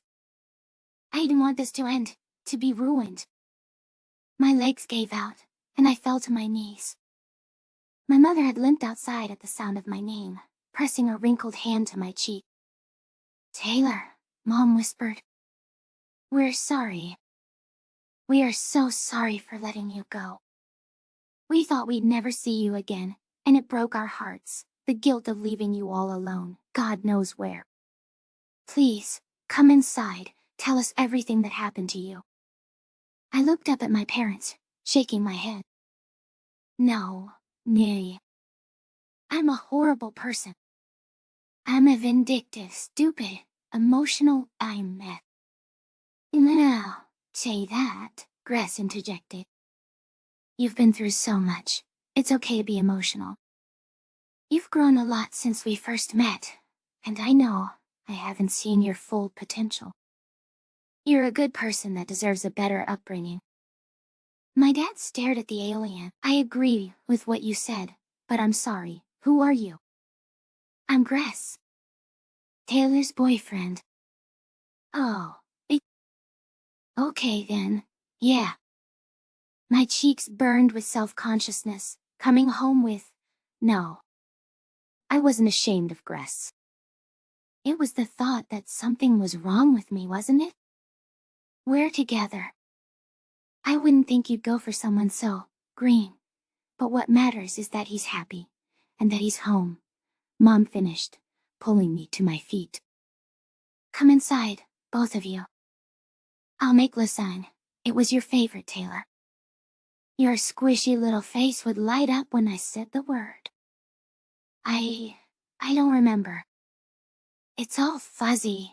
I noticed how Gress's eyes twinkled at the thought of me with a child's squishy cheeks, and realized then that he was going to see baby pictures and hear embarrassing stories. I mostly remember the day I was sent off, and a few random things. I know most humans love their mom's cooking, so, I love to try it. That's quite all right, my sweet boy. Then you two experience your favorite food for the first time. Can Krev even eat sign? Dad asked. I read that they're herbivores. Gress raised a paw. We eat meat sometimes. I've tried human food before. If the dish has dairy, that might make me a little sick, but it does that to many of you too. It's worth it, and it's really adorable that you love milk so much as babies, that you keep drinking it as adults. Don't worry about me. I'm here for Taylor. You're a guest in my house. I'm not going to leave Taylor's significant other with slim pickings. I'll make you something special. Why don't we get you both in the nice AC? I nodded, draping my arms across their shoulders, as if I had a broken leg. It felt like a symbolic moment, crossing the threshold into the cozy home of two old predators. While the Krev bestowed lavish dwellings upon us, that hadn't been most of the Tellus experience. I remembered it taking years to even install air conditioning, despite how hot it was.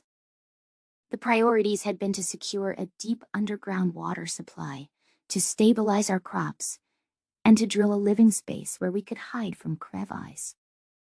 The Ark ship had its comforts and amenities, and was a temporary place to stay.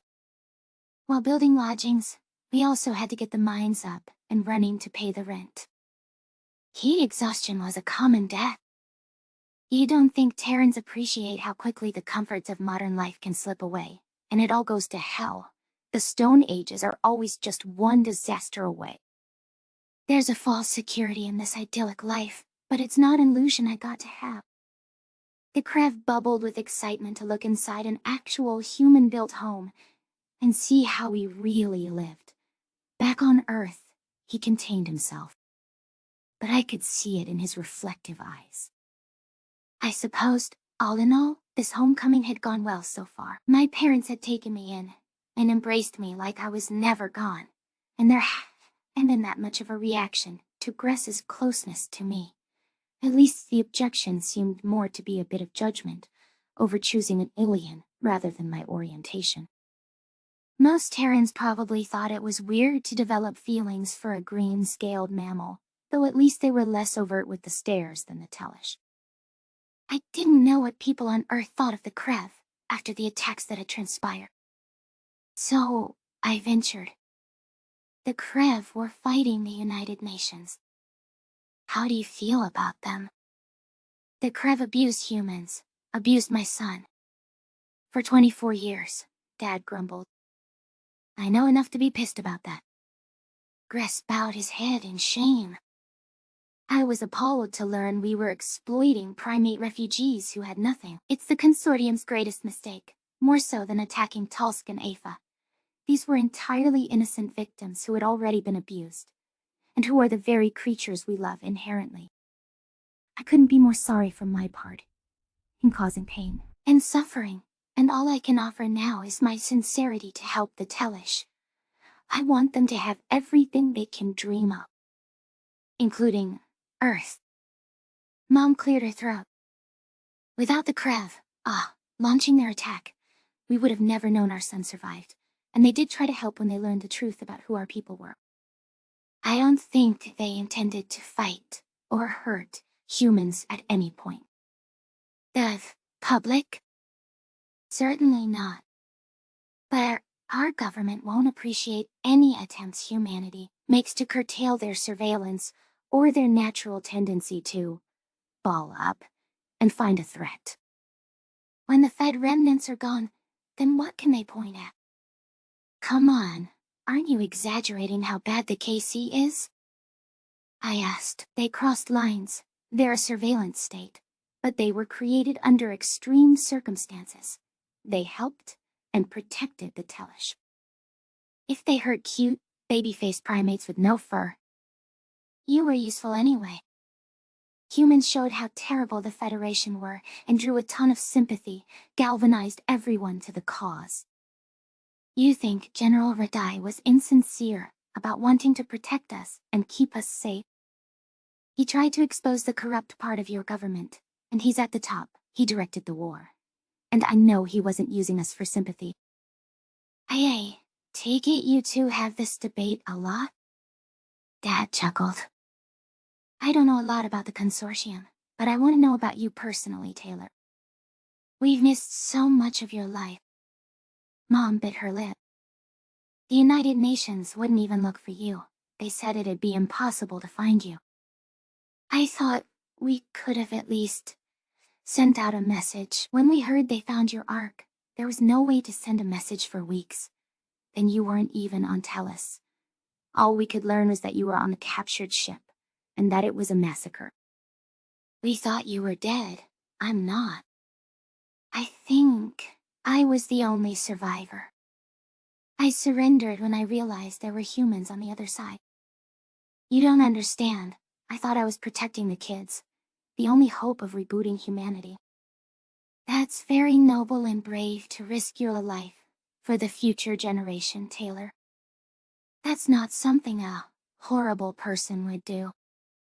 You don't understand. I was Mayor Hathaway's lapdog, and I was a kiss-ass that did whatever it took to stay out of the mines. I caused a drilling accident by pushing the production to try to get a damn promotion. People died because of me not listening to engineers and common fucking sense. Tinning, I attacked Gress for wanting us gone, which could have made the Krev slaughter us all. I would have gotten the last humans, for all I knew, killed over a fit of rage, over my failure. The drill was an accident. We pressured and threatened you. You had a concussion because of that, and anyone could have exploded under that kind of pressure. Gress placated. At the time, I thought you were greedy squatters taking advantage of us. How laughable that is, looking back. We were angry that we didn't know who or what you were. I know that, but I didn't trust you. Why would you? It was a case of mistaken identity on both sides, where we both could have verified more. You wouldn't budge on opening up, so I was done with you. I thought so lowly of you, and just wanted you gone. Who wouldn't be angry that everyone in the universe wanted them gone? I hated being human. I hated the Krev. Nothing out there was ever kind to us. It's understandable. Your pain is valid, and I'm so sorry for my part in it. You're not a horrible person. Mom squeezed my torso. I agree with Gress. It sounds like these things just happened. I can see it in your eyes. Yeah, but I wanted to attack the Civ kids when they came to tell us. I wanting blood. That's why I joined the military. I shouted, "Ah!" You and every other human who thought the Federation destroyed Earth, and finally had a chance to protect themselves, Gress countered. Dad rolled his eyes. I wanted to kill the Feddies after what they did to Earth. 1 billion humans dead. Isn't like we got away scot-free on a picnic. We rebuilt inch by inch, and it'll never be the same. Someone has to pay for that. It'd be weird if that didn't piss you off. What Bill means is that wanting revenge for humanity's extinction is natural, and that you weren't alone. Maybe it's not right, but that doesn't make you horrible, sweetheart, Mom said. The fact that you think it's wrong says a lot. I'm sure you just didn't want to let Tellus be killed off too. Yeah, I sniffled, thinking back to the panic I'd felt on the bridge, over the thought of the Federation finding us, of them coming to stomp us out like the last embers of a fire. I wanted what was best for humanity. I didn't mean to hurt or sabotage us. Nobody would have been perfect in your shoes, whatever they might think.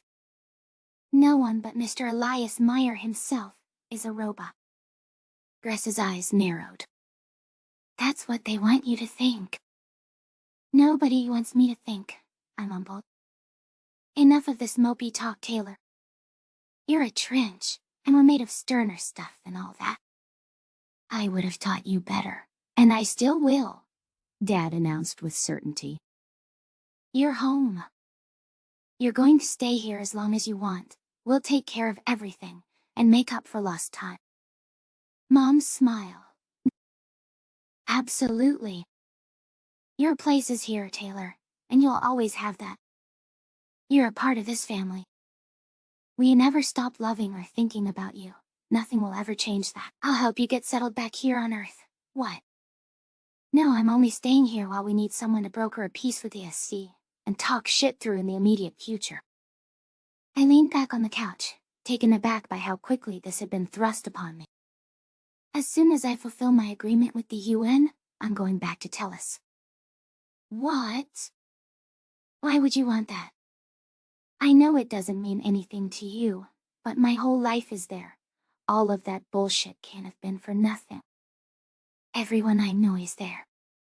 My life with Gress is there, and I won't just leave him. That's his home, and where his daughter is. Don't stay for me. I want you to be happy, Taylor, the crab said, eyes glistening with sorrow. I ain't happy with you. It's the only time in my life I've been loved. Your parents love you too, and they're right. I told you as much when we first landed, that you should live under the sky, and that you shouldn't worry about fitting in. You belong on Earth. It's all you ever wanted, to go home and have human civilization back. It was your overarching dream, the loss that haunted you. I wouldn't keep you from that. You should stay. It's all too little too late, Gress. I'm a fish out of water. I can't move back to Earth like it never happened and forget about you, about Tellus. It's not that simple. My mom shared a look with my father, before holding my hand and giving me a pleading look. Just think about it, will you? At least stay with your poor old parents for a few days to think it over. I stared around at the living room, and finally let my eyes wander to the pictures on the wall and the mantel. Gress had definitely been looking at them when he implored me to stay. The emotions hit like an uppercut, as I saw a young me in a soccer jersey and bright cleats, while a much less wrinkly version of my father crouched behind me, with wind-swept hair and dark sunglasses over his binocular eyes. I could see a photo of my mother holding me as a baby, while I suckled from a bottle with my little hands. Earth might not have felt like my home for a long time, but this was my family. I could be a part of something again. Would it be foolish not to stay when my flesh and blood was here? I gave a shaky nod. All right. I'll think about it. The Nature of Predators 280U, Memory Transcription Subject, Yeli S. Meyer, former UN Secretary-General, OJE, Standardized Human Time, February 10, 2161. With the pressure off of my shoulders, tied only to an advisory capacity for Secretary-General Osmani, I found myself living in 2136 in my head. The fate of the SC no longer rode on my actions, so I could afford to contemplate a past which felt more real than any of this. I remembered my first time boarding a spaceship for an alien world, the raw power of the engines shaking the seats as we achieved liftoff from Earth. My life had been so consumed by worldly problems and making things better on that small blue sphere of ours. To see it below had been an experience like no other. How the extermination fleet could have looked down on it and not been moved by its beauty, thinking it just an ugly vessel that needed cleansing. Those memories were not mine. They were implanted into my memory banks to make it seem real, but he had not experienced them. We were not the same consciousness, and while I carried Meyer's traits and proclivities, that was the truth of it. How was it fair that I recalled what it was to weep, to tear into a juicy burger, and inhale the scent of the vanilla candles I kept on my desk, yet could never have that experience? I imagined what the Federation would have thought of that last item, laughing to myself. A primitive illumination device, and why aromatic herbs would appeal to a predator's blood-drawn nose. We confused them so much. I almost feel more at home dealing with the Shield and the Federation remnants, since I'd grown used to that being how aliens are. I was the scariest of them all in their heads. As the human leader, they thought me a ferocious monster, foaming at the mouth. Nah, Nane, I stole in Elias's memory and identity, really, and I figured that out with his cognition. When the One's Odyssey tested its FTL engines, Elias had been proud of what humanity might accomplish, though this all wasn't even a dream in his subconscious. Mind you, he was never a big space aficionado, but I knew that he thought it would be nice to have a backup plan, in case we should destroy our temperate Earth. The question was, what did Y think of the mission looking back? Had it been worth holding on to our optimism, when it meant enduring the wars and losses that assailed us over these past 2 decades? I wanted to believe that this was all worth it for the good the SC could do, but I would not exist if Noah and Sarah hadn't found the Venlo. Elias would have lived a fuller, calmer life, without all of those tumultuous feelings he endured in his final days, in the time and body that his mind belonged in. I felt sorry for the poor guy. He had a great deal of compassion for humanity, and died not knowing if his species would survive. In those last moments, he had thought it all worth it. I had the unique perspective of my lifespan to challenge that viewpoint. While I'd been enamored by the idea of the Sapient Coalition when I first learned of humanity's status, I had to chew them all out over their injustices and lingering biases. With the technology that molded me, the future could be more stagnant than ever. Osmani's generation might be the last one that got the torch handed to him. People would chase the dream of immortality, not realizing that the reality was being little more than a copy who foolishly believed itself to be the original. There was a knock on the door to my quarters, and I put on a smile as Osmani poked his head in. Elias, excellent work, sealing the Krev Treaty. I'm glad we put those drones to better use, though we'll have to keep a close eye on them. You really think General Radai won't shift the targets as we agreed upon? This is the only way his government gets a peace that doesn't involve immediate and total disarmament, I remarked. Sure, the Krev Consortium pivoted away from fighting humanity and its circle, and I don't find them disingenuous in that regard. There are shady elements within their leadership, even at a cursory glance. I expect Radai to keep his word, but you can never be certain of anyone's intent. Trust, but verify. Better safe than sorry. I suppose you want me to join the assembly as our ships arrive at Granilka? Your absence is a little conspicuous, but I can craft an excuse if you don't want to join us. You earned a rest. It's a shame. Food poisoning can't be used for you. I would like you to be there when General Jones visits my office after the battle, and we inform her that she's been removed from her position. The old bat hasn't seen it coming? Ha! I would love to be a fly on the wall for that conversation. Her defense for herself will be something to hear. It's painfully obvious that you're not Jones' biggest fan. People like her are a necessary evil, but they shouldn't exceed their station, or take gambles that can blow up in all of our faces. I wondered what Vern thought now, reading all of this. Dill. This life should be mine to live, if I was to be considered a person at all. After this many months, it couldn't be necessary to check my sanity. As if it wasn't unfair enough what Terra Technologies did to me. That kind of monitoring, the Sapient Coalition handing United Nations should make laws against it, assuming this technology was moving forward. Privacy being dead was the exact shady element Osmani referenced in the consortium. I remember the horrifying possibilities Gress had spouted out when he insisted that the Krev were making clandestine usage of mind uploading. There was no proof of that, but if they have more advanced brain scanners than us, creating persons like me should be within their grasp too. If they haven't already, they will. Yes, we have to uphold a higher standard to the Sapient Coalition. There are too many eyes on us. I stared at the skin on my hands, remembering how I'd wanted to see the wires underneath after my reanimation. The thought panicked me less now, though I still wondered who the fuck I was. Whatever my friends had told me, I rejected being called Elias. Sir, if I might ask you about a matter of personal concern. Osmani held out his hands in a sweeping gesture. Go on. What are your thoughts on my situation? The Secretary General narrowed his eyebrows, a puzzle glint in his eyes, as he paused for several seconds. Being a synthetic being?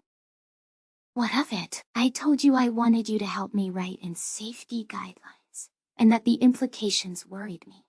I respect your wisdom, and what you did during a trying time in Earth's history. That's the thing. Aang did none of that. I only remember doing it, but everyone around me insists that I'm the same Elias. Perhaps because they want me to be. I think you still carry all of Elias' wisdom, but that you've been molded like a perfect replica. Every likeness has been copied, but you are not the original. You persist in the world in Meyer's image, and carry on his hopes and dreams, but your experiences are unique.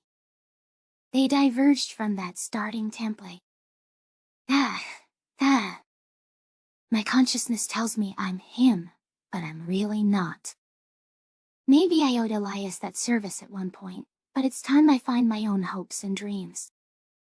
I shouldn't ruin his memory by being an imposter. You all look at him as a hero, though I know he wasn't. His guilt and his regrets, those were his private thoughts, no one else's. Osmani's eyes grew troubled. You're distancing yourself from that life, as if you want his memories out of your head. I'm not sure they could do that. What are you saying? I still want to help you, Mr. Secretary General. I do care. I know I'd have no personality without him. And he's a good man to emulate. What I want is to make my own life, without being tied to that perfect ideal and that past. I'm ready to let go of the idea that there's any part of me that's truly Elias. No one has the right to govern your identity but you. You have to live in your own body, not the others. We are who we believe ourselves to be in our souls, not what anyone else tells us we are. If it was the latter, humanity is just a bunch of rabid predators, right? I laughed. Never tell them about rabies. The hunger was real all along. They hear of humans frothing at the mouth and biting people from a disease, and it's over, an entirely preventable disease. But yes, at any rate, I must get going. You're welcome to join us out by the UN's table, though regardless of your attendance there, I imagine I'll see you in my office afterward. Taking the Yulpa out would be a good start for dismantling the Fed remnants, so let's hope we'll be riding the high of that victory then. I want to see us swooping in to save the Arksher this time. It'll be curious to have the tables turned on history's usual script. I'll follow you out there, sir. Call me Hamza, at least in private. No need for formalities. I dipped my head in acknowledgement and followed the new Terran leader through the winding hallways of the station. It was my understanding that we'd allowed the Telesh and Krev liaisons to go on a little escapade to Earth, both for their own benefit and so that they wouldn't have direct eyes on our military operations. While we were all working together against the remnants, there wasn't much trust in the consortium. The last thing we needed was a repeat of Afa, with short-sighted fools attacking the Arksher to continue waging their war. At the very least, the Yulpa were much less formidable foes than the TC. They still used manned ships. As much as I wish we could help the Jaslips more, the last thing we need is to be in a two-front war. We need to dismantle the Federation's successor before we decide whether the KC needs a drastic, forcible overhaul. The Sapient Coalition can't throw up our hands and turn a blind eye again, long-term, if they're as bad as Gress believes. I scanned the crowd, gauging how the SC representatives felt about our assault on Granelka. From the few expressions I could see, the overwhelming sentiment was that this was long overdue, especially given how off the rails the Yulpo. I shuddered to think of them sacrificing humans to their gods. Whatever I felt about Elias, humanity was still my species. I shared all of their thoughts, and every last section of their mind. Their perception of the world and mental pathways operated on the same plane as my own. I remembered enough of what it was to be like them, with needs, pain, and exhaustion, that it didn't feel like a foreign concept. My binocular eyes swept upward to the Bissam balcony, and a smile crossed my face as I saw none other than Dr. Tassie, back among her people's delegation. It was soul-affirming to see the first contact scientist returning to our cause, not giving up on our organization. We're going to shake things up around here for our own purposes. I decided that I should venture up to share the good news. Tassie needed to know that I'd kept my promises. I'd gotten the vote for the end of the Piscivore's trial period on the docket, along with the referendum on lifting Talsk and Apha's quarantine. In addition, Osmani had the authority to give Jones a pink slip, which I was sure the scientist would be pleased to hear. Excuse me, Hamza. There's someone I have to say hello to before I join you, I remarked, shuffling off toward the Bissam seating area.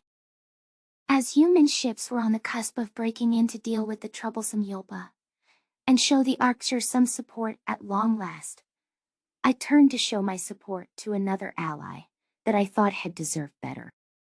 The last thing I'd wanted was to see Dr. Tassie go the way of Quemper, becoming jaded and giving up on this organization. This was the reminder of why it was worth maintaining my optimism, even with the gargantuan task of fixing the sea's ills. This wasn't just the time for me to step away from Elias Meyer's legacy, but for the Sapient Coalition to rewrite its own history and effect.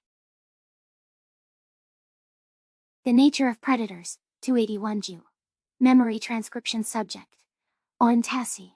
Bissam Alien Liaison. Date was standardized. Human time. February 10, 2161. Returning to the Sapient Coalition. After a reprieve on Avrana, I tried to set realistic expectations for what I could accomplish.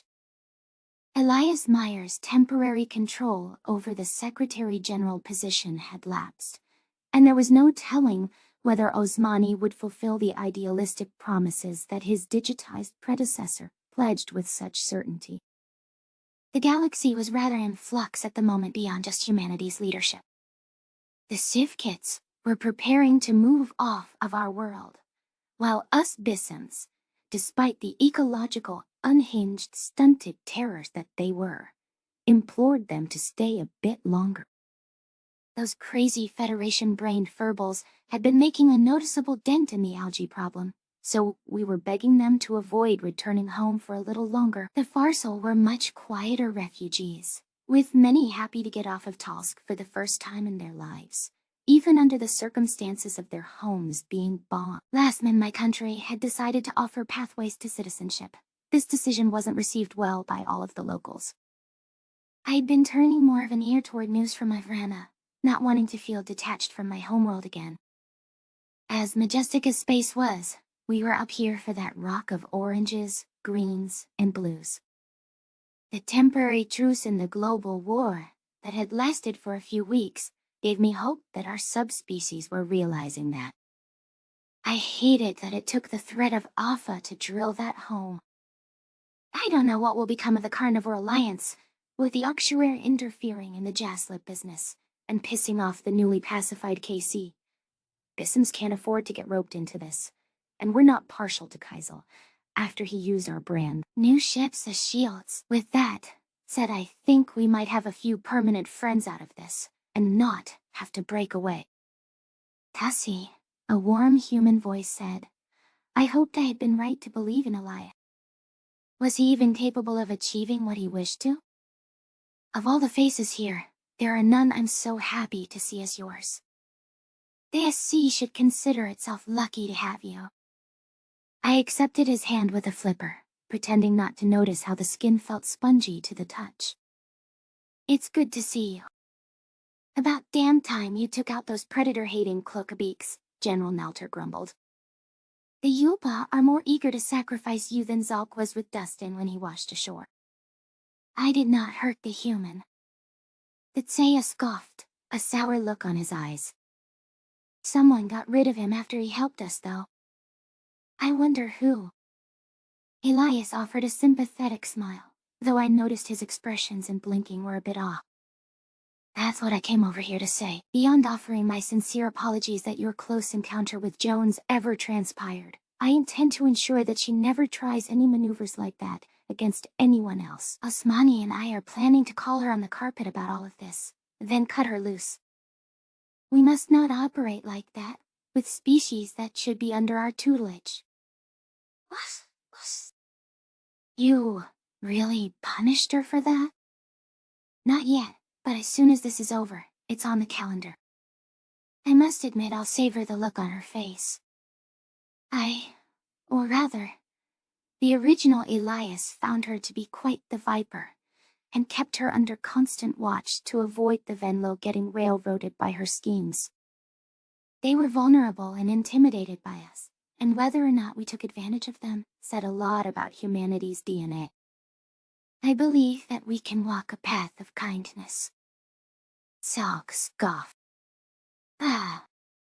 You sound as naive and moralist as Dustin. Oh no, I'm something much worse.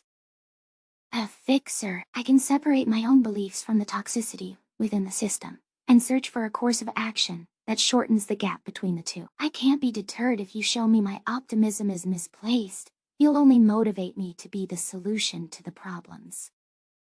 That's the problem with your type, Nelter countered.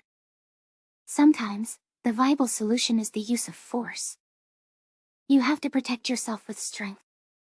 You can't space magic away every issue. I quite agree. My prime directive is always to keep humanity safe. When a species like the Yulpa jeopardizes our ability to live in peace and attacks us in a bold-faced manner, the path forward is clear. In general, you should try the other avenues first before reaching for the weapons. If I might, I think that is a lesson that would be of the utmost value to Bissamkind and its subspecies. We signed a truce with the no-good foreigners, even after they've tried to plunder our land and our technology again, Zalk spat. A real enemy to go after for the Starlight incident.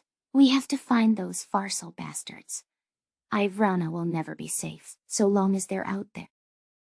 The Sapient Coalition is holding a long overdue vote about making you a full member of our organization, but regardless of the outcome, such a tragedy won't occur under humanity's watchful eye. Our mantle is the Guardians of Orion. And for what it's worth, we'll nail the bastards. I turned hopeful eyes toward Meyer, as he smacked a confident fist onto an open palm. The way you talk, it sounds like Osmani is keeping you close.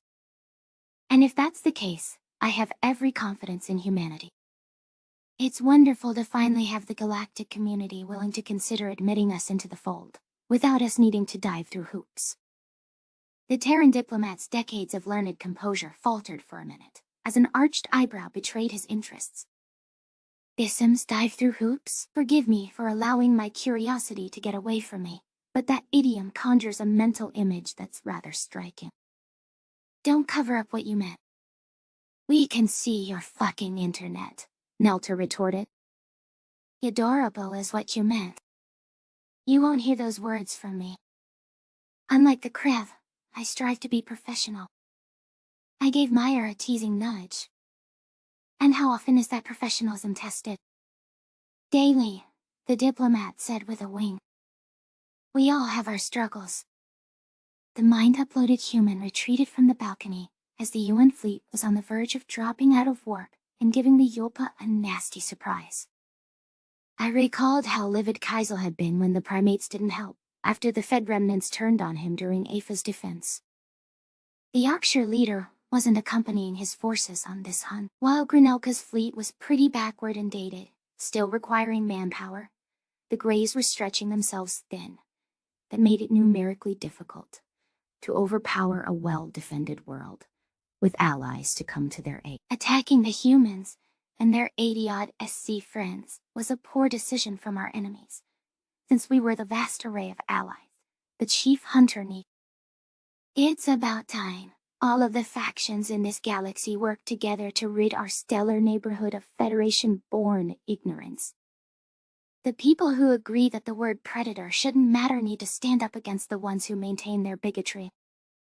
Your own feeds came online as the Sapient Coalition's support dropped out of war. The Arcture Collective were keen on battering defenders, in the hopes of releasing payloads like this was one of their old-school raids.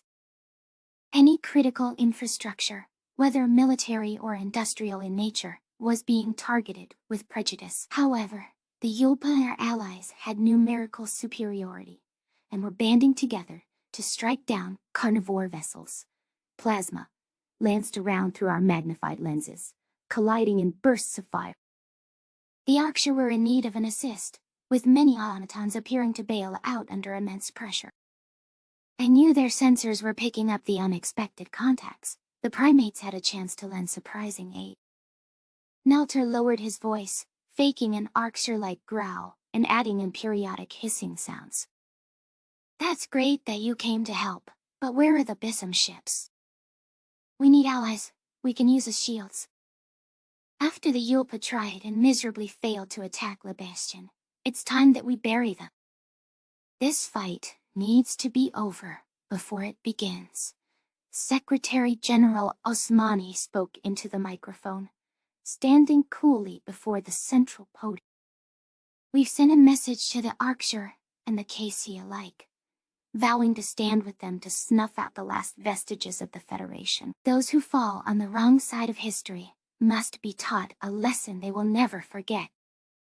They sent a message to the KC too? I guess they didn't want the Krev getting the idea that humanity is siding with the Arcture against them, since the ink on the peace treaty has hardly dried, I remarked. The humans stopped their war when they realized they were fighting each other. It's time Bissums sign an accord like that for our own affair. Zog narrowed his eyes. The Krev Consortium was, in fact, mostly not a human-against-human conflict, Tassie. This sea has a treaty with the KC, but not much else, how to handle trade, travel, and a host of other things. If we get accepted into the SCI, I don't want even more strange aliens coming to our world. The Selmer general puffed out his chest. Fear not, Wanderbird.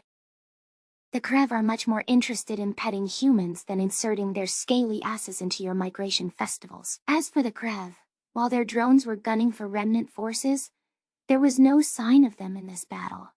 Their fight took place in Malti and Dresden space, while the sea had a mind to deal with the instigating Yulpa. The human, Yotul, and Venlo vessels were a trifecta of death, lobbing space harpoons and plowing through the nearest remnant ships.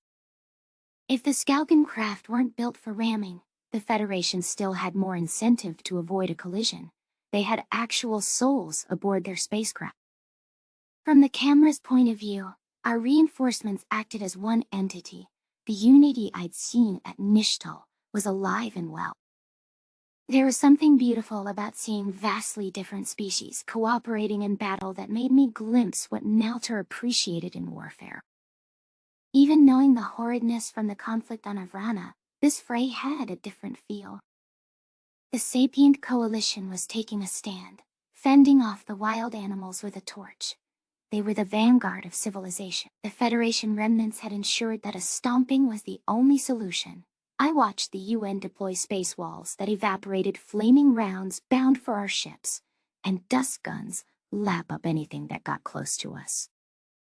Nano-drones and shield-breaking missiles tag-teamed Yulpa vessels like two nets, sealing in a fish, as the Yotul twirled hypersonic rods through the vacuum with ease.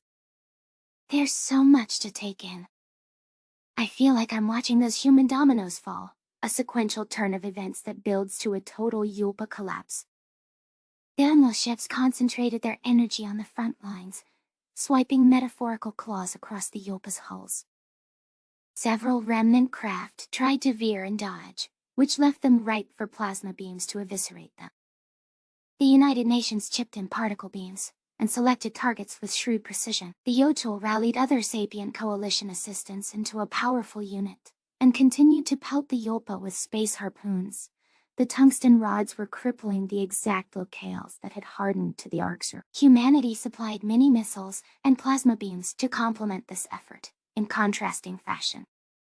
The collective drones had accepted the Terran's aid and interfaced with our command, suggesting Kaizel was ready to have the primates turn up on his side at long last.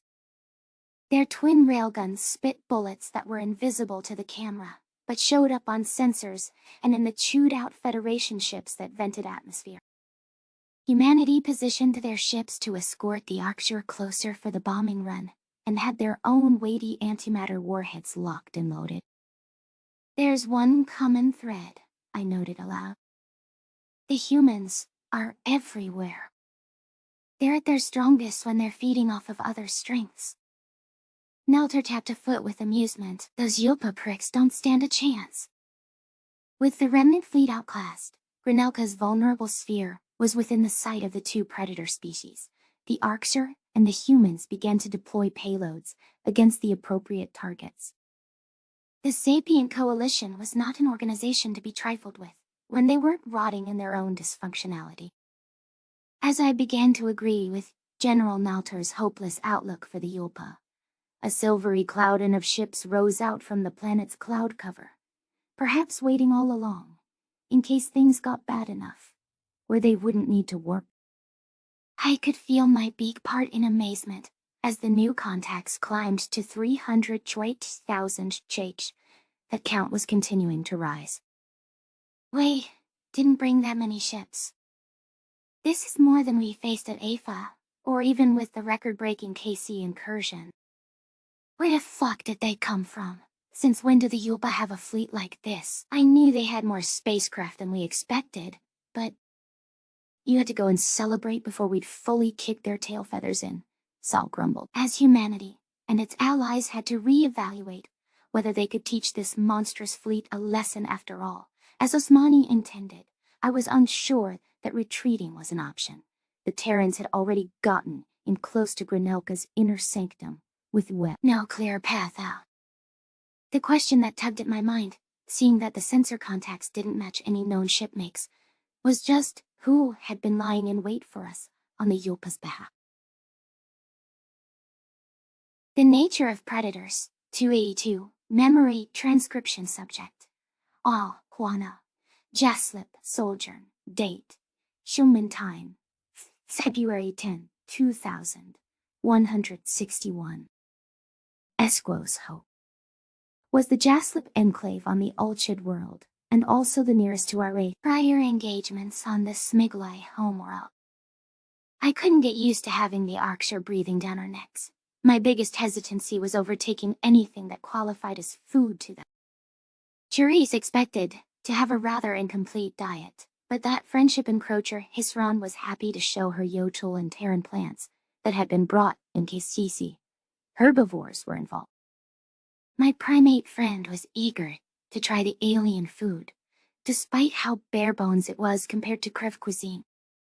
My reservations about compromising the values we stood for weren't shared by the human.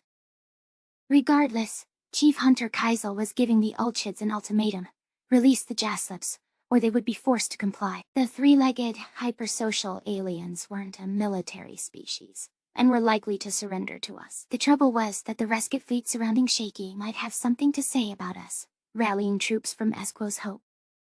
The Krev and their pink avian enforcers were the real enemy, the claws pressed to the Jaslips' necks, pinning us down, and spreading their lays to justify our death. What did Arxer know about being on the wrong side of oppression anyway? So Kaizel talked about asserting control over the enclaves. I snapped at Zephyrus. What does that even mean? Is your plan for us to bow to you? Because I would never. Operative Zephyrus lashed his tail. If it is as simple as you wishing for your own world, then we will see that the KC species all release you.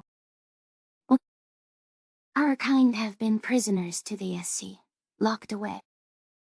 We, sympathize. A loud laugh interrupted our conversation, as Cherise slapped Hisran on the shoulder in a fit of hysterics.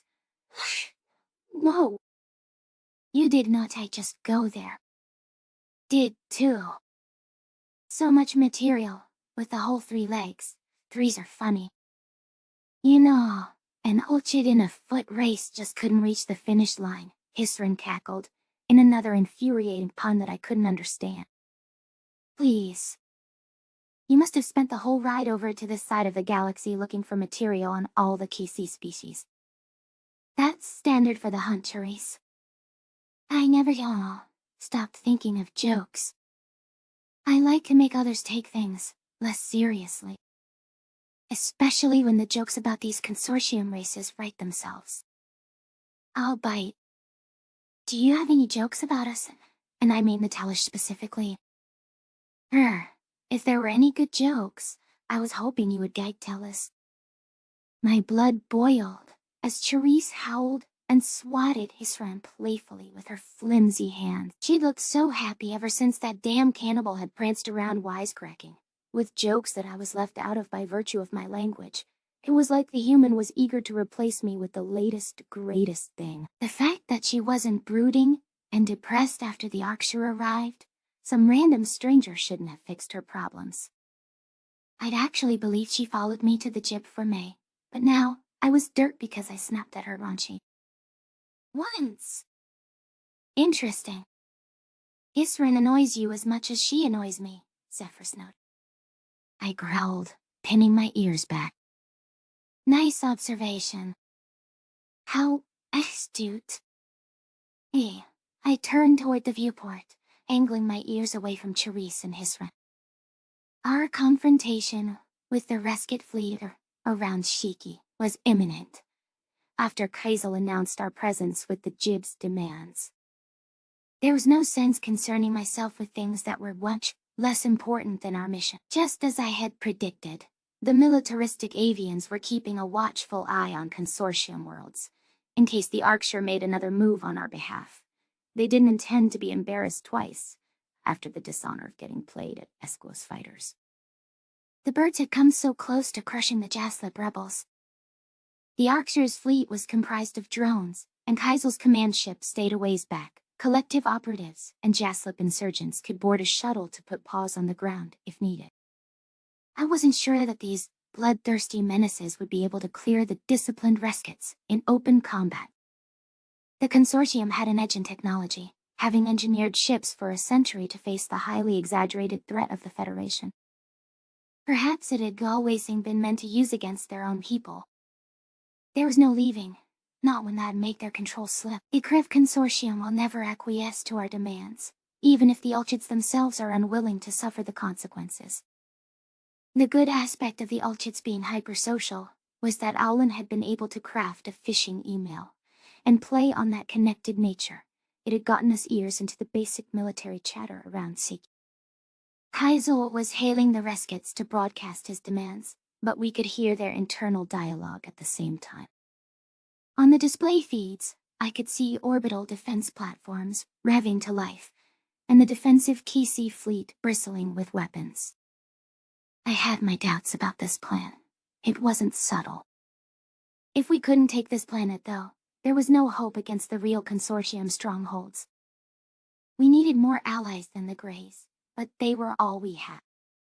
It'd be too much to ask for Therese's species, the damn humans, to get their hands dirty. Kaizel told us they wouldn't. I appreciated that they had tried to rescue our species via the Osier project, but that rescue ended the second they found out we weren't extinct. Even knowing what we were going through, they'd signed a peace treaty with the consortium, without advocating for Jaslip liberty at all.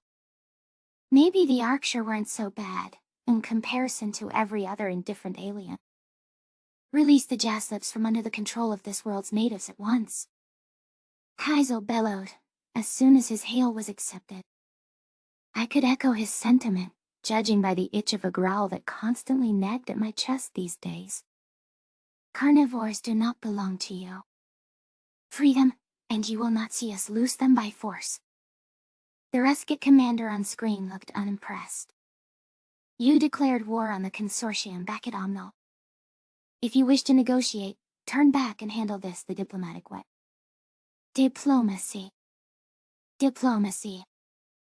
I'm not the bumbling sapient coalition. I want results, and I want them now, not waiting an eternity for what scraps you might deign to throw us. My demand is reasonable, and I want only your compliance. I tuned my ears to the internal chatter, as the avians spoke among themselves. The Alchids wished to let them have the Jaslip enclaves. They said they'd be happy to have the trouble. If those hibernating extremists are so eager to go off on their own, without the blanket of our security, let them. However, it's not about that. The consortium was clear that we cannot afford the dishonor of bowing to an invading army, especially after the embarrassment of the Federation's non-existence. Another voice answered, on the line we eavesdropped on. The Jaslips refuse to take the civilized route, so we cannot allow them to sow anarchy and make the Reskit army a laughingstock. This is not how things get done. The delegates demand that we destroy this Arxur fleet. That's an order. I respect the hierarchy, but what will the Alchids think? The Alchids will get in line for the good of the whole institution. They, of all species, understand collectivism. While not eager to expend more manpower on these dishonorable insurgents who do not respect the rule of law, we have our orders in no unclear terms. When the Jaslips stop acting like animals, we can reevaluate. Let's not forget who the Arxur are, the most dishonorable of all. That is true. We cannot let them raid Siki, and we have no guarantees that the Jaslips will stop gunning for revenge, even if the consortium bends to them. Specify our orders. Eliminate all trespassers and hostiles from the Alchid system.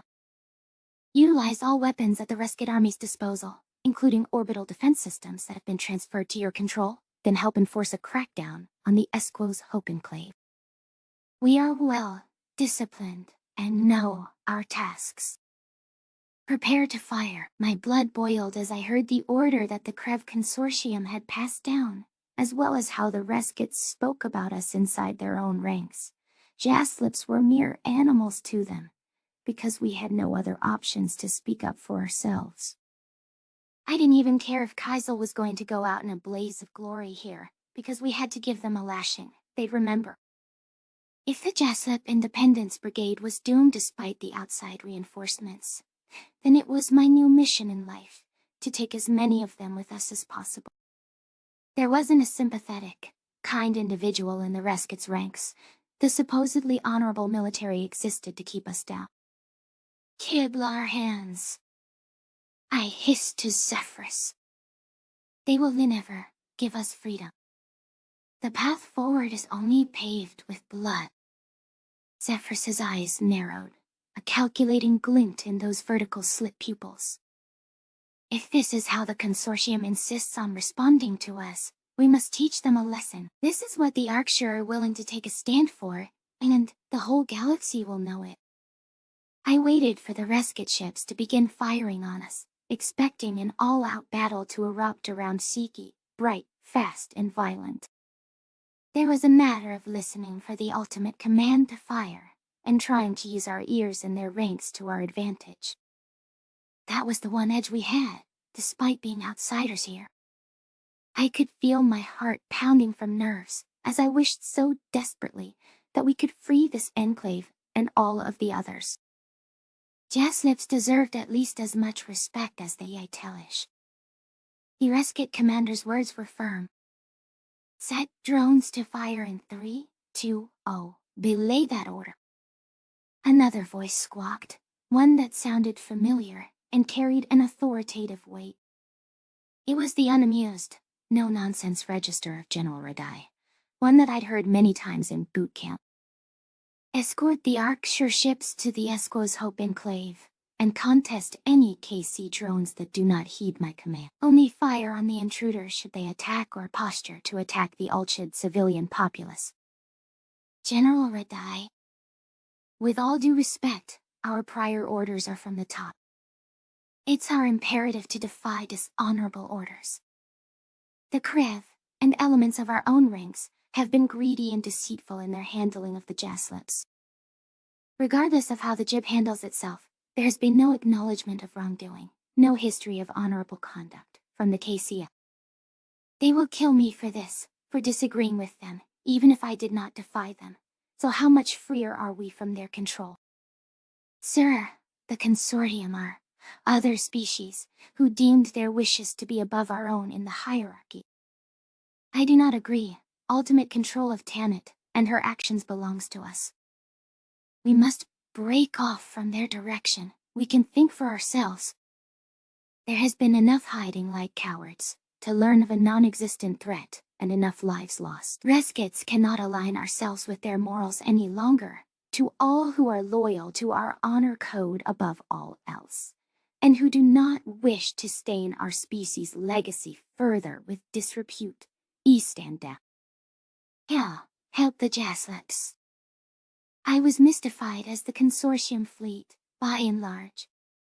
It was obvious that Radai commanded a great deal of respect, and that his reputation was beyond reproach within his own ranks. I began to see why the Reskit delegate had gone into hiding, out of fear that the Kisi might terminate him. His people had sheltered him since the Mafani incident, and he had tried to pursue answers over what happened to the kids, so I could see an argument that maybe he cared about our lives.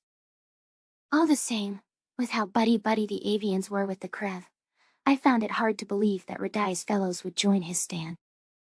Why would the Reskit general stand with 8 extremists that I knew he hated so much? Because Radai hates the Krev consortium more, and blames them for pushing us to this. Reskits aren't capable of seeing the whole truth. They're Krev clawlickers. Surely the general is the only one whose conscience will win out over being mindless and robotic, following orders like good little soldiers.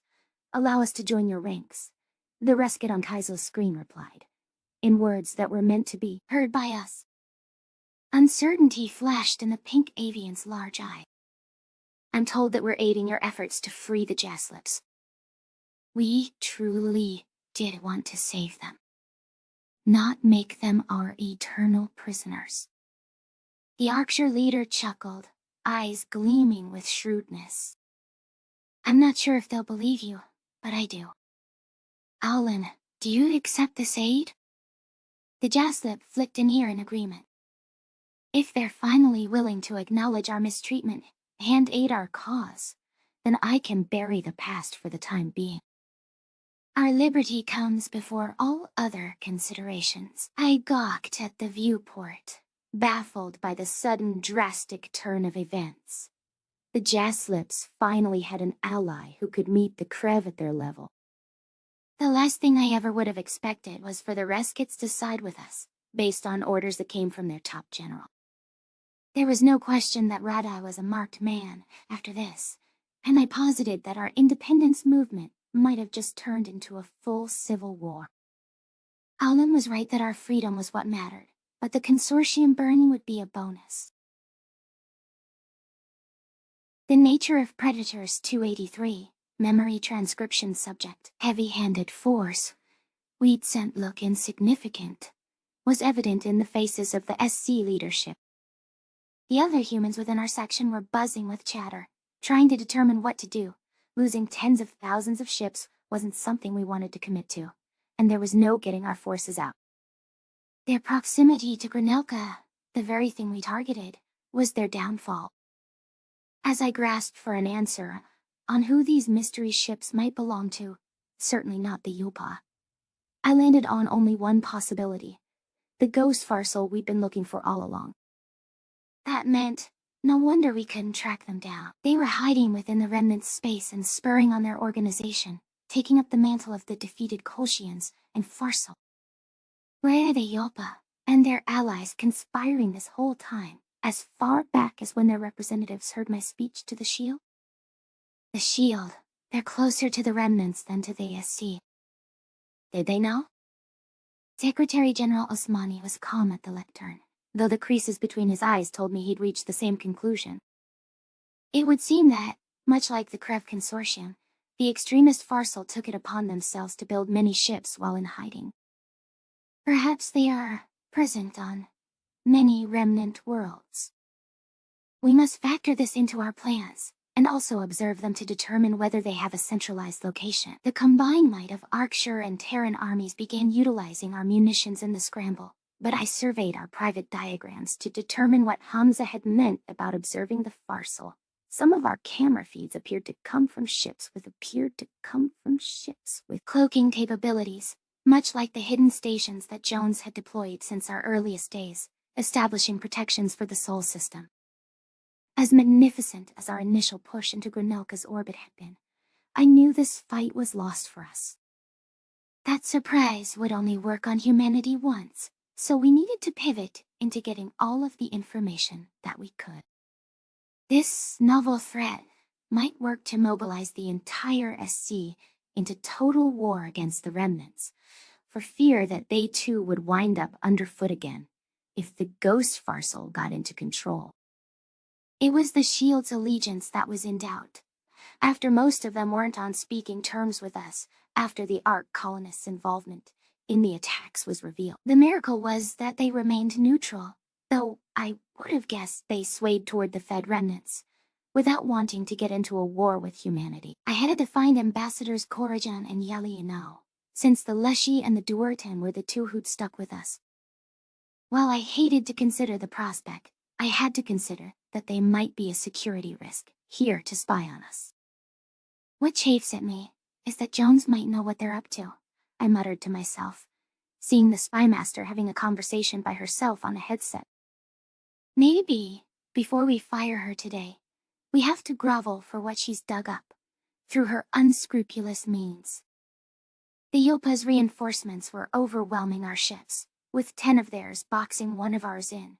These craft were more advanced than the manned vessels that had formed their prior engagements. Why had they not shown their hand, bringing the Ghost Farsal into the fold to storm Liberty's bastion, when they might have eliminated our entire colony had it not been reserved for defense? Was there something of particular importance in Granelka that would make the radicals unwilling to perform their callous sacrifices of lives? The old Federation would have traded Granelka for a predator colony in a heartbeat. If Korijan had known about this, while claiming to be our friend. Our plan is to cripple Granelka, the Secretary General told the audience, who were horrified to see the pulverization of a fleet that had been so dominant moments earlier. We'll stay kicking as long as possible, and take as many of them with us as possible.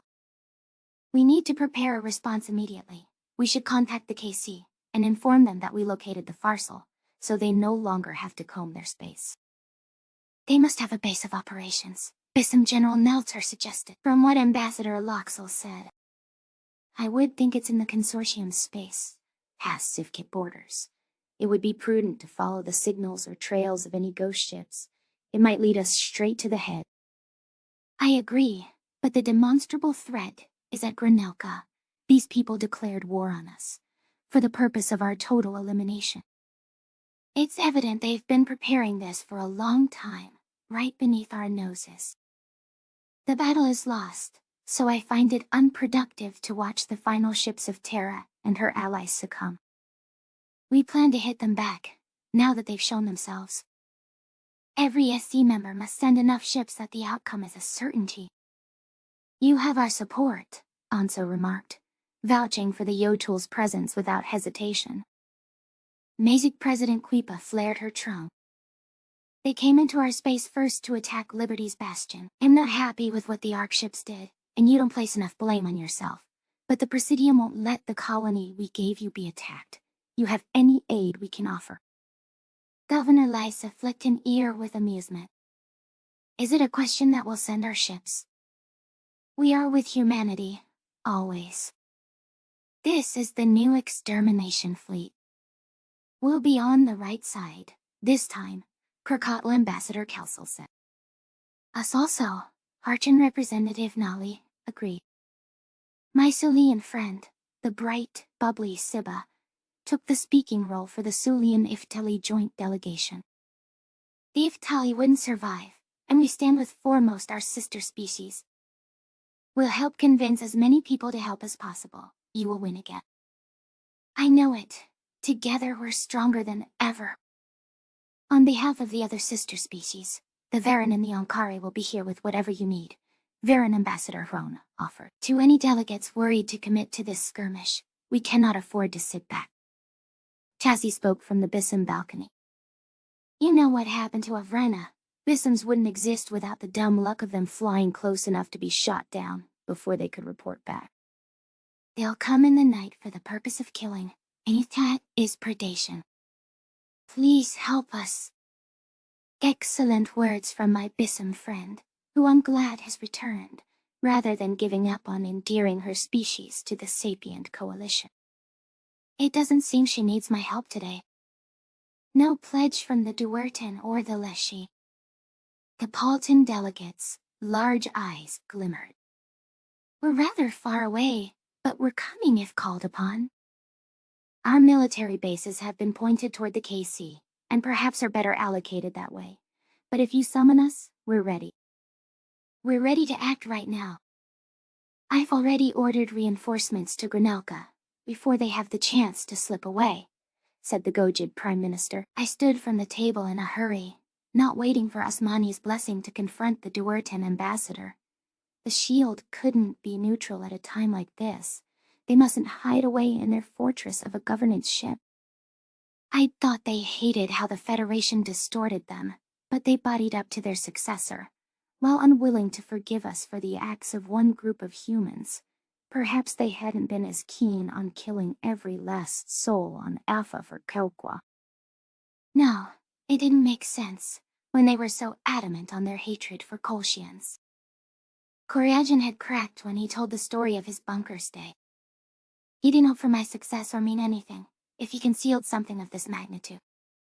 I risked a last glance over my shoulder, seeing the last gasps of resistance on the Sapient Coalition screen. There were numbers where not even the greatest military technology known to man could defeat the odds. This ambush force was larger than the record-setting drone armadas that Krev Consortium had sent toward us. It should concern anyone who liked free thought, a right that had been denied to the Duerten, more than anyone, for the crime of being vocal. The last time I'd seen Koryagin, he'd persuaded his government not to retaliate for the planned strike on Kalkwa. Perhaps helped when we confirmed they weren't under threat. I wondered if the Grey Avian was on our side, though, after our relations were on rocky ground. I had to know whether it was worth asking the Shield for assistance. I chased. I was chased after the great tail feathers I saw exiting the auditorium, and shouted the ambassador's name. His corn-colored beak turned to face me, a deep concern in his eyes. Koryan drew a shaky breath. I imagine you're looking for me to see what we'll do. Neither Ambassador Yali or myself have the authority to declare war on the remnants. I know they attacked humanity, but my government remembers that you didn't respond to the outward declaration of hostility, the cruel intent, by the Telesh. We helped you against the Consortium once, and we've been hesitant to do it again. Then the Shield wants the Federation to take back over and play thought police, I responded in a flat voice. That's what will happen if they win, after all. There's no reason you cannot win this on your own. Of your 82 members, it seemed that none were holding back in sending forces. We do not need to be involved. We have no idea how many ships the Federation have. If you want to talk about a declaration of hostility, they were the faction that went through, endorsed, and sanctioned the unforgivable attack on Kalkwa. They'd do it again. Should you challenge or contest them past the point where we could protect you? We were never going to let any vessels attack Kalkwa, but they don't feel the same. If the Shield wants your future, side with us, please, Gorgon. I wanted to call you a friend. I do call you a friend, Elias, but I cannot just agree with you and send the ships. I already was going to advise the Duerten Forum and the Shield to side with you, for the simple reason that these fiends would kill any former omnivores. The only way to be sure. I know Kalkwa isn't safe with them out there, beyond the extent that the Ark colonists give us those feelings. Thank you, I said. Do you want me to speak with them? I've been there before, and no. While my government loathes the Farsal, I cannot guarantee that the Shield overall will not side against you. Many of them are Federation-leaning, as you saw yourself. If the Duerten intend to help, I will be in touch and give you a read on the situation.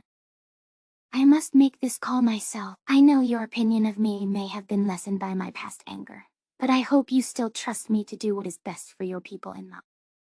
I do. It's Yali that I'd like to know where she's at. Elias, I'm 2 steps ahead of you. I've persuaded Yali to help, on the grounds that you are protecting this side of the galaxy from the greatest threat of our time. She seems to believe the less she will, at the least, throw in their lot with you. Amphibious species would never get a fair shot with the Federation. I hope it's some assurance to know that. I ducked my head in appreciation, smiling. It is. Thank you, Courageon. I've rushed down, as you? I shouldn't have been. The avian cackled. Precisely, you should not have been.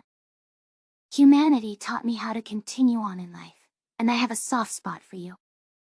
I'd like to see a day where no species will fear you, rather appreciating your kindness and generosity, as I do. I hope for a day where the Shield can enjoy the beauty, the relentlessness, of your devotion and friendship.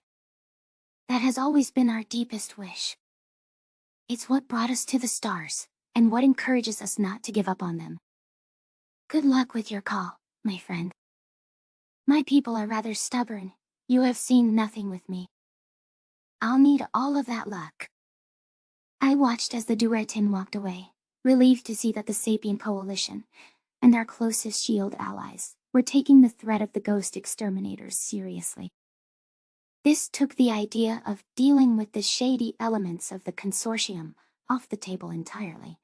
I hoped that nothing that was going on in their space would affect their commitment to deal with the Federation remnants.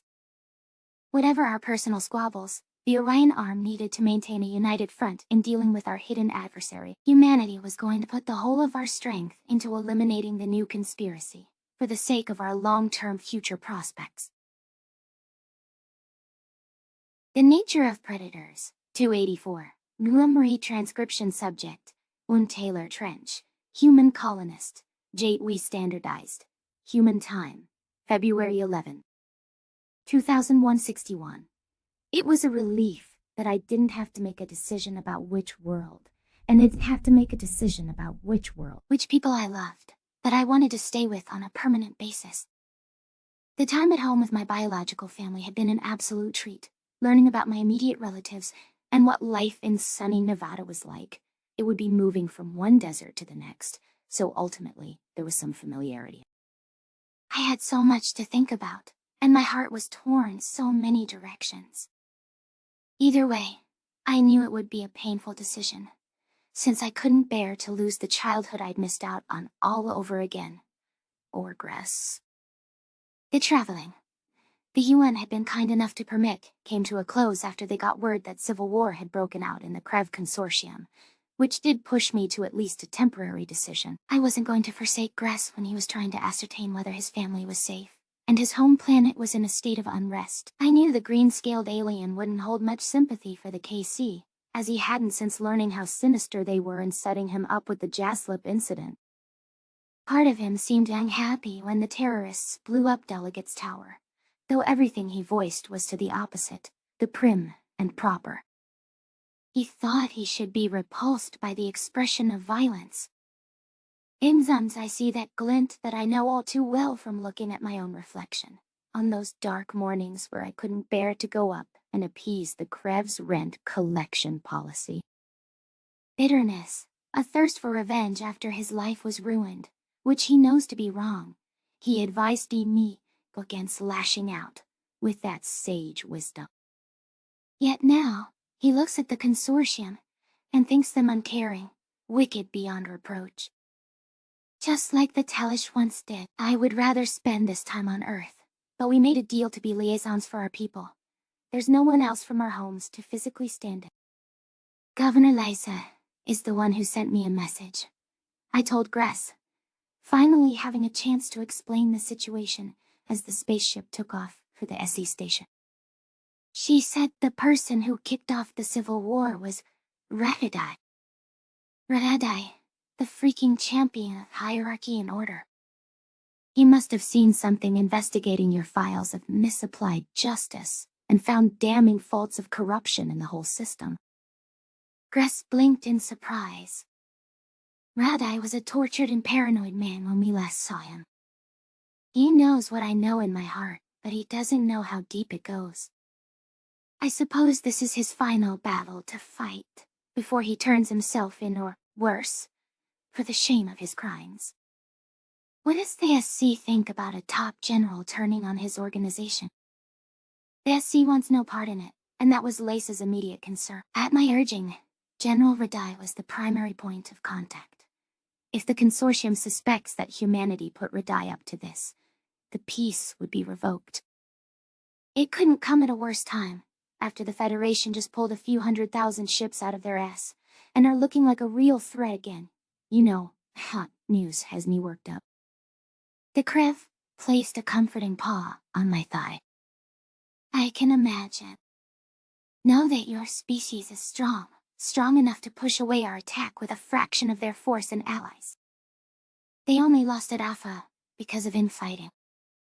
The consortium is beyond repair, so I have to agree with Radai. I hope humanity will have enough political will left to vanquish the listeners and the underscales. To give us the freedom they gave to their ex-Federation friends. None want freedom more than the Jaslips. They sure got shafted, and I heard it was the Reskits themselves who were putting them down. I worry about them, especially if there's a clampdown for power. What do you think Quana is up to? That Jaslip hates the Krev, and hated me until she realized that I was merely set up the same as the kids, ruined by an entity well above my pay grade. When she and Cherise were passing out pamphlets, they looked like criminals caught in the act, and sounded more conspiratorial than even myself. She's fighting with the rebels. She knows the KC won't ever care for her interests. I guess that makes sense. I don't blame the Jaslips for their anger, especially after seeing firsthand the racist comments they get. The remnants jeopardize the future for us all. Yeah, but Radai knew the Jaslips would be done for if he didn't act now. Is only caring about the war with the Federation Tellus position? Gress asked. Probably. Tellus, as far as I'm aware, is much too eager to staple ourselves back to mainstream mankind's government. They'll do whatever the UN does, or asks of them, apart from leaving. But that's not an issue, since we negotiated that bizarre deal with Loxel. You know, I'm actually looking forward to that play, Taylor. Whatever happens with our future, we have that together. Rehearsing having the UN set up the production, I couldn't believe that was all Loxel wanted for a peaceful settlement. Me neither. I would have cried happy tears if we had Yongmi performing arts event back in the caverns. I just question how it will go once the Civ kids try to reintegrate, and neither side likes sharing our world. The Grand Herd won't find vegetation to consume like they're used to. I wouldn't be shocked if they pour in our streets like pests. Maybe it won't be so bad. The Civ kids weren't always like that, and now, they have a fighting chance. I'm glad we were able to share that video we found of General Engsel. Perhaps the Tellish can help them reclaim the Grand Farmhood. Restore their intellect, and make it into a paradise that both sides can enjoy, not a long-dead, sweltering world. I snorted. Nothing reverses time. If it did, I'd turn back the clock 25 years. Taylor, if that's what you do, then you know your wish is still to be on Earth. You can be honest with me. This line of conversation was beginning to grate on me, though I knew Gress was trying to do the noble thing and not chain me down. The family feeling that I'd had with the homemade lasagna scent wafting through the air, with all of us gathered around one table, swapping stories and wolfing down the food, had told me I wanted that. Maybe I was beyond seeking it out for myself, rather wanting to foster a family of my own. I wanted the easy understanding Mom and Dad had with each other, a love that lasted through 30 years of marriage. Earth is delightful, a cultural center unparalleled by anything else, and Gress was right, it's not scary or foreign. I could get used to being taken care of and spoiled, after clawing, crying, and sweating for every scrap in the caverns. I could still have my parents in my life, with FDL communication. A relationship won't work on FDL comms. There were all of the little things on Earth though, which made it feel okay to be human. There was a sense of normalcy and belonging that life in Tellus would never have. I'd felt like an alien when my parents took me to a barber shop, and I sat in a chair to get a few inches trimmed off of my long hair. It was so civilized. Such a luxury to visit a professional to groom myself.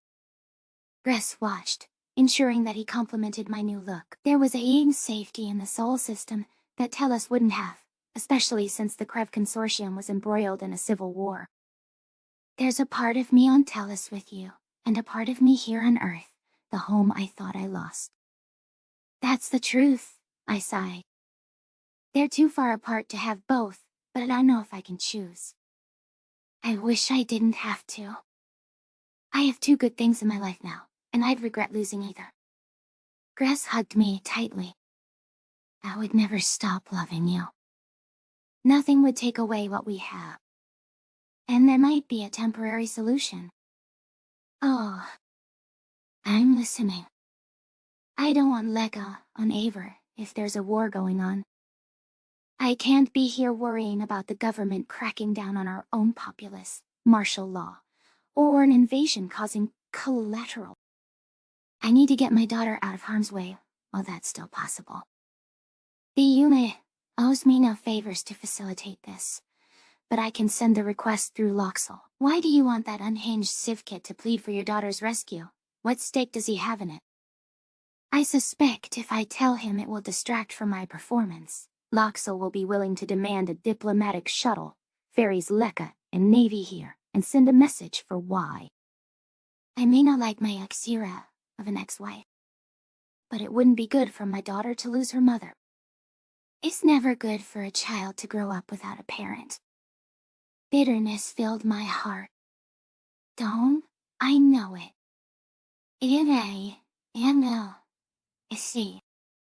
Anisis. I could have used them 20 years ago when I was figuring myself out. If you can get your kid out of harm's way, do it. I'd never wish for Lekka to grow up with a proverbial executioner's blade looming over her head. She's a brat, but she's a cute brat. And yours.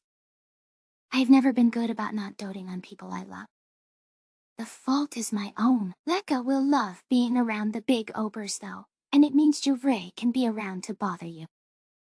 On second thought, I'm leaving you. Whatever you say, dear. I'll talk to Loxel and see what I can do. As long as the consortium is at war, we don't have to make any decisions about the future. But someday, we will. Okay. Gress raised his paws in the happy claws gesture. Excellent. Let's start planning together how we're going to deal with the consortium contacts. Because you know the UN wants us to smooth things over with. We won't have the luxury of dealing with friendly old Rade anymore. I guess it's worth it to keep Tellus out of this fight. They've been through enough. Everyone in this whole fucking galaxy has been through enough. I hope there comes a day soon where this all can end, and where I'll choose to live out a fun, joyful existence is the worst problem I face. The worst problem you face is how much of your hair to cut off. You know I love you, but I was worried you were going to go back to the buzz cut when we went to a barber shop. I mean, it was cute and stubbly, but I like you with those silky locks. It looks regal. I laughed, doing a joking hair flip and modeling pose. Regal, huh? I've never heard that word to describe me. It's a shame I wasn't like a long-lost British royal. Find out I've got a title, and it's the Duke of Lysane. Khan would have been the homecoming I stayed for. I may or may not have taken it upon myself to ask your mom for the Lysane recipe. Now that I know it's your favorite, I accept the challenge of cooking human food. Aching to see your binocular eyes light up. A predatory gaze, lighting up at the thought of its meal. You should have run for the hills like a good herbivore, after you saw that. Yes, well, Grist gestured to his short legs. Krev are into foot races. It's death, or curling up into a ball. Two choices. You forgot your third option. Spray the predator with the stink gland on your tail. I suspect doing that to a human would make it much more likely that don't kill me. I laughed to myself at the light-hearted conversation, relieved to not have to make an immediate decision about which commitment I wanted to choose for the future of my life. Maybe I could find a way to have Navy and Lekka stay here, or at least close to Earth, especially if conditions on Avra deteriorated because of the war. Frankly, even Gressa's nasty-hearted ex-wife had to understand, much like her husband did, that it was best for the child to have both parents in their life. She might work with us on this. Either way, I would have the Krev by my side to grapple with sapient coalition diplomacy, and we could form more amazing memories on the homeworld of my people. As distraught as I had been over wasting my life on a falsehood, being captured had led to me getting a taste of everything I ever wanted. Earth was a beacon of pride in my memories now, one that would never be taken away or overridden by loss again. There was a possible future out there where I could have total happiness, without sacrificing anything at all. The Nature of Predators, 285b2. Memory Transcription Subject, Orm Julius Meyer, former UN Secretary-General, J.E., Standardized Human Time, February 11, 2161, sitting in Secretary-General Osmani's office. Ready for General Osmani's office. Jones to waltz into her dismissal. I hoped that she wouldn't weasel her way out of this. I liked to think that she was a patriot, in her own mind, and wouldn't sabotage the interests of her planet over a personal matter. Any information she had to take out the remnants had to be received before we dropped the hammer. I was never too comfortable at being the bad guy, even with someone of her shady character. However, I suspected from Hamza's steely eyes that he could be objective and impassive when needed. His leadership was well-timed. What baffled me was how bumbling and ineffectual the aged spymaster had been. Perhaps she'd see on her own that it was well past time she was put to pasture. The attempt to blackmail Tassie had been so ham-fisted and potentially damaging to the United Nations relations with both the SC and the vulnerable Bissams. It could have the blowback of seeming like our first contact was to take advantage of the helpless carnivores, much like the Federation, just especially after I learned that the actual first contact team were roped into this scheme. I feared what had been done to our own scientists to facilitate that. If Jones was going after the shield, or the remnants, I might understand. My continued attempts to win them over aren't the most strategic move, and they are our adversaries on the basis of what we are. Wang must not become like the Federation or the Krev Consortium with our own people. Humanity has seen the dangers. Osmani steepled his fingers. Commanding allies after what happened at Granelka is our top priority. We must hit the Ghost Farsal with multiple blitz attacks quick and hard, and prevent Jones from alienating an SC that is backing us full-throatedly. I spoke the words every human was thinking, I responded. That's how we do our business direct, not backhanded like her methodology. We can be fed up and still go about achieving our goals in a lofty way. Sometimes, violence and fighting dirty is the only option. A bloodied nose demands an answer in kind, or you'll continue to be kicked. I see the pragmatic value of covert operations, as I think you do. However, by any stretch of the imagination, the Bissams weren't in this boat. They should be categorized as a species the UN has a duty to protect from the very same hatred that befell us. Yes, we haven't done them any favors. Getting rid of our Jones problem is the start of showing our sincerity. It's necessary to clear the path to proper SC unity as well. We need all trust. You know what you believe. Your will is strong, and you have clear-cut goals. I respect that, Elias. Thank you, sir. I could say all of the same things about you. Our conversation fell quiet as we heard the clacking of shoes down the hallway, the measured, composed steps of someone who was never caught off guard. I wondered if Jones had an inkling of what we were planning, but it didn't show on the unfazed smile when she opened the door. I knew Osmani had already run this by the actual nation which held Jones' leash to avoid an international incident. Who the US employed on Earth was their business, but who represented all of us to aliens was ours. I really wanted to see us be better. The greatest gift of digital immortality was that I could live long enough to witness it. I'd be a shitty spy if I couldn't tell when I was about to be cut loose. Jones spoke the words with little emotion and settled down in the chair. You don't like to admit that I'm as much a part of humanity as you, perhaps without the glamour that Elias indulges in. The KC were and are a serious threat, and I did what was needed to ensure our success. Osmania arched an eyebrow. Go on then. Explain yourself. I fail to see how coercing Dr. Tassi has anything to do with the Krev Consortium, I interjected. Jones smiled. Yes, well, you never liked me. You're still living in 2136 in many ways, Elias, but the rest of us moved on. I never actually wanted Tassi as an asset. Did I want her to spy on a few variables? Sure, and she did it while thinking Ashay was playing me. I didn't strong-arm the one member of her team that she cared for most, and I could have. With something as simple as blackballing his Venlo artist brother from several Skalgan galleries.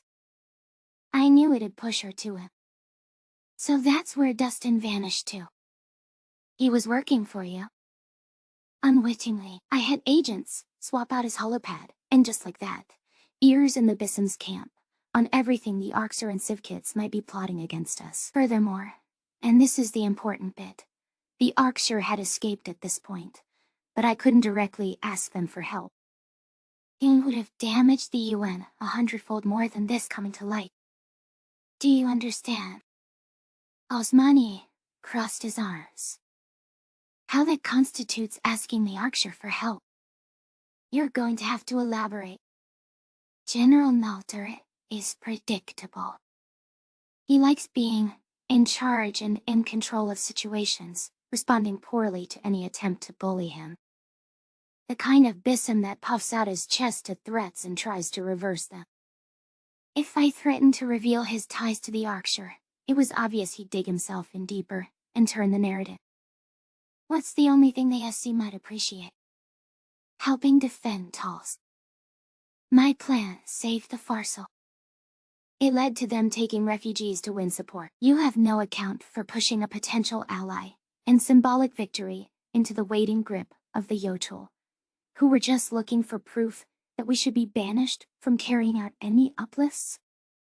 White Knights Meyer and Dustin happily swooped in to help and prove that humanity at large wasn't like that.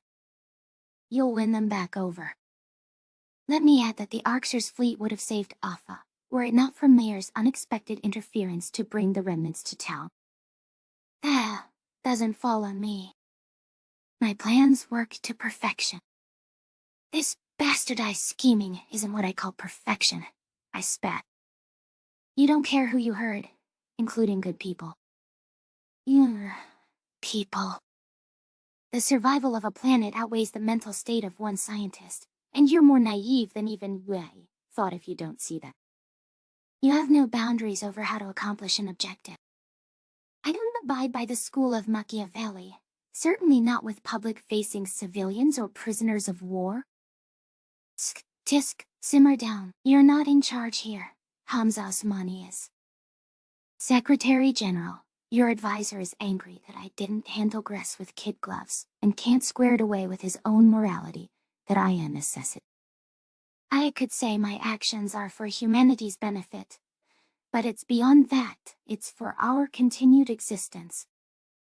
Any liberties I take are with that knowledge. Osmani's eyes shifted toward me, a shrewd glint in his pupils. If I was capable of sucking in apprehensive breath, I would have. The way Jones dismissed me and claimed that I was stuck in the year 2136 filled me with anger. On the contrary, I had moved on and wanted to make my own name for myself. To do that, I needed to literally own name. She still saw the same Elias Meyer from those days, just like Coemper, Seba, Vernt, Corajan, and everyone else. I wanted to renounce my claim that I had any connection to the dead Secretary General, beyond being built from his memories. I sought my own life, hearing them call me his name and speak about my past life, as if any of that belonged to me, is incongruent with my view of myself. I don't want to be referred to in such a way. It's time I crafted a new name, to clearly separate myself from the Swiss biological human who bled out on the Venlo streets, without ever knowing humanity's ultimate fate. The man who breathed, tasted, and dreamt at night. I hoped Osmani wouldn't be swayed by Elias's past history with Jones, since his first concern was that this was a personal vendetta. He seemed to care about steering the Sapient Coalition in the right direction. You tied yourself to this, Jones. That was your mistake, and you know it, the Secretary General sighed. The Bissons could say that we knew about your techniques and did nothing, if I let you stay on. You're too hot to touch on a political level, and you know it. Jones gave a shrug.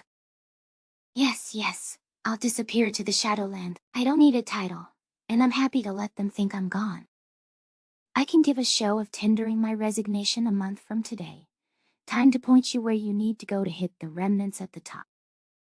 Those ears I have on the Civ kits. What did you do to Dustin? I blurted. Dustin was going to start blabbing to anyone with ears. An operative offered him a job at a xenobiology project to restore Avrana's ecosystem and document its life forms in case of planetary extinction. A legitimate venture, mind you, and one he couldn't resist. He had to leave immediately and go off the grid for a few months, allegedly due to a need to avoid distractions with the planet about to go critical. He's safe and working a dream job, and will be rather confused that you thought he disappeared for malevolent reasons.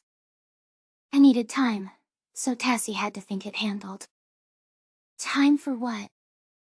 How do you have ears on the Civ kits if he isn't eavesdropping on Tassie? You think he never messaged Tassie from that holopad? He became unnecessary that moment.